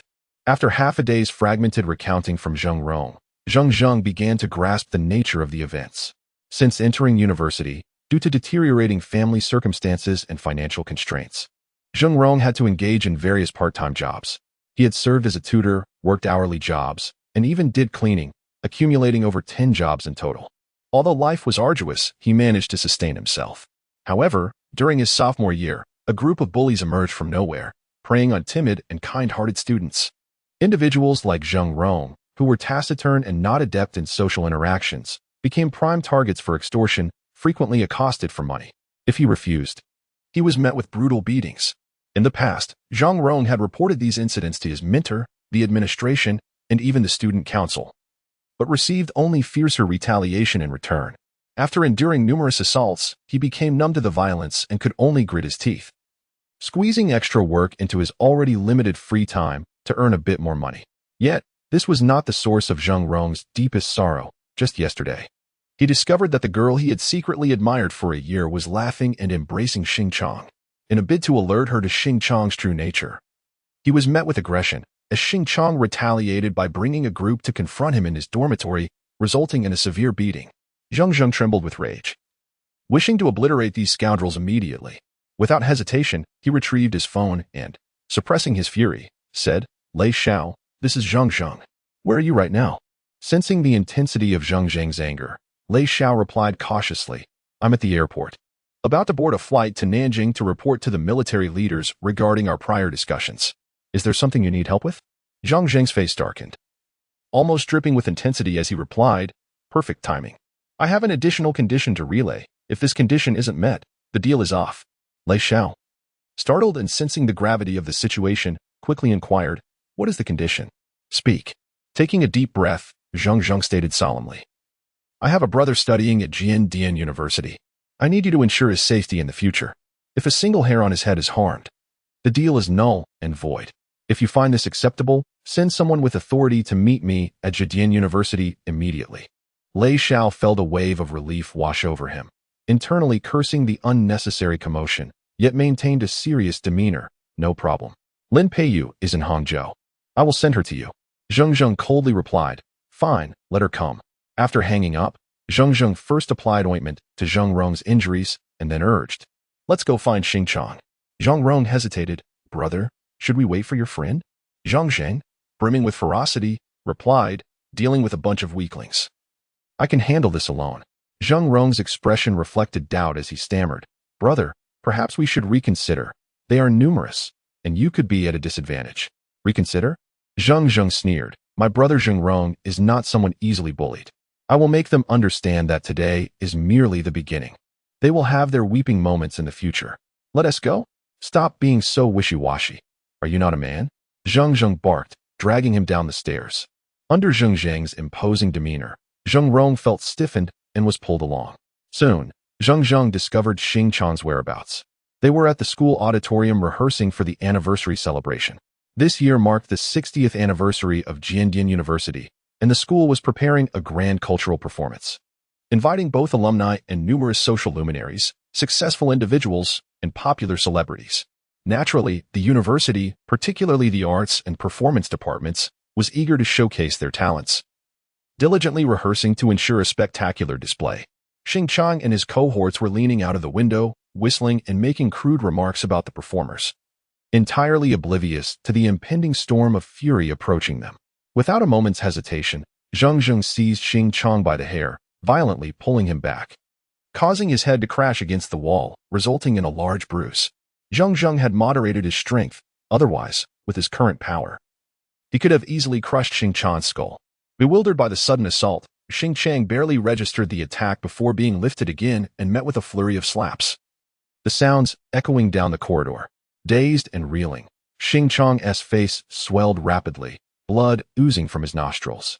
It was only then that his companions reacted, rushing to retaliate against Zheng Zheng, but they fared no better. Within moments, they were writhing in agony on the ground. Zheng Zheng stood with one foot on Xing Chang's chest, gripping Rong Bo, glaring fiercely, and questioned, "Did you think of this outcome while you were bullying students?" Xing Chang and Rong Bo, now devoid of their former bravado, were left trembling in fear. Hearing Zheng Zheng's words, Rong Bo begged, "Big brother, I know I was wrong. Please spare me. I won't dare again." With another resounding slap, Zheng Zheng's expression remained unfazed. "Knowing you were wrong is not enough. When you were tormenting my brother, did you ever consider sparing him? Oh, and I forgot to mention, my brother's name is Zhang Rong." Zheng Zheng raised his fist, a cold smile gracing his lips. At that moment, a woman in her late 20s emerged from a nearby classroom, clad in a form-fitting white dance outfit that accentuated her slender figure. Despite wearing an outer garment, her graceful curves were unmistakable. Following her were a group of elegantly dressed girls, their faces filled with curiosity. Zheng Zheng glanced at her, noting her attractive features, an oval face, crescent-shaped eyebrows, large eyes, and fair skin, exuding a captivating charm, much like a ripe peach, sweet and enticing, evoking an irresistible urge to take a bite. "Who are you? Looking to meddle?" Zheng Zheng dismissed her coldly. "I am Ding Ding, an instructor from the Performing Arts Department. Which department are you from, and why are you assaulting a fellow student?" The teacher's tone was stern, her expression frost-laden. Zheng Zheng scoffed, emanating an air of defiance. "Assaulting a fellow student? You are correct. Individuals like these scoundrels deserve a thorough lesson to prevent them from wreaking havoc on others. Who do you think you are? What gives you the right to take such actions? Even if they have made mistakes, it is the school's duty to handle it. You should come with me to the administration office," Ding Ding asserted, her voice filled with righteous indignation. Zheng Zheng suddenly burst into laughter, his mirth laced with anger and sarcasm. "The school?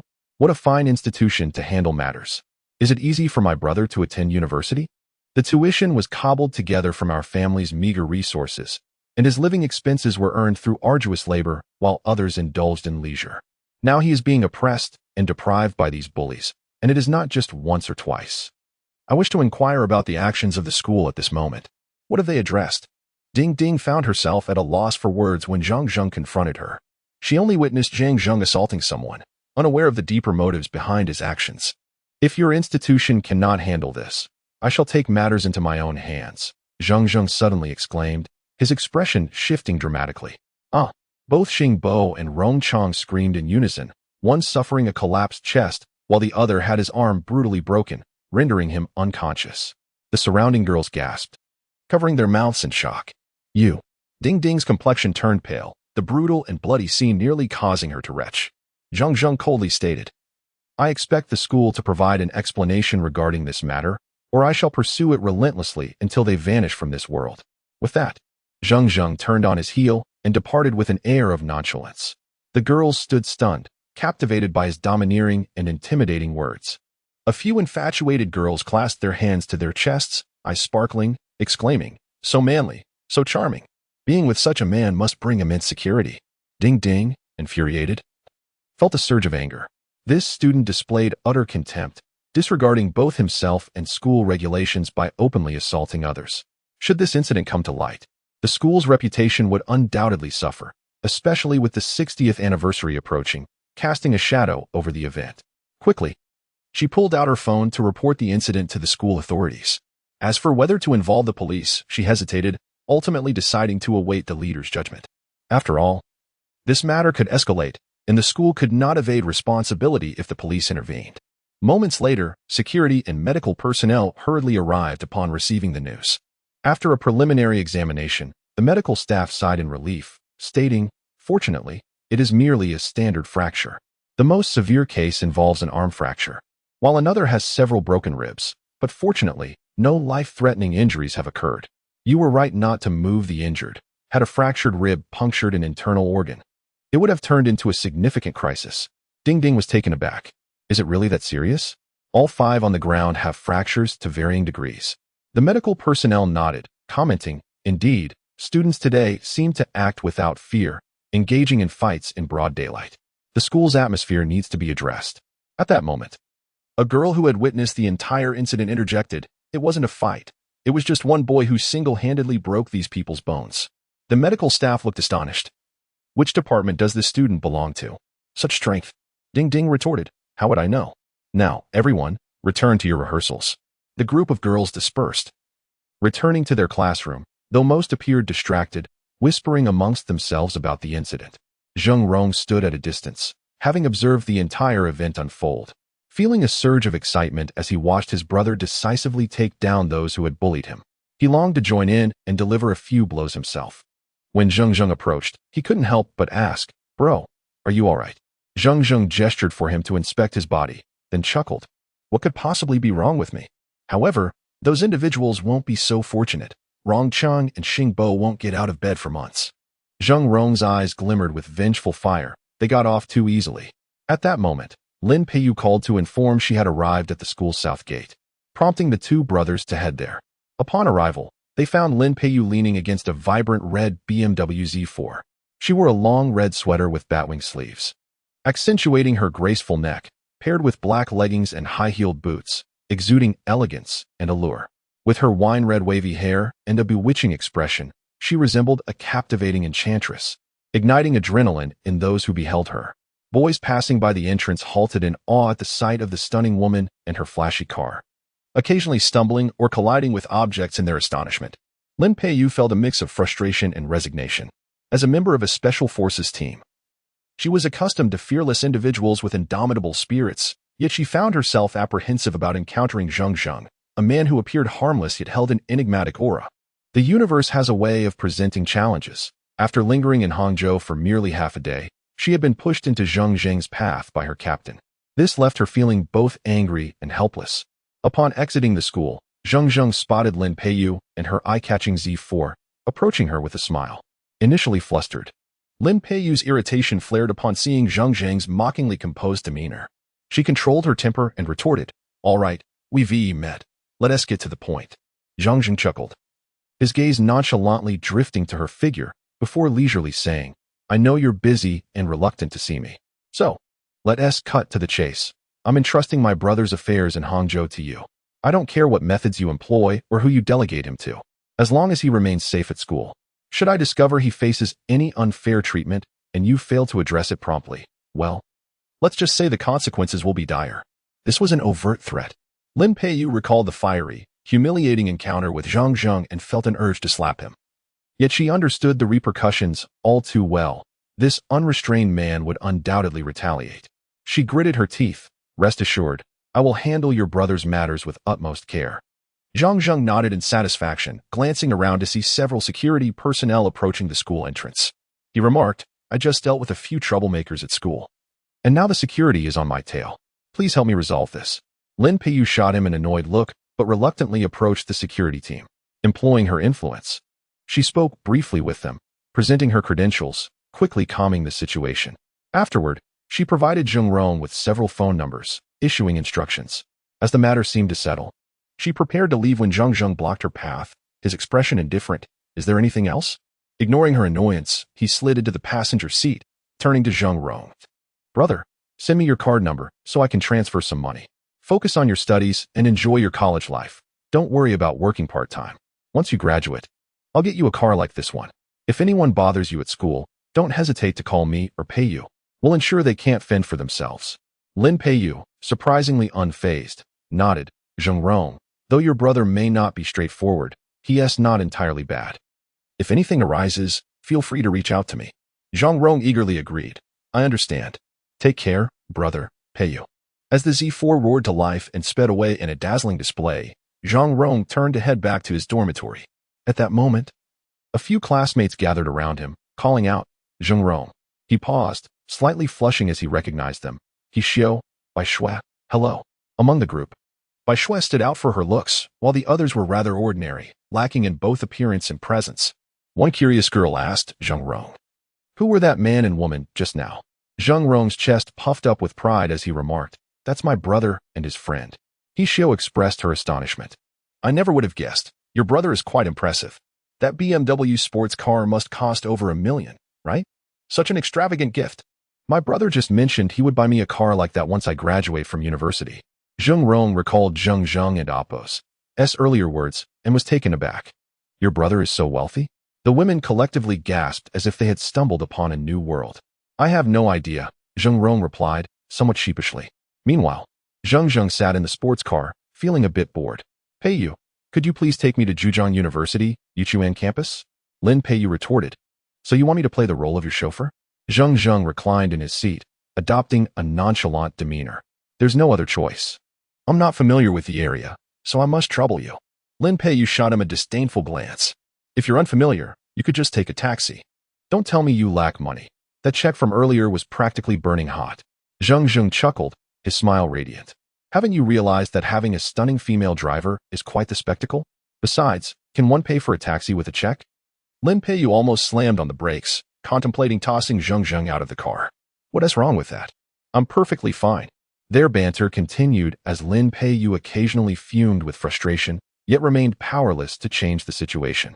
Fortunately, they soon arrived at the Yichuan campus. Otherwise, Lin Peiyu feared she might age a decade from the stress. As Zheng Zheng alighted from the vehicle, the BMW Z4 emitted a puff of smoke and sped away. As if eager to escape any lingering tension, Zheng Zheng chuckled silently. He harbored no ill feelings towards Lin Peiyu. After all, military personnel are often efficient and decisive. His only grievance stemmed from Lin Peiyu's repeated threats with her firearm. Had he been an ordinary person, he might have been terrified beyond belief. Shaking his head, he retrieved his phone and dialed Xiao Zishuan. Hello, Brother Zheng. What a pleasant surprise to receive your call today. The line connected swiftly, and Xiao Zishuan's voice was laced with excitement. How have you been? Where are you now? Do you have time? Zheng Zheng inquired with a smile. I'm doing well. Just at the library. Are you in Hangzhou to visit me? Her voice quickened, revealing her eagerness as she seemingly hurried along. Zheng Zheng noticed a newfound brightness in her demeanor and replied, You guessed it right. I'm right outside the Yichuan campus gate. Would it be convenient for you to come out? Really? Xiao Zishuan exclaimed joyfully, drawing the attention of students within the library, who merely glanced up at the sight of a beautiful girl before returning to their studies. Realizing her outburst, she quickly lowered her voice. Brother Zheng, I'll be right out. Please wait a moment. After hanging up, Zheng Zheng waited at the entrance, soon spotting Xiao Zishuan rushing towards him, perhaps due to her brisk pace. Her previously pale complexion now bore a soft blush, with beads of perspiration forming on her nose. Clad in a simple blue and white school uniform, with her hair casually tied to the side, she exuded a natural charm. Zheng Zheng smiled. Why the rush? You could have just walked. You look exhausted. Xiao Zishuan beamed at him. Brother Zheng, it's not every day that you come to visit me at school. How could I not be excited? Observing her genuine smile, Zheng Zheng felt a twinge of admiration. This girl exhibited a resilience that surpassed his expectations. Despite facing significant challenges in life, she remained courageous. Recognizing her strength, he resolved to care for her more attentively. How about we skip studying this afternoon? Since it's rare for me to visit Hangzhou, why not take a stroll together? Sure. No problem. She replied readily. Had it been anyone else, she would have declined outright. But with Zheng Zheng, her heart was open. Initially, she harbored doubts about his intentions, suspecting ulterior motives. However, aside from his generous financial support, he had also miraculously improved her mother's health, alleviating the need for constant care. Though Zheng Zheng's calls had been infrequent, the genuine concern he expressed was unmistakable.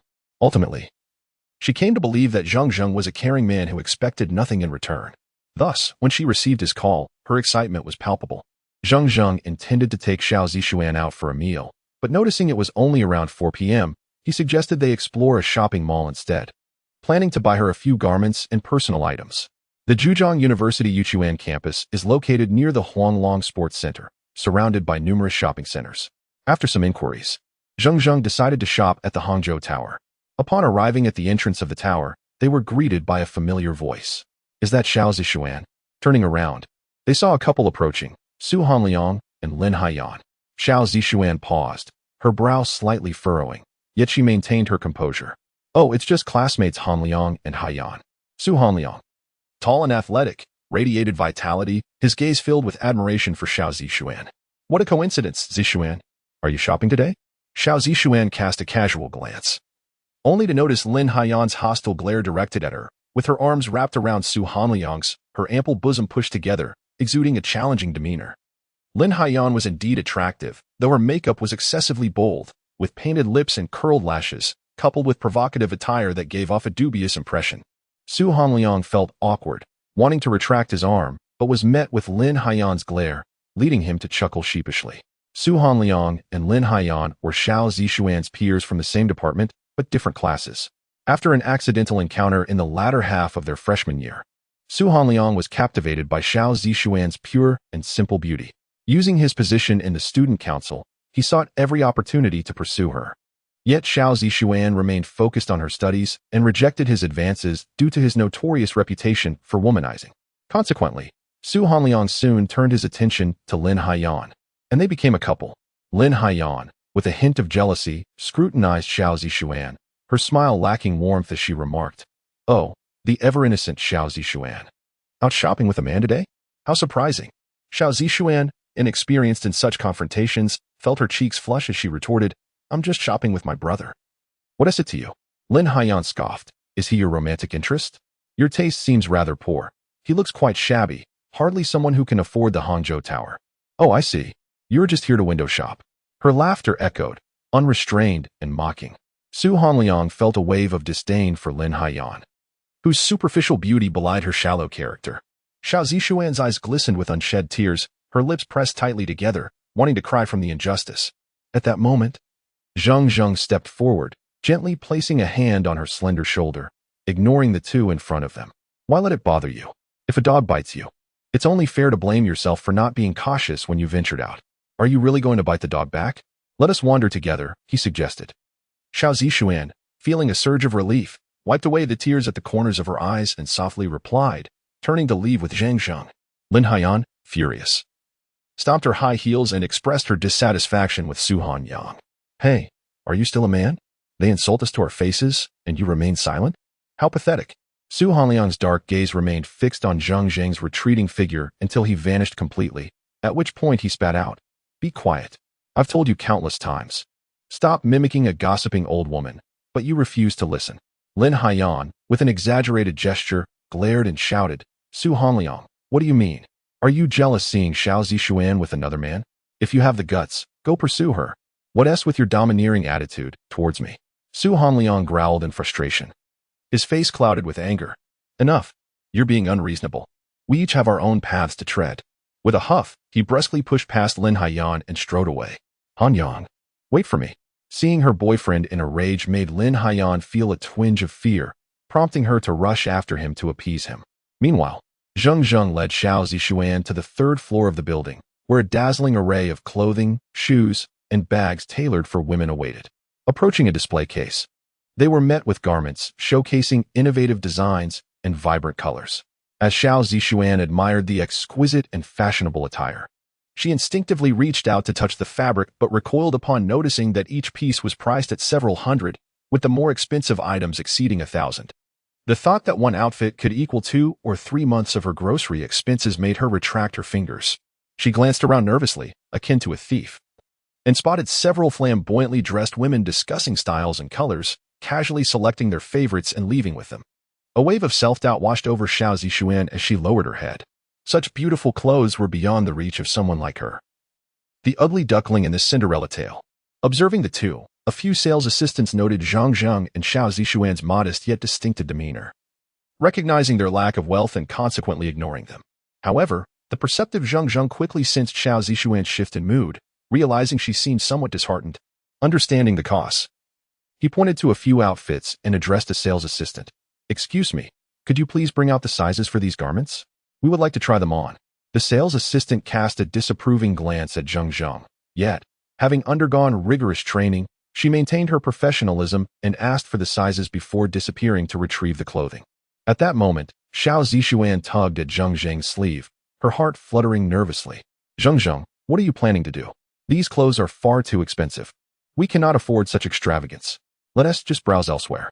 Zheng Zheng smiled reassuringly. "What harm is there in trying? It doesn't cost anything." Still hesitant, Xiao Zixuan replied, "Isn't this inappropriate?" Just then, the sales assistant returned with 2 outfits in hand. Zheng Zheng promptly urged her towards the fitting room, coaxing her, "Come on. Give them a try. Don't worry, clothes are meant to be tried on. How will you know if they suit you otherwise?" The sales assistant chimed in. "The gentleman is right. Clothes are meant to be tried on. You won't know what fits unless you try." With Zheng Zheng's encouragement, Xiao Zixuan reluctantly took the garments into the fitting room. Zheng Zheng settled onto a nearby sofa, waiting leisurely. Time passed, and Xiao Zishuan took longer than expected, causing several women waiting to try on clothes to express their impatience. The sales assistant knocked on the door multiple times, and finally, amid the onlookers' stares, the fitting room door creaked open. Out stepped a radiant and elegant young woman, capturing the attention of Zheng Zheng, the sales assistant, and the other girls who gazed in admiration. At that moment, Xiao Zishuan transformed from a rustic girl into a star who had just descended from the stage of a dazzling runway. She wore a coffee-colored leopard print blouse over a V-neck white t-shirt, paired with tight black jeans that exuded style. This outfit not only masked her youthful appearance, but also highlighted her overall elegance, adding a touch of mature allure that made her appear strikingly beautiful, leaving onlookers in awe. Xiao Zishuan fidgeted, her pale complexion flushed like a ripe apple as she seemed slightly uncomfortable in her new attire, adjusting here and there. Zheng Zheng, what do you think? Zheng Zheng gasped in astonishment and then exclaimed, indeed, clothing makes the man, or in this case, the woman. A change of attire has completely transformed you. I can hardly recognize you. Magnificent, truly magnificent. The sales assistant interjected, this latest leopard print blouse has a unique shade, almost as if it was tailored just for you. Its sales have been impressive, but I have never seen anyone wear it to such stunning effect. Zheng Zheng nodded in agreement. Yes, indeed. Xiao Zishuan. Why not try on some more outfits? Okay, came her timid reply, as she returned to the fitting room, her face still flushed. The following moments turned into a fashion show for Xiao Zishuan, as she tried on 6 or 7 different outfits, each time embodying a different persona, sometimes sultry and sensual, other times youthful and vibrant, occasionally exuding an air of high elegance. She became a chameleon, each ensemble evoking gasps of admiration from the audience and significantly boosting the sales assistant's enthusiasm. Finally, with a grand gesture, Zheng Zheng declared to the sales assistant, please package all the outfits I just saw. I'll take them all. A wave of astonishment rippled through the crowd, and even the sales assistant appeared flabbergasted, stammering, all of them. Zheng Zheng nodded earnestly and produced a recently acquired credit card, stating, let us settle the bill. The sales assistant nearly fainted from excitement. 8 outfits. Not mere trinkets, but high-quality garments. Typically, selling a few in a day was a success. And here was an unexpected windfall that would surely double her bonus for the month.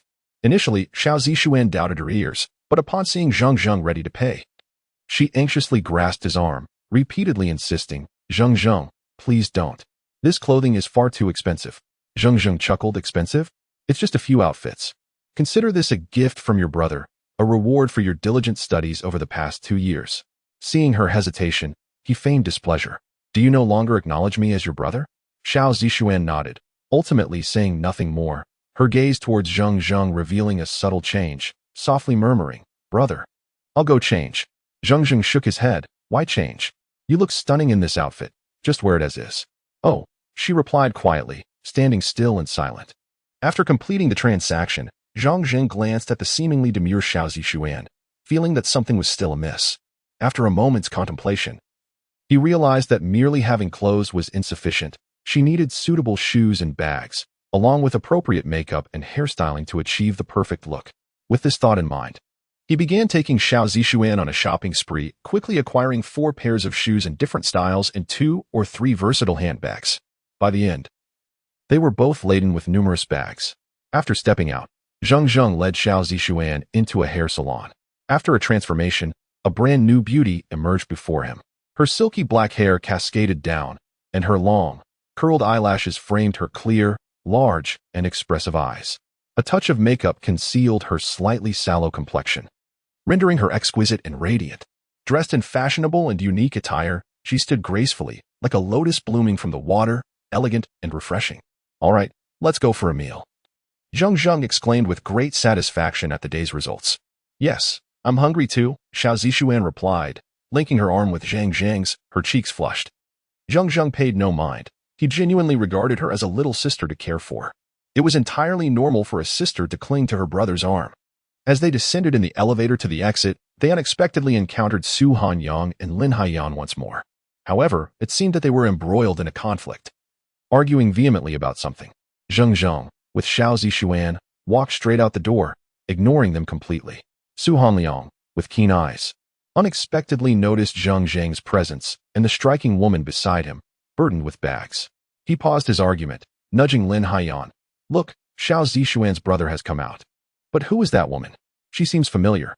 Lin Haiyan, on the verge of an eruption, retorted angrily, Woman, is that all you can think about?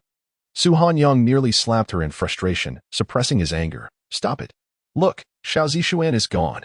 Her brother is with another woman. Lin Haiyan, momentarily distracted by Su Hanliang's shift of topic, glanced over and was taken aback. Rubbing her eyes, she suddenly exclaimed, That woman is Xiao Zixuan. How has she changed so much? Is she really Xiao Zixuan? Su Hanyang gasped in disbelief, nearly dropping his jaw. Thanks to Lin Haiyan's reminder, the more he looked, the more he was captivated. The Xiao Zixuan, who had always donned a school uniform and bore a plain face, had transformed entirely, her beauty now radiating elegance and nobility.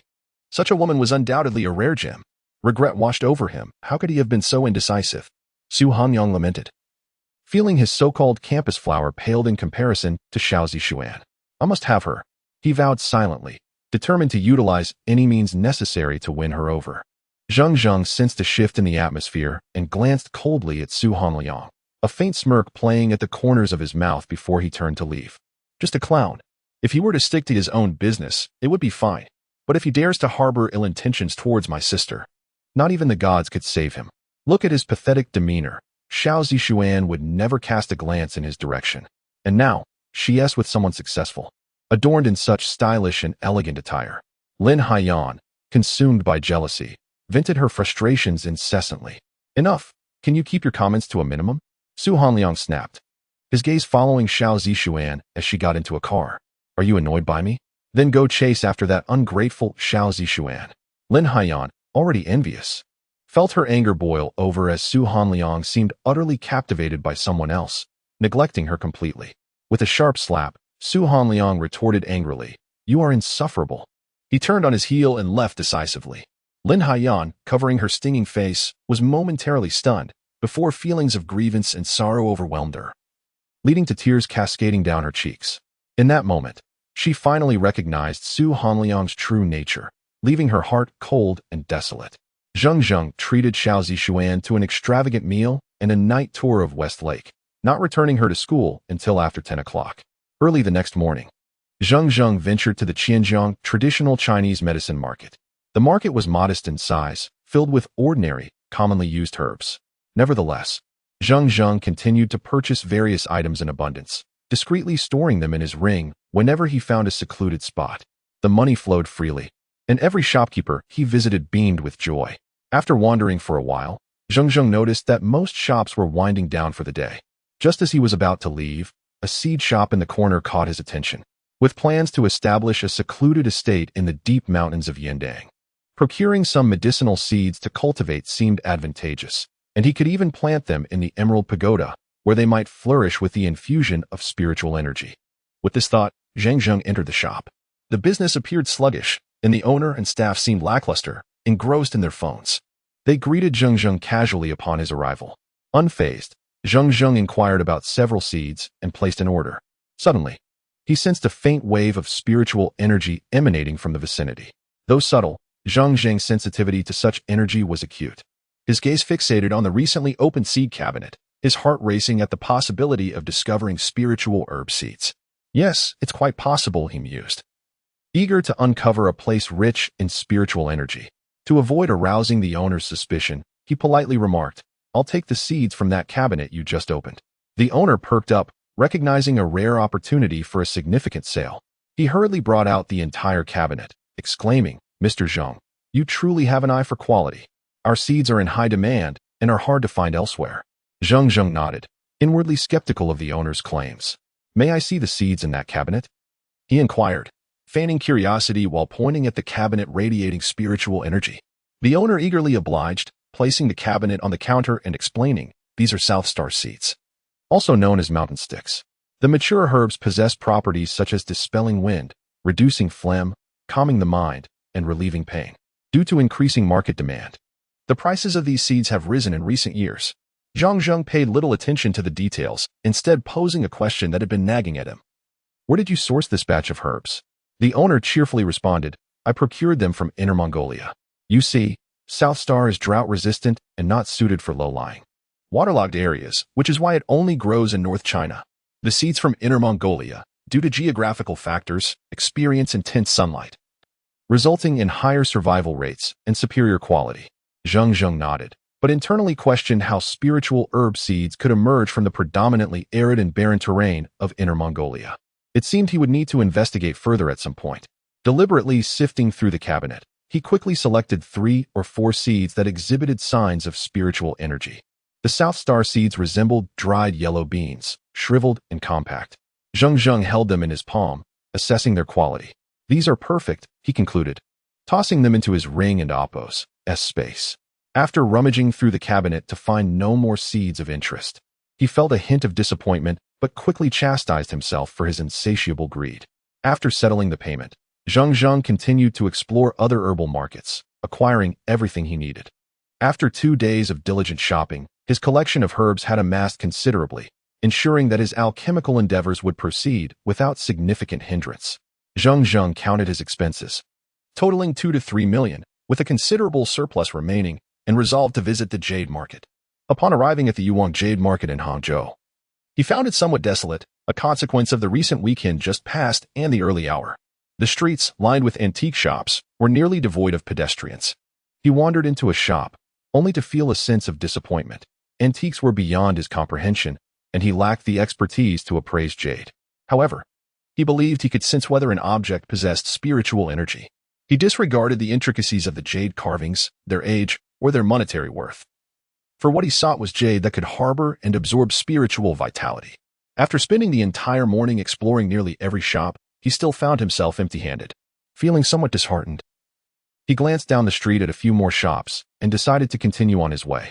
Inside one shop, an elderly gentleman sat leisurely, reading a newspaper and sipping hot tea, exuding an air of tranquility.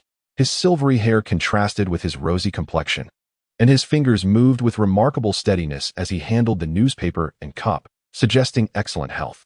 Noticing Zheng Zheng's entrance, he looked up, adjusted his reading glasses, and warmly said, "Young man, feel free to browse. If anything catches your eye, I shall gladly provide an explanation."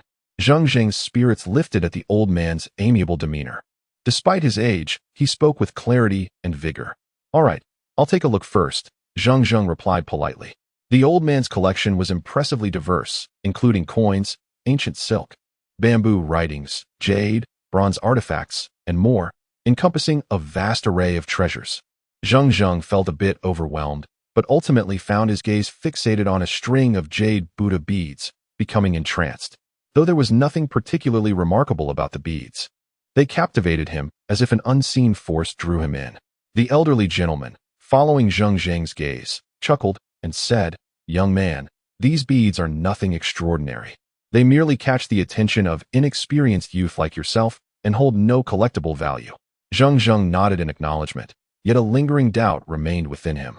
Observing this, the elderly gentleman decisively opened the glass cabinet, retrieved the prayer beads, and placed them upon a piece of yellow silk, patiently explaining, "Look at these beads.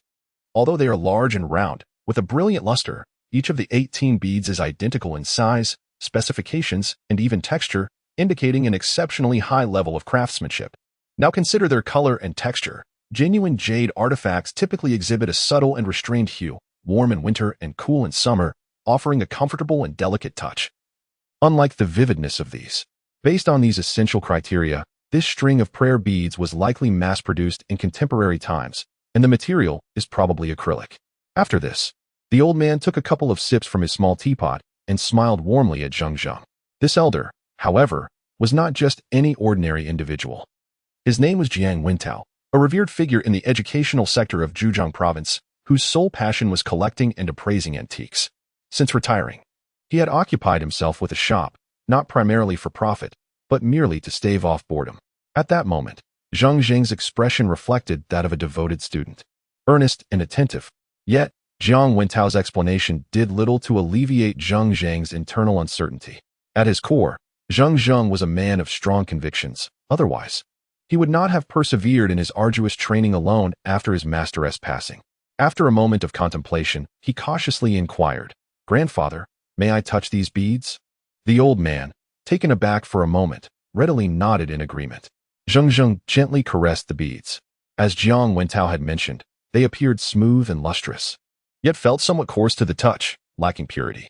Zheng Zheng subtly channeled his energy into the beads. Suddenly, a faint crack echoed as a slender fissure appeared on the surface. Zheng Zheng's heart raced. He feared he had damaged them. However, what transpired next astonished him. As the energy seemed to encounter an obstruction, rebounding back into him and causing a disruption in his vital energy. What was happening? Zheng Zheng was jolted by a sudden realization.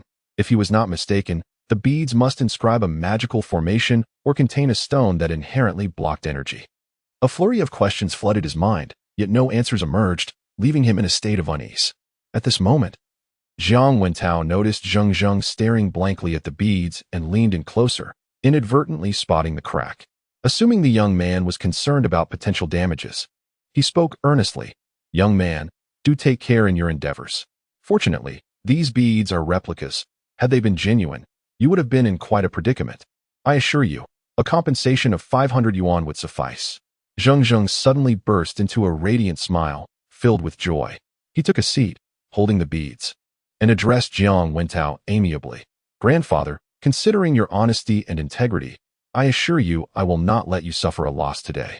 Please, take another careful look." Seeing Zheng Zheng's earnest demeanor, Jiang Wentao was filled with skepticism. After all, he had assessed these beads at least 7 or 8 times, affirming their authenticity. With a hint of disbelief, he replied, "Well then, let's hear your insights."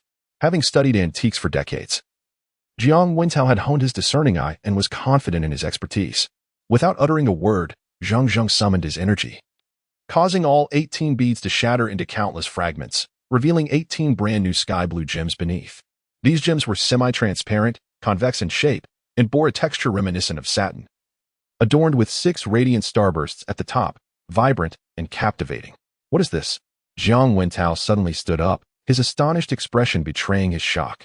He reached out with trembling fingers to touch the gems, feeling their texture, before hastily returning to the counter to retrieve a magnifying glass and other appraisal tools for a meticulous examination.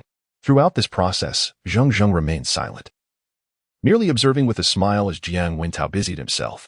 After a considerable time, Jiang Wentao finally withdrew his tools, his chest rising and falling with excitement, his face flushing a deeper shade of red as he experienced a whirlwind of emotions: surprise, regret, exhilaration, and confusion, before finally collapsing onto the sofa, staring blankly at Zheng Zheng. Zheng Zheng gently offered him his teapot. Jiang Wentao accepted it, gulping down a few sips too hastily, resulting in a fit of coughing. Zheng Zheng hurriedly assisted him until his breathing stabilized, then inquired with concern, "Grandfather, are you all right?" Jiang Wentao, emerging from his reverie, shook his head repeatedly, exclaiming, "I am getting old, truly old." Zheng Zheng reassured him, "You are like an old steed in the stable, still vigorous, with your current spirit. Living another 20 or 30 years should pose no issue." Jiang Wentao chuckled. His spirits lifted somewhat, and gestured toward the newly revealed gems, exclaiming in awe, "Who would have thought the string of beads concealed such mysteries? If word got out, it would surely create a sensation in the antique world." Curious, Zheng Zheng asked, "Grandfather, what about these new gems?" Jiang Wentao stroked his beard, then sighed deeply, his expression complex as he replied, "These are star sapphires. The purest quality with the most defined star patterns. Observe their color, reminiscent of the clear blue ocean, and notice their shape. Natural star sapphires often retain unpolished bottoms, revealing various color bands and stair-step-like small fissures. They have a substantial weight in hand, and remarkably, the size of these sapphires is akin to cherries, making them truly exceptional among sapphires." Yet, that was not the most astonishing part. The crucial detail was that there were a total of 18. Each gem's hue, brightness, size, and texture were nearly indistinguishable. Individually, they could fetch 2 to 3 million yuan each, but as a complete string, they would be priceless, with an immeasurable market value. Upon finishing his explanation, Jiang Wentao cast a complex glance at Zheng Zheng, his cheeks flushed with embarrassment. Indeed, he had been so focused on hunting geese that he had been pecked in return. He never anticipated having a misstep, allowing the gems to gather dust and fail to shine in their full glory. Zheng Zheng was equally astonished by the immense value of the beads. However, he was more intrigued by the mystery embedded within them. He picked up one of the star sapphires, feigning a careful examination, before once again channeling his energy to probe deeper. The gem radiated a soft blue glow, enchanting in its beauty. Yet this time, the energy did not rebound. It simply vanished like shadows at the edge of the sea. What was occurring? Zheng Zheng found himself lost in contemplation, just as both men were absorbed in their thoughts. A girl strolled into the shop, clad in a white strapless dress topped with a silver-gray shirt. Her delicate lace accentuated her fair legs, with graceful curves perfectly outlined. Her gaze was reminiscent of autumn waves, deep and affectionate, her every smile exuding elegance. The youthful charm and understated grace of womanhood seemed to be effortlessly embodied in her presence. Unadorned, her hair was elegantly tied back with a crystal hairpin, cascading naturally, framing her delicate ears where small earrings peeked through. With an air of elegance and nobility, she approached, her face lighting up with a smile before she sweetly called out, "Grandpa, I'm here." The crisp sound of her heels and her soft, melodious voice broke the reverie of the two men. Zhang Wentao looked up, his eyes brimming with affection as he warmly responded, "My dear granddaughter, you have arrived." "Yes, we agreed that I would keep you company, so of course I had to come early," the girl chimed playfully, fluttering her long eyelashes. She gracefully sat beside Zhang Wentao, gazing at the resplendent gems on the table, and exclaimed, "How beautiful! Grandfather, what are you discussing?" "This appears to be a starlight gem, and it looks rather impressive." Zhang Wentao managed a wry smile, shaking his head with a sigh. "Impressive? This gem is nothing short of priceless. Even your grandfather can misjudge at times. Had it not been for that young man across from us, I might have mistaken it for mere street merchandise." "Really?" The girl paused momentarily before turning to Zheng Zheng. "It's you," she suddenly cried out, her curious gaze instantly transforming into hostility, her demeanor darkening with disdain. Zheng Zheng felt perplexed. The girl appeared familiar, yet he could not recall where he had encountered her. "Oh, do you know each other?" Zhang Wentao inquired, somewhat surprised. "Grandfather, this person is incredibly arrogant and vicious. In front of my mentor, he engaged in a violent brawl at school, leaving several classmates hospitalized with fractures. Quite the tyrant, isn't he?" The girl retorted coldly, her expression one of utter disgust. "Ah, so it's her," Zheng Zheng realized, suddenly recalling that she was the teacher he had seen in dance attire that day. What a small world, he mused. Who would have thought a casual stroll through the jade market would lead to this encounter? "Is that so?" Zhang Wentao looked at Zheng Zheng with surprise. Zheng Zheng chose not to elaborate, his expression indifferent as he remarked, "As for those ruffians, I dealt with them as they deserved. There's nothing more to say. However, regarding this string of prayer beads, I wonder what your thoughts are, old man." Zhang Wentao restrained his granddaughter, who was about to voice her grievances, casting a contemplative glance at Zheng Zheng. "Ding ding, let's clarify the school matters before jumping to conclusions. I believe this young friend here is not without reason. As for the prayer beads, technically it was this young friend who uncovered their secret. How we proceed is entirely up to you." Jiang Ding Ding glared at Zheng Zheng, her frustration evident as she struggled to swallow her indignation. In truth, the administration had already investigated the matter thoroughly. Rong and Xing had been extorting and bullying others, and numerous complaints had been lodged against them. However, due to their familial connections and prior arrangements with a school official, handling the situation had proven complicated. The school was indeed troubled, but they had not anticipated Zheng Zheng's powerful backing. The Zhujiang military district and the Hangzhou police had intervened, turning the case into a solid conviction, leading to the ruffians not only lying in a hospital, but also facing criminal charges. Zheng Zheng paid no mind to Jiang Ding Ding and Appo's reaction. He hadn't expected the old man to be so cunning as to pass the ball back to him. Simply taking it would surely be inappropriate. Acquiring it for a sum would invite ridicule, while overcompensating would be impractical. After some contemplation, he smiled and said, "Old man, are you truly placing me in a dilemma? This prayer bead belongs to you. How it should be handled is entirely your decision." Jiang Wentao chuckled softly, though his expression grew serious, as if he had reached a difficult conclusion. His demeanor became increasingly grave as he stated, "Young friend, it is evident that you possess considerable knowledge of antiques and jade. I happen to have something here that I have been unable to discern. How about this? You assist me in examining it, and if you can uncover its mysteries, I shall consider this string of prayer beads a gift to you." Jiang Ding Ding stared at her grandfather in astonishment, while she was unaware of the prayer bead's value. She understood the significance of the item her grandfather referred to. Just as she was about to protest, she caught a sharp, warning glance from Zhang Wentao, which stifled her words before they could escape her lips.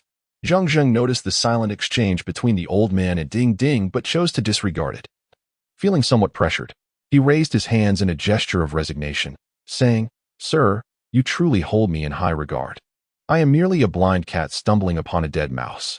If it comes to a serious appraisal of antiques, I am but a novice compared to your discerning eye." Zhang Wentao stood up, signaling his granddaughter to close the shop, and spoke earnestly. "Young man, humility is commendable.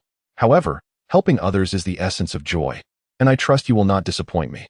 After saying this, the elder disregarded Zheng Zheng's frustrated gaze and walked into the inner room.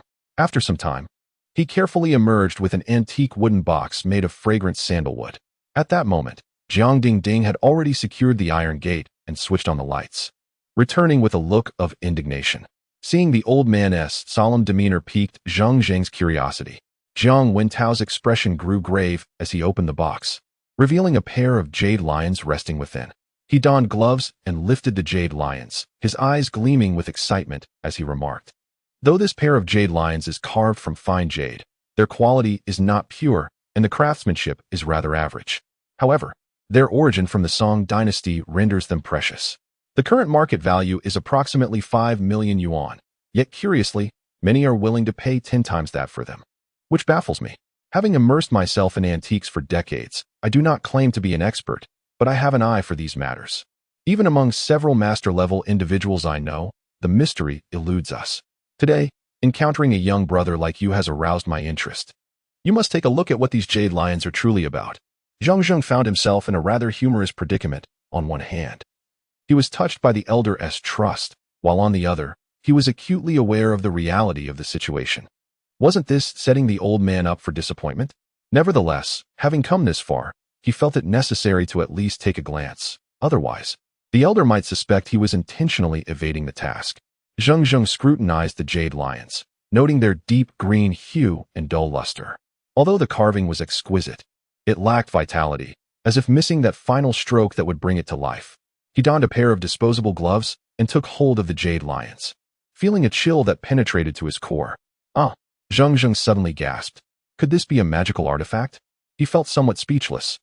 Hadn't it been said that practitioners of the arcane had long vanished from Earth? How was it that such artifacts kept finding their way into his hands? From the jade pagoda to the feng shui dragon plate, the bagua mirror, and now these jade lions, what was going on? He pondered this as he summoned his magical energy to channel into the jade. This time, he exercised caution, controlling his power to avoid the catastrophic failure he had experienced with the large prayer bead. However, the jade lions seemed to absorb his energy like a bottomless pit. The more he channeled, the more they demanded, yet they remained utterly still. How could this be? Zheng Zheng's stubbornness flared. He was determined to uncover the truth. He summoned all his magical energy, continuously pouring it into the jade lions. Unbeknownst to Jiang Wentao and Ding Ding, who watched Zheng Zheng's focused expression, they observed as his face turned pale, beads of sweat forming on his forehead. They were eager to inquire about the cause, but refrained from interrupting his contemplation, feeling only anxious. Fortunately, Jiang Wentao and his granddaughter did not rashly disrupt Zheng Zheng. Otherwise, they would have faced the risk of being adversely affected by his magical energy. The reality was that Zheng Zheng's foundation was still too shallow. He lacked proper guidance on the fundamental principles of cultivation and had relied solely on his own exploration. Gradually, sweat beads covered his face and his breathing became labored. Meanwhile, the jade lions began to emanate a faint red glow, almost like a blood-red halo. Jiang Wentao and Ding Ding stared in astonishment at the jade lions, an indescribable excitement surging within them. As Zheng Zheng continued to channel his energy, the red halo surrounding the jade lions grew increasingly bright, and eventually, blood-like beads began to form within the hollow of the lion's eyes, causing the entire figure to come alive with a majestic and commanding presence. At this moment, the blood lions were adorned with countless crimson dots, arranged in an orderly fashion that resembled characters, yet also seemed otherworldly, imbued with an air of mystery. A miracle! A miracle! Jiang Wentao gazed at the blood lions, tears streaming down his face, overwhelmed with emotion. Suddenly, Zheng Zheng opened his eyes wide and expelled a mouthful of blood. "Young brother, what has happened to you?" Jiang Wentao was taken aback, unable to wipe away the tears at the corners of his eyes, and hurriedly stepped forward to support him with concern. Zheng Zheng swiftly scanned the surroundings and noticed that the color of the jade lion's blood bead was rapidly fading, the intricate red dots vanishing as if they had never existed. A sensation of dizziness washed over him, and without uttering a word, he fainted. The grandfather and granddaughter were flustered, helping Zheng Zheng to the sofa while searching for the jade lion. Jiang Wentao picked up the jade lion and sighed in relief, thankful it had not been damaged. However, the next moment, he found it had returned to its previous radiant green glow, as if the earlier scene had never occurred. He was utterly bewildered. What was the true nature of this jade lion? Who was this young man? What had he just done? Why had something so unfathomable occurred in the hands of this young man, while the Jiang family had been unable to unravel it for generations? Everything felt like an enigma, thoroughly confounding the elderly Jiang and his granddaughter. There was an inexplicable peculiarity to this incident. Eventually, Jiang Dingding could no longer contain her curiosity and asked, "Grandfather, did you just see that?" Jiang Wentao nodded affirmatively. "Yes, there is no doubt about what we witnessed." However, Jiang Wentao shook his head, interrupting his granddaughter's words, and solemnly stated, "There is no however. I am as perplexed as you are. To uncover the truth, we must wait for the young man to awaken." Jiang Dingding's gaze turned towards Zheng Zheng, who lay on the sofa, momentarily lost in thought. He was an ordinary-looking individual, someone one could easily overlook on the street. Yet, an aura of mystery and dominance emanated from him, his flamboyant personality and unique appraisal style leaving a lasting impression. For the first time, Jiang Dingding felt a sense of curiosity towards another man. Speaking of Jiang Dingding, one must mention her tragic and sorrowful romantic past. Born into a cultured family, she had a well-off upbringing and, with her graceful beauty, attracted countless suitors. Ultimately, she chose to date an outstanding university classmate. However, just as they were preparing for marriage, tragedy struck when her fiancé perished in a car accident on the way to their engagement banquet. This event dealt her a devastating blow, and it took her 3 years to emerge from the shadow of grief. Yet, she subsequently discovered that her heart seemed to have died, rendering her disinterested in any man, let alone starting a new romance. Her family consulted numerous psychologists, yet no effective solution was found. Fortunately, in the past 2 years, her mood had lightened considerably, and she willingly sought out activities. Jiang Wentao leveraged his connections to enroll her in school, hoping the vibrant energy of youth would uplift her. So far, it seemed that Jiang Wentao had succeeded, but what the future held remained uncertain. Just as the grandfather and granddaughter felt somewhat helpless, Zheng Zheng slowly regained consciousness. In truth, he had not sustained any significant injury, merely experiencing a depletion of energy. After taking a sip of water and wiping his face, he appeared normal aside from being slightly fatigued. Jiang Wentao sighed in relief. "Thank goodness, young brother, you are all right. If something had happened, I would have been restless even in my grave." Zheng Zheng weakly replied, "It's nothing. I apologize for causing you concern." Jiang Wentao hesitated, his lips moving as he contemplated whether to inquire further, but ultimately restrained himself. Observing the old man's eager yet hesitant expression, Zheng Zheng naturally guessed what he wished to ask and solemnly said, "Old sir, I have a question I hope you can answer truthfully." Jiang Wentao chuckled softly. "I know what you want to ask. In fact, you need not ask, as I intend to tell you." "Oh?" Zheng Zheng responded with intrigue. Jiang Wentao paused before slowly revealing the secret. "This jade lion is actually a family heirloom of the Jiang clan. According to our ancestors, it contains significant secrets that pertain to the fate of our family. If we can unravel its mysteries, it will be the dawn of a new era for the Jiang family. However, for nearly a millennium, our family has diligently sought to uncover this secret. Yet no one has succeeded. You are an outsider, and it is inappropriate for me to show you such a precious artifact, as it contradicts our ancestral teachings. Nevertheless, in my decades of collecting antiques, I have never encountered anyone with the capability to perceive its intricacies as you have. My greatest desire is to unveil the mysteries contained within this jade lion, to provide a satisfactory answer to our ancestors. I only wonder if you, young brother, might assist me in fulfilling this wish." Zheng Zheng did not respond directly, but instead contemplated the information shared by the old man, reflecting before asking, "Does the Jiang family possess records of any ancestral breathing techniques or secret mantras?" Jiang Wentao exclaimed in surprise, "Young man, you truly are insightful. How did you guess that?" After a moment, his eyes sparkled with excitement as he continued, "Indeed, our family has a transmitted scripture known as the Xian Kong Feng Shui technique." "Xian Kong Feng Shui technique?" Zheng Zheng murmured. From the name, it appears to involve the examination of yin and yang and the discernment of feng shui. Jiang Wentao affirmed, "Indeed, anyone in the feng shui circle would generally be aware of this." Zheng Zheng, feeling somewhat puzzled, inquired, "If that is the case, what significance does the Xian Kong Feng Shui technique hold?" Jiang Wentao sighed, changing his posture before elaborating. That is a long story. One that begins with the ancestors of the Jiang family.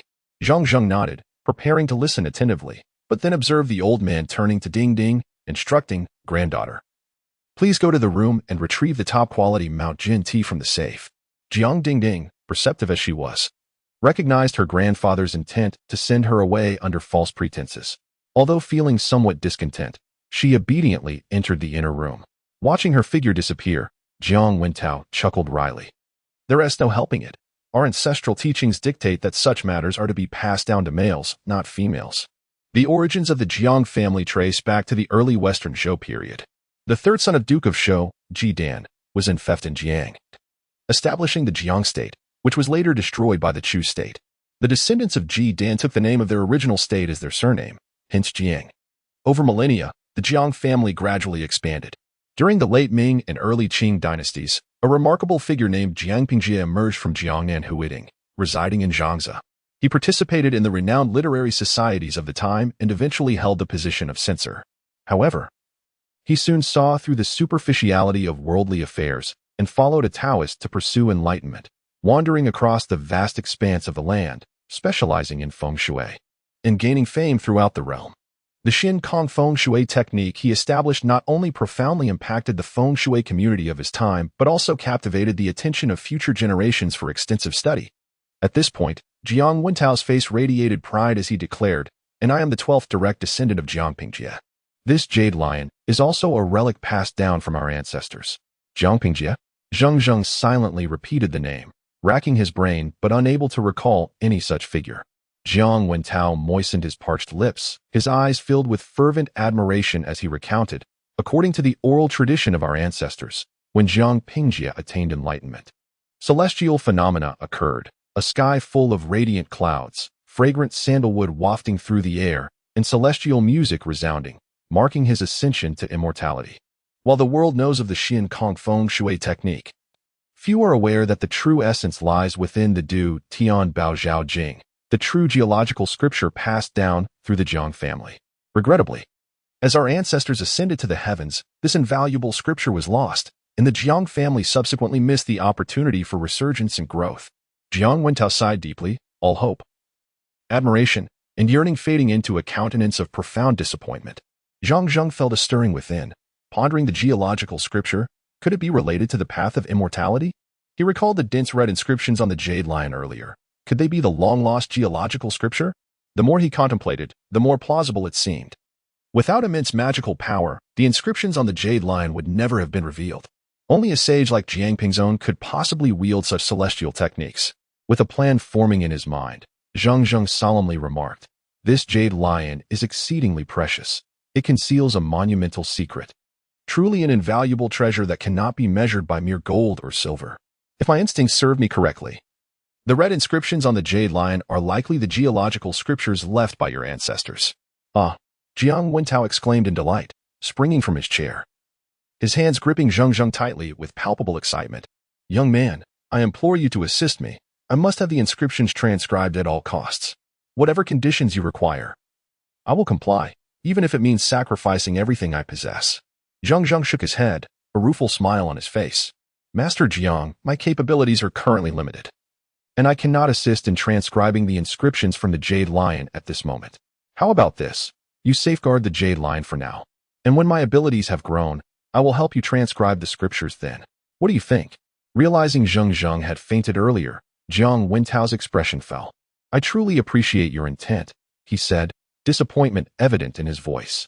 Zheng Zheng, feeling somewhat apologetic, reassured him, "I believe within 3 to 5 years, I will be able to help you resolve this matter." Jiang Wentao's spirits lifted slightly as he forced a smile. "Very well, I've waited decades. So 3 to 5 years is a trifling matter." After a brief conversation, noticing Jiang Wentao's fluctuating emotions, sometimes despondent, sometimes hopeful, Zheng Zheng decided it was time to take his leave.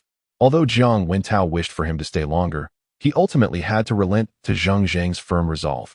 Before parting, he insisted on gifting Zheng Zheng a string of prayer beads, solemnly requesting his phone number and home address, and they arranged a time for a future visit. Zheng Zheng had initially been drawn to the prayer beads, and after some polite negotiation, he accepted the gift. As they concluded their meeting, Ding Ding escorted Zheng Zheng outside at Zhang's behest. The alluring fragrance enveloped him, a sweet yet subtle perfume that was intoxicating. Ding Ding walked with graceful poise, exuding an elegance that belied her youth. Her alabaster neck arched slightly, her large almond eyes curiously fixed on Zheng Zheng. He was a man of enigma. The deeper one engaged with him, the more his mystery unfolded. Since childhood, she had observed her grandfather, steady, wise, and always in command of the situation, showering her with affection. She had never seen him consult anyone in such a manner, especially not with the anxious expression he wore when he spoke to Zheng Zheng, as if venerating him as a revered ancestor. As Ding Ding momentarily lost herself in thought, she unexpectedly collided with a solid object. Letting out a small gasp and rubbing her nose, Zheng Zheng chuckled awkwardly. "My apologies. The traffic ahead has come to a standstill."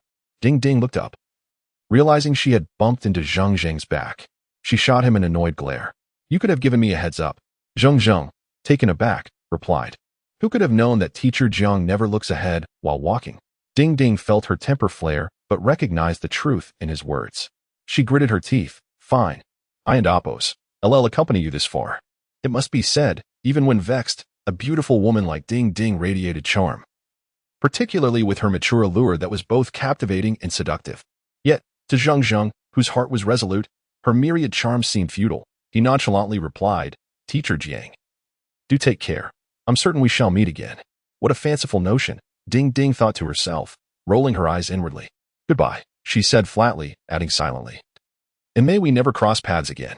She felt that every encounter with him led to misfortune.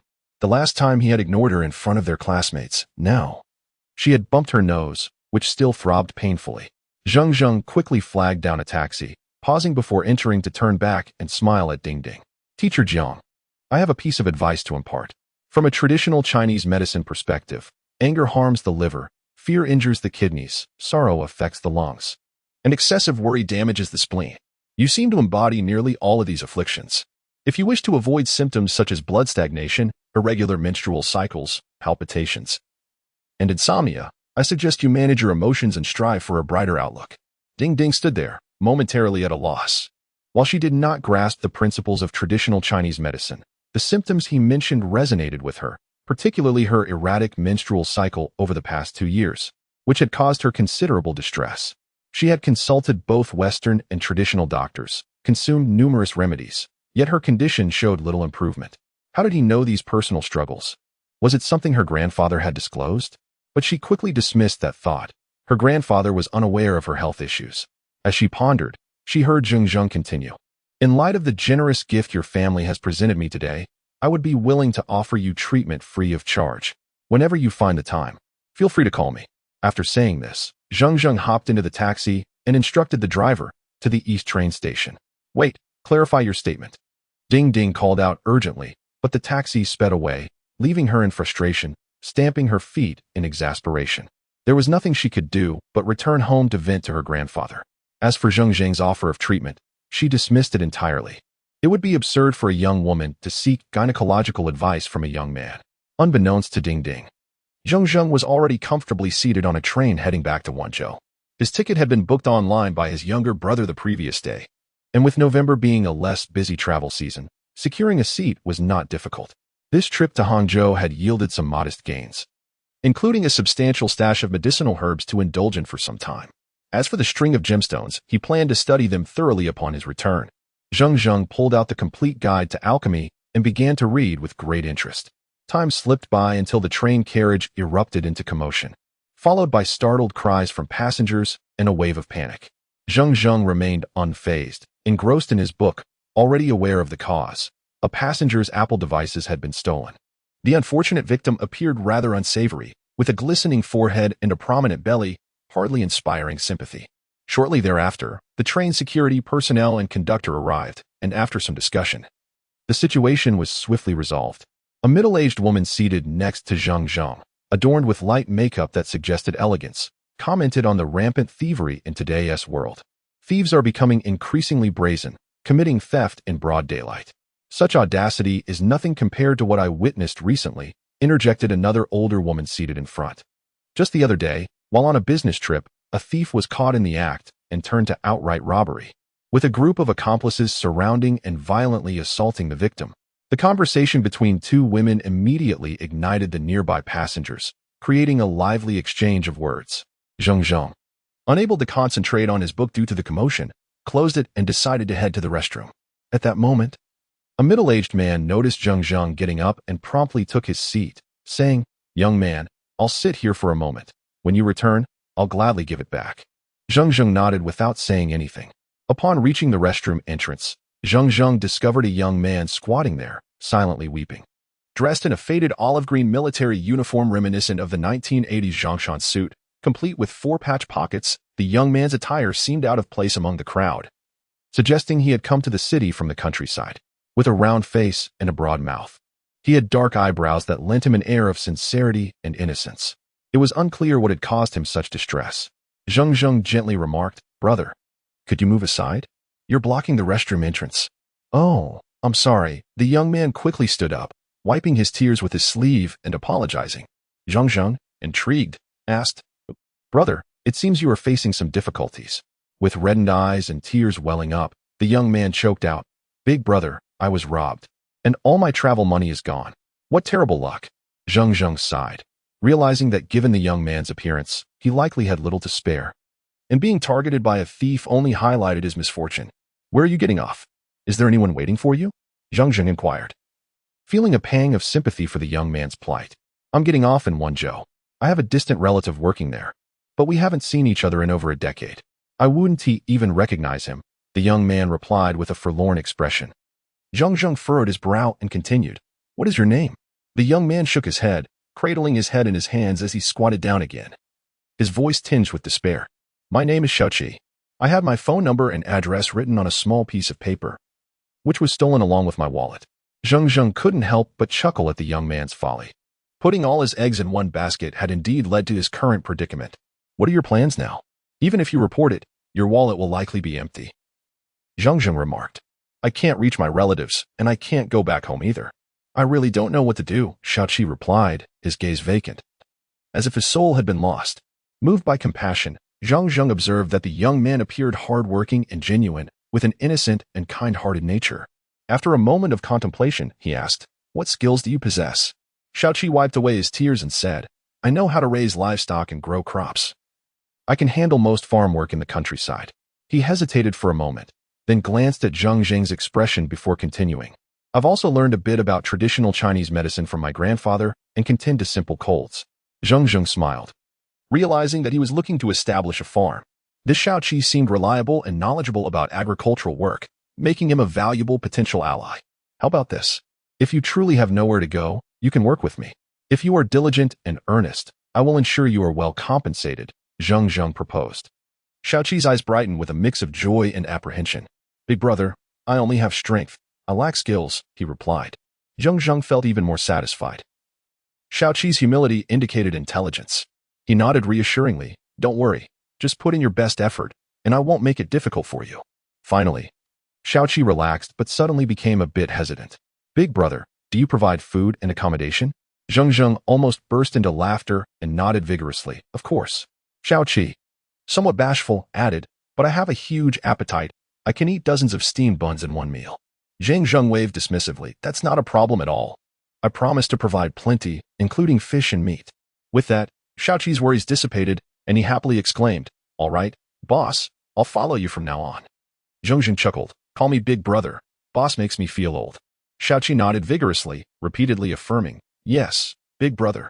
After Zheng Zheng settled the restroom fee and returned to his seat, he noticed Xiaoqi closely following him, as if afraid of losing him. Amused, he said, "Go ahead. Put your bag on the rack and find a free seat." Xiaoqi, however, clutched his bundle tightly and, with a somber expression, said, "Big brother, this bag contains my grandfather's belongings. I can't let it out of my sight." Zheng Zheng said nothing more, merely scanning the area before taking a seat. The train continued its steady journey, passing through several stations, and 3 hours later, they finally arrived in Wenzhou. Zheng Zheng and Xiaoqi disembarked at the Yandang station. After getting off, Zheng Zheng hailed a taxi, directing it towards Deepening Mountain Village in Qianxiu town, the same place where he had previously encountered Zheng Zheng and the other two women, which he later learned was situated at the intersection of the Nanqi River and the Beiyandang scenic area. The peaks Zheng Zheng had discovered theoretically belonged to Deepening Mountain Village in Qianxiu town, but with so many undulating mountains in the Yandang mountain range, it was challenging to manage the more profitable tourist sites. Who would have the inclination to attend to these remote areas, hidden deep in the mountains with no distinctive attractions? After a long and arduous journey, they finally reached Deepening Mountain Village, only to find that night had fully descended. Due to the poor road conditions, the driver refused to proceed any further, fearing that the taxi might break down. Even after Zheng Zheng offered to triple the fare, the driver remained unyielding, leaving them with no choice but to get out and walk. Though Deepening Mountain was referred to as a village, it consisted of only a few dozen households, with many having relocated to the bustling Qianxiu town. The remaining residents were mostly elderly individuals unwilling to leave their homeland. Sparse lights flickered in the quiet mountains. The November air was a bit chilly, particularly when the wind swept through, sending a shiver down their spines. Qianxiu, burdened with his large package, looked at Zheng Zheng, who was steadily advancing under the moonlight, and absent-mindedly rubbed his flat stomach, wearing a sorrowful expression. He had been hungry for quite some time, and if he didn't eat soon, he feared he would be too weak to walk. Fortunately, they soon spotted a small cluster of lights ahead, prompting them to quicken their pace. The village dogs barked wildly, shattering the stillness of the mountain village, while a few households glowed brightly with light. Zheng Zheng approached a low stone house surrounded by a wooden fence, where some vegetables were planted. Noticing the flickering lights inside, he called out, "Hello, is anyone home?" The door creaked open, revealing a dim light, and an elderly head peered out. Seeing two shadowy figures at the fence, he barked, "Who are you?" Judging by the voice, the person sounded quite old. Zheng Zheng raised his voice, "We're looking for the village head. Can you help us?" "Who are you? Why do you need the village head?" the elder inquired. Zheng Zheng replied, "I have some matters to discuss with him." After a moment of silence, the old man opened the door and stepped outside, saying, "I am the village head. What do you need from me?" Zheng Zheng silently marveled at the serendipity of finding him so fortuitously. He could discern, in the moonlight, that the elder appeared to be around 50, with a robust physique and a sprightly gait, though he was somewhat balding and stooped. After explaining his purpose, the village head led Zheng Zheng and Qianxiu into his home. The furniture within the room exudes an antique charm, with every chair and bench meticulously crafted from wood and wrought tan. The elderly gentleman poured a large bowl of tea for the two guests before settling into a wrought tan chair, striking a match to light his pipe with a soft crackle. Zheng Zheng ventured to inquire, "Secretary, I am interested in leasing several mountain forests to establish a resort for leisure and recreation. I wonder what the village's stance on this matter is? If it is feasible, what procedures must we follow?" The old secretary exhaled a plume of smoke, placing the pipe on the table, his eyes, lined with wrinkles, narrowed in contemplation. After a moment, he replied, "To be candid, our village generally maintains an open and agreeable attitude towards the development of our mountain forests. Provided that the village committee approves, and we negotiate a suitable price, we can then submit it to the town for approval." However, Zheng Zheng interjected, "However what?" The old secretary shook his head, saying, "The issue lies in the fact that several years ago, these forest lands were reclaimed by the Wenzhou Land Bureau. Currently, we have no authority to intervene. If you truly wish to lease the forests, you ought to consult the Land Bureau." Zheng Zheng found himself taken aback, never anticipating the complexity of the situation. His expression fell into disappointment as he remarked, "Is that so? Shouldn't the forest lands be collective assets of the villagers? When did they come under the jurisdiction of the Land Bureau? Engaging with such bureaucratic entities can take months without yielding any results. What is the point of this?" The old secretary, sharing in the frustration, responded, "Indeed, that is the case. Yet, we cannot ignore the economic benefits that the Yandang Mountain Scenic Area has brought over the years. The officials at the Land Bureau are undoubtedly envious. With a mere wave of their hands, they assert state-owned assets. And what can we, as minor village officials, do to resist? They simply offer a nominal compensation for land requisition and dismiss us." Zheng Zheng nodded. The old secretary's words were undeniably reasonable. Much like the undulating Yandang Mountains, which boast countless scenic vistas, the potential for development is indeed vast. Curiosity got the better of him as he inquired, "Since the land has been reclaimed for so long, why haven't we seen any significant actions taken?" The old secretary scoffed dismissively, his face contorted with disdain. "Our village is expansive yet sparsely populated, overseeing dozens of mountain peaks. While there are a few picturesque spots, they are too scattered and situated in remote locations, making transport exceedingly inconvenient. If large-scale development were to commence, It would undoubtedly require substantial investment with minimal returns. Which businessman would be foolish enough to invest here? Zheng Zheng began to grasp the situation, inwardly lamenting the ruthless nature of the Land Bureau's personnel. Regardless of potential for development, their priority seemed to be reclamation. As long as a few scenic spots could be established, profit was guaranteed. However, with these individuals complicating matters, his aspirations to lease the forested mountains had become significantly more challenging. Navigating government procedures would be fraught with obstacles, requiring intricate connections and relationships, making the timeline for approval uncertain. The old secretary sighed, suddenly raising his head to ask, "Tell me, young man, which mountain forest do you wish to lease?" Zheng Zheng, devoid of interest, replied, "It's just a few mountains by a lake." The old secretary slapped the table, exclaiming, "You truly have a discerning eye. Though Wenhu Mountain is quite remote and the roads are poor, it is among the finest spots in this region. The lake's waters are warm in winter and cool in summer. It is indeed a treasure of our village." Zheng Zheng felt a wave of frustration.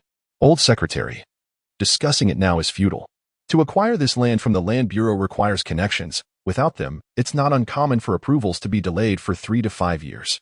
The old secretary nodded in agreement with Zheng Zheng's assessment, taking a puff from his pipe. After a moment of contemplation, he offered a suggestion. "Why not do this, young man?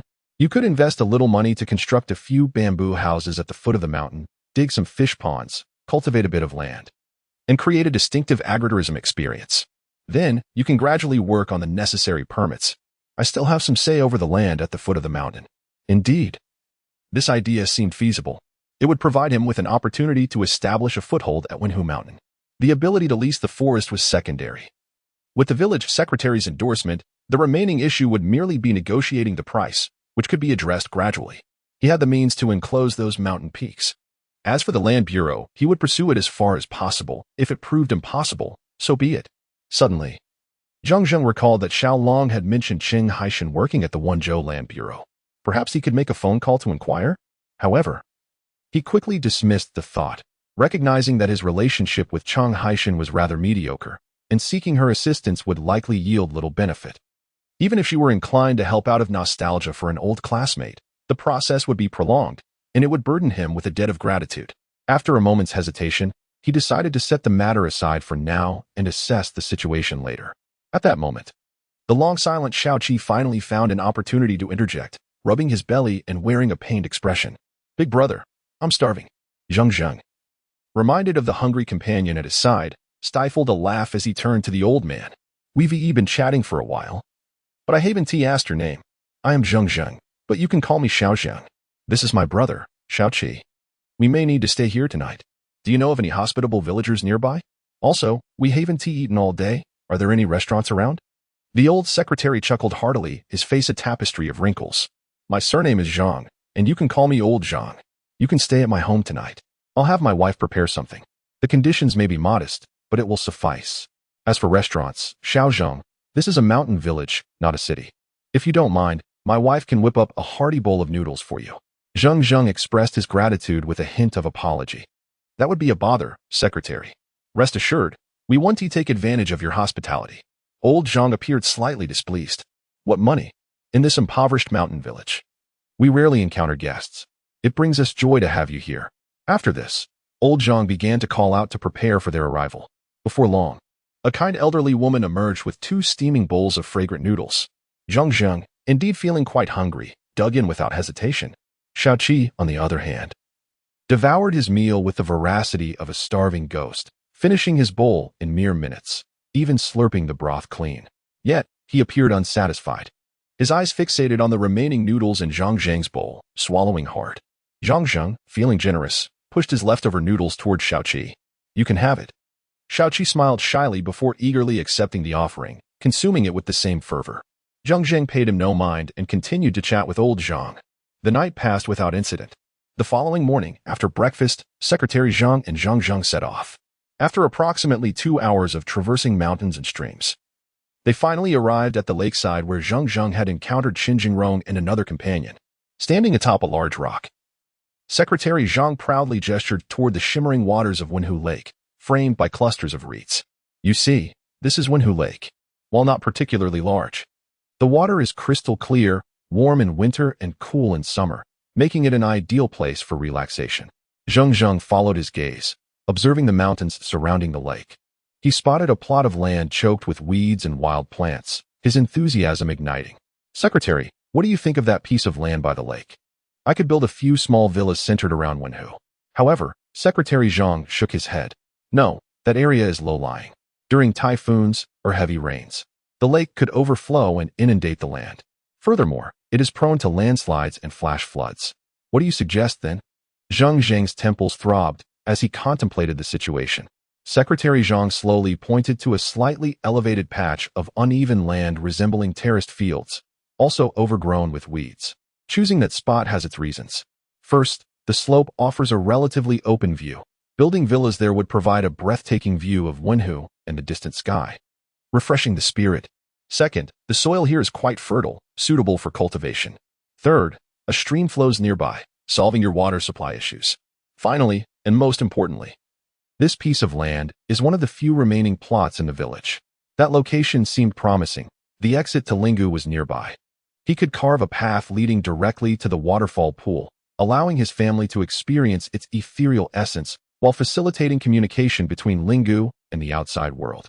Subsequently, Zheng Zheng negotiated the rental price for the land, eventually securing a lease for the several dozen acres at an annual rate of 80,000 yuan. This price was already high for the mountainous region. However, Zheng Zheng was unconcerned about the cost. He merely hoped that Secretary Zhang would swiftly reach an agreement with the villagers upon his return, finalizing the arrangements. Zheng Zheng outlined a preliminary plan for the land, intending to level parts of the hillside ravines, with plans to construct 2 bamboo villas. He envisioned a water channel surrounding the area, with several fish ponds dug into the flat ground below, alongside the mixed cultivation of crops. He also designated zones for livestock, flowers, and various plantings. After conveying his ideas to Qianxiu, he withdrew 200,000 yuan, becoming a hands-off manager as he returned to Qianxiu town. Engaging in a frenzied shopping spree for daily necessities, food, and dry goods, filling his cart to the brim. His exuberance left the entire town abuzz with speculation, each resident wondering if a storm or disaster was imminent, prompting them to stockpile supplies. Upon returning to Lingu, Zheng Zheng intended to enter a period of seclusion and cultivation. Seizing the opportunity while the spiritual energy here remains abundant, I must diligently practice to strive for an early breakthrough into the mid-stage of qi refinement. The grass hut I previously constructed has now become a den for animals, permeated with an unpleasant odor. I sought out a secluded and tranquil spot, taking half a day to erect a rudimentary grass hut once more. Subsequently, I buried talismans around the area to prevent the creatures of the valley from intruding and disturbing my practice. As I retrieved the alchemical furnace from the Qianxiu ring, a flicker of excitement surged within me. After nearly a year of toil and perseverance, I was finally embarking on the path of alchemy. Although I had grasped much of the theoretical knowledge, the practical application would undoubtedly require a period of exploration. I was mentally prepared for the challenges that lay ahead. The furnace stood approximately 2 feet tall, its 3 legs firmly planted, crafted from an unknown, heavy material that bore a deep green hue. Intricate carvings of 2 vividly depicted dragons entwined in the clouds adorned its surface, while the lid featured a menacing beast, half submerged in water, its fierce visage seemingly howling at the heavens. The entire furnace exuded an air of antiquity and mystery, infused with a faint scent of medicinal herbs. This was a relic from my esteemed master, who claimed it had once belonged to our ancestral master, imbued with the essence of a high-level fire-type beast, which could enhance the success rate of alchemical concoctions, an exceptional cauldron indeed. I pondered with a hint of skepticism whether this enhancement would truly benefit me. I poured forth a mountain of medicinal materials and began the meticulous process of sorting and selecting, having prepared nearly 1,000 portions. For my inaugural attempt at alchemy, I chose to refine the simplest of elixirs, the spirit qi pill. Not only was it the easiest to concoct, but it also proved to be exceptionally practical. The spirit qi pill, as its name suggests, facilitates the absorption of spiritual energy. This elixir demonstrates commendable effects for cultivators below the foundation establishment stage, enhancing their spiritual energy absorption concentration by approximately 20. For my current cultivation progress, it served as an excellent supplement. I settled down, focusing my mind to absorb energy, entering a meditative state. Alchemy demands a clear mind and unwavering spirit. Any flicker of distraction could lead to errors in guiding the spiritual energy, resulting in complete failure, at best, rendering the pill useless, at worst, causing personal harm. After a period of meditation, my energy surged, and my spirit was invigorated. It was time to commence. Calmly, I gathered firewood and charcoal, placing them at the base of the furnace, adding a dash of diesel before tossing in a fireball. With a whoosh, the diesel ignited, flames rapidly engulfing the charcoal in a fierce blaze. Methodically, I added a portion of medicinal materials to the furnace and covered it, channeling my energy to control the fire, refining the dross and preserving the essence. Gradually, the materials melted under the intense heat, transforming into a green liquid, the essence of the herbs. However, numerous impurities floated atop, which I separated before adding a second portion of materials. A hissing sound emerged, accompanied by an acrid odor distinct from the herbs, prompting a frown as I realized my attempt had failed unexpectedly. The cause was likely that I had not sufficiently enveloped the materials with my energy at the moment they entered the high-temperature furnace, resulting in the outer layer becoming charred. Taking a deep breath, I wiped the sweat from my brow and discarded the remnants, preparing for a second attempt. This time, having learned from my previous failure, I executed the initial steps with greater precision. The moment I opened the lid, I tightly enveloped the second portion of materials with my energy and intensified the flames for refinement. Initially, everything proceeded smoothly, yet as the fusion began, I encountered another setback. I could not discern whether it was due to insufficient flame intensity or the material's incompatibility, as the two liquids failed to merge seamlessly. Was my control technique flawed? I pondered deeply, grappling with the confusion. Could it be that I needed to simultaneously envelop both portions of materials with my energy while adjusting the flame's temperature? This was merely the simplest of recipes. It should not be this troublesome. Could it be that the uneven control of my energy during the fusion was the issue? A myriad of questions swirled in my mind, yet I remained uncertain of the true answer. Ultimately, I resolved to set aside these distractions. Practice would yield true knowledge. As long as I persevered through experimentation, I would eventually uncover the source of my difficulties. With this thought, I cast aside all distractions and resumed my alchemical endeavors. Failure after failure ensued, each day bringing countless setbacks and a rapid depletion of materials. Nevertheless, I remained undeterred. Failure is the precursor to success, lacking experience and guidance. I was compelled to navigate this journey alone. As long as each failure imparted its lessons, success awaited me not far ahead. Another month slipped by. Aside from my morning and evening meditation sessions, I dedicated 2 hours daily to studying basic spells, devoting all remaining time to alchemy. Though I had yet to successfully concoct a pill, the gains I achieved were immeasurable. Firstly, bolstered by the dense spiritual energy, my cultivation reached a breakthrough into the third layer of qi refinement, significantly widening my meridians.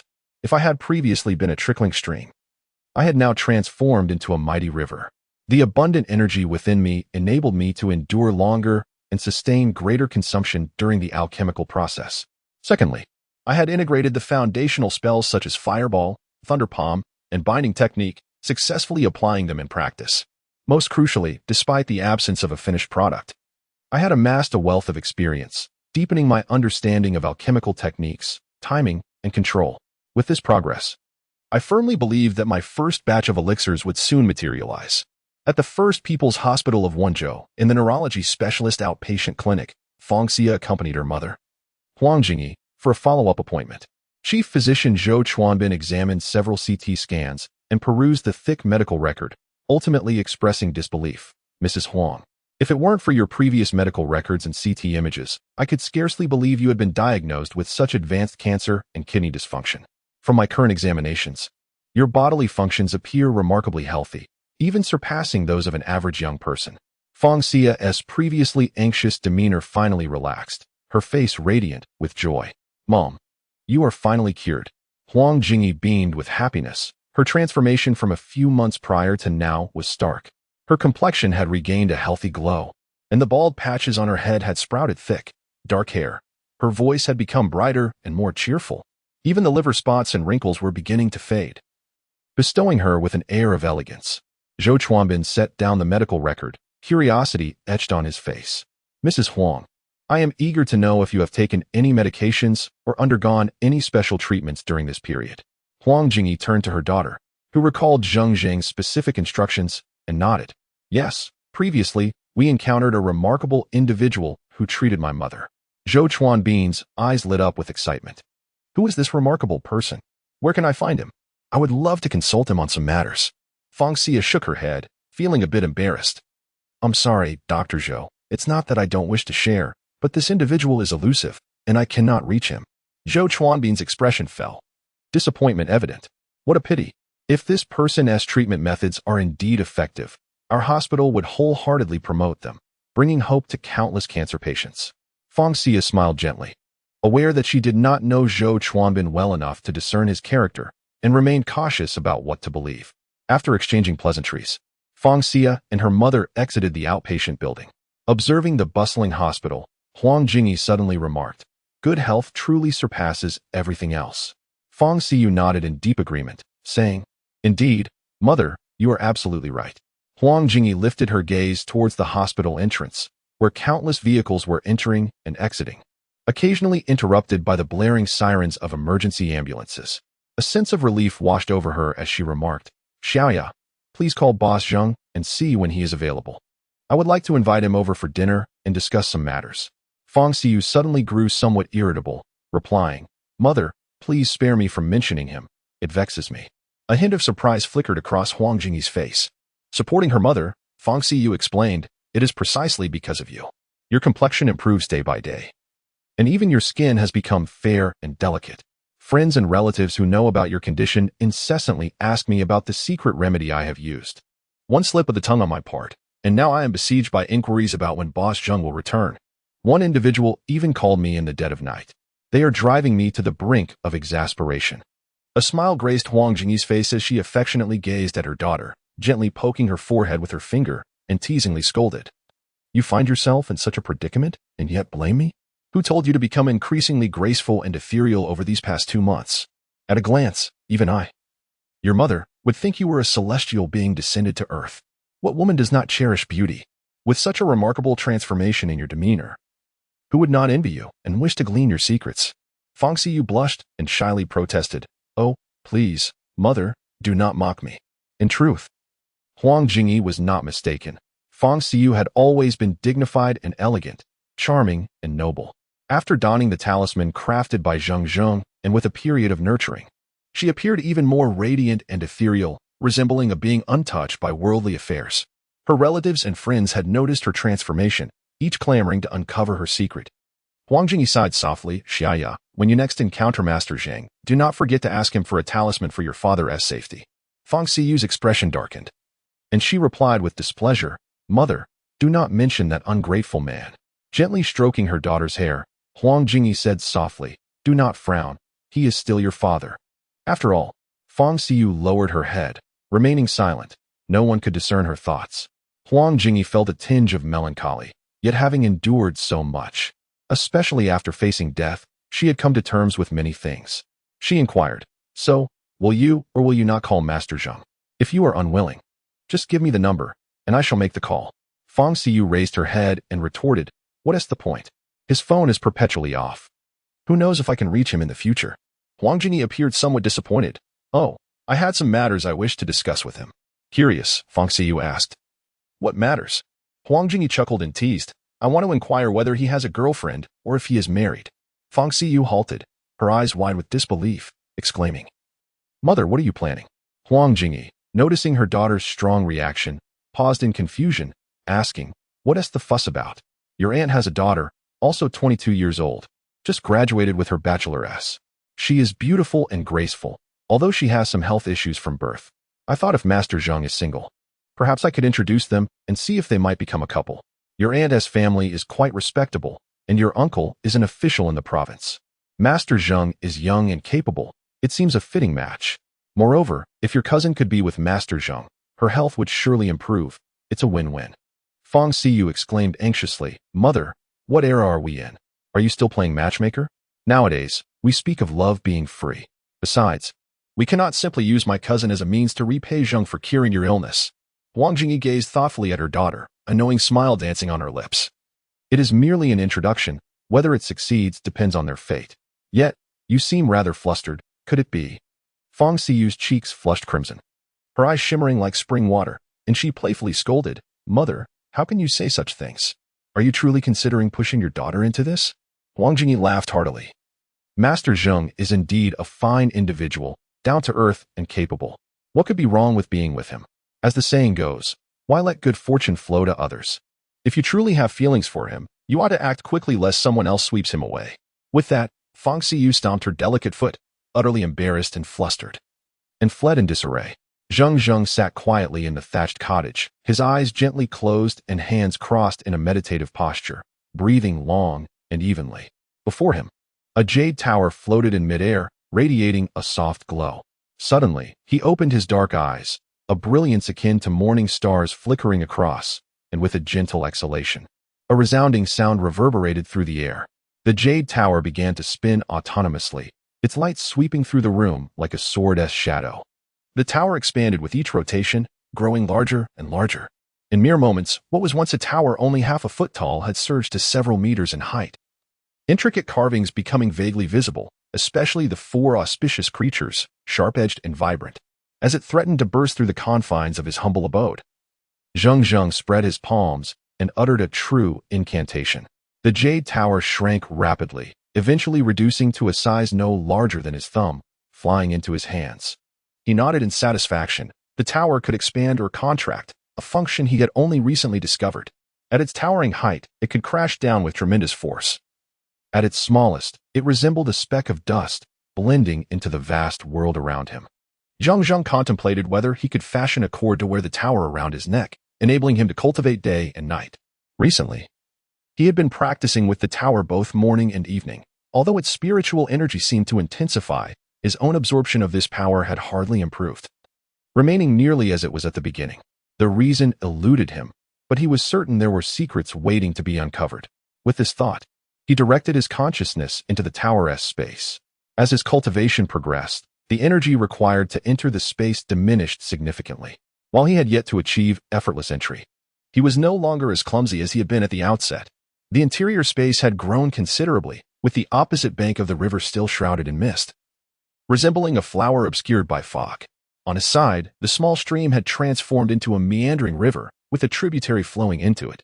The banks of this tributary were teeming with life, various plants standing tall and lush, while rows of willow trees swayed in the breeze. Not far off, small patches of forest had formed, alive with the sounds of birds and beasts, a scene reminiscent of untamed wilderness. In the core area delineated outside the forest, dozens of acres exuded a rich herbal fragrance, with various medicinal plants thriving, evidently nourished by the spiritual energy.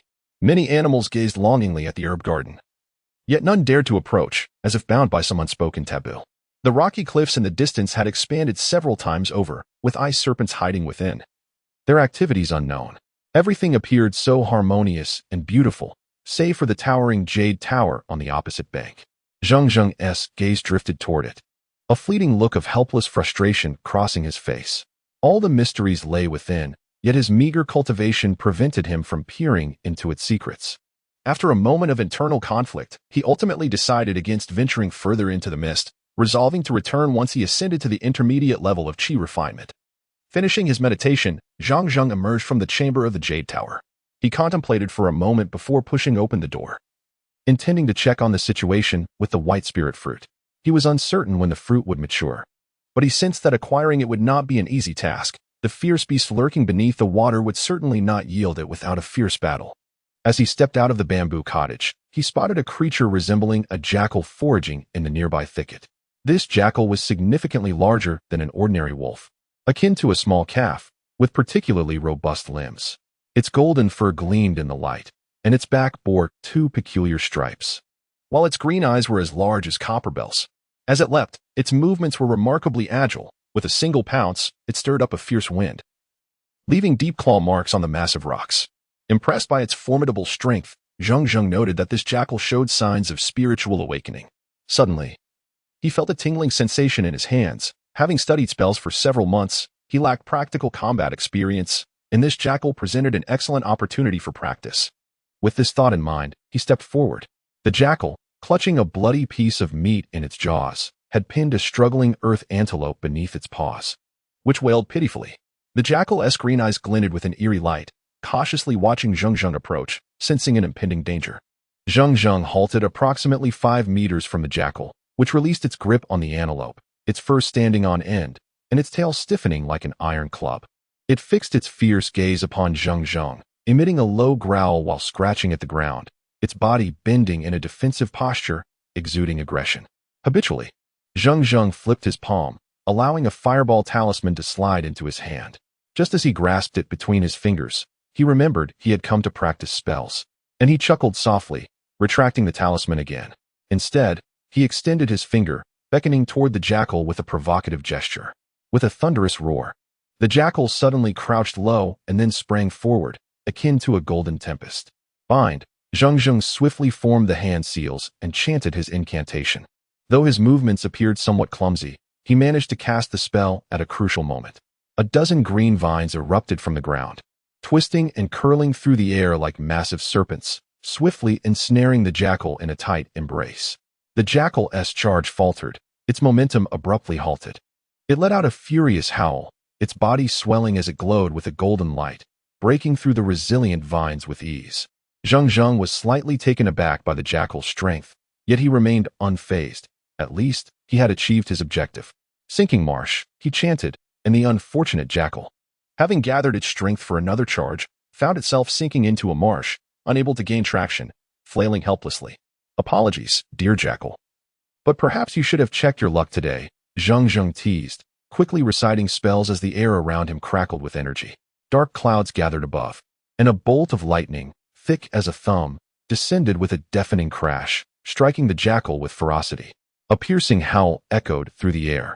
As the wolf's golden aura suddenly intensified, it raised its head with haughty defiance, its emerald eyes glimmering with bloodlust, disdain, and pride, facing the crackling lightning without a hint of fear.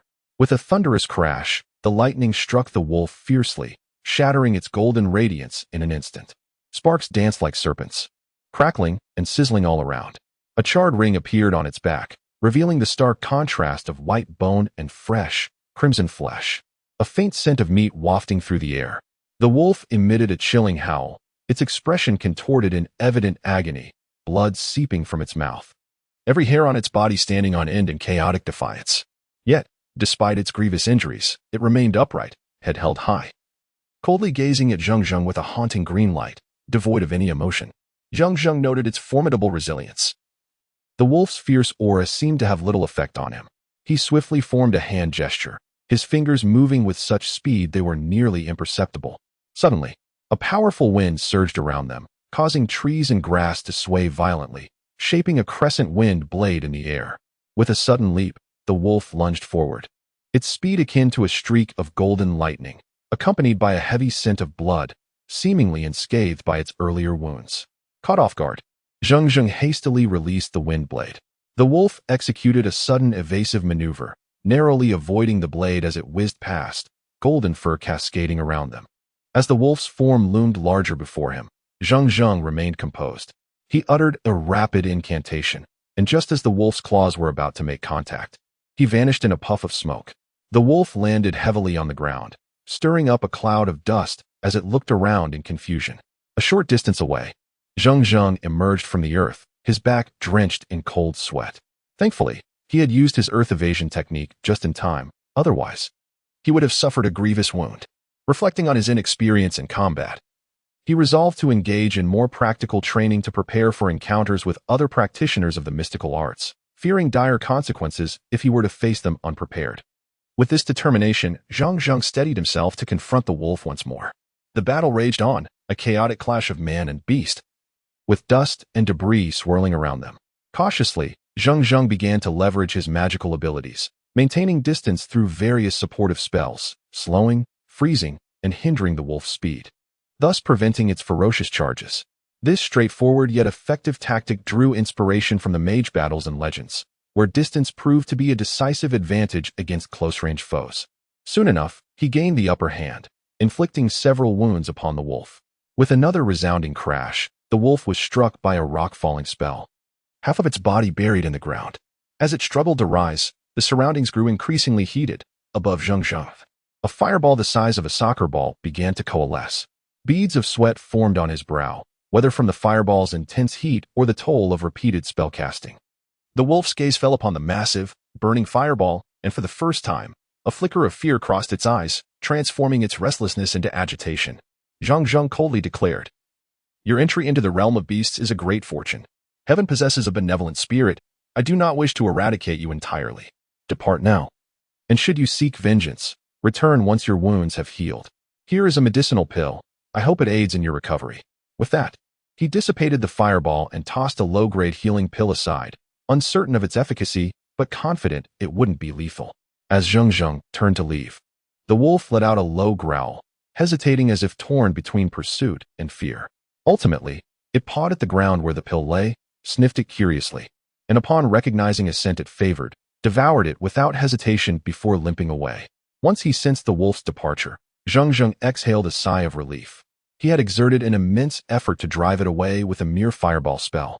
Had the battle continued, he would have soon exhausted his magical energy, forced to resort to his last resort techniques, undermining the very purpose of his training. This wolf proved to be stronger than he had anticipated, especially in terms of its resilience, an admirable quality worthy of emulation. As he reflected on the battle's lessons, Zheng Zheng contemplated the necessity of incorporating such encounters into his regular training regimen, particularly considering the presence of other formidable beasts in the valley, such as eagles and white snakes. Approximately 10 minutes later, Zheng Zheng arrived at the lake's edge. The surface was serene, undisturbed by waves, and not a single creature was in sight. Occasionally, a few kingfishers would rest among the reeds, only to take flight moments later. Zheng Zheng's gaze fell upon the red spiritual fruit on the island in the lake, a fervent glimmer igniting in his eyes. The fruit radiated a vibrant red hue, exuding a subtle fragrance that invigorated the spirit with each breath, a true treasure that appeared ripe for harvesting soon. Suddenly, a sense of urgency gripped him. The wolf had drained much of his energy, and the hidden aquatic sovereign posed an even greater threat. With his current strength, he would surely be overwhelmed. It was imperative that he hasten his cultivation. Otherwise, by the time the fruit ripened, he would be left with no opportunity to partake in its bounty. With this thought in mind, Zheng Zheng decided not to linger by the lake any longer and hurried back to his humble abode, ready to embark on a new round of alchemical training. Zheng Zheng, secluded in a valley, devoted himself to the art of alchemy, turning a deaf ear to the affairs of the outside world, resembling a hermit detached from the mundane realm. Time passed swiftly, and soon the season of burgeoning grass and soaring orioles arrived, heralding the revival of nature. The small valley burst into a riot of colors, with flowers competing for beauty. An exquisite spectacle. Today, an array of mystical beasts unexpectedly gathered around his thatched cottage. A colossal, fierce golden-eyed eagle circled menacingly above, a serpentine spirit snake, several meters long and entirely white, coiled languidly on the ground. A creature resembling a hybrid of dog and wolf, with a blood-red tongue lolling, knelt half-prone, and a three-tailed fox flickered in and out of sight among the grass. Each beast claimed its territory, yet all fixed their gazes upon the cottage, their expressions betraying an eagerness to rush inside. At that moment, an enticing aroma wafted from the cottage. The fur of the mystical beasts bristled in unison, their eyes glistening with a human-like greed. Zheng Zheng's face was taut with concentration, beads of sweat trickling down his cheeks as he meticulously controlled several strands of magical power to blend with the medicinal properties, while simultaneously managing the temperature of the flames, a daunting task. This was the most pivotal moment in the alchemical process, and success hinged entirely on this single effort. With a low growl, Zheng Zheng commanded the cauldron, where a kaleidoscope of colorful liquids began to merge under intense heat, slowly taking shape. Suddenly, he intensified his magical output, and the blue flames surged dramatically, causing the lid of the cauldron to tremble violently as if on the verge of being ejected. As the liquid evaporated under the heat, the shape of the elixir became increasingly round and plump. The moment of creation was at hand. Zheng Zheng's eyes sparkled with determination. This time, he could not afford any mistakes. Swiftly forming a magical seal with his hands, he channeled power into the cauldron, and a rich fragrance began to permeate the entire cottage. "Now," Zheng Zheng shouted, and the lid flew off as if propelled by unseen wings, allowing the elixir to leap into a prepared jade vial as if it possessed its own consciousness. With a swift motion, he capped the vial, revealing 18 perfectly round brown elixirs within. Zheng Zheng exhaled a sigh of relief, a smile of triumph breaking across his weary face. The arduous months of experimentation had finally borne fruit. He had successfully crafted the spirit chi pills. He poured one pill into his palm, and a delicate fragrance enveloped him. Without hesitation, he consumed it, and the pill transformed into a warm essence that coursed down his throat, igniting a fiery energy that flowed through his limbs. Zheng Zheng promptly settled into a meditative posture to absorb the medicinal power. Indeed, with the assistance of the spirit qi pill and the verdant treasures of the valley, his cultivation speed surged, and he could faintly sense the threshold of reaching the mid-stage of qi refinement. Zheng Zheng believed that with a period of dedicated practice and ample spirit qi pills, he would soon step into the mid-tier of qi refinement. After a thorough session of cultivation, he rose to his feet, pondering that his neighbors outside must be growing impatient. A gentle smile graced his lips at the thought. The creatures outside were among the most formidable mystical beasts in the valley. Interestingly, they had initially regarded Zheng Zheng, the outsider, with hostility, although no major conflicts arose. Some friction was inevitable. Life in the valley had been rather dull, and Zheng Zheng, delighted by the prospect of engaging in some spells, began to practice on a few of the mystical beasts. From that moment on, their leisurely existence was irrevocably altered. Thunderstrikes, flames, paralysis, and dizziness. Various states were tested one by one. Had these mystical creatures not thrived in the spirit-rich valley, their formidable physiques would have been reduced to mere barbecued morsels long ago. Ultimately, they were thoroughly intimidated by Zheng Zheng. Upon seeing him, they reacted like mice confronted by a cat. Were it not for the allure of some less-than-perfect elixirs to entice them, they might have resolved to avoid him altogether. These elixirs surpassed the native spirit herbs in both flavor and effect, and after a few indulgences, the beasts became addicted to their taste. Each day, as Zheng Zheng refined his elixirs, they eagerly gathered outside, their eyes filled with longing. Today was no exception. He tossed a pill to each mystical beast and cheerfully declared, "All right, disperse now." With the spirit qi pills clutched in their mouths, the four creatures joyfully retreated to their lairs. Zheng Zheng, seizing the moment, began preparing for the next batch of elixirs. With the experience of this success, subsequent endeavors promised to be significantly easier. The success rate of his elixirs began to rise steadily. Furthermore, he was no longer content with merely crafting spirit qi pills. He also aimed to fulfill prior agreements with Lei Xiao regarding the life essence powder, the longevity-enhancing Gu Yuan pill, the detoxification pill, the 100 spirit pill for ailments and fortification, and the beauty pill for skin rejuvenation, among others. Although these elixirs were merely common wares in the realm of cultivation, Zheng Zheng was confident that once they circulated into society, they would incite a buying frenzy, with countless patrons clamoring to procure them. Half a month later, Zheng Zheng finally sealed the cauldron. The reason was simple. He had exhausted all the medicinal materials he had acquired. Moreover, he had spent considerable time refining elixirs in the valley, and he wondered about the well-being of his parents. It was time to venture out and check on them. Upon reaching the riverbank, he took the time to groom himself. He shaved off his stubble, tied up his long hair, bathed, and changed into a fresh set of clothes, transforming into a youthful figure exuding elegance and refinement. Although his appearance was ordinary, his fair and delicate skin was enough to incite envy among women. His thick brows and striking demeanor, especially his deep, endless eyes, resembled twinkling stars, captivating all who gazed upon him. Every gesture he made radiated a tranquil charm, leaving an indelible impression of otherworldliness. Having tidied himself, Zheng Zheng prepared to depart. The mystical beast seemed to sense his intent to leave, whining incessantly. The eagle circled low, emitting soft cries. The white snake coiled around his arm. The wolf dog clung to his pants. Only the three-tailed fox stood quietly, tears glistening in its eyes. Zheng Zheng chuckled. "Chiding, you gluttons, I'm just stepping out for a bit. I'll be back soon. Here are 4 vials of spirit qi pills, 1 for each of you. Cultivate well at home. You may find yourselves needing to assist me later." The eagle, white snake, and fox swiftly carried their vials away, while the wolf stubbornly clung to his pants, whimpering softly. Zheng Zheng stroked its silky fur, pondering for a moment before shaking his head. The outside world is not as good as here. You should stay home and be safe. The wolf released its grip, watching as Zheng Zheng walked away. Just as he was about to enter the cave, it suddenly barked a few times, then dashed forward with renewed vigor. Zheng Zheng came to a halt, only to see the coyote leap towards him, its entire body clinging tightly to him. After a prolonged period of consolation, the coyote still refused to release its grip. Ultimately, Zheng Zheng could only sigh in resignation, saying, "Very well, you may accompany me, but you must behave yourself outside and obey my commands, understood?" At last, the coyote descended from him, excitedly circling around him in delight. In truth, taking the coyote outside was not out of the question. Firstly, it had a striking appearance, exuding an imposing presence, standing over a meter tall, robust, and well-fleshed, with a coat glistening like gold. Compared to the majestic eagle or the three-tailed fox, it was the most universally accepted and appealing. Secondly, it possessed a certain intelligence, making it a suitable guardian for the home and a companion for the elderly. Zheng Zheng pondered for a moment before declaring, "From now on, your name shall be Little G." The coyote responded with renewed enthusiasm. The duo swiftly exited the passage, and after half an hour, they arrived once more at Wenhu. However, the sight before him left Zheng Zheng momentarily astonished. The most striking feature was the two bamboo towers that had risen on the hillside opposite Wenhu, surrounded by lush greenery.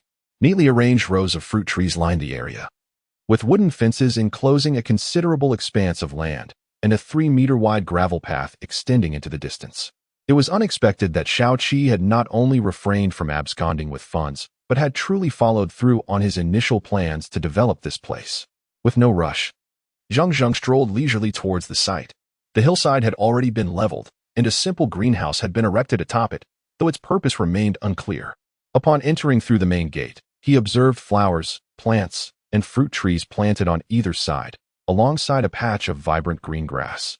The area not being insignificant in size, a small stream wound its way around the front, indicating that previous drainage efforts had been quite successful. A small floating bridge spanned the stream, accompanied by a wooden pavilion adorned with 4 stone benches and a round table, clearly intended for rest. Crossing the bridge revealed a small fish pond, already filled with water and stocked with young fish. To the right of the pond, swings and lounge chairs were set up beside a small grove, exuding an air of refreshing tranquility.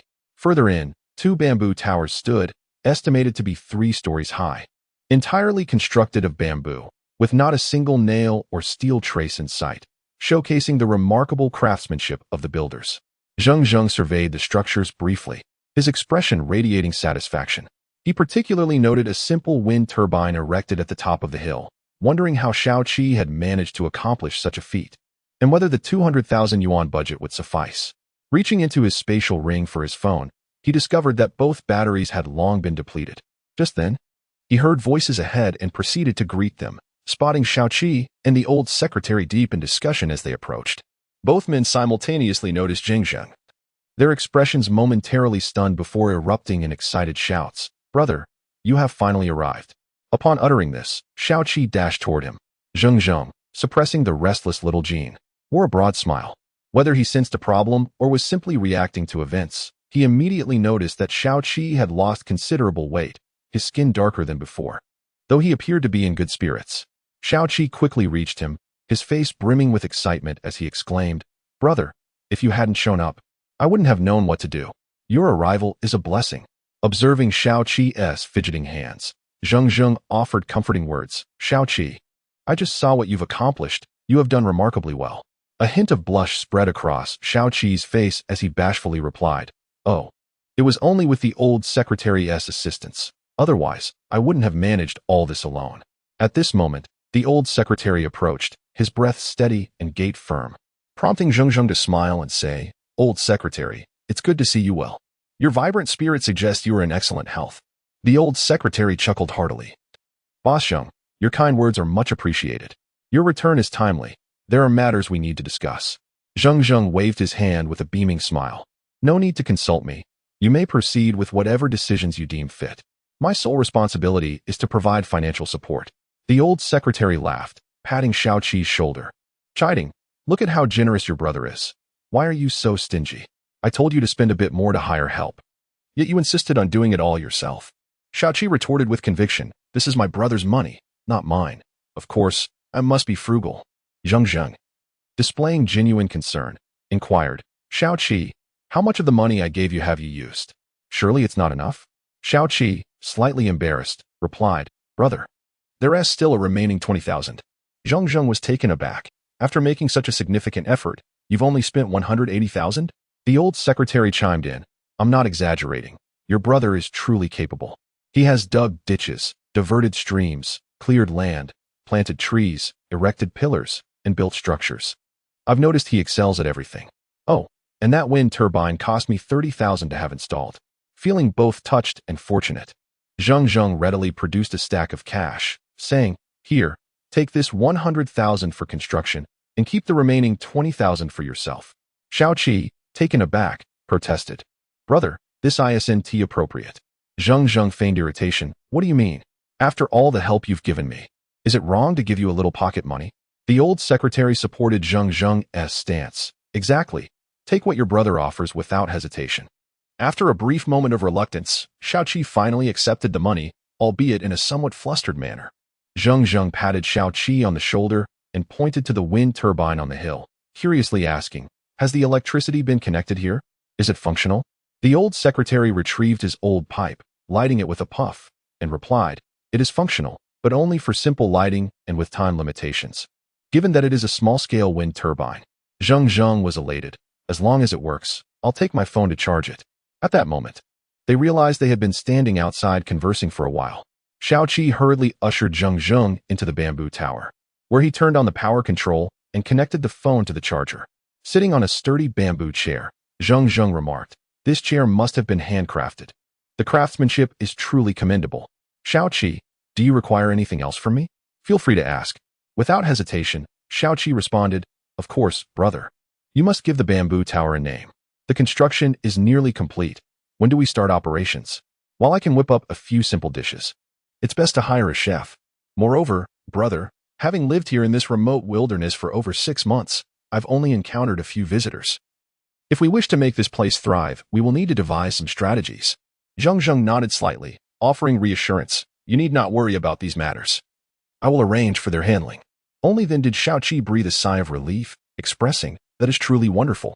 At that moment, the old secretary brought over a pot of tea, brewed each of them a cup, and then sat down to savor the tea while cheerfully asking, "Boss Zheng, do share your thoughts. Is there any area where we could assist you?" Zheng Zheng pondered for a moment before shaking his head. "Everything else is fine. But upon seeing your gravel path, I wondered if we could extend it directly to the provincial road for a connection, perhaps adding some directional signs to facilitate incoming vehicles." The old secretary slapped his thigh, accidentally spilling tea on his hand, causing a flurry of commotion before he excitedly exclaimed, "Boss Zheng, you truly have such an idea? That would be a tremendous benefit to the village. I have long wished to do it, but the village lacks sufficient funds. The distance from here to the provincial road is neither too long nor too short, approximately 20 miles. To undertake this would require several million." After speaking, the old secretary fixed his gaze on Zheng Zheng, his anticipation unmistakable. Zheng Zheng chuckled, lifting his teacup to take a sip, appreciating its delicate aroma, and remarked, "The tea is delightful." He continued, "Money is not an issue. I merely hope for an expedited completion." The old secretary, brimming with excitement, rose to his feet and paced a few circles before happily declaring, "No problem. Once I spread the word, the villagers will surely be eager to assist. As for wages, we can offer a modest sum." Zheng Zheng also stood, stating earnestly, "We are all fellow villagers. We cannot shortchange them. They shall receive their due, not a penny less." The old secretary's eyes squinted with delight, clearly overjoyed. After some further conversation, Zheng Zheng picked up his charging phone. As soon as it powered on, a cacophony of notification sounds bombarded him, at least several hundred missed calls and unread messages. Zheng Zheng casually scrolled through and decided to call his family to report his safety. The call connected swiftly, and an urgent voice greeted him. "Hello, is this Xiao Zheng? Mom, it's me. What has happened?" Zheng Zheng sensed something amiss in her anxious tone. "Xiao Zheng, where have you been? Your phone has been unreachable. I've been so worried. Your father was attacked a few days ago and had his leg broken. He still hasn't healed properly. Please come back soon." Her voice trembled with despair and fear. "What?" Zheng Zheng's expression hardened, a surge of anger coursing through him. "Who did this?" He managed to suppress his fury, his face pale with rage. Even the old secretary and Qianxiu beside him sensed his rising agitation, though they remained silent, reminiscent of the stillness before a tempest, and eerie calm. "I don't know. That group has caused trouble several times. They've even vandalized our home, and your father was beaten before." Listening to his mother's voice filled with helplessness and dread, Zheng Zheng's teeth clenched audibly. He had already deduced much, realizing that one could provoke a snake and get bitten in return. "Su Lijiao, this time, if I do not make you vanish from this world, I, Zheng Zheng, shall no longer have a place in it." After offering some comforting words, he hung up the phone and stated solemnly, "Secretary, Qianxiu, I must return home to handle a family matter. I may trouble you further here." The old secretary, already intimidated by the unintentional aura of menace emanating from Zheng Zheng, cautiously smiled. "Go ahead.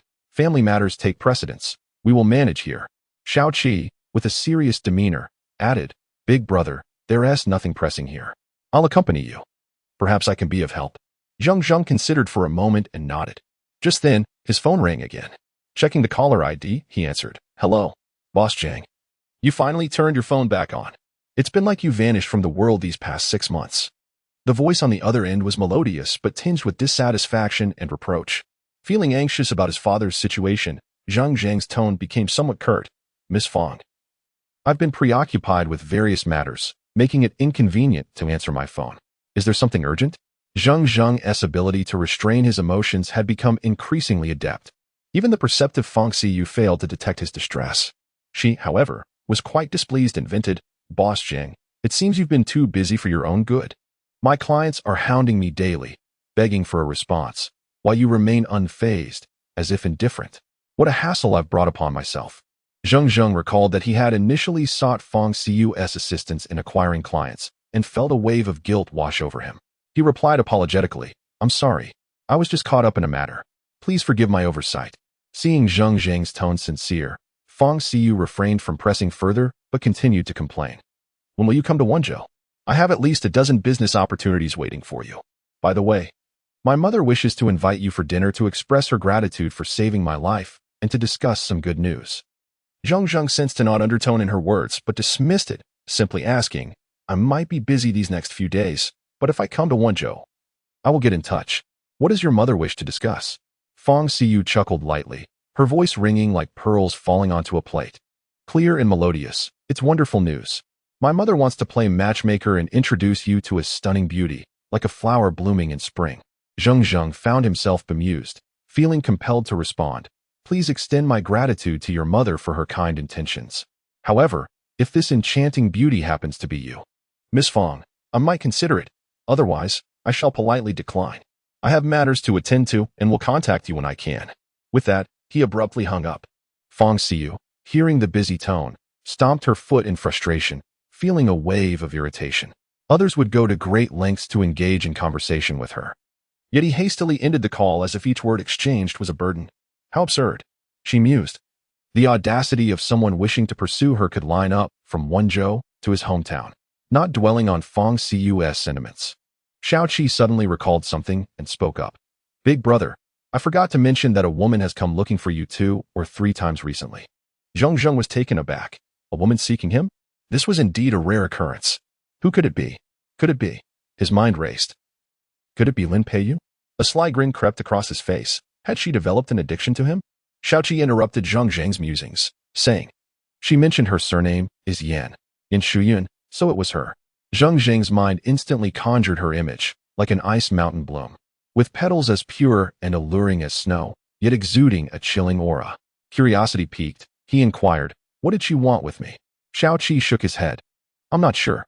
With numerous pressing matters on his plate, Zheng Zheng felt too weary to ponder her intentions.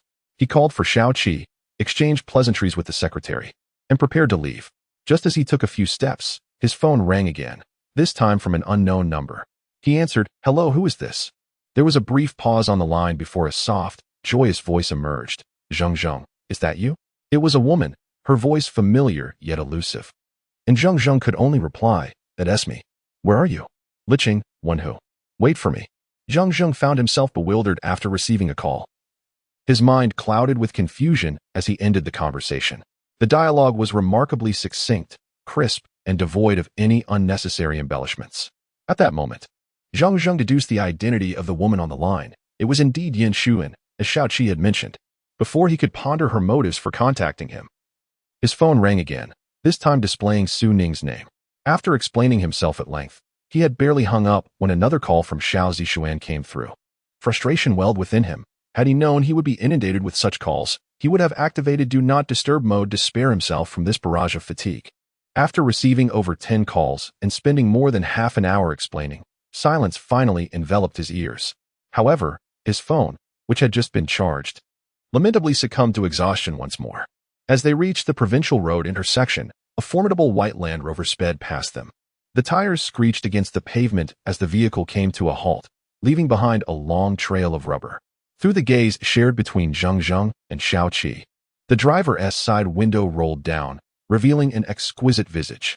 The woman, adorned with dark sunglasses that concealed most of her flawless complexion, only revealed a delicate nose and a soft, rosy mouth. Though her features were obscured, the contours and radiant skin hinted unmistakably at her beauty. "Get in," the woman said coolly. Qianxiu cast a surprised glance at Zheng Zheng, only to see him calmly open the car door before she hurriedly followed suit, with Xiao Jin leaping in eagerly behind them. Once settled, the woman asked where to.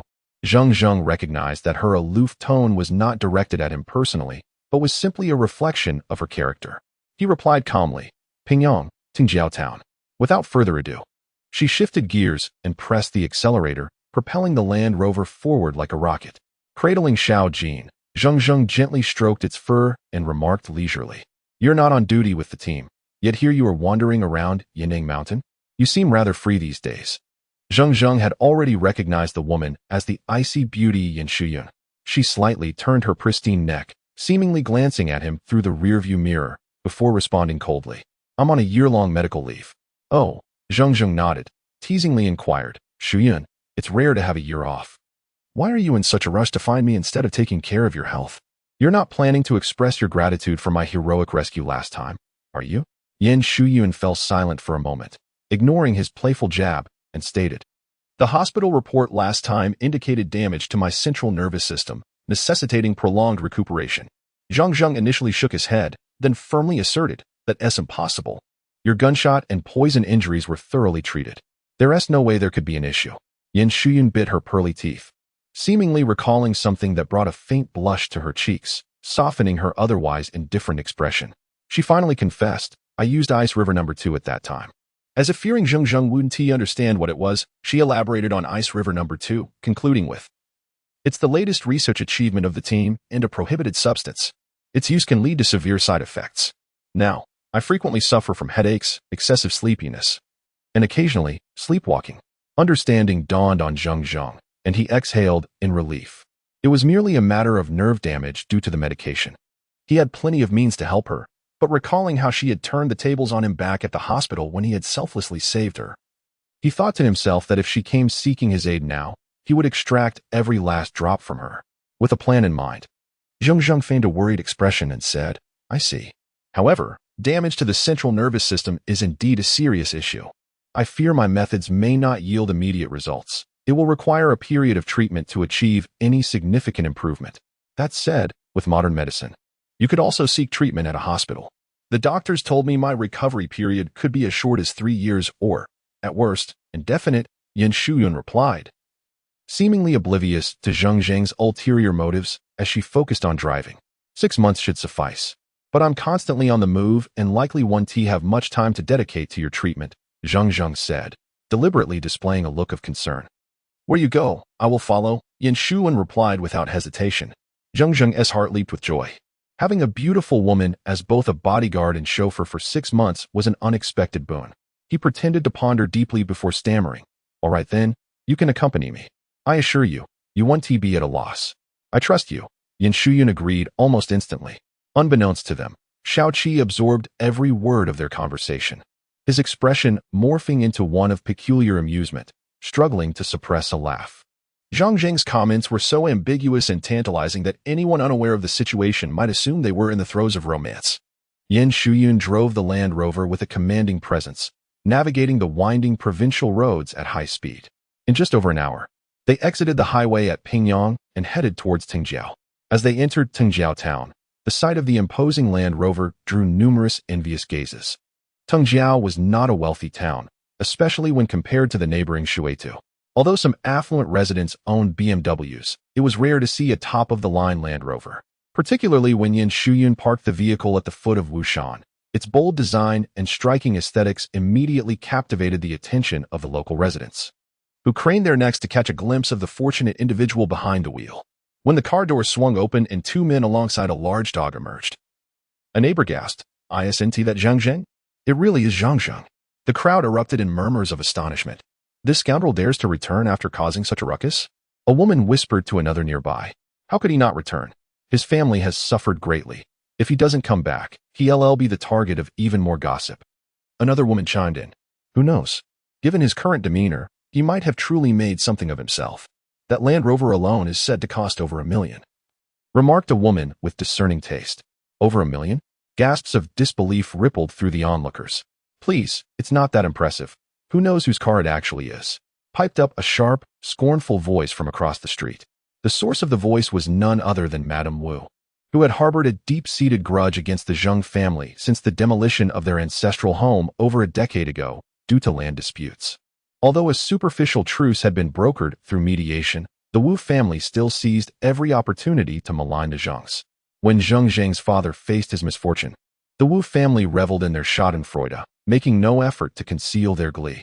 At that moment, the Land Rover's door opened, and Qianxiu stepped out, having removed her sunglasses. Her presence was instantly breathtaking.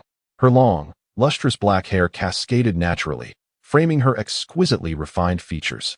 Her bright, expressive eyes sparkled with life. She wore a white undershirt beneath a fitted blue jacket, adorned with a six-pointed star pendant that radiated elegance and aloofness. Her black, form-fitting jeans accentuated her stunning figure. The neighbors were left spellbound, their eyes widening in disbelief.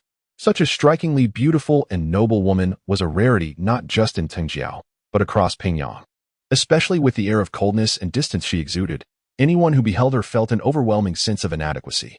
Qianxiu cast a gentle glance around before gracefully gliding over to Zheng Zheng, extending her delicate hand to clasp his arm, reminiscent of a little bird seeking companionship. Her movements appeared remarkably fluid and natural, devoid of any pretension. Zheng Zheng was initially taken aback, but gratitude swiftly welled up within him. He instantly comprehended Qianxiu's intentions.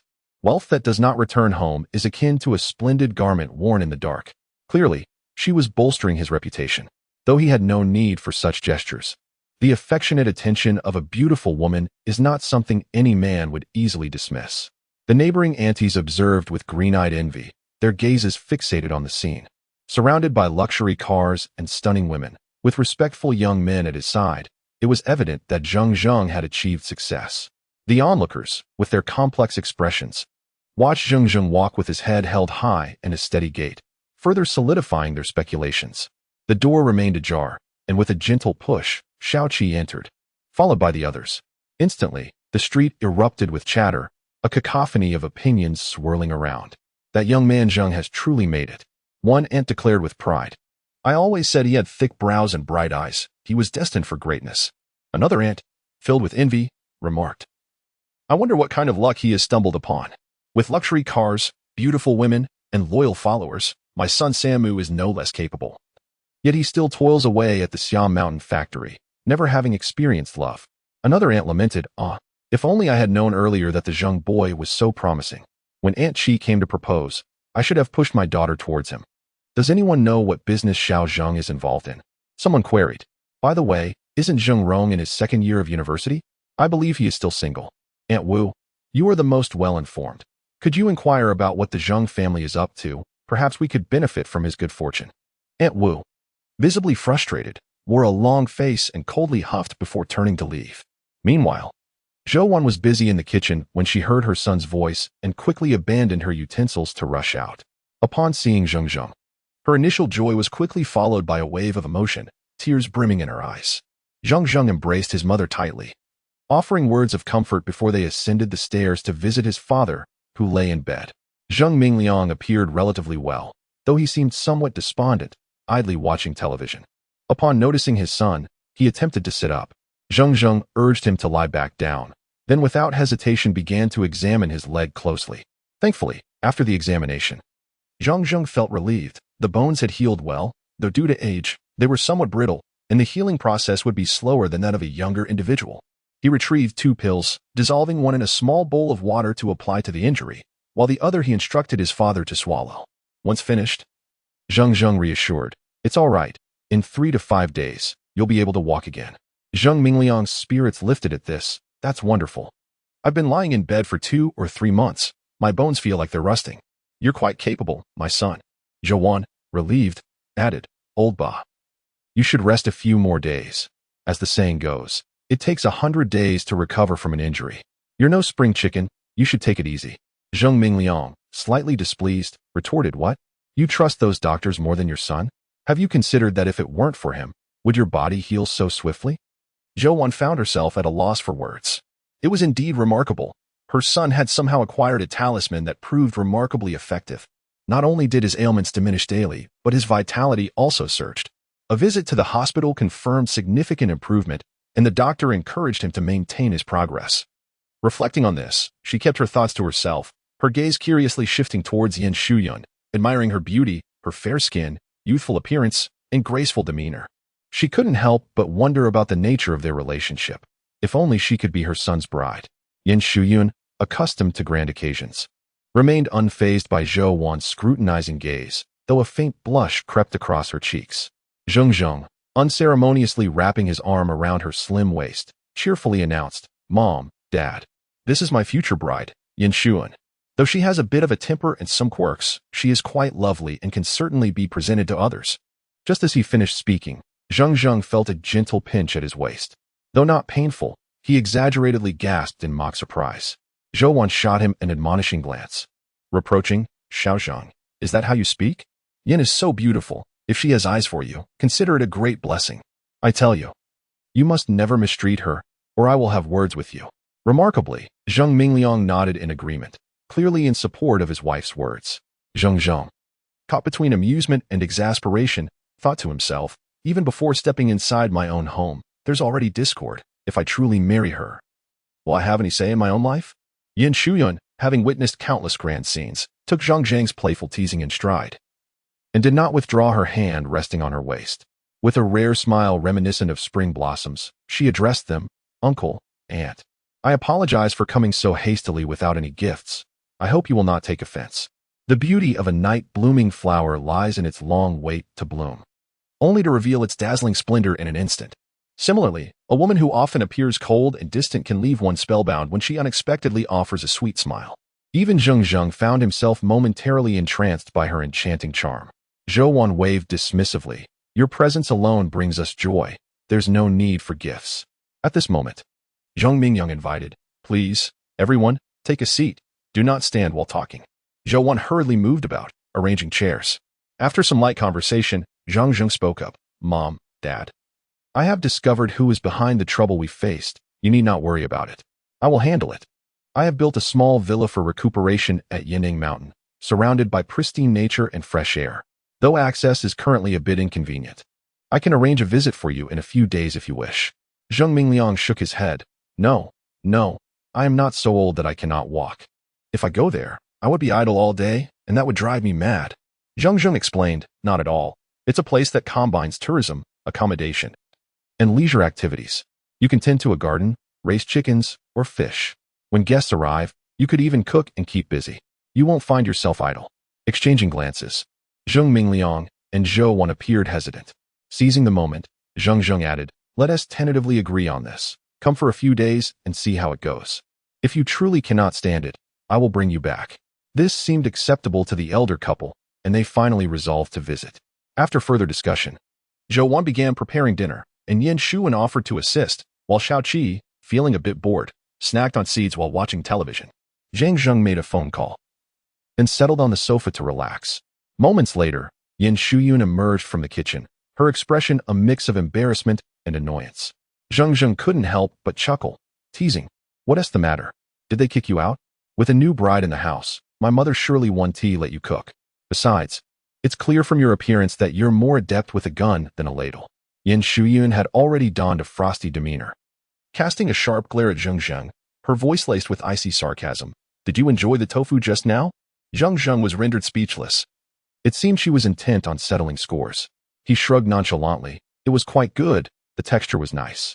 Fuming, Yan Shuyun bit her lip and seized the cushion from the sofa, hurling it at him with great force. Yet, still unsatisfied, she reached for another pillow, preparing to throw it again. Zheng Zheng swiftly shifted his position on the sofa, capturing her arm with one hand and pulling her towards him with a firm tug. Yan Shuyun gasped, losing her balance as she was drawn closer. The faint fragrance of her presence enveloped him, and he felt the cool softness of her body against his chest, her voluptuous form pressed against him in a rather intimate manner. Naturally, He instinctively wrapped his arm around her slender waist, and the pose was undeniably suggestive. At that moment, Zhang's mother peeked out from the kitchen, asking, Shaoan, would you prefer something light or rich? Her words faltered as she caught sight of the tender scene before her, causing her cheeks to flush with embarrassment. Ah, I didn't see anything. You two continue, she stammered before retreating back into the kitchen. The younger generation these days, she sighed.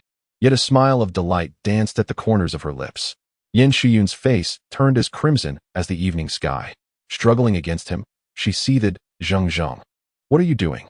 Let go of me. Unfazed, Zheng Zheng retorted playfully. Why should I let you go? Isn't it perfectly normal for a husband and wife to embrace? Yan Shiyun felt an overwhelming urge to slap him, but her hands were trapped. Her eyes glinted with fury as she coldly declared, You've gone too far, Zheng Zheng. His expression turned serious as he aligned their bodies, their gazes locking, each feeling the warmth of the other's breath. He coldly remarked, Gone too far? Who was it that risked their life to save you from gunshot wounds? And how did you repay me? It's one thing to be ungrateful, but to turn against me as well? Do you have any idea what trouble your captain caused me in Hangzhou? I've shown remarkable restraint by not turning you into a punching bag. Yin Shuan paused, her struggle subsiding, and eventually admitted, I acknowledge that my actions were indeed ungracious. But you must understand our circumstances. Zheng Zheng scoffed, if I were to understand you, then who would understand me? Her expressions fluctuated, and she finally, unable to restrain herself, asked, What do you want? Zheng Zheng's lips curled into a mischievous smile. It's simple, give me a kiss, and we can consider this matter settled. A sudden chill enveloped the room, and the temperature dropped significantly. Just as Zheng Zheng braced himself for an outburst, he noticed Yan Shiyun's face shifting dramatically before she closed her eyes, her long lashes fluttering. Her exquisite visage leaned closer, and as her hair brushed against his face, a wave of warmth cascaded over him, enveloping him in a delightful sensation that made his heart race. He was utterly taken aback. What had begun as a jest had transformed into an unexpected kiss from the enchanting beauty. Yan Shiyun lifted her head, her cheeks flushed and her eyes shimmering with emotion, attempting to maintain her composure as she stated, All right, we're even now. Zheng Zheng could distinctly feel her heart racing and the slight tremor in her voice. Gazing at her tantalizing lips, inhaling her intoxicating fragrance, the pent-up desire within him erupted like a volcano. His hands tangled in her hair as he tilted his head back, capturing her enticing lips with fervor. Yin Shiyun's eyes widened in disbelief, her expression one of shock as she struggled against him, but his heated, powerful grip held her fast.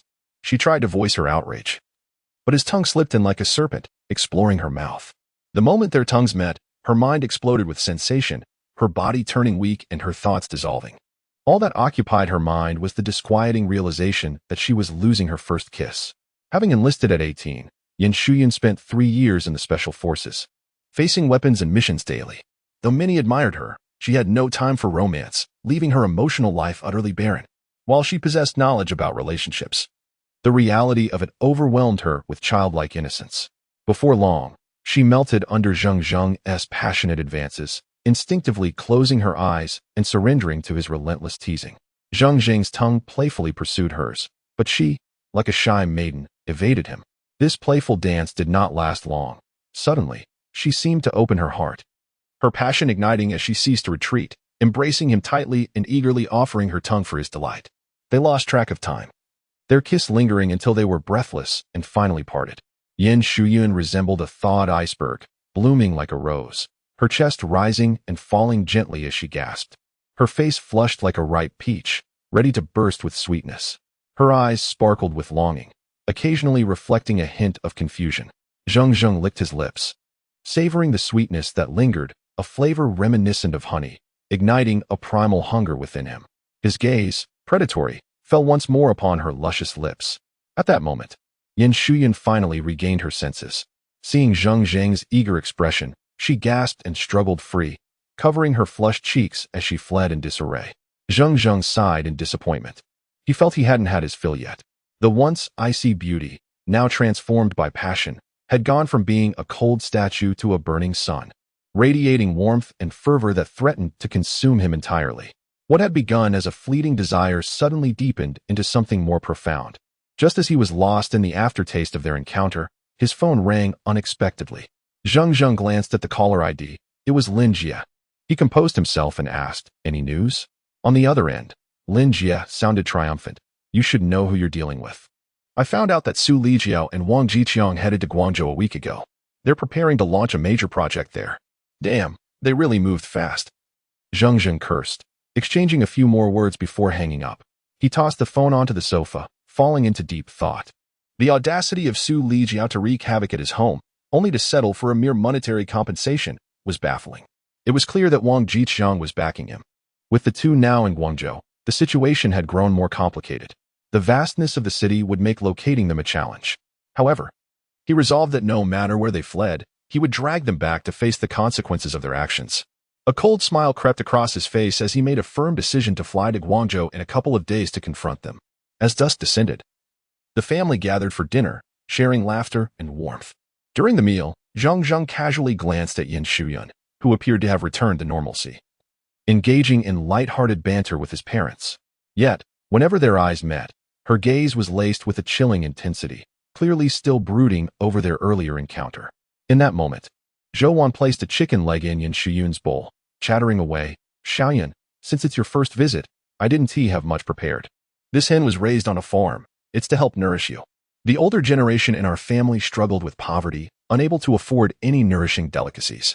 For women in confinement, a hen was considered the best tonic. Coughing, Zheng Zheng had barely tasted the soup before it was expelled from his mouth, his face contorting in a most comical fashion. Qianxiu also displayed an expression of embarrassment. Zhou Wan, somewhat oblivious, chastised him. Xiaozheng, what is wrong with you? Can't you manage to sip some soup without choking? Zheng Zheng quickly covered his mouth and shook his head repeatedly. Thankfully, Zheng's mother did not press further but instead began to subtly inquire. Xiaoyun, how long have you and Xiaozheng been together? Any plans for marriage? While we are still able-bodied, we could help take care of your children.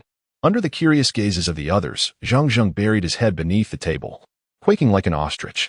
At that moment, a swift kick from beneath the table landed squarely on him. Looking up, he was met with Qianxiu's fierce gaze, her eyes pleading for an explanation. Taking a deep breath to suppress a laugh, Zheng Zheng reassured, Mom, don't worry, just wait for your chubby grandson. As for marriage, there's no rush. Isn't cohabitation fashionable in Guangzhou? We can discuss that later. With that, he leapt to his feet, ignoring the nearly furious Qianxiu, and dashed out, laughter trailing behind him as he called out, Mom, I just remembered an important matter. I need to make a phone call. Poor Qianxiu, having to fend off Zheng's mother's relentless questioning, felt utterly drained, as if she had just completed a grueling 100-kilometer off-road race. After finally finishing dinner, Zheng Zheng invited Qianxiu and Xiaoqi to join him for a gathering with friends. Xiaoqi readily agreed, but Qianxiu flatly declined, offering Zheng Zheng no semblance of kindness. He paid her no mind, understanding that women have their temperamental days. They indulged until well past 11 at night before returning. Both exhilarated, Zheng Zheng instinctively returned to his room, and upon opening the door, he was momentarily taken aback. Qianxiu lay peacefully asleep on his bed. The silk quilt had slipped down to her waist, revealing her alluring black spaghetti-strap nightgown. The sheer fabric left little to the imagination, accentuating her perfectly proportioned figure, particularly her breasts, which stood out like peaks on a majestic mountain. How did she end up in my room? Zheng Zheng pondered, a twinge of fantasy taking hold. Had the day's interactions been mere pretense? Was she now unable to suppress her feelings, yearning for intimacy? He approached the bed for a closer look at Qianxiu. Without her makeup, she appeared somewhat different from her daytime persona. She exuded a fresh charm, devoid of ostentation. Her long, thick lashes framed her closed eyes, and her brow occasionally furrowed, her pale complexion suggesting the remnants of a troubling dream, stirring feelings of affection within him. Surely she isn't dreaming of being assaulted by me? Zheng Zheng thought, a wicked notion crossing his mind. Heavens, a beauty delivered to my doorstep should not be taken for granted. I must prepare her properly before making my move. Zheng Zheng picked up a change of pants and eagerly headed to the bathroom. In less than a minute, he emerged bare-chested and clad in oversized shorts. This was undoubtedly the quickest bath he had ever taken since birth. Rather than a proper bath, it was more accurate to say he simply wet himself down. Without further ado, he lifted the quilt and dived into bed, instantly enveloped by a warm, fragrant embrace that brought him immense comfort. Zheng Zheng turned to his side and wrapped his arms around Qianxiu.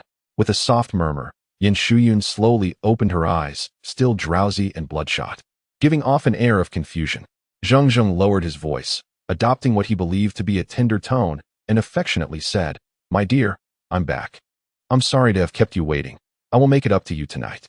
Yan Shuyun, still bleary-eyed, sat up and locked eyes with Zheng Zheng, her face a canvas of questions. Zheng Zheng, filled with remorse, lamented, it was all Lin Jie's fault. He insisted on dragging me out for drinks. You know how long it's been since I've seen old friends, so I lost control and had a few too many. I truly apologize for being late." Only then did Yan Shuyun begin to regain her senses. Her pupils widened, and her expression grew increasingly tense. Upon reaching a peak of realization, she suddenly clenched her delicate fists to her ears and let out a desperate scream, akin to a girl who had been wronged. In a flurry of limbs, she kicked out, catching Zheng Zheng off guard and sending him tumbling beneath the bed. He scrambled to his feet, urgently gesturing for silence. "My dear, it's me. Please don't shout so loudly. You'll wake the family."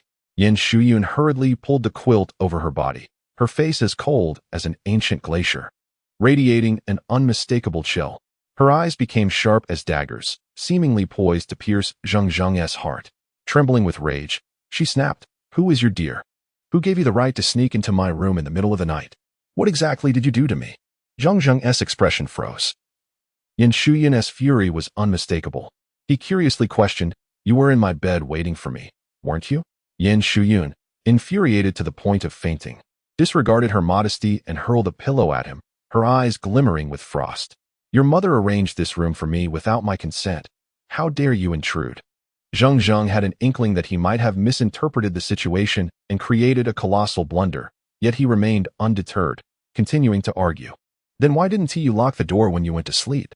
And how could you sleep so soundly in an unfamiliar room?" Yan Shuyun was utterly exasperated. Responding with frustration, "This shabby room's lock is broken. How could I secure it? Besides, I already told you, because of the Ice River 2 incident. My central nervous system is damaged, and I suffer from extreme drowsiness. Unless there is a significant disturbance or you physically touch me, I typically want to wake up." Zheng Zheng was left in a state of shock, his expression stiffening as he realized he had truly made a grave mistake. His mother, despite the tightness of their living arrangements, had foolishly placed him in the same bed as the icy beauty. While this arrangement had been made, a simple notification would have sufficed. With his face flushed in embarrassment, he hung his head like a condemned prisoner on the way to execution. After a moment, he gritted his teeth and declared, "As a man, I take responsibility for my actions. I will bear the consequences."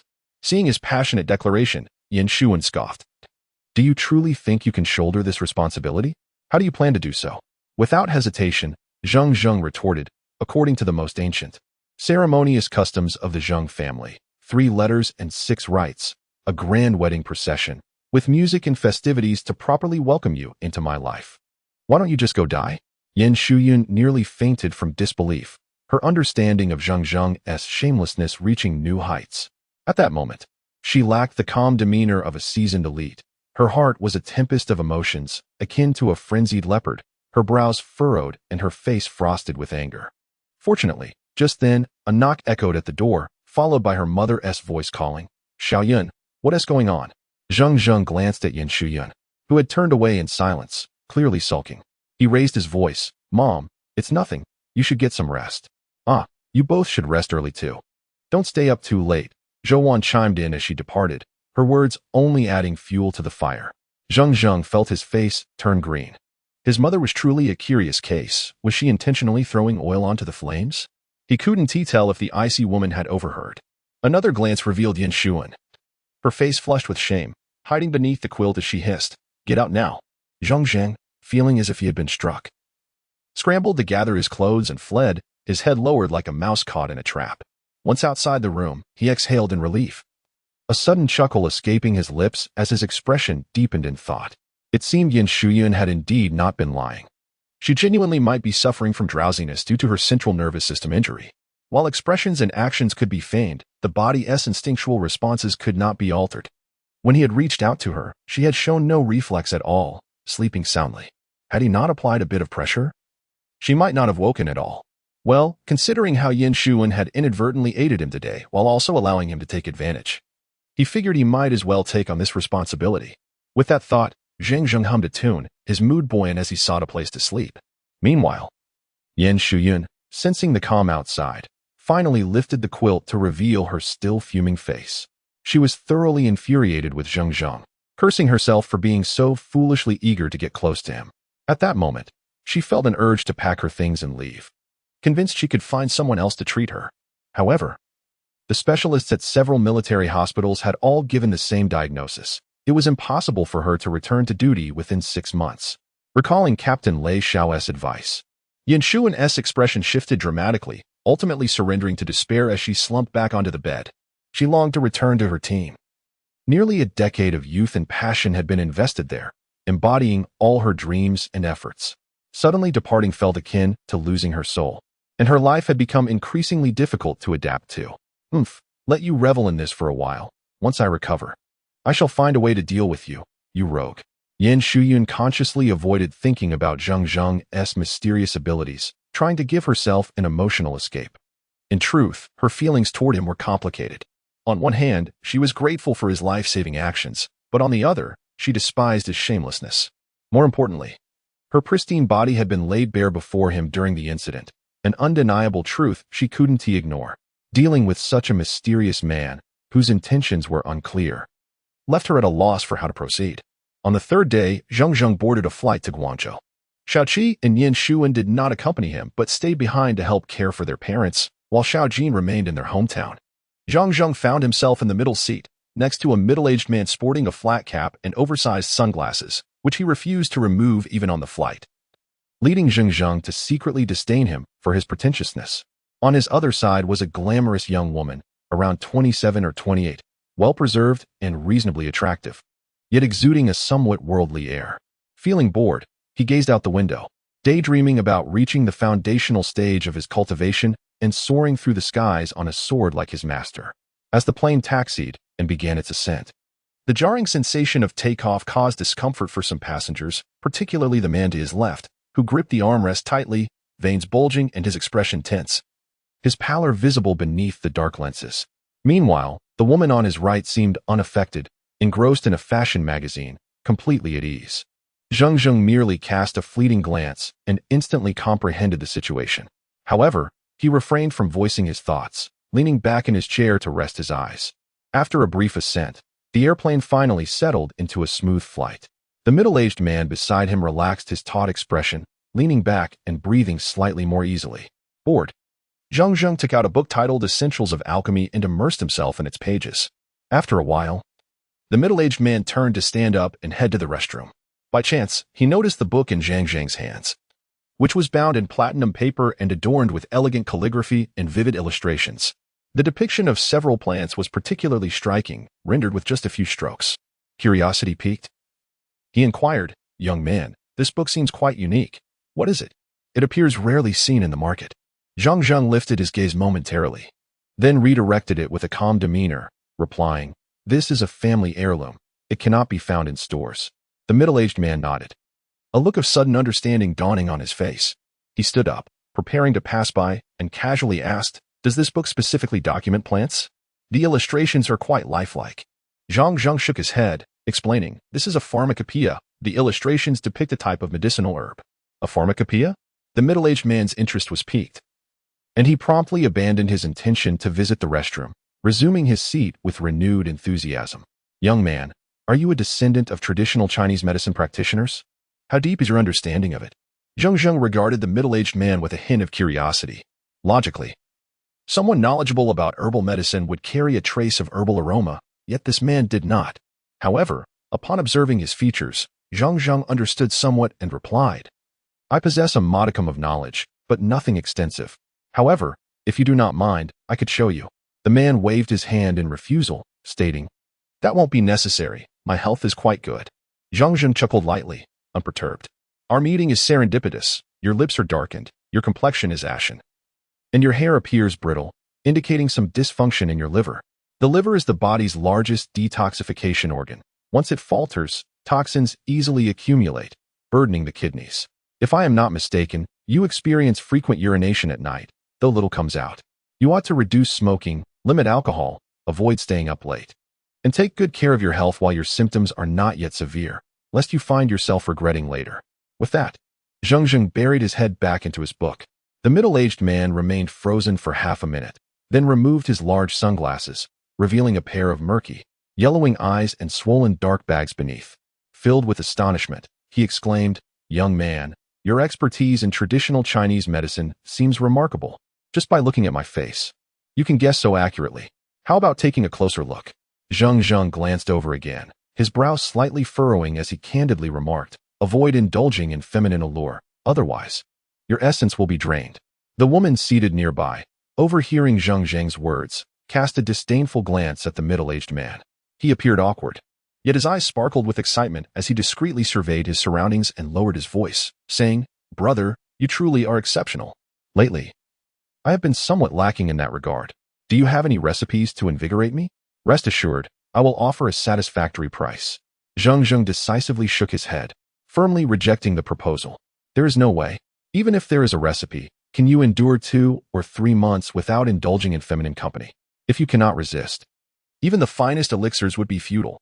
The middle-aged man's face darkened, yet he persisted, "Is there truly no other way?" Zheng Zheng replied succinctly, "No." After a struggle with his expressions, the middle-aged man finally resolved, "All right, I shall heed your advice." At that moment, the woman exclaimed excitedly, "Isn't that Director Li Gang? What a coincidence to encounter an idol on the plane. I am your biggest fan. I adore several of your films and television series. May I take a photo with you?" Zheng Zheng observed the woman's starry-eyed admiration and then looked at Li Gang, who suddenly seemed transformed, reserved yet brimming with confidence. His eyes took on a peculiar expression.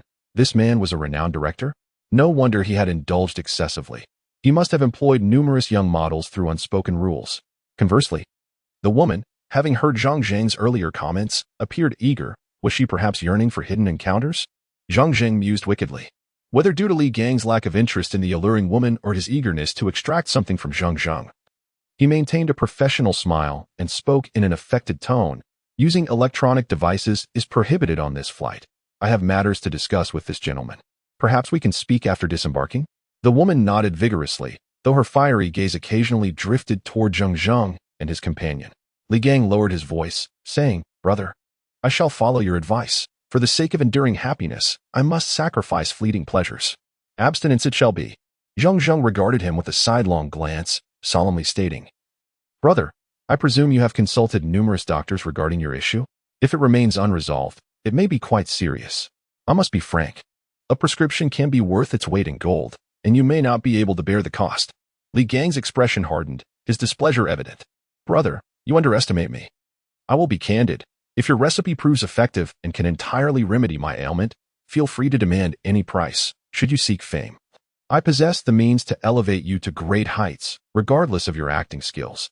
And if you desire women, whether top-tier actresses or fresh-faced models, I can arrange for you any kind you wish, so long as your recipe is indeed effective." Zheng Zheng regarded Li Gang with newfound respect. This man may have indulged, yet he conducted himself with remarkable honesty. Zheng Zheng contemplated briefly before nodding calmly. "All right, I will contact you once I finish my business in Guangzhou." Li Gang, somewhat anxious, implored, "Brother, could you at least share a formula with me?" With a smile that was neither here nor there, Zheng Zheng shook his head. "No. Even if I were to give you the formula, without my unique methods of preparation, I fear that even the finest medicine could be brewed into poison." Disappointment washed over Li Gang's face. Zheng Zheng, with a hint of intention, reminded him, "Aren't you going to the restroom? Given your current kidney function, it's unwise to hold it in for too long." "Oh." Li Gang snapped back to reality and hurriedly stood up to head to the restroom. Meanwhile, a curious woman nearby leaned over and asked, "Young man, do you know how to read traditional Chinese medicine and physiognomy?" Zheng Zheng did not hide his knowledge and nodded. "I know a little." The woman, intrigued, pointed at herself and inquired, "Can you take a look at me?" Zheng Zheng casually glanced her way, then picked up a book. Speaking earnestly, "You are unsatisfied, and your heart fire is too strong." Instantly, the woman's face flushed bright red. She huffed twice, shot Zheng Zheng a glare, and turned away. Yet, within half a minute, she couldn't help but turn back, bashfully asking, "Young man, do you have any good remedies to quell heart fire?" Zheng Zheng, engrossed in his book, replied nonchalantly, "Find a strong man." The woman's eyes sparkled mischievously, her demeanor now bold and unabashed. "Strong men are hard to come by." Zheng Zheng wanted to exclaim, "I am right here." But upon noticing her ample bosom and slightly askew eyebrows, which hinted at her tumultuous past, He felt a wave of disgust at the thought of her being a woman who had seen countless battles. He casually suggested, "It's simple, just take a trip to Africa." To his surprise, the woman nodded in agreement, and Zheng Zheng inwardly scoffed, realizing she was rather unrefined. At that moment, Li Gang returned, and the two engaged in a light conversation. Time flew swiftly, and before they knew it, 2 hours had passed. Upon arriving at Bayan Airport, Li Gang exchanged numbers with Zheng Zheng before they parted ways, with Li Gang reminding Zheng Zheng to be sure to call him. Zheng Zheng observed the bustling traffic and dialed Lei Xiao, but the call was met with a message indicating the phone was turned off. After a moment's thought, he called Qianxiu. The phone rang twice before being answered with a cold voice. "What is it?" Zheng Zheng was accustomed to her tone, ever since the previous misunderstanding. Her demeanor towards him had grown even more frosty, as if he bore a grudge against her. However, Zheng Zheng brushed it off, understanding that anyone would be furious in such a situation. He replied, "Could you please pass a message to my family, letting them know I have arrived safely in Guangzhou?" There was a brief silence on the other end before she coldly responded, "Understood." Zheng Zheng quickly added, "Hold on, there is one more thing I need your help with." "Say it," Qianxiu replied tersely, as if each word was a burden. "Please check the whereabouts of Wang Zuqiang and Su Lijiao in Guangzhou." "Don't expect me to help you with that," she huffed before decisively hanging up. Zheng Zheng, slightly irritated, stared at his phone and muttered, "What is so great about it? If you won't help, I have my own ways." He pondered briefly before dialing another number, this time for Su Ning. As soon as the call connected, a sweet, melodic voice greeted him. "Zheng Zheng, what a surprise to receive your call." Zheng Zheng playfully replied, "I simply couldn't resist calling you, missing you too much." Su Ning seemed delighted by his words, her laughter ringing like music. "Really? When will you come to Guangzhou to see me? My parents have been urging me to invite you over to express their gratitude for your help last time." Zheng Zheng, enchanted by her ethereal voice, couldn't help but agree. "Once I finish my business in Guangzhou, I will come find you. By the way, how's that fellow Wu Yuni dealing with his affairs?" "Oh, he's been busy seeking medical attention." Su Ning's voice seemed to waver slightly. Zheng Zheng chuckled inwardly, knowing well that no doctor could remedy such a problem. He jovially remarked, "Indeed, evil deeds bring their own retribution. By the way, little chubby girl, I have a favor to ask of you." "What is it?" Su Ning inquired, her curiosity piqued. Zheng Zheng glanced around conspiratorially before sharing his request in a rather mischievous manner. "Zheng Zheng, how can you be so wicked?" Su Ning's laughter chimed like wind chimes, a mix of curiosity, shyness, and eagerness. "Will you help or not?" Zheng Zheng asked earnestly. "Given how much you've helped me before, I must assist you with this." Su Ning replied, although somewhat bashfully. Zheng Zheng sighed with relief. "I'll await your call." After hanging up, Su Ning felt her cheeks flush. Sitting in her office, she daydreamed for a moment before playfully scolding herself. How can Zheng Zheng be so mischievous, asking me to do such things? Nevertheless, despite her complaints, she wasted no time downloading 2 very alluring photos of beautiful women onto her computer, then connecting her phone to upload the images. After installing a software to mask her IP address, she found Zheng Zheng's number in her messages and sent the pictures. Once done, she dialed the number. Su Lijiao was in a car, engrossed in WeChat, planning to charm a girl from Guangzhou that evening. Suddenly, his phone beeped, and upon checking, he found a strikingly seductive image that puzzled him. Just as he was contemplating, his phone rang, displaying an unknown number with an IP address from Baiyun district. Exactly where he was. Without a second thought, he answered, "Hello, who is this?" "Hello, did you receive the message I sent earlier?" The voice on the other end was sweet and gentle. Su Lijiao jolted, recalling the alluring photo, feeling a rush of warmth. "I did. Is the person in the picture you?" "Yes, handsome. Are you satisfied? Would you like to know about some services?" Su Ning almost bit her lip, overwhelmed with embarrassment at the predicament Zheng Zheng had put her in, wondering if he realized she was still a naive girl. Su Lijiao, clearly intrigued, cautiously probed. "What kind of services? What are the rates?" Zheng Zheng wandered near the airport, observing the bustling crowd of travelers, feeling exceedingly bored. Fortunately, at that moment, Su Ning's phone rang. As soon as he answered, Zheng Zheng cheerfully remarked, "How's my little chubby girl? With your charm, this matter should be a done deal, right?" "Zhenggu, how are you going to thank me?" Su Ning teased back. "Here, I owe you a kiss," Zheng Zheng said, playfully kissing the phone without a care for his surroundings. "You're such a tease," Su Ning exclaimed, caught off guard, her cheeks flushing as if his warm lips truly pressed against her face. After a bit more banter, Zheng Zheng hung up, satisfied. Soon, He received a text from Su Ning containing the address of the hotel where Su Lijiao was currently staying. He chuckled coldly, thinking, with this address, you can brace yourself.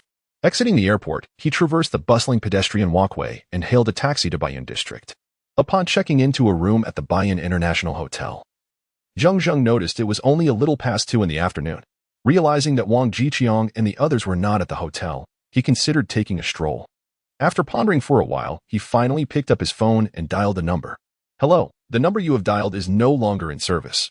The cold, automated voice made Zheng Zheng's mood fluctuate, stirring feelings of both relief and disappointment. How could this be? Had she truly moved on from their relationship? Why else would she fail to inform him after changing her number?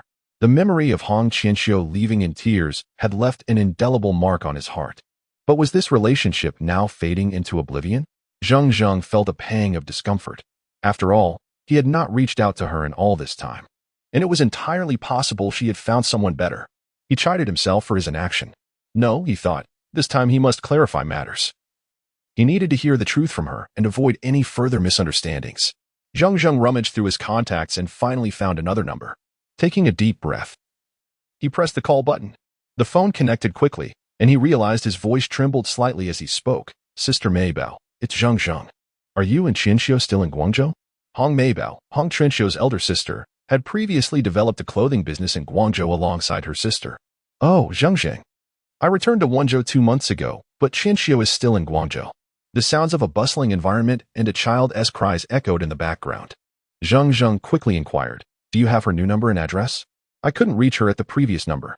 Qianxiu had a minor car accident recently, which shattered her phone, so she has a new number now, Hong Maybao explained.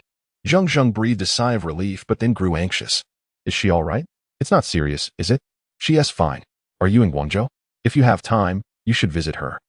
She works at the department store in Qianxiu district during the day and has a part-time job at night.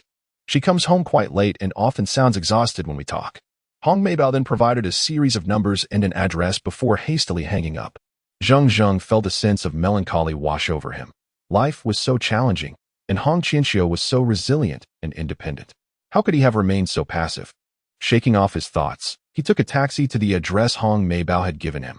After about half an hour, the taxi stopped beside the department store. An arch made of colorful balloons adorned the entrance, with a small stage set up nearby, surrounded by a large crowd. Models were strutting down the runway, and a host was presenting the event. Giant red banners hung from the building, indicating a promotional event for the Spring Festival. The activity appeared to be a resounding success, with throngs of people filling the department store. Zheng Zheng sighed in resignation, realizing his timing was unfortunate. He turned to join the crowd and experience the atmosphere.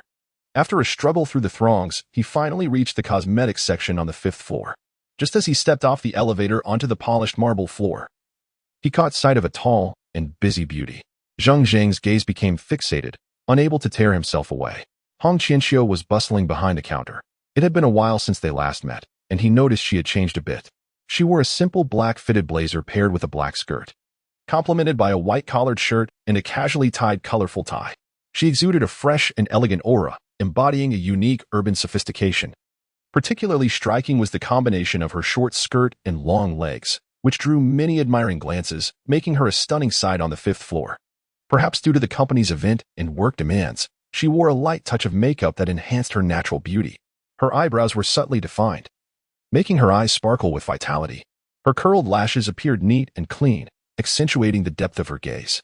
A delicate blush and highlights added a natural glow, while a soft peach lip color enhanced her lips' natural hue, imparting a touch of allure and sensuality.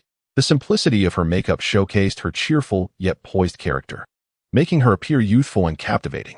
Just as Zheng Zheng resolved to approach her, a handsome young man appeared from afar, sporting a sunny smile as he approached Hong Qianxiu's counter. Their laughter and familiarity suggested a close relationship. He occasionally assisted her with various tasks, such as fetching items and processing receipts. Zheng Zheng hesitated, feeling a pang of bitterness fill his heart, especially during the moments when there were no customers. Their intimate whispers and genuine laughter pierced through him like a knife. It seemed he was destined to miss this relationship. He could not blame her. He could only blame himself. Zheng Zheng stood silently for a long while before he sighed heavily, his expression turning somber as he turned to leave, his footsteps heavy with regret. Unbeknownst to him, Qianxiu had inadvertently lifted her head and caught sight of a familiar figure making their way down the elevator. Who was that? Her heart raced suddenly. This silhouette was etched in her memory, haunting her sleepless nights and bringing her to tears. Could it be him? Was he here to find her? But she couldn't be sure. As she tried to see more clearly, the figure disappeared beneath the elevator. What's wrong, Qianxiu? What are you looking at? Liang Chuanbin's gentle voice broke the moment. Qianxiu stared at him, realization dawning upon her as if her soul had momentarily left her body. Suddenly, she screamed and dashed out in a frenzy. As Zheng Zheng ascended to the 4th floor, his phone rang. He glanced at the screen and saw it was Li Gang, that insufferable fellow. Without hesitation, he terminated the call. I'm still preoccupied with my own troubles. I have no time to entertain your lecherous whims. Yet, Li Gang remained undeterred and promptly dialed again. In response, Zheng Zheng simply powered off his phone. Li Gang sighed in resignation, spreading his hands before a bald middle-aged man beside him. I told you, this young man may appear amiable, but he possesses a rather proud spirit. After all these years, aside from my wife, no one has hung up on me so decisively, leaving me utterly without face. The bald man laughed heartily. Did you not inform him of your illustrious reputation? Li Gang replied with a hint of frustration. Someone has mentioned it. Yet it bore no fruit. I reckon it's best to let this matter lie for a few days. Qianyong, I'll call you once the situation is sorted. We've been brothers for years. Good fortune will never bypass you. Qianyong, a renowned music producer in the country, had collaborated with Li Gang for many years, forming the well-known Meng Jiao duo. Their temperaments and interests were alike. Even the roots of their ailments mirrored each other. Qianyong was preparing to host a welcoming feast for Li Gang, intending to arrange for a few charming companions to accompany them, only to be met with an unexpected refusal from Li Gang, who typically relished such indulgences. This piqued his curiosity, and after persistent inquiries, he finally uncovered the entire story. While these two were lamenting their fates, Zheng Zheng exited the elevator and hailed a taxi back to the hotel. Meanwhile, the despondent Qianxiu found herself unable to push through the throngs of people in the bustling building. Just as she reached the entrance, she caught sight of Zheng Zheng slipping into a taxi. In that moment, she felt as if her very soul had been drained. Her gaze fixed vacantly on the cab as it vanished into the sea of vehicles. Tears began to flow uncontrollably once more. After what felt like an eternity, she snapped back to reality and hurried back to the 5th floor. Trembling, she retrieved her phone from the counter, under the astonished and somber gaze of Liang Chuanbin, and dialed Zheng Zheng's number. We are sorry, the number you have dialed is currently powered off. We are sorry, the number you have dialed is currently powered off. Refusing to give up, Qianxiu dialed several more times, until finally, she placed the phone down slowly, her eyes reddened, tears swirling within. She sank to the floor, burying her delicate neck in her arms, softly sobbing. The incoming customers, upon witnessing her distress, turned away from the counter. Liang Chuanbin, his expression filled with concern, approached her. Qianxiu, what has transpired? If it's urgent, perhaps you should tend to it. I can manage the counter in your absence. Qianxiu shuddered a few times before suddenly standing up, brushing her tears away with a delicate hand. With a strained smile, she replied, It's nothing. Please watch the counter for me. I need to use the restroom. Go ahead, Liang Chuanbin said, observing the change in her demeanor as she departed with her bag, his expression darkening. He had been the gallant protector of Qianxiu, having resolved from the moment he first laid eyes on her to win her heart. Despite his numerous attempts to get close, she remained elusive, gently rebuffing his advances. Fortunately, her gentle nature spared him from humiliation, allowing him to continue his pursuit. However, today's events had ignited his suspicions. He wondered if a rival had emerged. Throughout the afternoon, although Qianxiu persisted at work, her mind was clearly elsewhere. Her usual diligence faltered, and the errors she made in a single afternoon eclipsed those of an entire month, prompting Liang Chuanbin to shake his head in dismay. Zheng Zheng returned to the hotel after dinner, the city aglow with lights. After resting for a while, he awoke to find it past 9 o'clock. He picked up the hotel phone and dialed an internal extension. The call was answered promptly, the voice on the other end carrying a somber tone.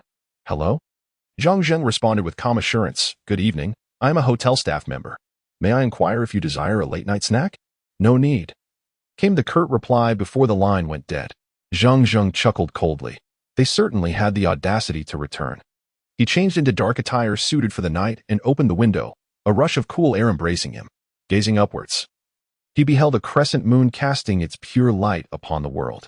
Clouds drifted across the sky, obscuring the stars. The night view of Guangzhou was breathtaking, with vibrant neon lights adorning the skyscrapers, pulsating in a dreamlike dance. Taking a deep breath, he suddenly leapt up to the window ledge, positioning himself against the wall like a great gecko, and began to nimbly ascend. Had anyone below been watching, they might have mistaken him for a Chinese version of Spider-Man. Before long, he paused beside a window aglow with light. The glass and curtains were slightly ajar, allowing faint voices to trickle out. Manager Wang. The folks at the Land Bureau insist on adhering to standard procedures, going through the bidding center for the auction. They claim it's to prevent the loss of state assets, but I see it as their insatiable greed, their appetites unquenched. A disgruntled voice exclaimed, Manager Yi, this plot of land involves billions in bonuses. You're being rather simplistic in thinking a mere few 100,000 will sway them, another sharp voice interjected. We must continue to cultivate our connections at the Land Bureau, particularly with Director 1 and the 2 deputy directors. How about this? Bai Chong, prepare 5 million for tomorrow. Director 1 gets 3 million, while the other 2 receive 1 million each. The bidding is a legal procedure that we cannot circumvent, but there are still plenty of tricks to be played within it. This land is crucial. I, Wang Zuqiang, am determined to acquire it. I expect everyone present to be diligent. This is pivotal for the future development of our Pengchong group and cannot be mishandled. Wang Zuqiang's voice was deep and husky, yet it resonated with authority. Of course, we shall spare no effort. However, it must be noted that there are many affluent conglomerates in Guangzhou, and several powerful listed companies are also eyeing this opportunity. We may face stiff competition, Manager Yi cautioned. Rest assured, if the situation permits, I can liquidate several mines in Qianxiu, mobilizing substantial funds. With a robust financial backing, I am confident we can overpower any local players, Wang Zuqiang declared proudly. Outside the window, Zheng Zheng's mind whirled with possibilities. He suddenly shifted his strategy. While it would be satisfying to strike down Wang Zuqiang, it would inevitably lead to complications. If he could manipulate this situation, not only could he bring about Wang's ruin, but he might also see him imprisoned, which would be far more gratifying. Qianxiu, what troubles you tonight? If you are unwell, it would be wise to rest. The auditions for the Good Voice in Guangzhou will commence soon, and at this rate, your prospects appear bleak. A young man with disheveled hair expressed his concern. I'm fine. I can endure. However, I suddenly wish to change my song, Qianxiu replied, forcing a smile, though the sorrow in her eyes was not lost on those around her. Degu, do you have any objections? Long Fa inquired of the other young people nearby. They shook their heads in agreement. The air was filled with the clamor of heavy metal instruments clashing, the dressing room a flurry of activity. An announcer rushed in, calling out, Hurry, prepare yourselves, your performance is about to begin. Understood, several eccentrically dressed youths responded in unison, their gazes shifting toward Qianxiu. After finishing her final touch of powder, Qianxiu applied her lipstick and glanced at her reflection in the mirror. She felt an absence of her former vivacity, and an unwelcome weariness had taken its place. Rising to her feet, she softly remarked, All right, let us depart.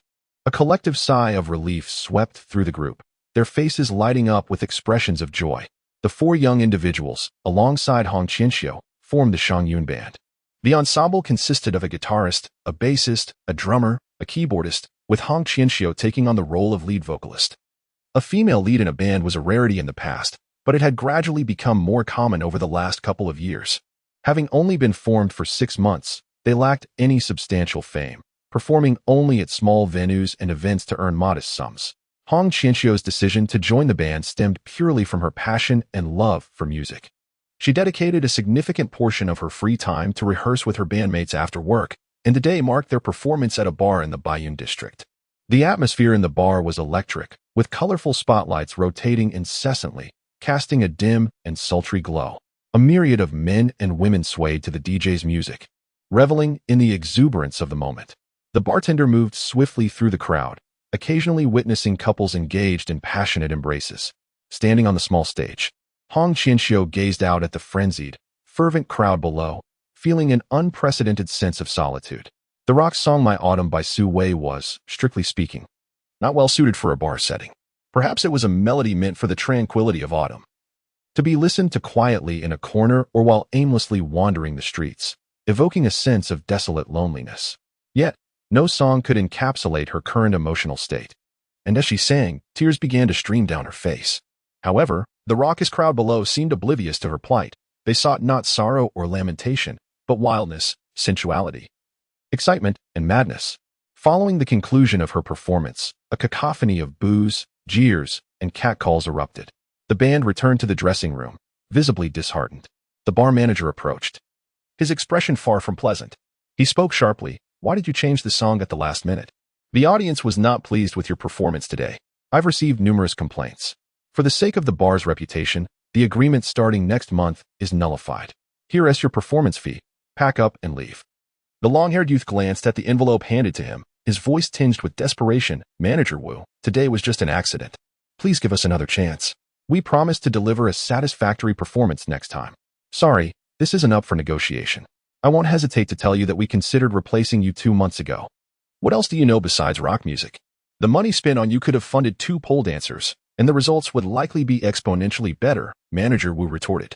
The youth attempted to protest, but Wu, in a fit of anger, tossed the envelope at him and stormed off. The young man silently crouched down to pick up the envelope, revealing only 500 yuan inside. Finally, unable to contain his anger, the keyboardist exclaimed, "What is this? Only 500 yuan. This is an insult." The drummer shot a glance at Qianxiu, his gaze laden with reproach, stating, "Qianxiu, you must provide an explanation. The band belongs to all of us. We cannot accommodate your whims. The Cat Demon Bar is one of our few regular venues. And now they've torn up the agreement, costing us an important stage. You bear a significant part of the responsibility." The bassist echoed his discontent. "Indeed. Now we face not only a reduction in pay, but also the loss of a performance venue." Qianxiu quietly gathered her belongings, and after a moment of silence, she finally lifted her head, her voice tinged with sorrow. "I apologize, everyone. It was my capriciousness. I will compensate for the deducted amount from my share. As for the venue, I will reach out to others in the coming days." The drummer sarcastically remarked, "Qianxiu, you've contacted venues before. But which one is willing to accept us now? Why complicate matters? Young Master Liang has shown interest in you. He even boasted about it in front of everyone. Why not just call him?" Qianxiu's expression hardened, her gaze icy. "Dagu, is that truly how you think?" The drummer scoffed. "It's not just me. Everyone feels this way. What are we working so hard for? Since young Master Liang is willing to support us financially, it's a golden opportunity. We could have a larger stage, better equipment, and even produce an album. If you don't consider yourself, at least think of the band." Qianxiu slowly turned her gaze toward the long-haired youth, her voice hoarse. "Xiaoji, do you think the same?" The long-haired youth's eyes flickered evasively, a struggle evident on his face. Suddenly, Qianxiu let out a bitter laugh. Her eyes filled with profound sadness as she murmured, "I understand. Allow me some time to reflect." The drummer shrugged, chuckling. "Have a good talk with him. If he truly desires to support you, the selection process for the voice will be a breeze. Given your talent, making it to the finals is certainly within reach. If young Master Liang is pleased, he could even pull some strings with the judges, giving you a chance to rank in the top 8 or 4. Qianxiu replied coldly, "Then there is no need. I would rather fail the auditions than beg anyone." With that, she gathered her bag and turned to leave. The drummer crossed his arms, a mocking expression on his face as he watched her depart, believing that young Master Liang was likely waiting for her outside. Xiaoji suddenly erupted in anger. "Dagu, you've gone too far." Dagu replied coldly, "Jigu, this may seem a bit underhanded, but it's for the band's sake. If you are truly devoted to Qianxiu and willing to sacrifice everything for her, I, Dagu, would never stoop to such tactics. Yet, it's evident you two yearn for success, fame, and wealth, and for those, you would abandon her. Besides, even if you refuse to give up, can you compete with young Master Liang? The most crucial point is, she does not harbor feelings for you." Zheng Zheng returned to his hotel room, contemplating what items he needed to prepare next. Pinhole cameras, listening devices, and various cameras were essential. It would be best to have everything ready by tomorrow morning to act accordingly when the time came. After laying out his plans, Zheng Zheng found himself idle and inevitably recalled the events of that afternoon. As he pondered, a wave of regret washed over him. Why had he lost his composure? Having arrived at the department store, why hadn't he asked Qianxiu directly? What if it had merely been a misunderstanding? After much contemplation, Zheng Zheng decided to call Qianxiu, determined to clarify matters this time. He took out his phone, only to realize it had remained off since the afternoon. Explaining the sudden silence around him, Zheng Zheng mused wryly. Upon powering it on, a flurry of text notifications greeted him. Glancing at the call log left him momentarily stunned. 9 missed calls from Hong Qianxiu and 3 from Hong Meibao. What on earth was happening? A surge of anxiety gripped Zheng Zheng. Just then, his phone rang. It was Hong Meibao. He hastily answered, "Sister Meibao, what is going on?" Hong Meibao's voice was filled with urgency. "Zheng Zheng, are you with Qianxiu? She just called me," sounding heavily intoxicated, rambling incoherently. The background noise was chaotic. It seemed like she was at a bar. Zheng Zheng's heart raced. In a city as vast as Guangzhou, with countless bars, finding her without a precise location would be akin to searching for a needle in a haystack.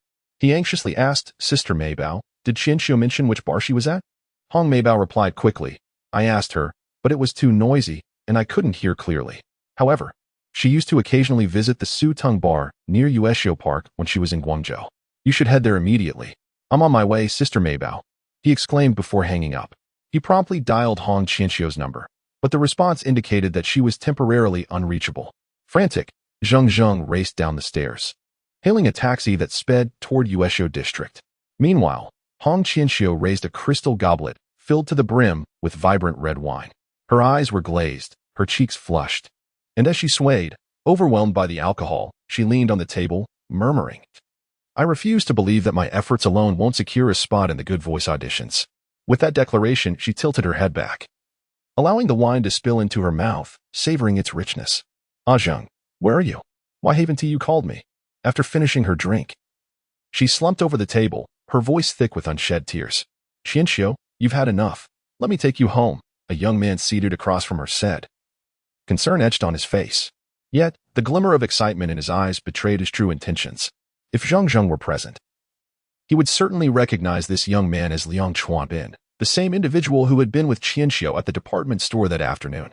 Liang Chuanbin, the son of Liang Jiwenxiang, the owner of 2 publicly listed companies in Hong Kong, was also a significant shareholder of the Yueshio department store.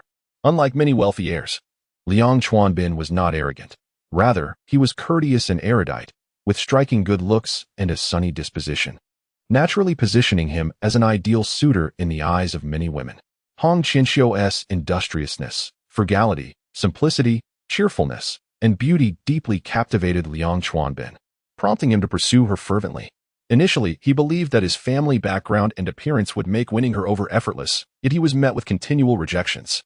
The more elusive she became, the more he found himself drawn to her, although he had ample time and patience for this romantic pursuit. Her erratic behavior that afternoon indicated to him that time was of the essence. After much deliberation, he resolved to abandon conventional approaches and take a bold leap.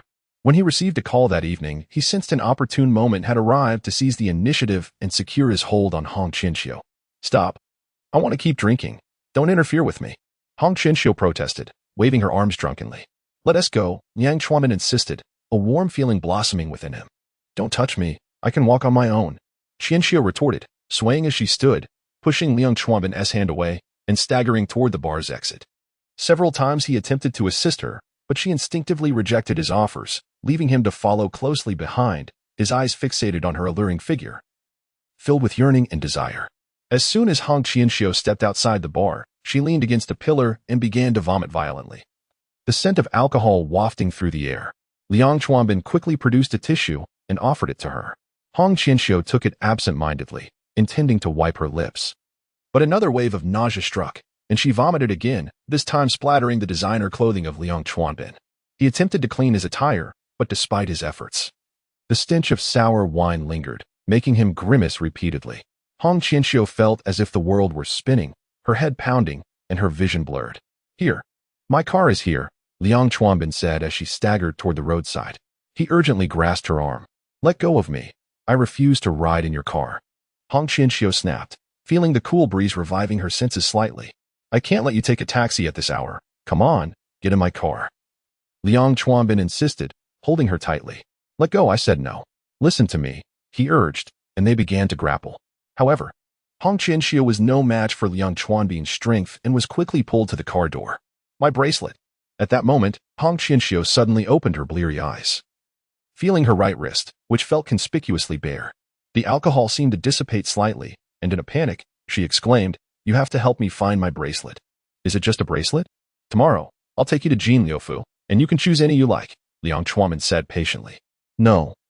That was a gift from Brother Zheng. I don't want your bracelet. Qianxiu insisted, squatting down to search the ground earnestly. Liang Chuanbin's patience waned, especially upon hearing the name Zheng Zheng, which ignited a fire of jealousy within him. His facade crumbled, revealing his raw emotions as he roughly pulled Qianxiu's arm, forcing her toward the car, sneering, "After tonight, your heart will belong to me alone, with no other man in sight. Please, no. Help." Qianxiu sensed danger and kicked her legs desperately, instinctively screaming. "Scream all you like. Let us see how you call out for me in bed later," Liang Chuanbin snarled, swiftly shoving her into the car before binding her hands with his tie, a sinister grin spreading across his face. As Liang Chuanbin started the engine and the car lurched forward, a shadow suddenly darted into view, and he leaned out the window, shouting angrily, "Hey, are you looking for trouble? Get out of the way." The figure was none other than Zheng Zheng. After racing against time, he had finally arrived at the bar just in time to witness this scene. Instead of stepping aside, he took a step forward, nearly pressing against the front bumper of the car. "Who are you? Why aren't you moving?" Liang Chuanbin barked, his frustration boiling over. "I am Qianxiu's man," Zheng Zheng replied coldly. "Her man? You must be Zheng Zheng?" Liang Chuanbin initially froze, then his expression darkened, his lips pressed tightly together, his eyes blazing with fury. Suddenly, he pressed the accelerator, and the Z4 engine roared to life as he warned, "If you don't move, don't blame me for being rude." Zheng Zheng extended his hands, gently resting them on the car's hood, casting a cold gaze at Liang Chuanbin, whose bravado concealed inner weakness. A deep disdain flickered across his lips. Liang Chuanbin let out a low growl, abruptly releasing the handbrake and leaning back slightly, propelling the car forward. What audacity! The formidable inertia of the vehicle caused him to slide back. Zheng Zheng, taken aback by Liang Chuanbin's audacity, felt a sharp glimmer in his eyes. He grounded himself, his legs sinking slightly, as steady as an ancient tree. Despite the other party's attempts to accelerate, he remained unfazed. Zheng Zheng's hands delved into the air intake, producing a muffled sound, and to everyone else's astonishment, the over 1,000-kilogram BMW Z4 was effortlessly lifted into the air, as though it were a mere toy. Liang Chuanbin's mouth fell agape, his eyes wide with disbelief, his expression that of a man encountering a monster. Before he could fully comprehend the shocking spectacle, the car glided a short distance in the air before crashing violently to the ground, shattering into a heap of twisted metal. Liang Chuanbin was knocked unconscious, and had it not been for Zheng Zheng discreetly employing a hint of supernatural power, he might have been obliterated on impact. Zheng Zheng, with a nonchalant pat of his hands as if he had merely completed an inconsequential task, then assisted the inebriated Qianxiu from the vehicle, disappearing into the enveloping darkness of the night. Approximately 10 minutes later, traffic police arrived with sirens blaring. They surveyed the scattered car parts and the severely mangled BMW Z4, shivering slightly as they spoke. "Wei Zai, check if there's anyone in the car. Xing Zai, look around for any witnesses. Liang Zai, call the command center and request the surveillance footage from this area. If the Z4 is in such a state, the other vehicle must be severely damaged as well." The officers mentioned quickly set off to carry out their tasks. Within a minute, Wei Zai shouted, "Captain, there is someone unconscious in the BMW. But they seem to be all right." The captain breathed a sigh of relief. As long as there were no serious injuries, it could be managed. He pulled out his phone to call the emergency center, and soon an ambulance arrived. After a brief assessment, Liang Chuanbin regained consciousness, shaking his groggy head only to discover his beloved BMW had been reduced to a pile of scrap metal, causing his heart to tremble with pain. This car, a final gift from his late mother, held immense sentimental value despite there being superior vehicles in his garage. While he was astonished by Zheng Zheng's extraordinary strength, a deeper emotion surged within him, anger and hatred. "Qianxiu, you wretched woman. How could you treat me this way after all my efforts to pursue you?" "Zheng Zheng, do not think that your power grants you immunity. I will make you both regret it, living perpetually in fear and darkness. You aspire to shine on the grandest stage, don't you? I will ensure you do not even pass the preliminary round. Zheng Zheng, with your strength. Just wait until you find yourself devoid of these arms. What will you have left to boast about?" After handling the traffic police's inquiries, Liang Chuanbin was consumed by vengeful thoughts. At that moment, an officer finishing the report lifted his head and caught sight of Liang's fierce gaze, momentarily taken aback. He inquired, "This matter doesn't fall under traffic cases. Shouldn't you file a report at the precinct? Or would you like our squad to assist in contacting them?" Liang Chuanbin replied coldly, "No need. I will report it myself." He pulled out his phone and made several calls. Before long, A deep blue Porsche roared onto the scene. He cast one last lingering glance at his beloved car before unhesitatingly climbing in and driving away. Meanwhile, Zheng Zheng had returned to his hotel with Qianxiu in his arms. He carefully laid her down on the bed and fetched a basin of warm water from the bathroom, gently wiping her face with a towel. Qianxiu was utterly intoxicated, offering only the occasional mumble as Zheng Zheng tended to her. Noticing the stains on her clothing and the overwhelming scent of alcohol, he felt a pang of sorrow for how much she must have consumed. Grateful for his timely arrival, he shuddered at the thought of what might have transpired otherwise. After completing these tasks, Zheng Zheng hesitated for a moment before removing her outer garment, revealing her exquisite, undulating curves. She was left only in a flesh-colored bra and panties. Yet Zheng Zheng's gaze remained pure, devoid of any impure thoughts.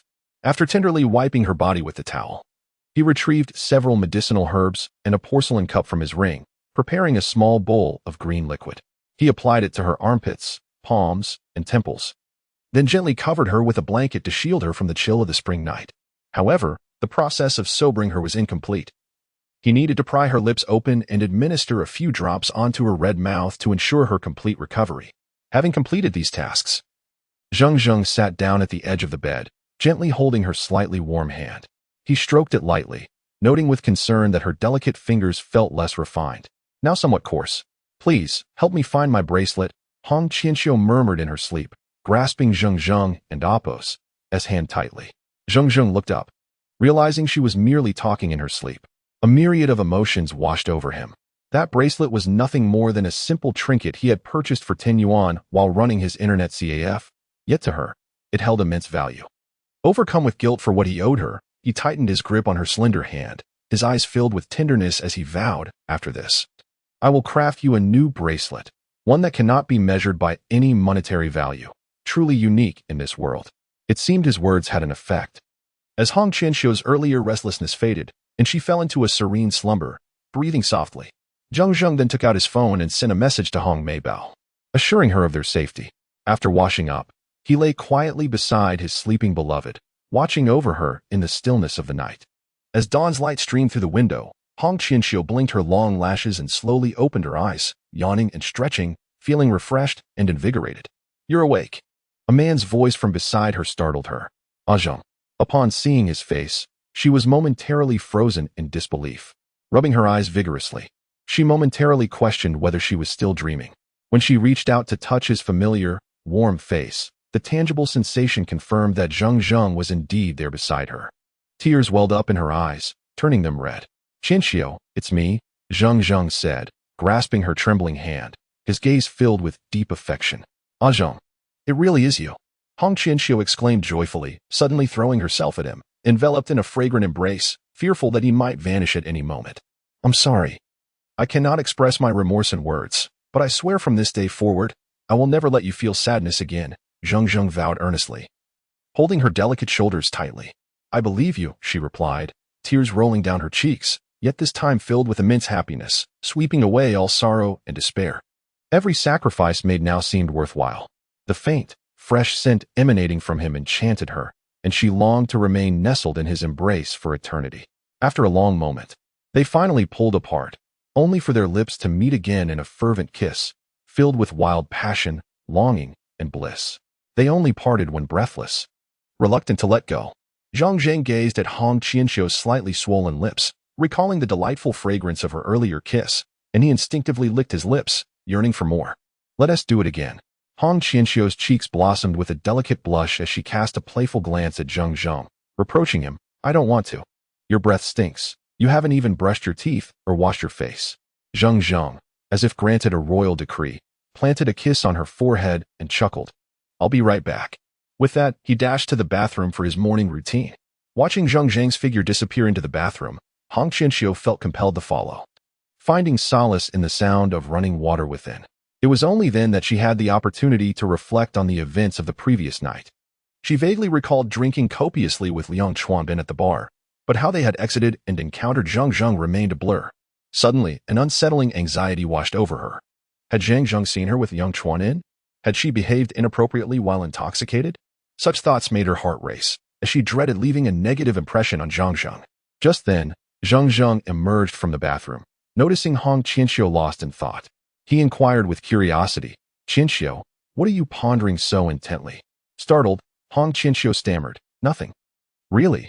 Zheng Zheng paused, observing her expression closely, before breaking into a smile. "Then why not go freshen up?" Under his gaze, Qianxiu felt as if all her secrets had been laid bare. Gathering her courage, she asked, "Ah Zheng, did you go to the department store yesterday afternoon?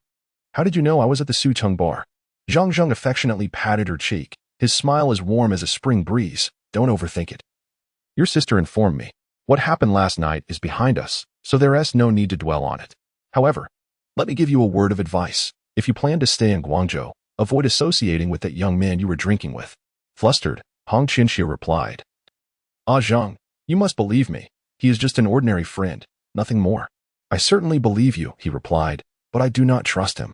After all, you didn't see how vile his demeanor was last night. If I hadn't intervened in time, who knows what might have happened. Even a 3-year-old could guess." Zheng Zheng's expression turned cold as he spoke. "Ah," Qianxiu gasped, feeling a chill run down her spine, gripped by a sudden fear.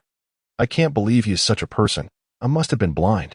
Zheng Zheng gently pushed her into the bathroom while muttering, "Just know that now. Hurry and wash your face and brush your teeth." Caught off guard, Qianxiu nervously asked, "Brother Zheng, do you have something to discuss?" Zheng Zheng shot her a look. Closing the door behind him, "Have you already forgotten?" Realization dawned on Qianxiu, and her cheeks flushed slightly, yet a blissful smile graced her lips. Lying on the bed, Zheng Zheng, feeling bored, texted a few messages. Noticing Qianxiu still hadn't emerged, he suggested, "Why don't you take the day off work and accompany me for a stroll?"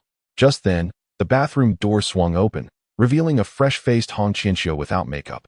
She immediately leaped onto the bed, wrapping her arms tightly around Zheng Zheng's arm and resting her head on his shoulder, radiating contentment.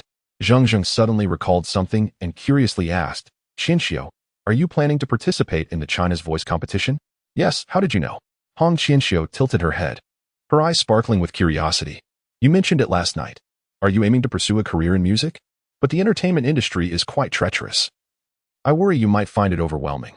Qianxiu pondered for a moment, struggling to recall if she had mentioned it, ultimately giving up and softly replied, "Brother Zheng, don't you remember? My only passion is singing and dancing.